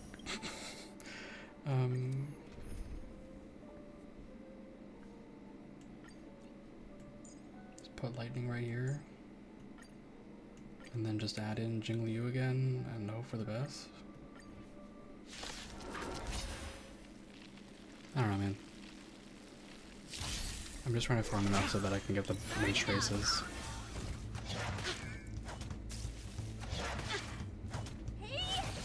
Not having the major traces is a little much, right? That's better. Punk. Time to twirl.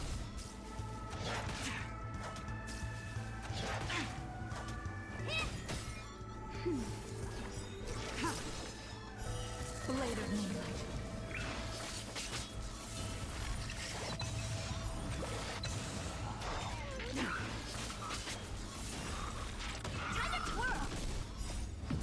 I can always count on this E6 Jingliu to solve my problems for me.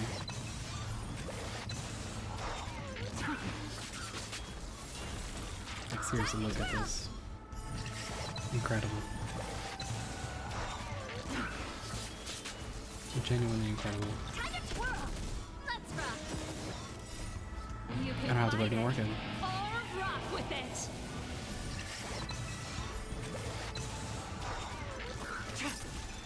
Keep up. Time to twirl. This big diamond. It's pretty good. It's pretty good. I'm okay. That's better. Time to twirl. In lunar flame. Blade of moonlight. Time to twirl.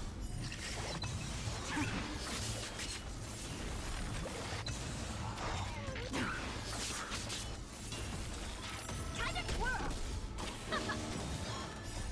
You can fight it or rock with it. We take that one win. It should be enough.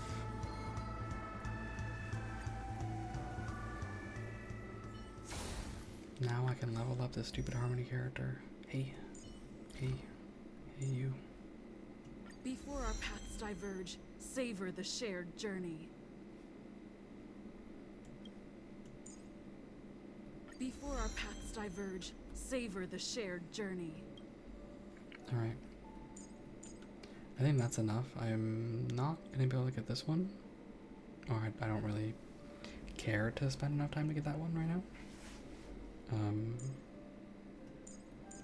So let's just spend it on the lowest level traces.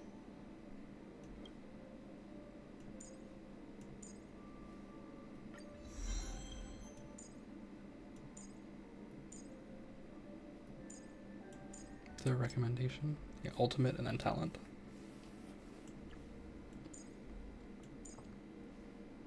That's basically what I thought it would be.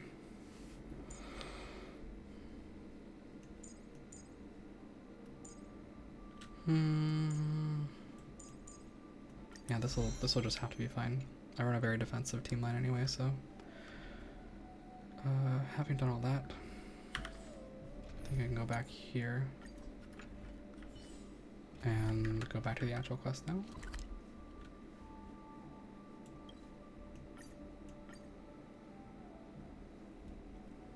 Continue on my merry way.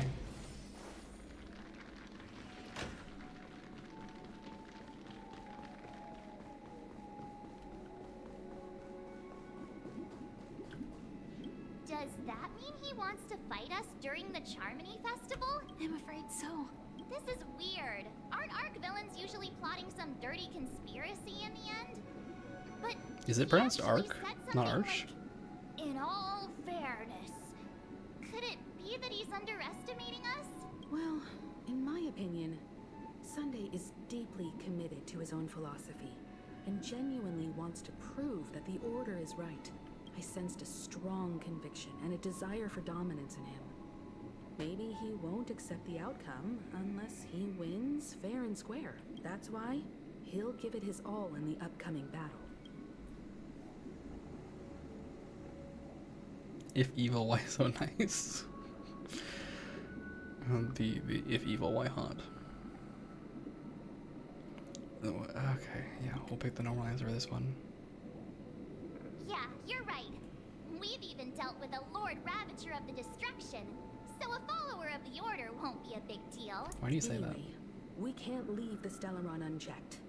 This is about trailblazing a bright future for Penacony and fulfilling Mikhail's and his predecessors' long-cherished wishes. For me? Oh, yeah. Now that we've taken up the mantle, oh my god, we can't yeah. afford to fail them.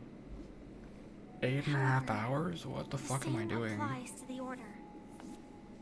Their plan didn't materialize. Genuinely, what the fuck am I doing? 8.5 hour long stream? Collective consciousness I have of the work planet tomorrow. of festivities behind them. The My desire to dream. My normal... To slumber and escape reality. All those hidden emotions have given birth to the sweet dream of the Order. My normal thing is like 4 hours.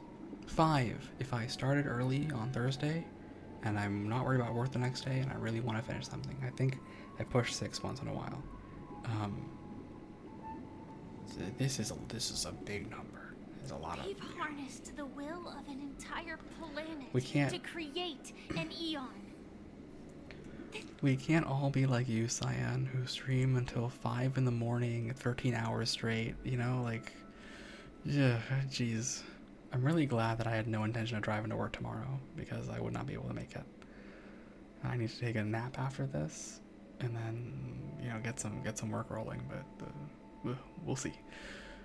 This confrontation is... I don't want to, like, leave this undone now that I'm at the end, because I don't think I would have it in me to do another 2.2 stream.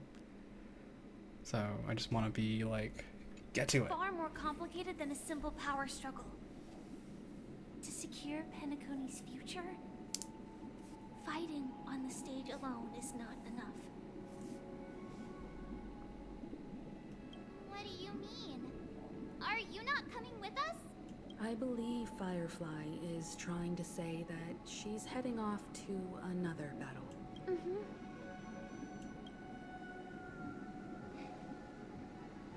Before I left, the Destiny Slave told me that this journey would bring unforgettable rewards. Cyan's a trooper when it comes to those long streams. Even True. though the script So gave me true. only had a few lines, So I true. couldn't ignore them.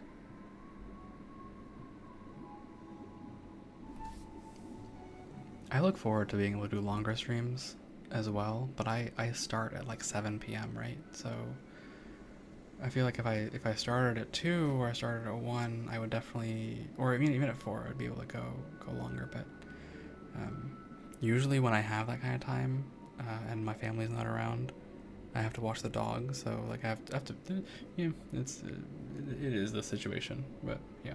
Because one of the lines said, I'll experience death 3 times in the land of the dreams.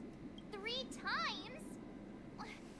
This can't be serious. I'm gonna make it work with the situation. Make the situation work for me. First time was a painful death when I was stabbed by the Blade of Dormancy, which led to all subsequent events. The script will always come true. I'm surprised you guys are still awake. But appreciate you sticking out with me. Will only be revealed when that page is turned. So now I've understood the meaning of my second death. Enter to the voice of the void. Yeah, I saw that. I was surprised you didn't stream it again today, honestly, given how into it you were. My efforts will provide crucial support for you. Only by achieving victory in this battle can we secure a future for Penacony. And only then, my third and final death won't come true in the most terrible form. I really... Most terrible form? Does that mean...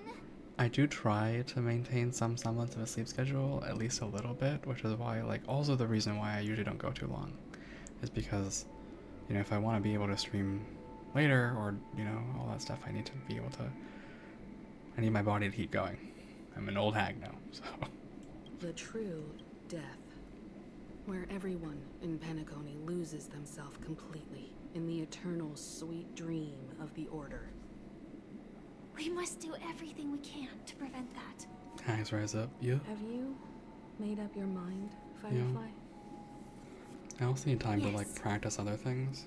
Otherwise, I wouldn't be here. That's the other thing, right? Is I gotta spend time practicing like art, and I also have to do some voice training, and like there's all these other things to do as well. So I can't just like keep going forever. As much as that sounds nice. Not throwing shade on anyone else, of course, but just, you know, I have some other things that I really want to make sure that I give time to, right? So Thank you again for your assistance for the Astral Express. May we meet again in reality. Yeah. Farewell, everyone. May your trailblazing expedition never end.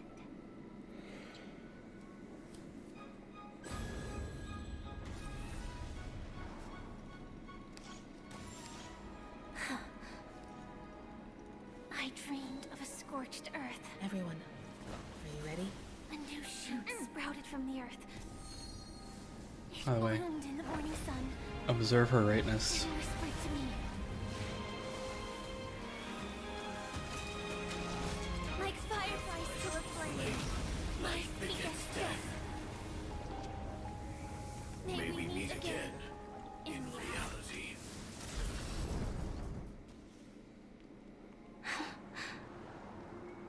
After today, Japella's name will disappear. Firefly from cosmic is history, so great. I love her. and the Everflame Mansion will take its place. In the not-too-distant future, you'll receive an invitation. That's your next stop. I like streaming because it lets me express myself somewhat, a little more carelessly than I can in real life. Hope you find whatever you seek there. Be it answers or salvation. You mean my 3 deaths? Silverwolf told me about it. It's such a shame that it's not part of my script. Well, I want to live. I'm never afraid of death. The opposite of death is eternal life, and that's something I'll never desire. People die, and I am no exception. Death is like a script, a fate that cannot be defied. But that's exactly why we have to choose where we want to rest forever. Do you exist just to perish? Are you not the same, Blade? The end you desire is not one dictated by others. If I were to die now, I would only be a weapon. I believe I should die as a human. Though its definition escapes me, isn't this the answer that ordinary people look for their whole lives? A name that can be carved onto their tombstone. The tombstone that belongs to me once bore the inscription, Glamoth's Iron Cavalry. Then it changed to Stellaron Hunter. But one day, it will bear the name Firefly. And all the brilliance she showed at the end of her life.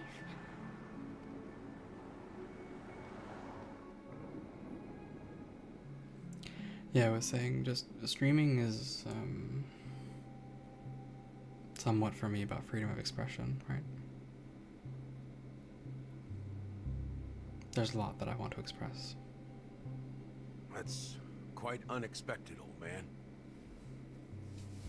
I know, there's a lot more nuance to it than that, and I don't think I have time or the brain power to express it all right now. So I can sense that this false sweet dream is coming to an end. The Nameless may be young, but they had the ability to achieve this goal. Just like you did in your time. It's a shame you won't be able to see it firsthand.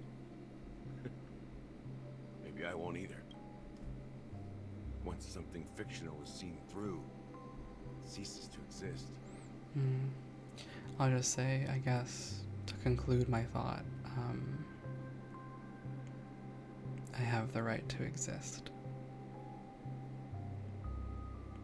That's something that I can do. So, as much as I can, I will, against all odds, exist. Even if people wish that I am nobody, I'm still here. That's the meaning behind the character. That even if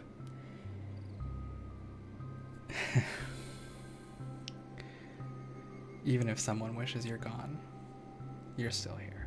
I'm still here. I'll still be here. I have that right. So, anyway, the game. Yeah. Not just those Nameless. Even Mr. Wings is just like you.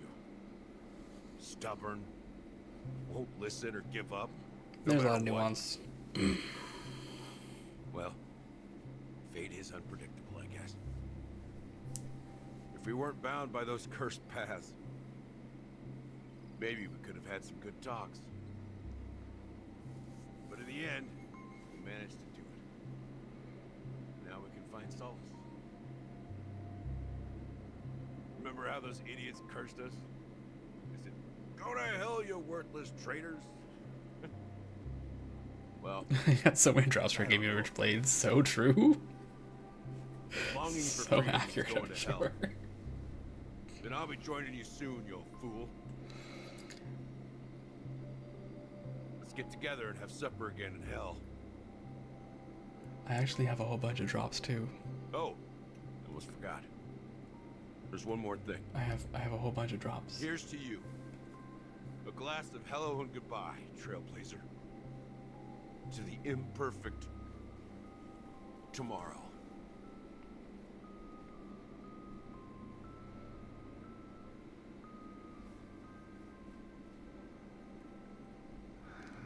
It's warm here, isn't it? You're lucky to have found shelter from the rain. Let alone fresh berries in this desolate place. I was just following the scent of life. It's particularly strong in a place like this. It's a shame these berries don't have much flavor. Seriously? In case you didn't know, this fruit is pretty juicy. The only downside is that when you chew it, it becomes extremely spicy. Have you lost your sense of taste? I can still taste certain things, like a faint sweetness. Before coming glasses? here, Yes, I do. stopped by a place called Yeah. Warpless. It had barren cliffs and nights lit by bonfires. Burgundy snow would fall from the sky, and when it landed on my tongue, it tasted like raspberries. The flavor wasn't exactly sweet, but it left a lasting impression. When I think back on my past, I realize that what's tying everything together isn't the big events, but rather these small yet unforgettable moments. Don't worry about it. Losing oneself is a reality that every self-annihilator must face. At least I haven't completely lost my senses and memories yet. Well, congratulations on adding another footnote to your journey. By the way, Are you always alone? No, I had a companion in Orkron. She's a short, nameless girl who aspired to explore IX. She always said she'd walk a path deeper and farther than Akavili's.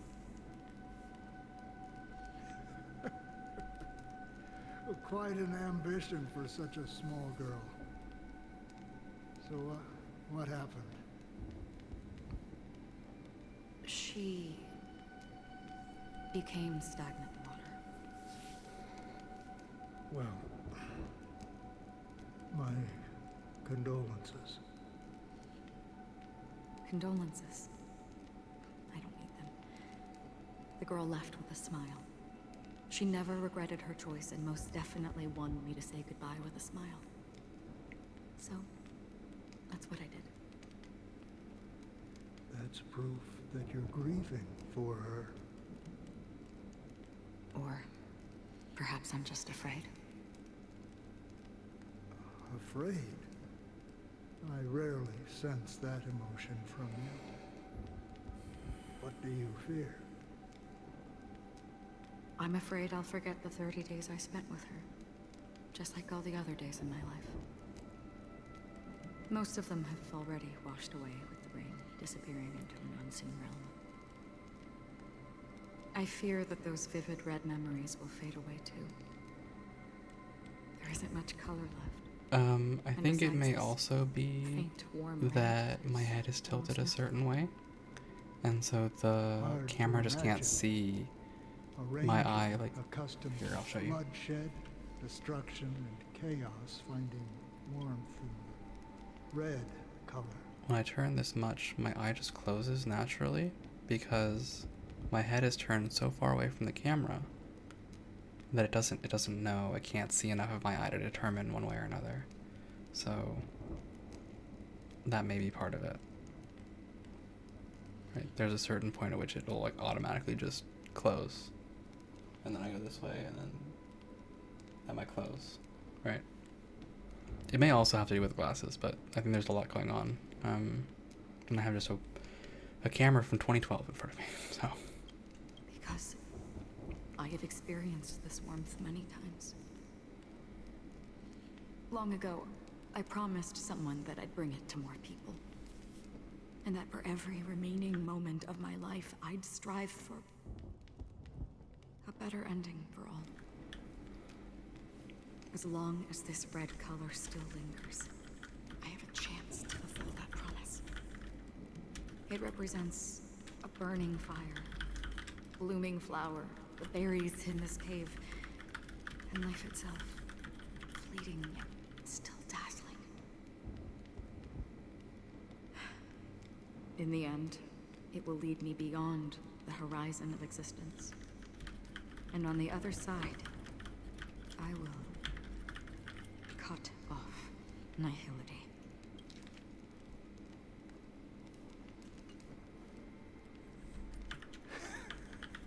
The one blessed by the sleeping and shapeless is considering how to kill them. That's truly pure nihility. But you're right about one thing. After spending so much time near this stagnant water, only when I look at this vibrant red fire do I realize that I'm still alive. When will this rain ever stop? Perhaps when the sorrows of the departed have finally quieted down, the sky will clear up.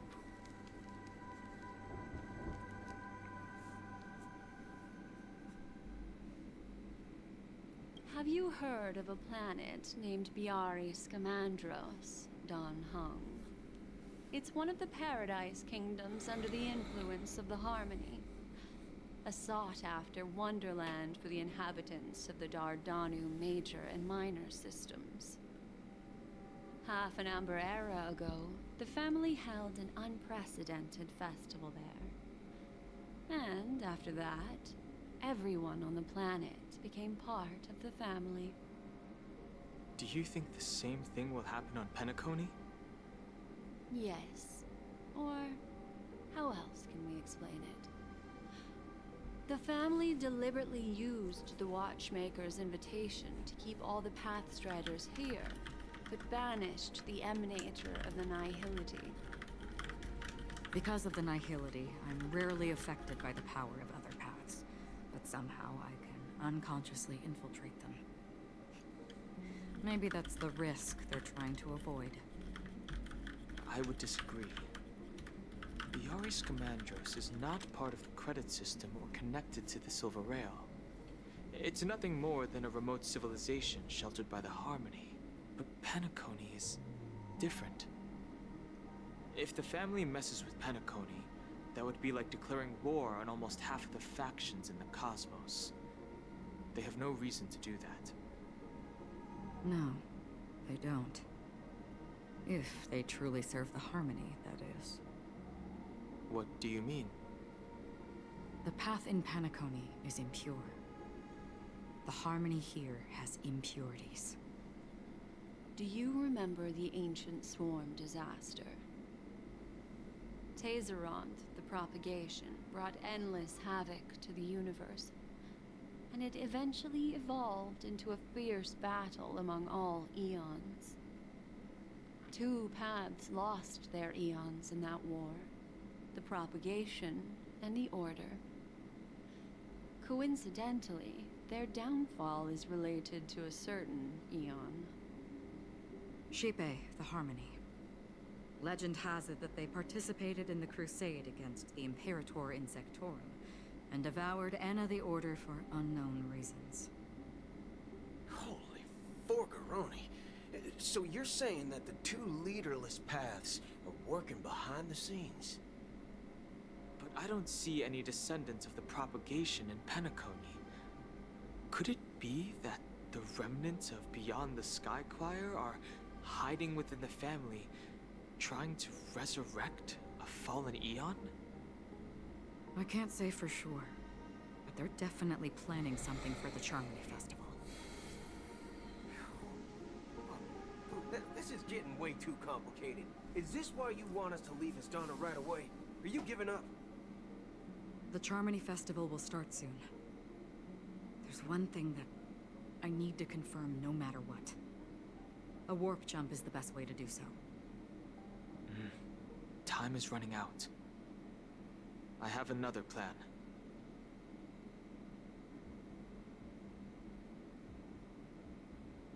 Hold on. Are you thinking of using the Jade Abacus of Allying Oath? Exactly. The assistance from the lawful Cloud Knights would be enough. Think it over carefully. You can only use that once in your lifetime. I have considered it thoroughly. My companions are... they're also once-in-a-lifetime treasures.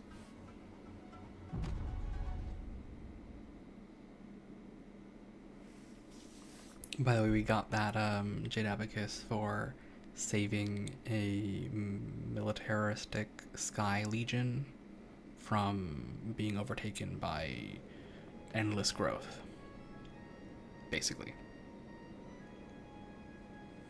Are you the only one here, my child? The Nameless is quite the diplomat. Our secrets have spread like wildfire within the family.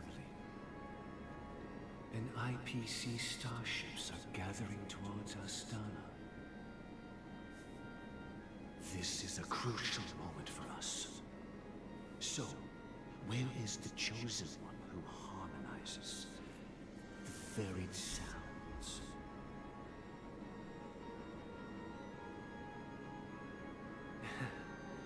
What do you mean, Master?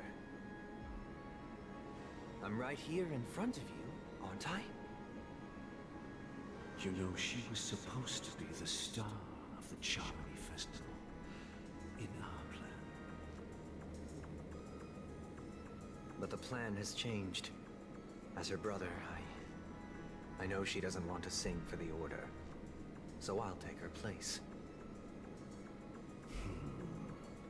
You've always been wise beyond your years. I'm sure you understand the consequences of your choice. If you consider this a betrayal, well, there can't be two suns in the sky. I'll step up and take down the other sun if necessary. Do you believe in karma? If karma exists, then everyone has their own karma. You have yours, and I have mine. And my karma has nothing to do with you, Mr. Gopherwood.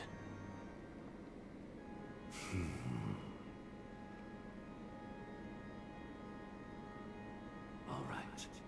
Since you're willing to sacrifice yourself for her, I'll grant your wish. Well, the compromise came sooner than expected. Why? You and your sister were born as twins of the Order. And one of you is destined to follow this path to the end.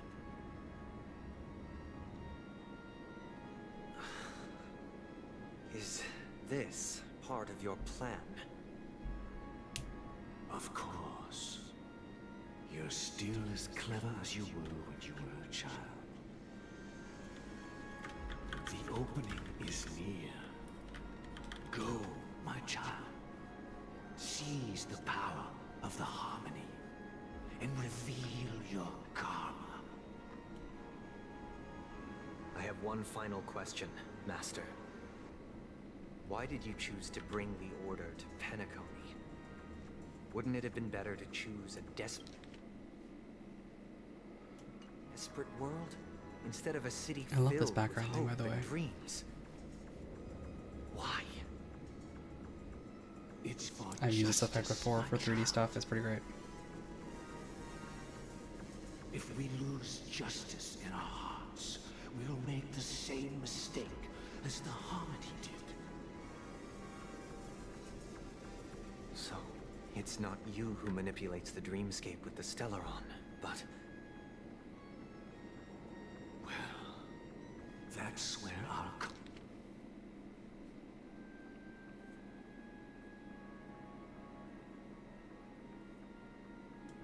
conversation ends. Go ahead. The 107,336 souls of the Oak family have dreamed of this moment too many times.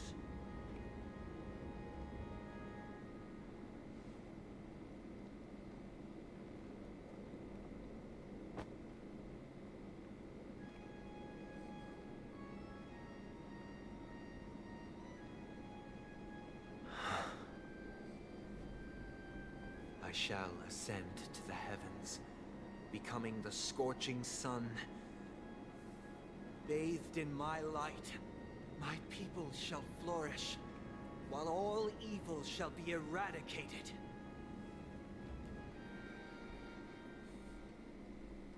This is the interior of the Penacony Grand Theater. It's quite exhilarating to be flushed into the air by Soulglad. But why is the venue still closed when the Charmony Festival is about to start? And not only that, the entire theater is eerily quiet. No audience, no staff, no one around. Yeah, I wonder how many tickets... Hey, that's not what we should be concerned about. Let's explore around. Be careful, everyone.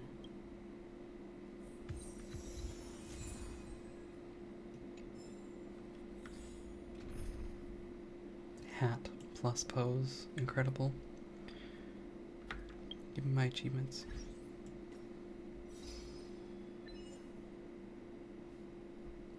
By the way, kind of weird that this is also Kafka's banner text?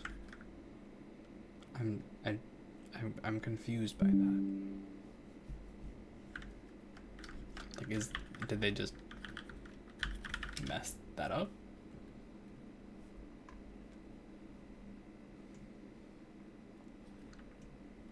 I'm confused. It's kind of weird. Like, it's actually legitimately kind of weird.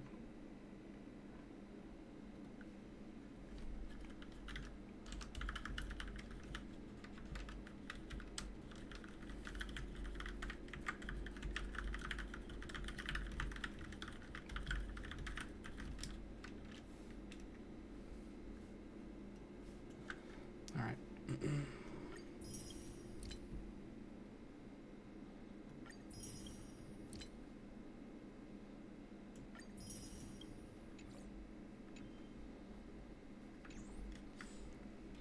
I usually like to bring Serval around, but we'll bring Shui. We'll bring my girl. I'm not gonna wonder what I don't know what that is. It's just there, vibing. Sounds like a not my problem.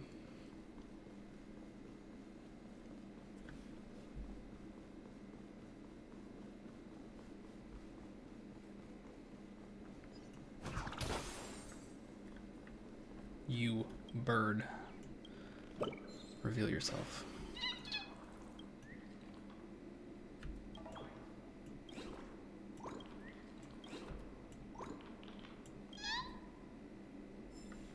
Alright.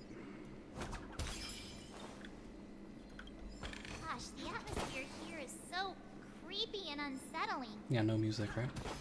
Even if there's no audience yet, there should be some staff around.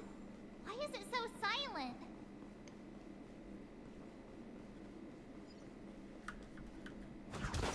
What is this?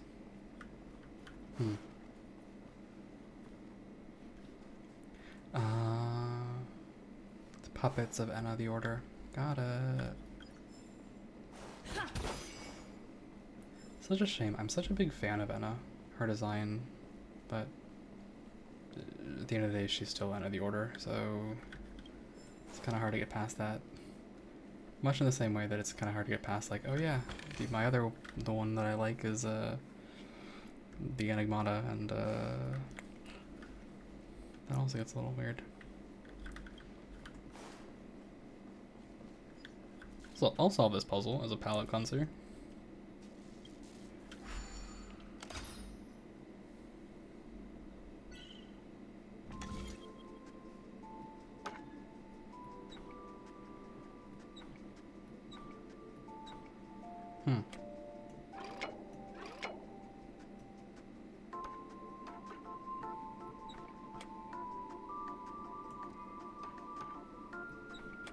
Something's a little weird here.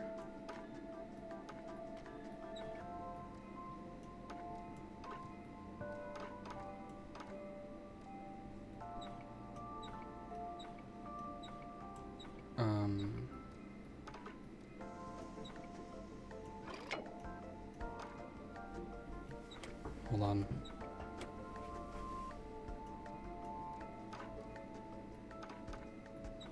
Where do I match the line? Can I? I can't bring that far enough to match the line.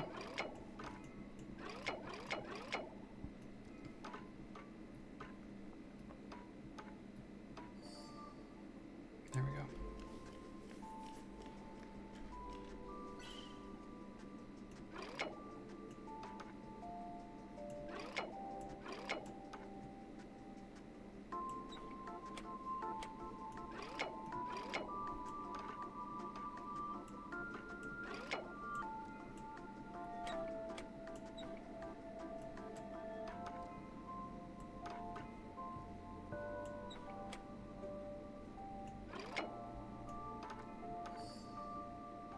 That was kind of a weird one, but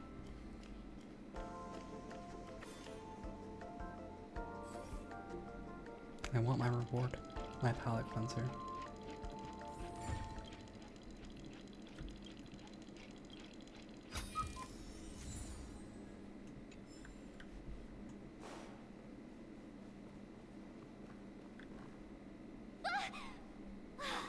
Yikes! They scared the life out of me! Why are there so many puppets at the ticket office?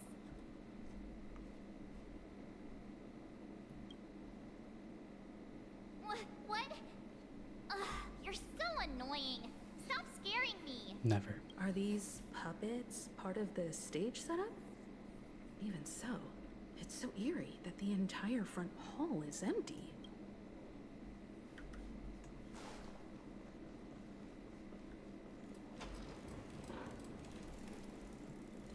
Something feels off. We're in the right place, right? There's no other grand theater in the dreamscape. So Sunday's messing with us? He said we'd have a final showdown on the stage, but why is there no one here? My apologies for the delay, March 7th. You scared me. Where are you now? I'm waiting for you behind the curtain. Following the Asdana tradition, I invite you to enjoy a stage play in 3 acts before the festival begins. History is a mirror reflecting the universe's true essence. Let's use this opportunity to delve into the rich history of Penacony and the eons within it. Naturally, the future takes shape. Let us commence with the dawning of the world. After the Dusk Wars, darkness veiled the sky, and chaos consumed the earth. Enna the Order emerged, destined to restore all existence. That marked the first day. They gathered nebulae. Now we're about to get 3D. And forged them into pigs, thus creating a grand lyre with black and white keys. Strike the white keys, and the sun rose. Strike the black keys, and the moon rose. The dog is here. He's realized. So, He's wondering why I'm still awake after 3. Day and night arose. That marked the second day.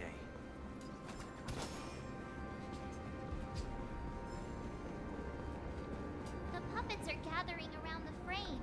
Are they expecting us to enter it?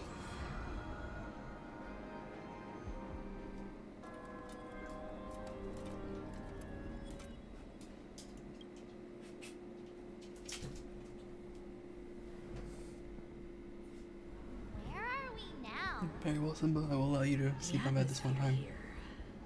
Looks similar to Sunday's inner world.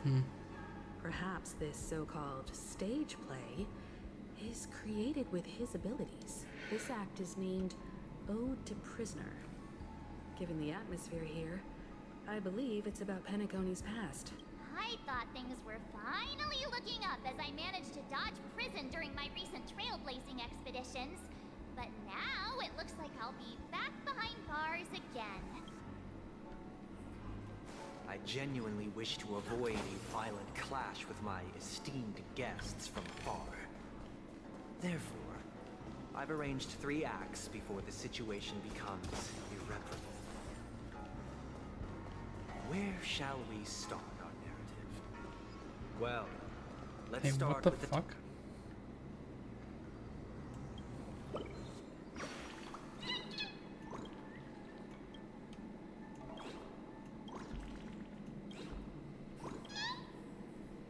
Where shall we start our narrative? Well, let's start with the time when Penacony was still a frontier prison. You will occasionally discover some scattered dream bubbles on the map. Due to them being unconnected to passable platforms, they cannot form bridges. Use a control panel to move things around. And then the scattered dream bubbles move. Then you can make a bridge. Got it.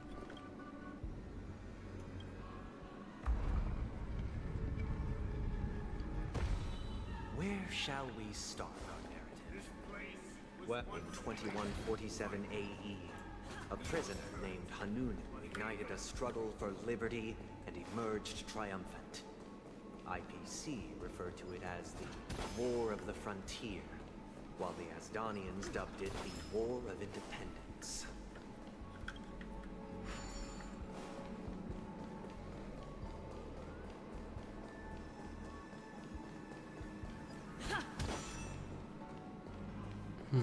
Do we want to go up? No, I think I want to move this first, right?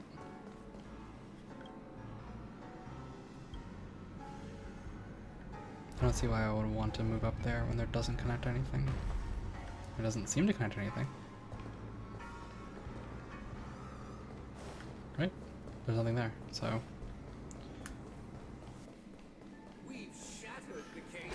It's true that Hanunu was a legendary hero, but it must be acknowledged that while he bestowed freedom upon the prisoners, he didn't grant them truth. The three nameless stayed on the planet. Oh. Oops. I started a fight.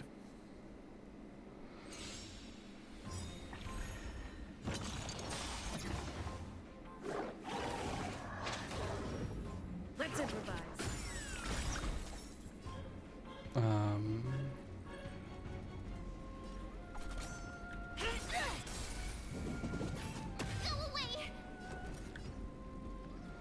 Yeah, not having fire trailblazer here to just give me freebies also is a bit tough.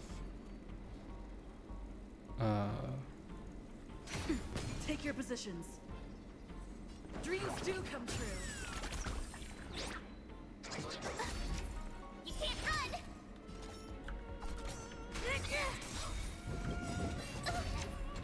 Try that again! By the order of the Ten Lords, execute the Marastruck! Told you I could fight. Naughty child, nap time. Let's improvise. Do you admit this crime? Stay in It's time. I did not mean to start that fight. Reach the end of the story in your own way. But I'm also gonna make an adjustment Nameless here. stayed on the planet, endeavoring to spread the tenets of trailblaze throughout the frontier prison. Alas, I'm gonna make an adjustment since I don't have fire trailblazer here, so I might actually just lose without a triple support, triple defensive line, but we'll try something else. Let's do this. This.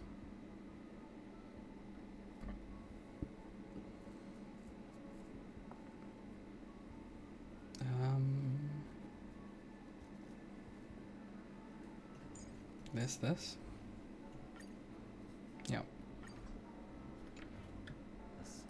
their efforts proved futile.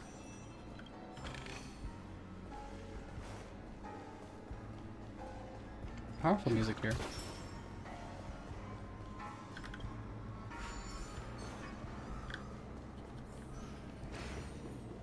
Let's build another prison. Once again, Asdana was engulfed in war. This time, the enemies originating from within. The prisoners remained prisoners for the rest of their lives, fighting. I hope you like this land of freedom on a scorched earth. As you can see, their sentences have long ended, and the IPC guards have long been expelled. Yet, these prisoners remain enslaved, not by external forces, but by the confines of their own minds. Freedom permeates every corner, except fragile souls. It gives solace only to those who believe in its existence. Prisoners, this is my order. Learn the essence of freedom and teach your fellow prisoners to fight for their lives. And, Why do we have to fight while enjoying the show? For I desire not only your enjoyment, but also your assistance in its completion. I don't have anything to kill this guy, huh?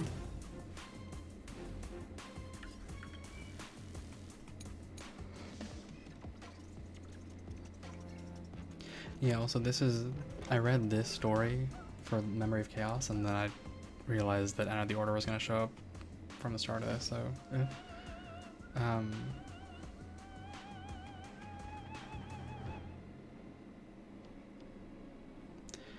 I don't have, I do actually need Serval, huh? Oh, you're allowed to change the lineup. That's so nice. That's a big QOL. So Serval is needed. No, let's try that again. Why do we have to fight while enjoying the show? For I desire not only your enjoyment, but also your assistance in its completion. I'm surprised that there's not a like short form for that sped up ult. Dreams do come true. Pretty good crowd today. Turn it up. What if it hurt? Yeah, how does this work? Locks into one target and enters a charge state. If a unit is attacked by another target, it will lock onto the attacking target, and then gets delayed. Okay.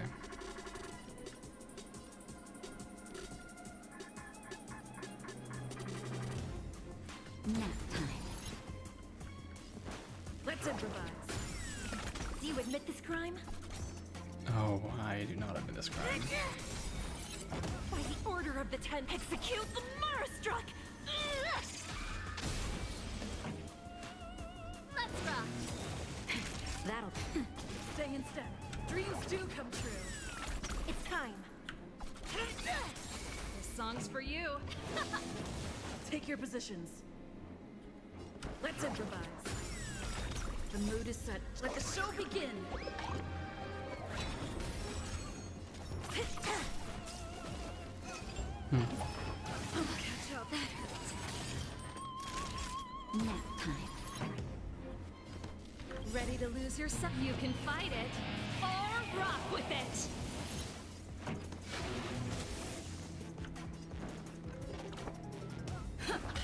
No amnesty for the Marastruck.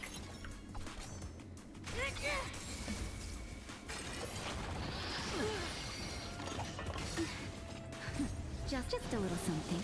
Think nothing of Hey, it. Cammy. Motor function restored. Pretty good crowd today. Turn it up. Hello. Stay in step. Dreams do come true. You could have surrendered.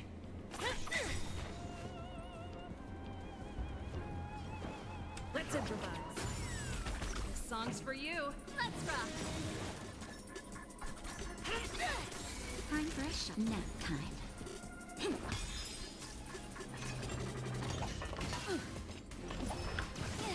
What if it hurt?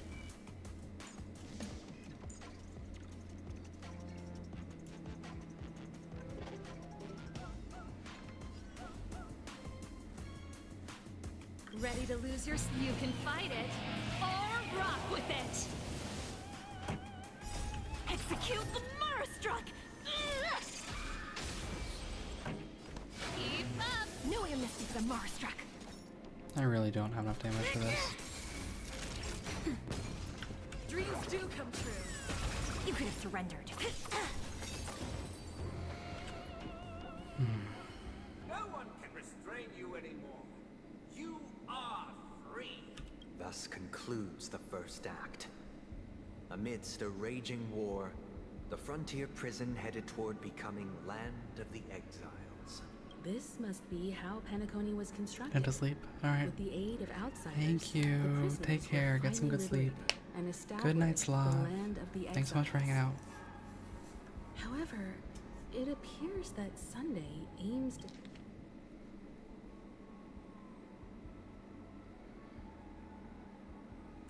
to convey.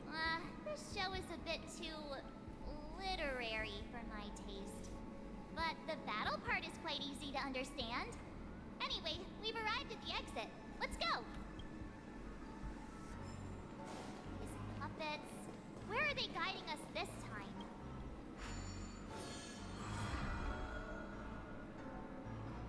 transmuted streams of stars into inked nibs, creating symbols to be pronounced and counted. They molded stardust into flowing rivers, assigning the righteous upstream and the unjust downstream. Thus, all things were marked, and the world learned to discern between good and evil. That marked the third and fourth days.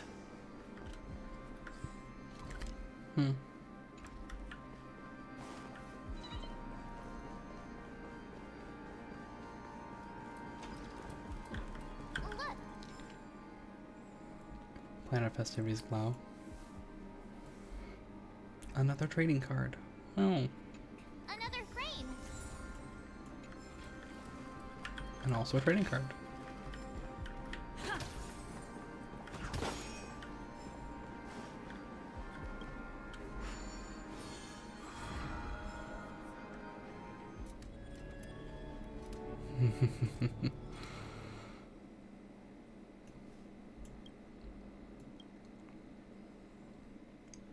Ode to Fool.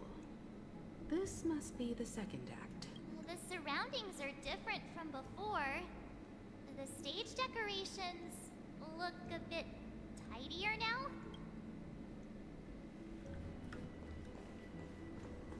Behold the ensuing tale, a struggle for power. Penacony witnessed the ascent of the 7 major lineages: tree, grass, flower, bird, beast, fruit, and insect. Peace never truly graced Land of the Exiles. The history in this era is rich and intricate, so please allow me to present it in allegorical form.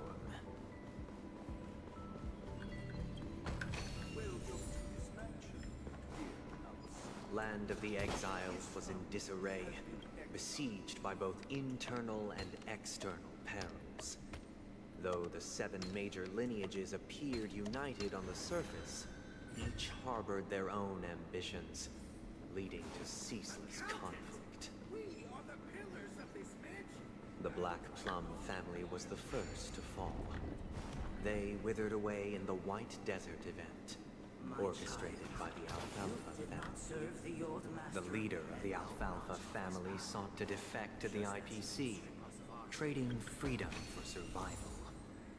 However, his eldest son slew him in the name of righteousness, and ascended as the new family head.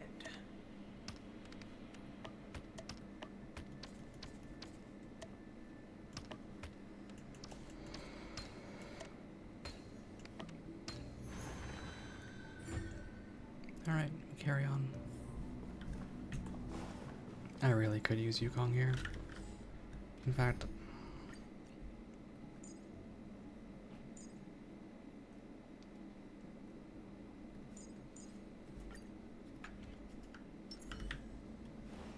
Speed, not haste.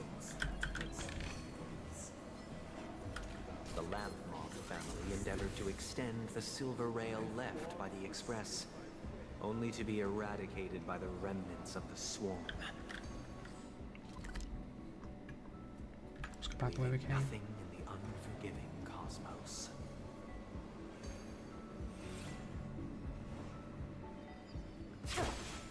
This is why we play Yukong. So I don't have to participate. Only when Gopher Wood led the family to Land of the... Okay, fine. I have to do an actual fight. Bring back the Shui. Exiles and earned recognition from all 5 major lineages, did Penacony earn its new name, the Land of the Dreams.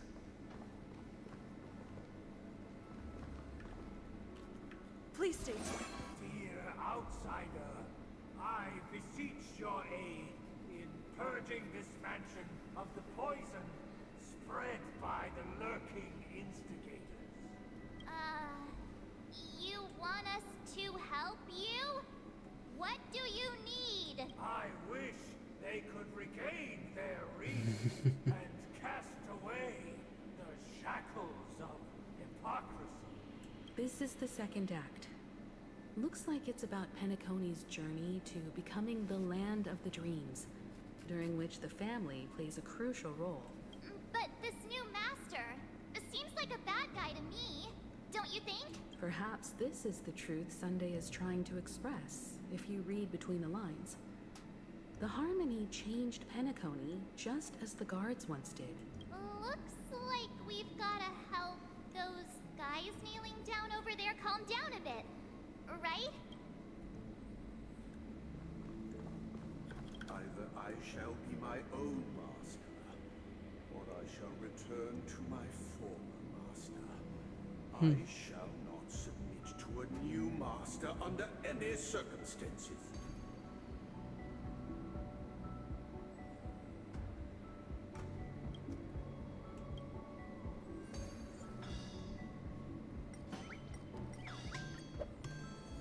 Without a master.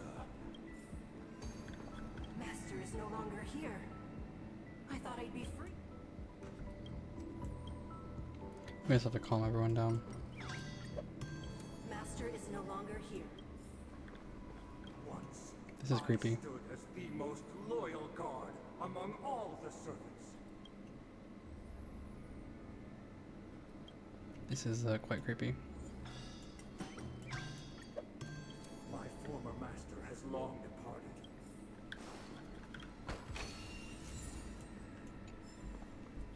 Master! Oh, you will return in due course.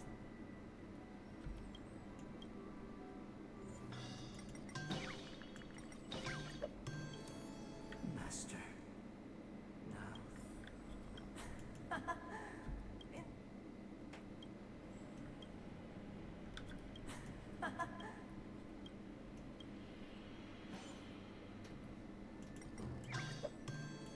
I shall sing for my new master, just as they're known. Thank you, dear Asta. Alright, there we go. My servants have regained their sanity. Heed me, one and all. Your former master shall not return. It is through righteousness and unwavering support for one another that we shall attain true perfection. Cast aside the veils of hypocrisy and embrace one another. Get ready. Looks like another fight is about to begin.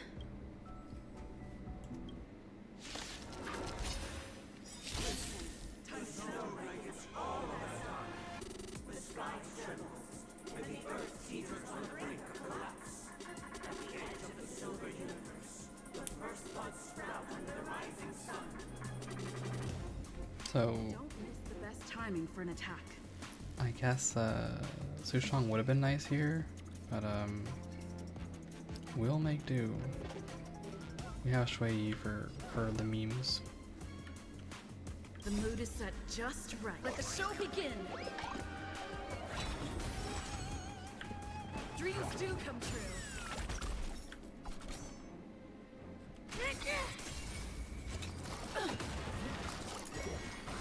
I'm okay. Okay, so what do you do?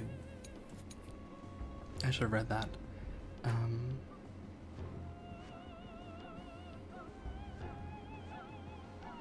Cause all dot effects to explode. Stacking lightning. Stacking lightning or wind dots, okay.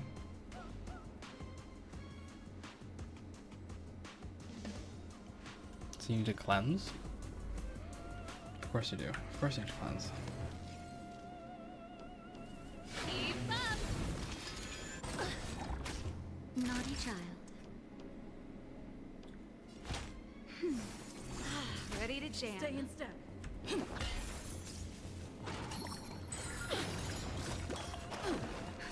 Just a little something. Think nothing of it. That's how we heal it. Keep the heal up. Ready to jam. By the order of the execute the Marastruck! Pretty good crowd today. Ready to lose yourself? You can fight it, or rock with it! Still signaling. Nap time. No amnesty for the Marstruck. Let's improvise. You could have surrendered. This song's for you. Let's rock. Yeah, I don't understand. Is it because this is just break? You're just trying to abuse high break effect?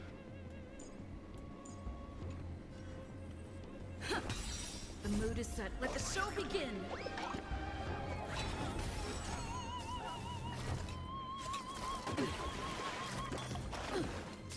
It's time. I also shouldn't have ulted there. I guess that's the other thing, right? Is that ulting just isn't. There's no reason to like always maintain full uptime on this ult. Because if you're not gonna get the break off, like you get no benefit. There's just actually no benefit unless you get a break off. So I shouldn't treat it as something I need to keep constant buff uptime on. I can't stay. Pretty good crowd today. Take your positions. Dreams do come true.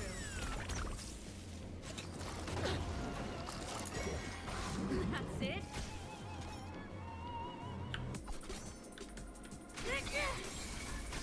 Naughty child. Motor function restored. Songs for you. Oh, I'm gonna die. Let's rock.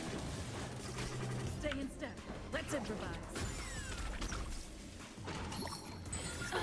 Yep.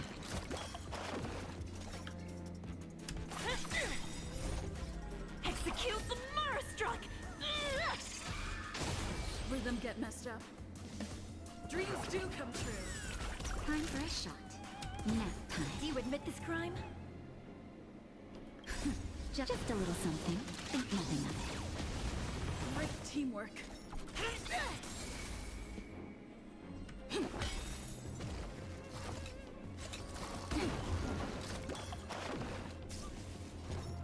So the thing is, that probably I should use Lynx here, but I don't have.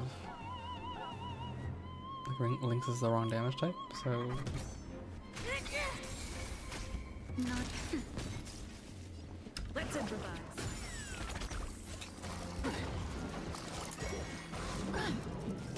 It's time. No amnesty for the Marstruck. Time for a shot. That's better. Great teamwork. Death. Forgive me, sister. Yep. I should have restarted that instead.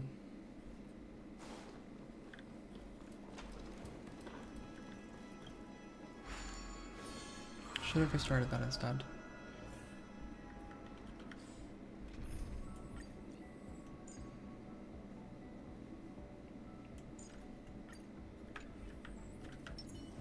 Speed, not haste.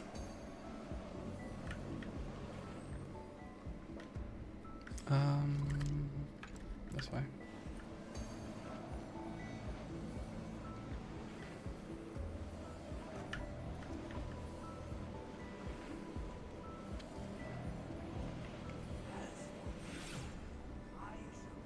Only I just really don't want to use fucking doctor ratio.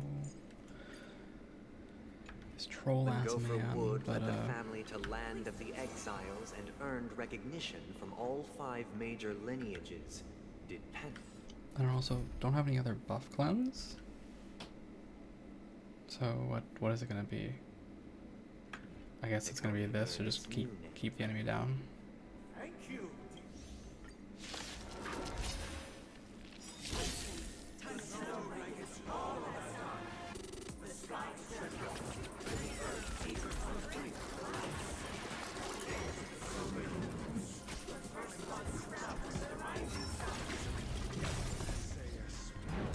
The measure of truth and falsehood. Thing is, when you have this much Pretty just good crowd free today. break effect, 0 points.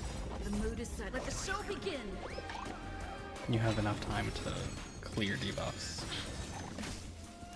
Ready to lose your... You can fight it or rock with it.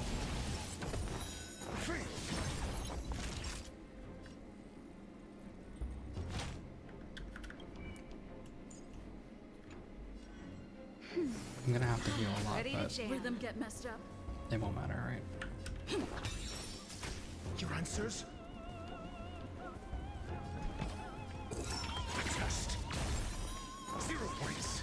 You get the break on every single follow-up, so it's just a lot of just free damage, right?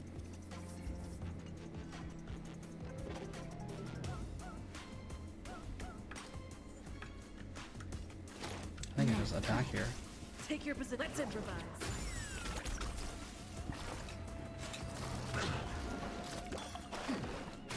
I'm asking questions. Answer me. There's something. Stay in step. Dreams do come true. Yep. Just a little something. Now we heal. Ready to jam. Time for a shot. Your answers? And as long as 0 points. they're Rhythm get. The mood is set. as Let long the as they show don't get the ability off, it won't kill us, right? Pretty good crowd today. Let's rock. Ready to lose yourself? You can fight it or rock with it. Answer me. SAS knowledge, the measure of truth and falsehood. It's good. It's a lot of free damage. If you have the right Alas, timings. they remain but slaves till the very end, with the illusion of freedom. I feel like if you were a Sushong player, this would be incredibly goaded Thus for you. concludes the second act. Amidst an illusory harmony, Land of the Exiles charted its course toward becoming the planet of festivities. Actually, maybe I should have taken Sushong instead of Serval, but I don't know what I would have done for the right side. The family's control. Since the arrival of the Harmony, I didn't have the right break type for like left or right there, so that was the big problem. the land but of the Exiles has undergone dramatic changes, not all of which have proven beneficial. This guy really loves dramatic scenes.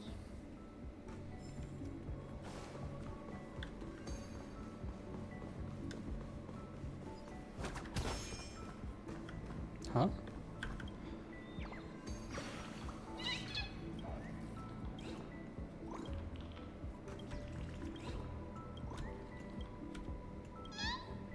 All right.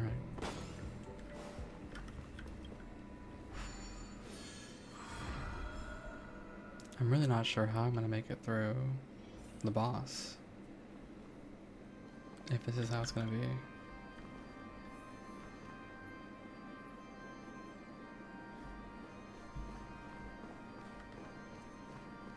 They used the planetary rings to establish the law. Forging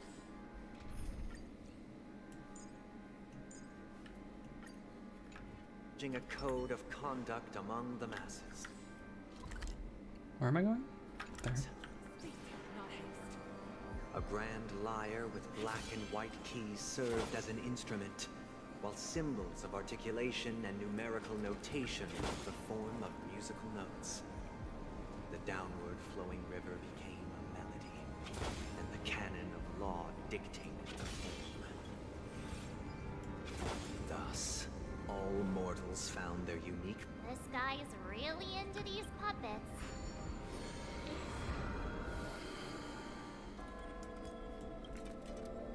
And finally, Ode to Order.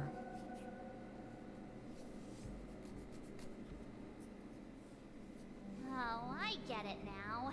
The last scene is all about singing the praises of the Order. And the atmosphere here is completely different from the previous two scenes. This is the concluding act of this play. I have showcased the past...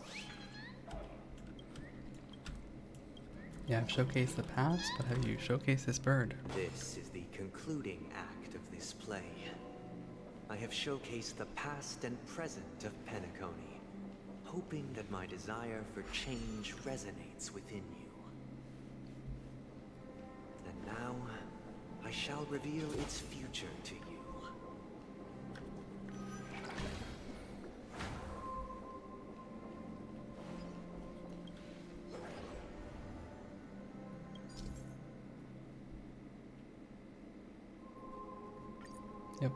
Okay, fine. You get the charges back when you move it, no problem.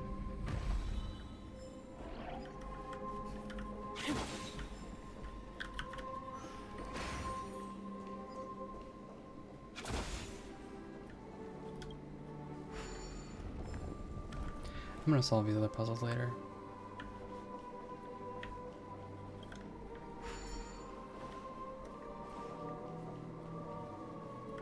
I'm sure that these puzzles will be nice to solve and fun and all, but can't say I really want to solve them right now. Not at oh my god, 4 in the morning.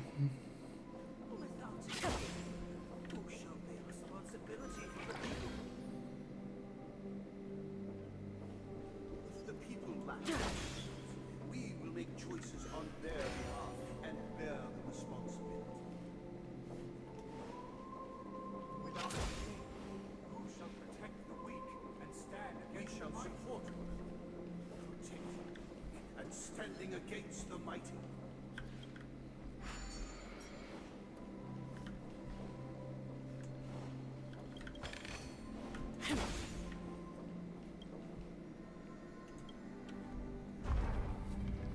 Move a few things around. Good morning. Good morning to you, Cyan. It is a nice and lovely morning, and I'm questioning my life decisions. Why did I do this on the first day of the week?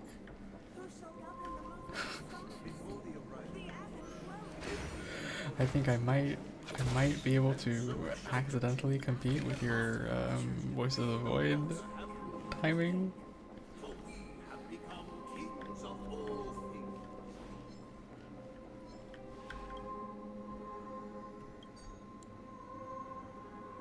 So, yeah, it's a fine 4 in the morning.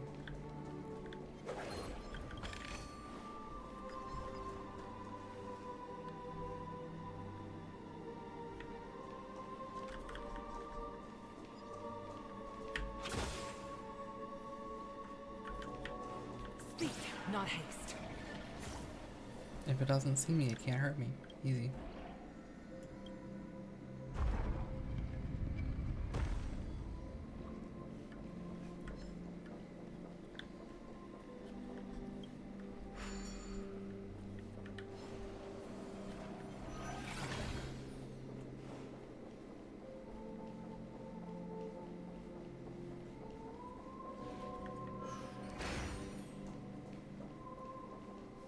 Did I come from here?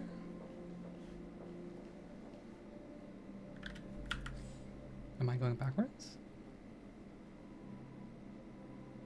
Yes. Yes, I am.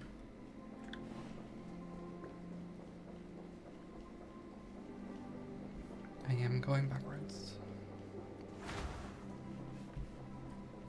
So this is the thing that I need to use.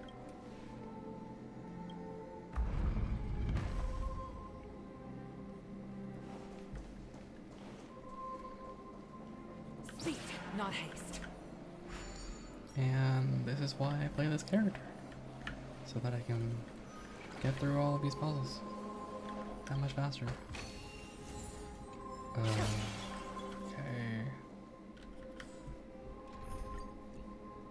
Dollars to donuts, it's another...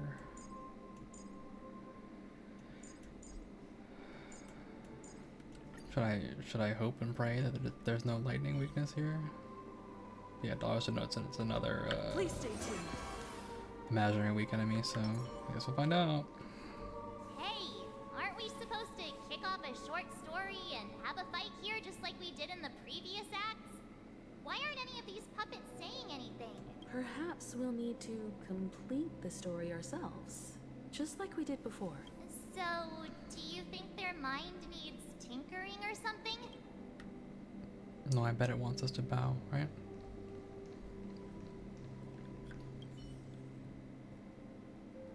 Oh, fine.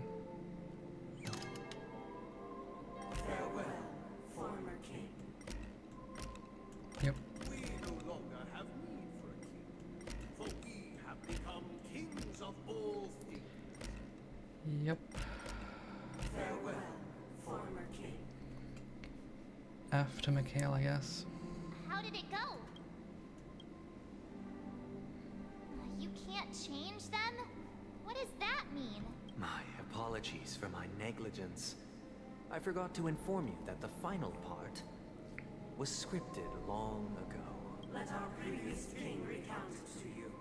Now it is time for the final rite. Prepare for battle. Looks. Yep.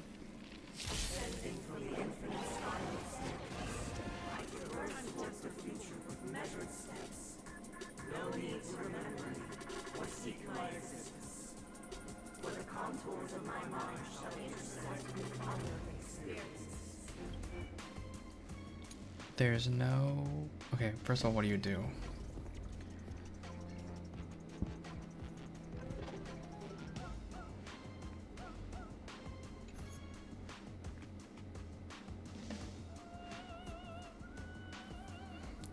Deals imaginary damage, probably has imaginary resistance. Right, it would have imaginary resistance. And, okay. Fire, lightning, weak, huh? Change the lineup here.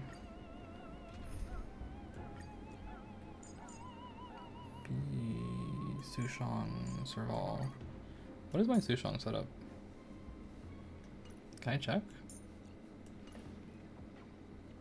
I guess not. I guess we'll find out. I wonder if I'm playing Break. I get the feeling I'm not playing Break Sushong. Yeah, I'm not. But Pretty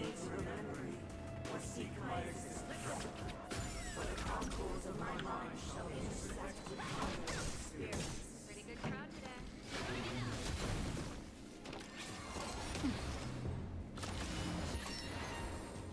Naughty child. what do you... Oh. Did you try to debuff me? It just didn't work. That's the funniest shit I've seen. Take your positions. Dreams do come true.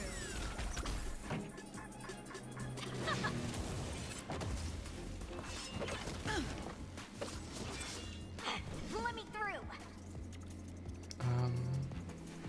I want to keep... If I can, I want to keep, You're not going anywhere. First shot, nap time. Stay in step. Let's improvise. Keep up. This is what I was hoping for. The mood is set just right. Let the show begin. Take this. Rise, Phoenix. Ready to lose your... You can fight it. Get some damage in right now. Rock with it. No more playing nice. Take your positions. Dreams do come true.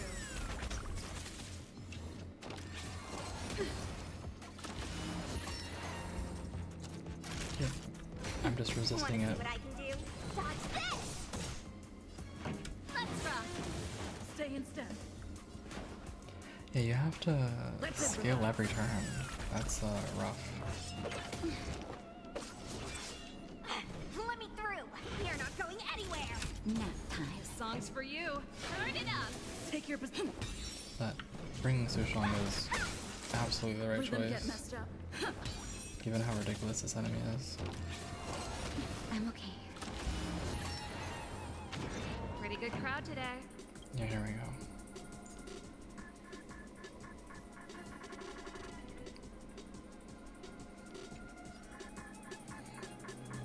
I don't know how much extra damage this damage down thing is, right?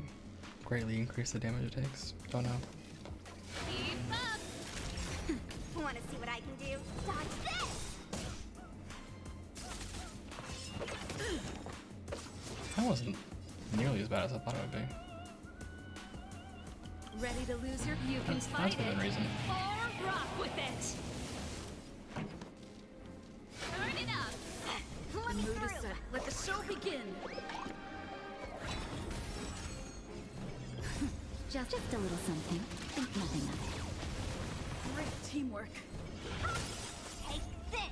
I probably don't need double here. Let's save it for the next fight, but In the hushed expanse of a nocturnal reverie, I leave faint traces behind. No need to remember me, or to recall the essence of dreams. What is mine shall wane, while you shall transcend its delicate nature. This is the final scene. It's much more straightforward. He wants to expel the Harmony and establish an empire based on the Order. Let's go. Once this stage play concludes, it'll be time for the main event, the Charmony Festival.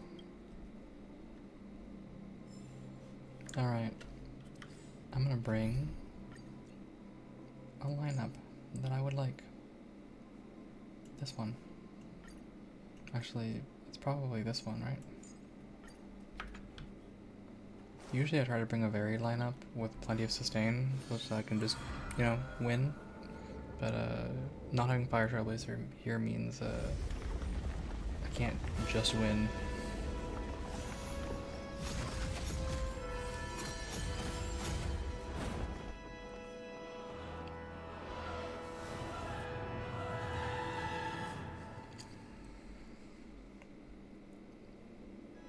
They imbued the world with meaning, perfecting all things in the heavens and on earth.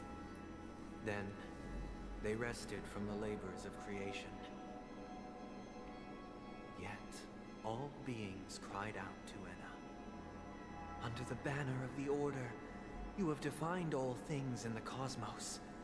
But this made us realize that we are but puppets in your hands. Thus, on that day, all beings united and cast the Eon into the abyss of oblivion. This Grand Theater looks totally different. Is this the power of the Order? Everyone, get ready. This could be a tough battle. Yeah, I bet. Normally I would use full defensive here, but I feel like I must take the Harmony Trailblazer with me, right? So that marked the 7th day. Cheers and chants reverberated in ears.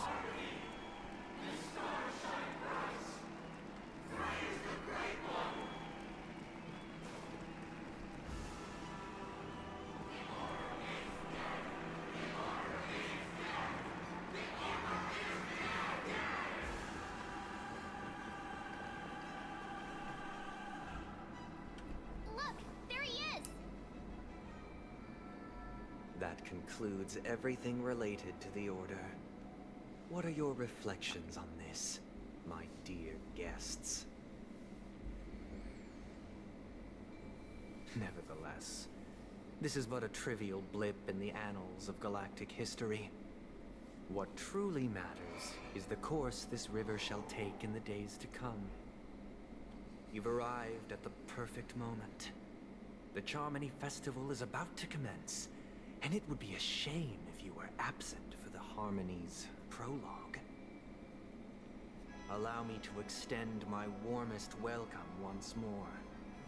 Welcome to Penacony Theater, the very core of the Sweet Dream, the abode of the Stellaron, the grand stage of the Charmony Festival,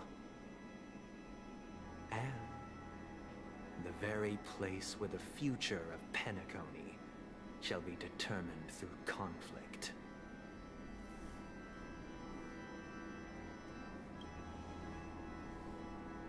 It hides behind the curtain, or rather, it is the theater itself. However, if you want to see it, you must display faith equal to its immense power. True goodness can only be achieved through faith. Allow me to point out that falling into a permanent slumber is not happiness, especially when those people are driven by someone else's will in their sleep. Do you still believe that the Order only seeks to control the universe as their puppet, Himiko? No matter how perfect your vision of paradise may be, a cage remains a cage. People will never achieve true happiness in a world like that. They would just be toys for the Eon. It seems you have misunderstood my intentions. Allow me to clarify. My desire is not to resurrect a fallen eon, or become one myself. My sole objective is to create a paradise free from eons, where the Order ensures the dignity and happiness of all humanity. A paradise exclusive to us human beings.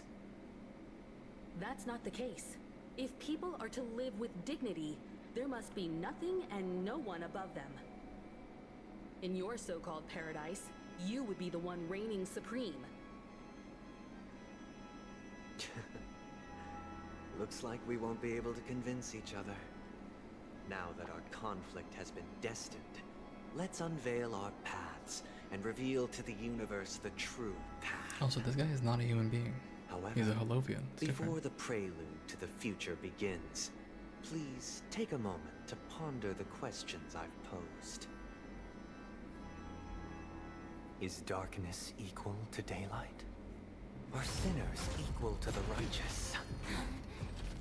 If you are born weak, which god should you turn to for solace?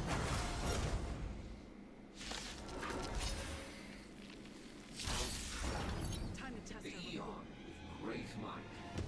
Under the banner of the Order, you magnify all things in the cosmos.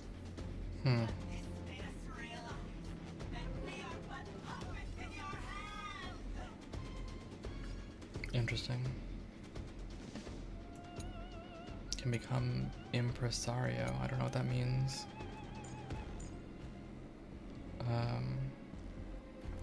In this battle, the past, present, and eternal show shares HP with all puppets of Order. When entering battle, choose a friendly unit to become impresario. Earn an extra action each turn, a small increase to their speed. When that friendly unit's weakness is broken, causes their action to become delayed and reselects a different one to become impresario. If all their weakness is broken, it will receive damage and delay everyone's actions. Got it. So you want to try and get everyone to be weakness broken at the same time. It's time. I should not have brought Shui.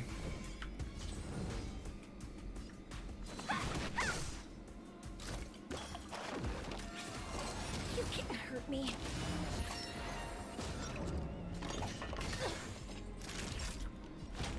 That's better. Motor function restored. Do you admit this crime? Oh, I so should have brought Serval. Oh man, I really wanted Shui to work. Yeah, alright. I really, really wanted Shui to work. But there's several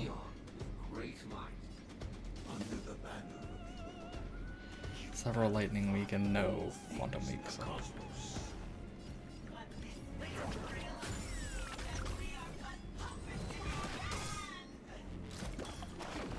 Songs for you.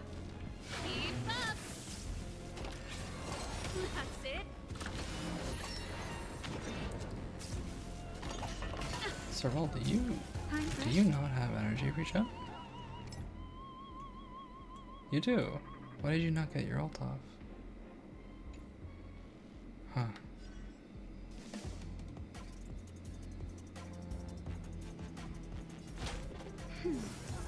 Take your position. Ready to lose yourself? Oh. You can fight it or rock Let's start with here. No more playing nice.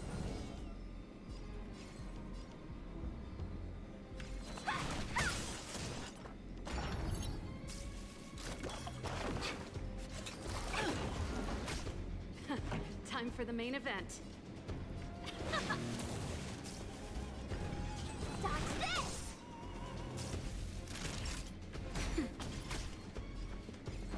Dreams I'll do do it. come true. Time for the main event. And now they're all debuffed. 50% extra damage, huh? That's pretty good. Let's rock. That's pretty good.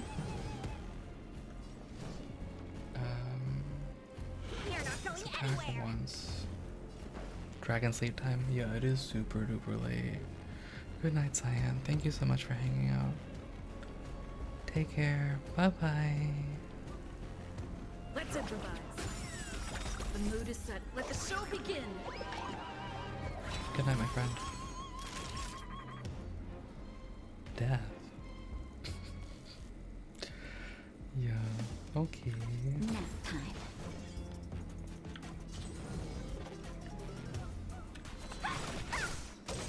Take this! Rise, Venus! Dodge this! Don't your hands hurt?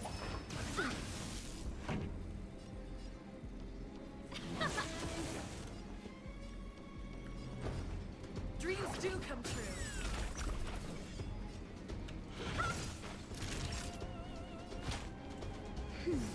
You're the best! Pretty good crowd today. Yeah, these guys are still in hell. Not surprising. Ready to lose yourself? You can fight it.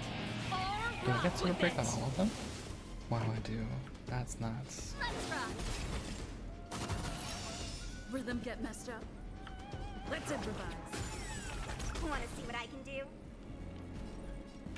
You're not going anywhere! Dreams do come true.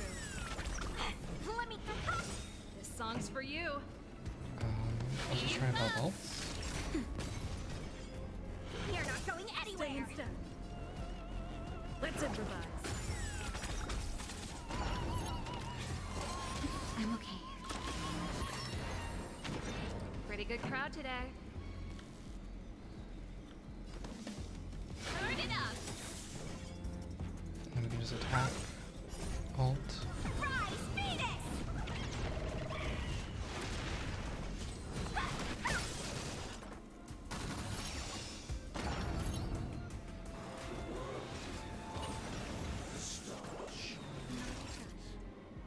Okay, what is phase 2?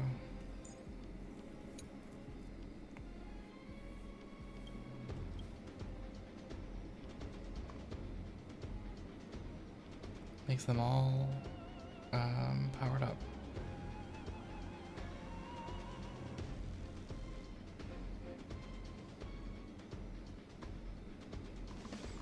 And whenever the timer happens, you cleanse all weakness break. Okay. So we have to be cautious of the Just a little cleanse. something. Think nothing of it. You're the best! Nap time. Still the same old.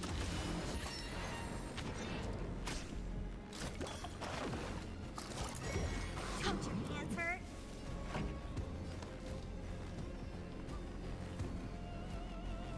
The cup is a problem. Keep up. You can fight it. Or rock Cup is a with big it. problem. Want to see what I can do? You're not going anywhere! Dreams do come true.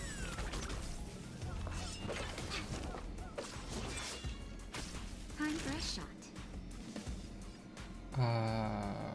We're just dead? That's it. I'm okay. Let me through! Okay, just dead. How do I do this then?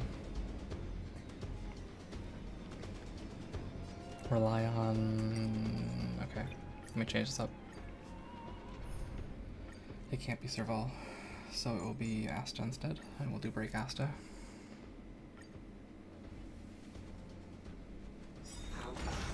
Time to test it. Beyond great might, under the banner, Give these trailblazers your blessing. all things in the cosmos.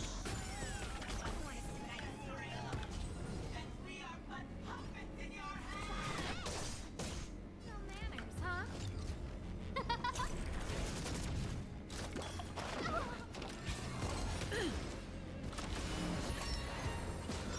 Naughty child. Nap time.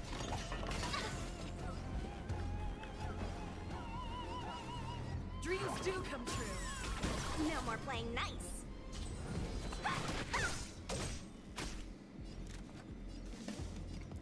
I guess we'll just put the damage in here.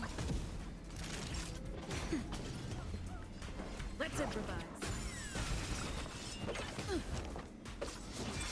No more playing nice. The mood is set. Let the show begin. Dodge this! Scared yet? Huh? Let me through. Yeah, the super break is pretty good on Take your on positions.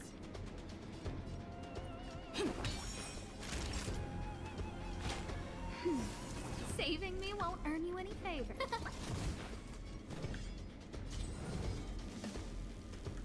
We just maintain Stay in step. this as much as possible. Dreams do come true.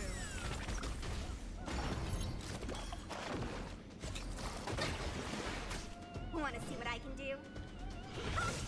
Take this! Rise, Venus!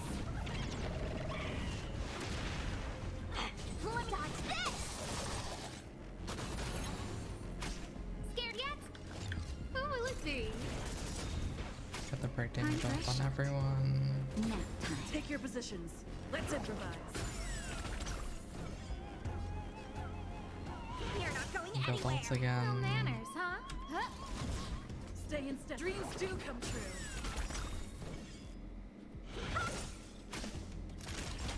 That's Let's just do our best Great teamwork. to get through this.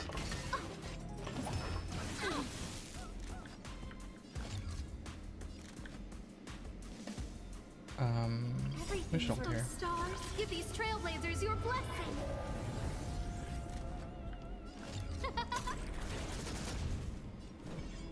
You're not going anywhere.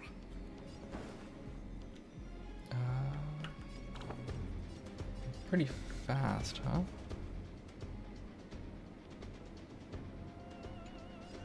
So maybe it's fine just to do this here. Begin.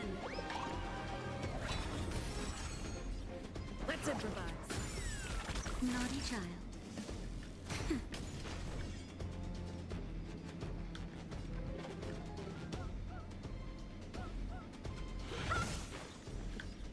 Dreams do come true.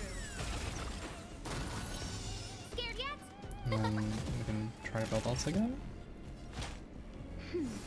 Saving me won't earn you any favor. You're not going anywhere. Just try to build some Who will it ults. be?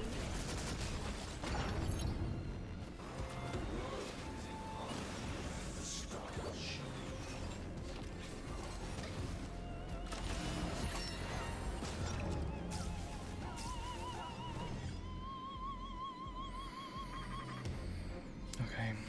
The left one by far the most dangerous. Rise, Venus!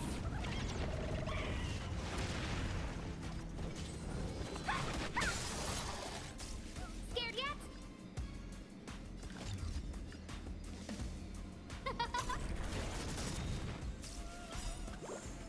Everything's worth those stars. And give then these after trailblazers that your we blessing. will Take your positions. try and knock the other ones out. Nap time. Just a little Then heal. something. Think nothing of it. Saving me won't earn you any favors. What was that buff that I just got? I don't know. Now you need to go down? Dodge this! The mood is set. Let the show begin.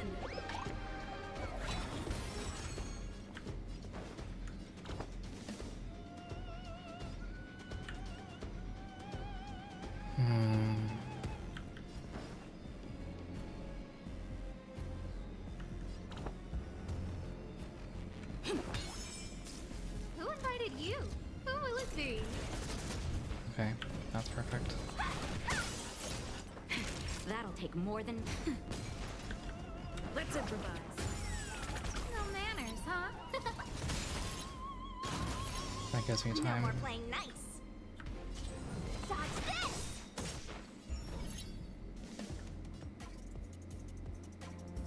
We're just trying to get ults again. Dreams do come true. Time for a shot. Nap time.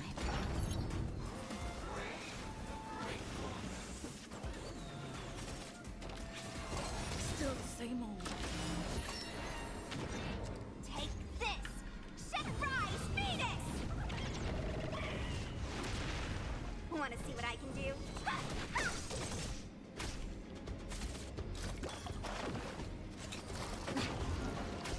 Take your positions. The mood is set. Let the show We'll begin. just keep doing our best here.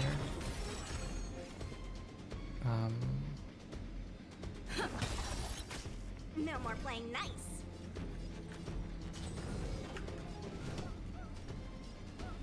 Alright, well... It's 54 either way, so we'll go in here. Who invited you?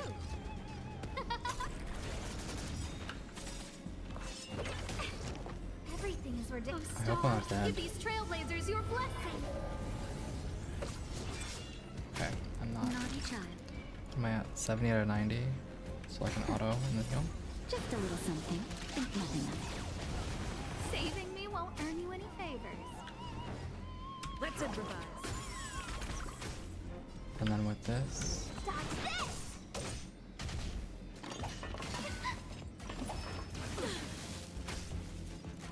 I have enough here to auto. Time for a shot. This is dead to Sushong, so auto. Let me through. Rhythm get messed up. Dreams do come true. Alright. Scared yet? And then we have super breakout for a little bit, so I think I have the kill.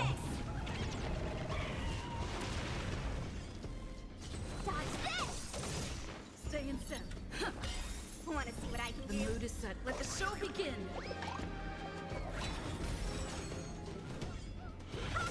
Naughty child. Please die.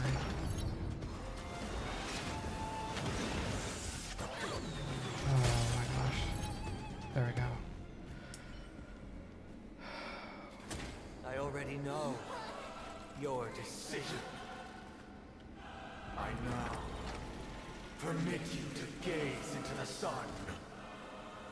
On these 107,336 stones, the almighty and powerful strings of harmony are at my disposal. Supreme tuner, harmonious choir, Dominicus!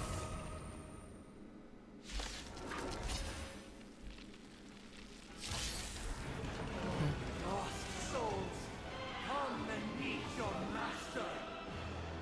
The embodiment of the harmony. So the true purpose of the Charmony Festival is to usurp it?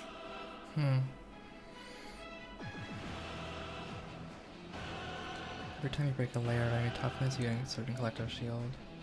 Collective shield can take damage on behalf of all allies, and the shield effect represents the amount of damage the shield can endure. Okay. What are these guys? Echo of Faded Dreams. Sushong is not the right... Oh my god. Why is it Sushong? Why am I so fucked? Alright. Listen to our song. Noisy. You're not going anywhere. Who's the lucky one today? I'm okay. What do you even do? You just... All damage out of this unit is taken by the harmonious choir instead. I really... If I had gotten Serval through this, it would have been incredible, but... I don't... that wasn't gonna happen, right?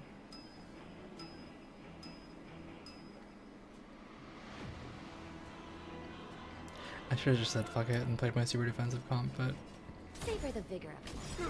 here we are.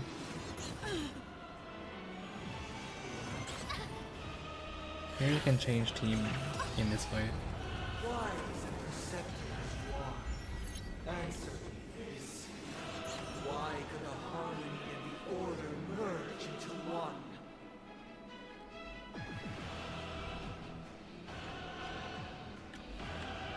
So what are they doing? Actually, let me read all this. Makes all echoes of faded dreams that can take action deal imaginary damage to a single target. There are no action. Okay, if there's nothing there, it'll fail to launch, and then toughness is restored. Single target AOE, CC, prepare for the ult, and just it always just summons 4 of these guys.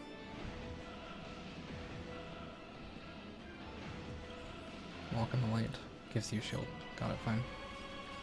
Everything is ordained by the star. Oh, profound secrets of the stars. Give these trailblazers your blessing.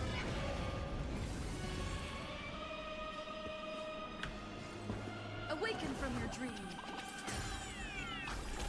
Noisy. Let me through, or I'll go through you.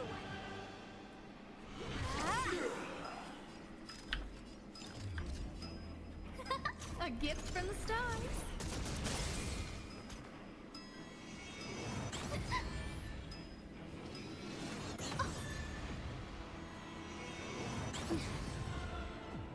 Because neither side could tolerate discord. All things are part of the melody. Just in time. Just a little something. Think nothing of it. Can I change my team? Is that legal? Can I do this instead?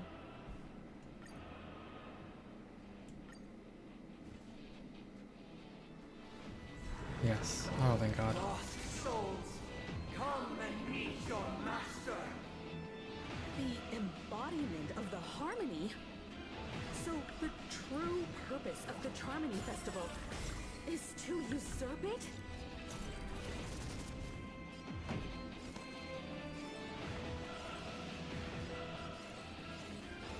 Turn it up.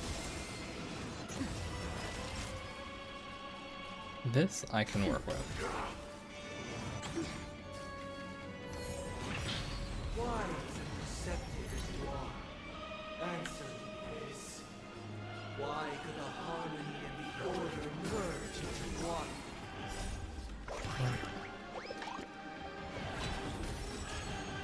Now I can get a rather nutty ult. Rock with it.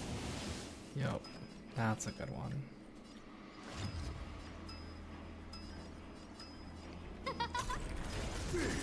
Pretty good crowd today. Let's rock. Wise. Everybody's sight the noise is fading.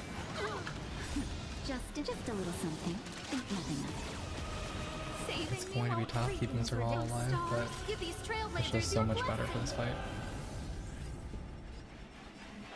Wake up! Naughty child. Nap time. Who will it be? Noisy.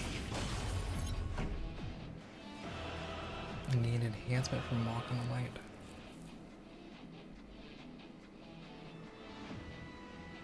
Oh, just nothing special beyond that, huh?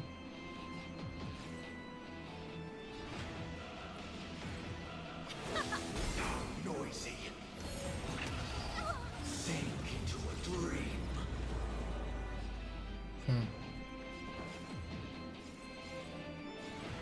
Listen up! Prime for a shot.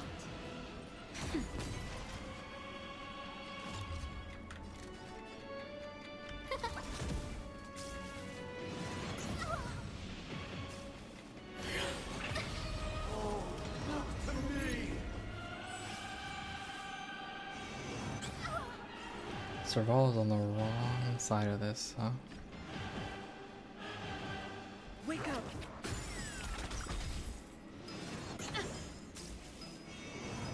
I'm okay.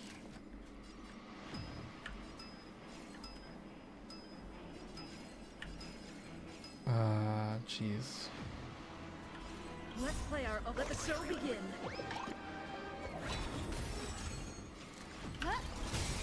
Everything is... Oh, stars, give That's these not good enough. trailblazers your blessing. Because neither side could tolerate discord.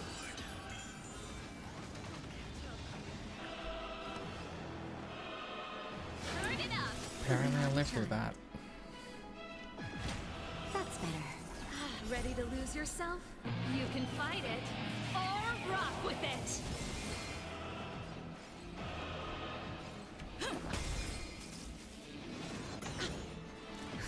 Just a little something. Think nothing of it. Great teamwork. Who will it be? That's it. Sink into a dream. This song's for you. Let's rock. Nap time.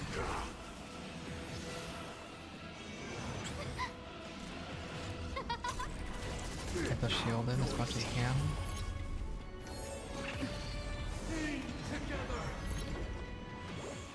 I'll take the lead. Listen up. I'm feeling like there's another world in front of my eyes. It's the power of tuning. Don't let the song distract you. All wishes heart. Noise is fading. Time for a shot. 65, so I have to heal. Great Who teamwork. invited you?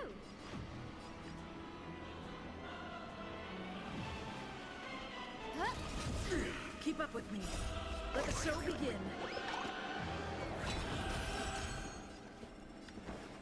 Wake up. Noisy. Alright. Just a little something. I think we can maybe clear this.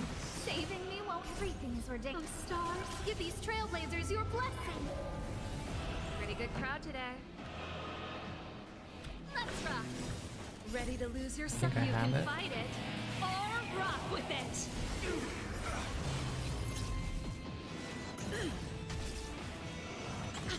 Scared yet?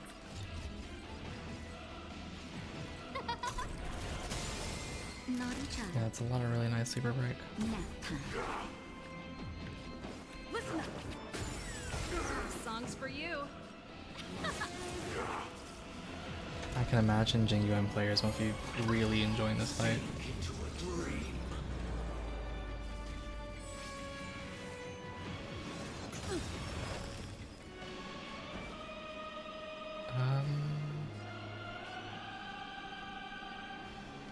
Let's Well, play ult our own. first. Let the show begin. Wake up. Time for a shot. Giant insect flying around me. Of course. Of course there is. Because the dog is in this room and the light is open and I have to leave the door open for Seems him. I've been waiting a while.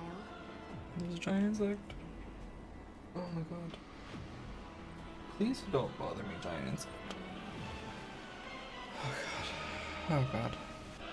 Oh god. Oh god.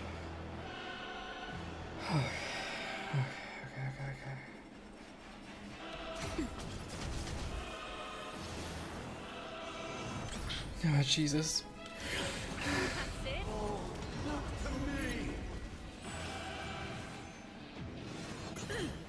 Why? Pretty good crowd today. Why?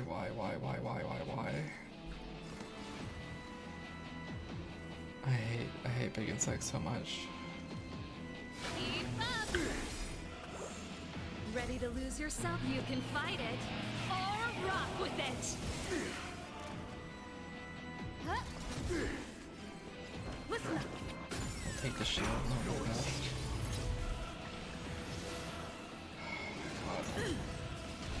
All wishes heart. Still the same. Noise is Am I fading. dead? The show must go on. Oh, all the times first of all to die. That was almost so perfect. Nap time. Let's play our. Let the show begin. I'm so cautious of this bug.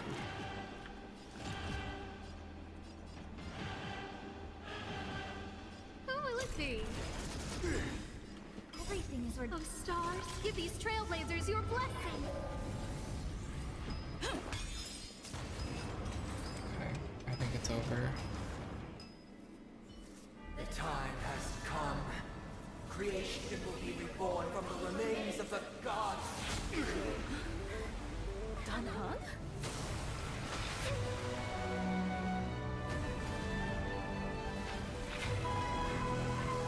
Radiant spirits, heed my word.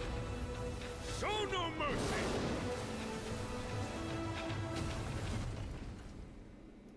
Love the smear frames on that.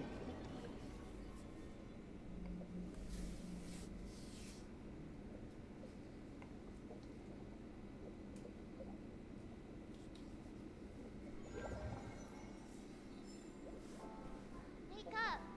Wake up! Hey, wake up! The sun's frying your butt! Are you alright? Can you hear me? Do you remember your name? It does? Well, doesn't ring any bells to me. Looks like your mind's still in one piece. If you're able to remember such details. Well, that's reassuring. It's a long story. Simply put, Don Hung used the Jade Abacus of Allying Oath when we were in the middle of a fierce battle, and summoned the General to help us just in time. And then we returned to reality. Look, this is your room. Everyone else has also returned from the dreamscape. Himeko and the rest are at the lobby discussing matters with the General. And now that you're awake, we should tell the crew that you're alright.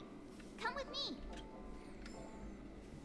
Oh, I'm so cautious of Not this. going to come chat with me, sleepyhead. Oh, the bug. The bug is spotted. Oh. That voice. Is that Black Swan?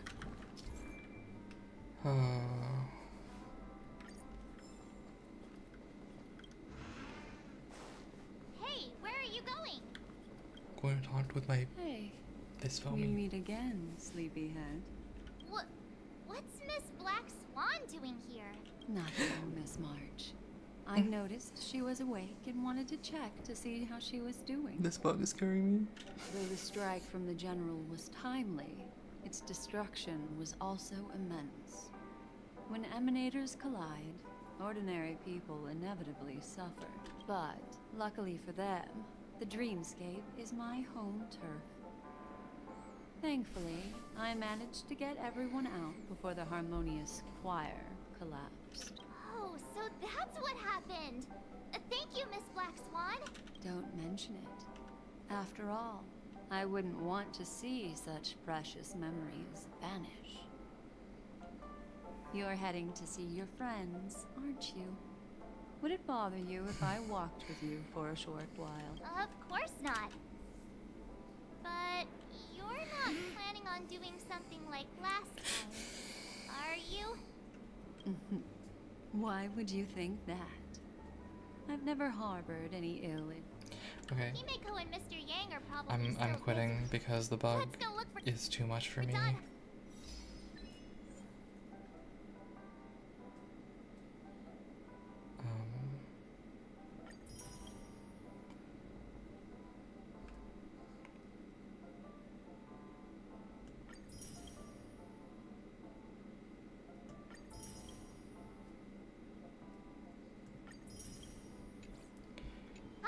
Alright, I'm quitting.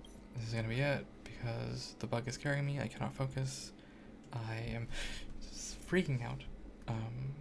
So thank you so much for hanging out. I hope you have a good one. Have a good rest of your day, morning, evening, night, whatever the fuck ever you're doing, whatever you're doing. I hope you have a good one. Take care of yourselves. Eat well, sleep well, be well, and remember to treat yourself well in your heart because you must take care of yourself.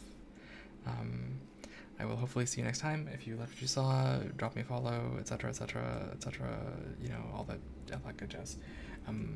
This has been an 11-hour long stream. What the fuck did I do? Why did I do that? I am quitting only because, I mean, I work tomorrow, but also, most importantly, this bug is literally right next to me.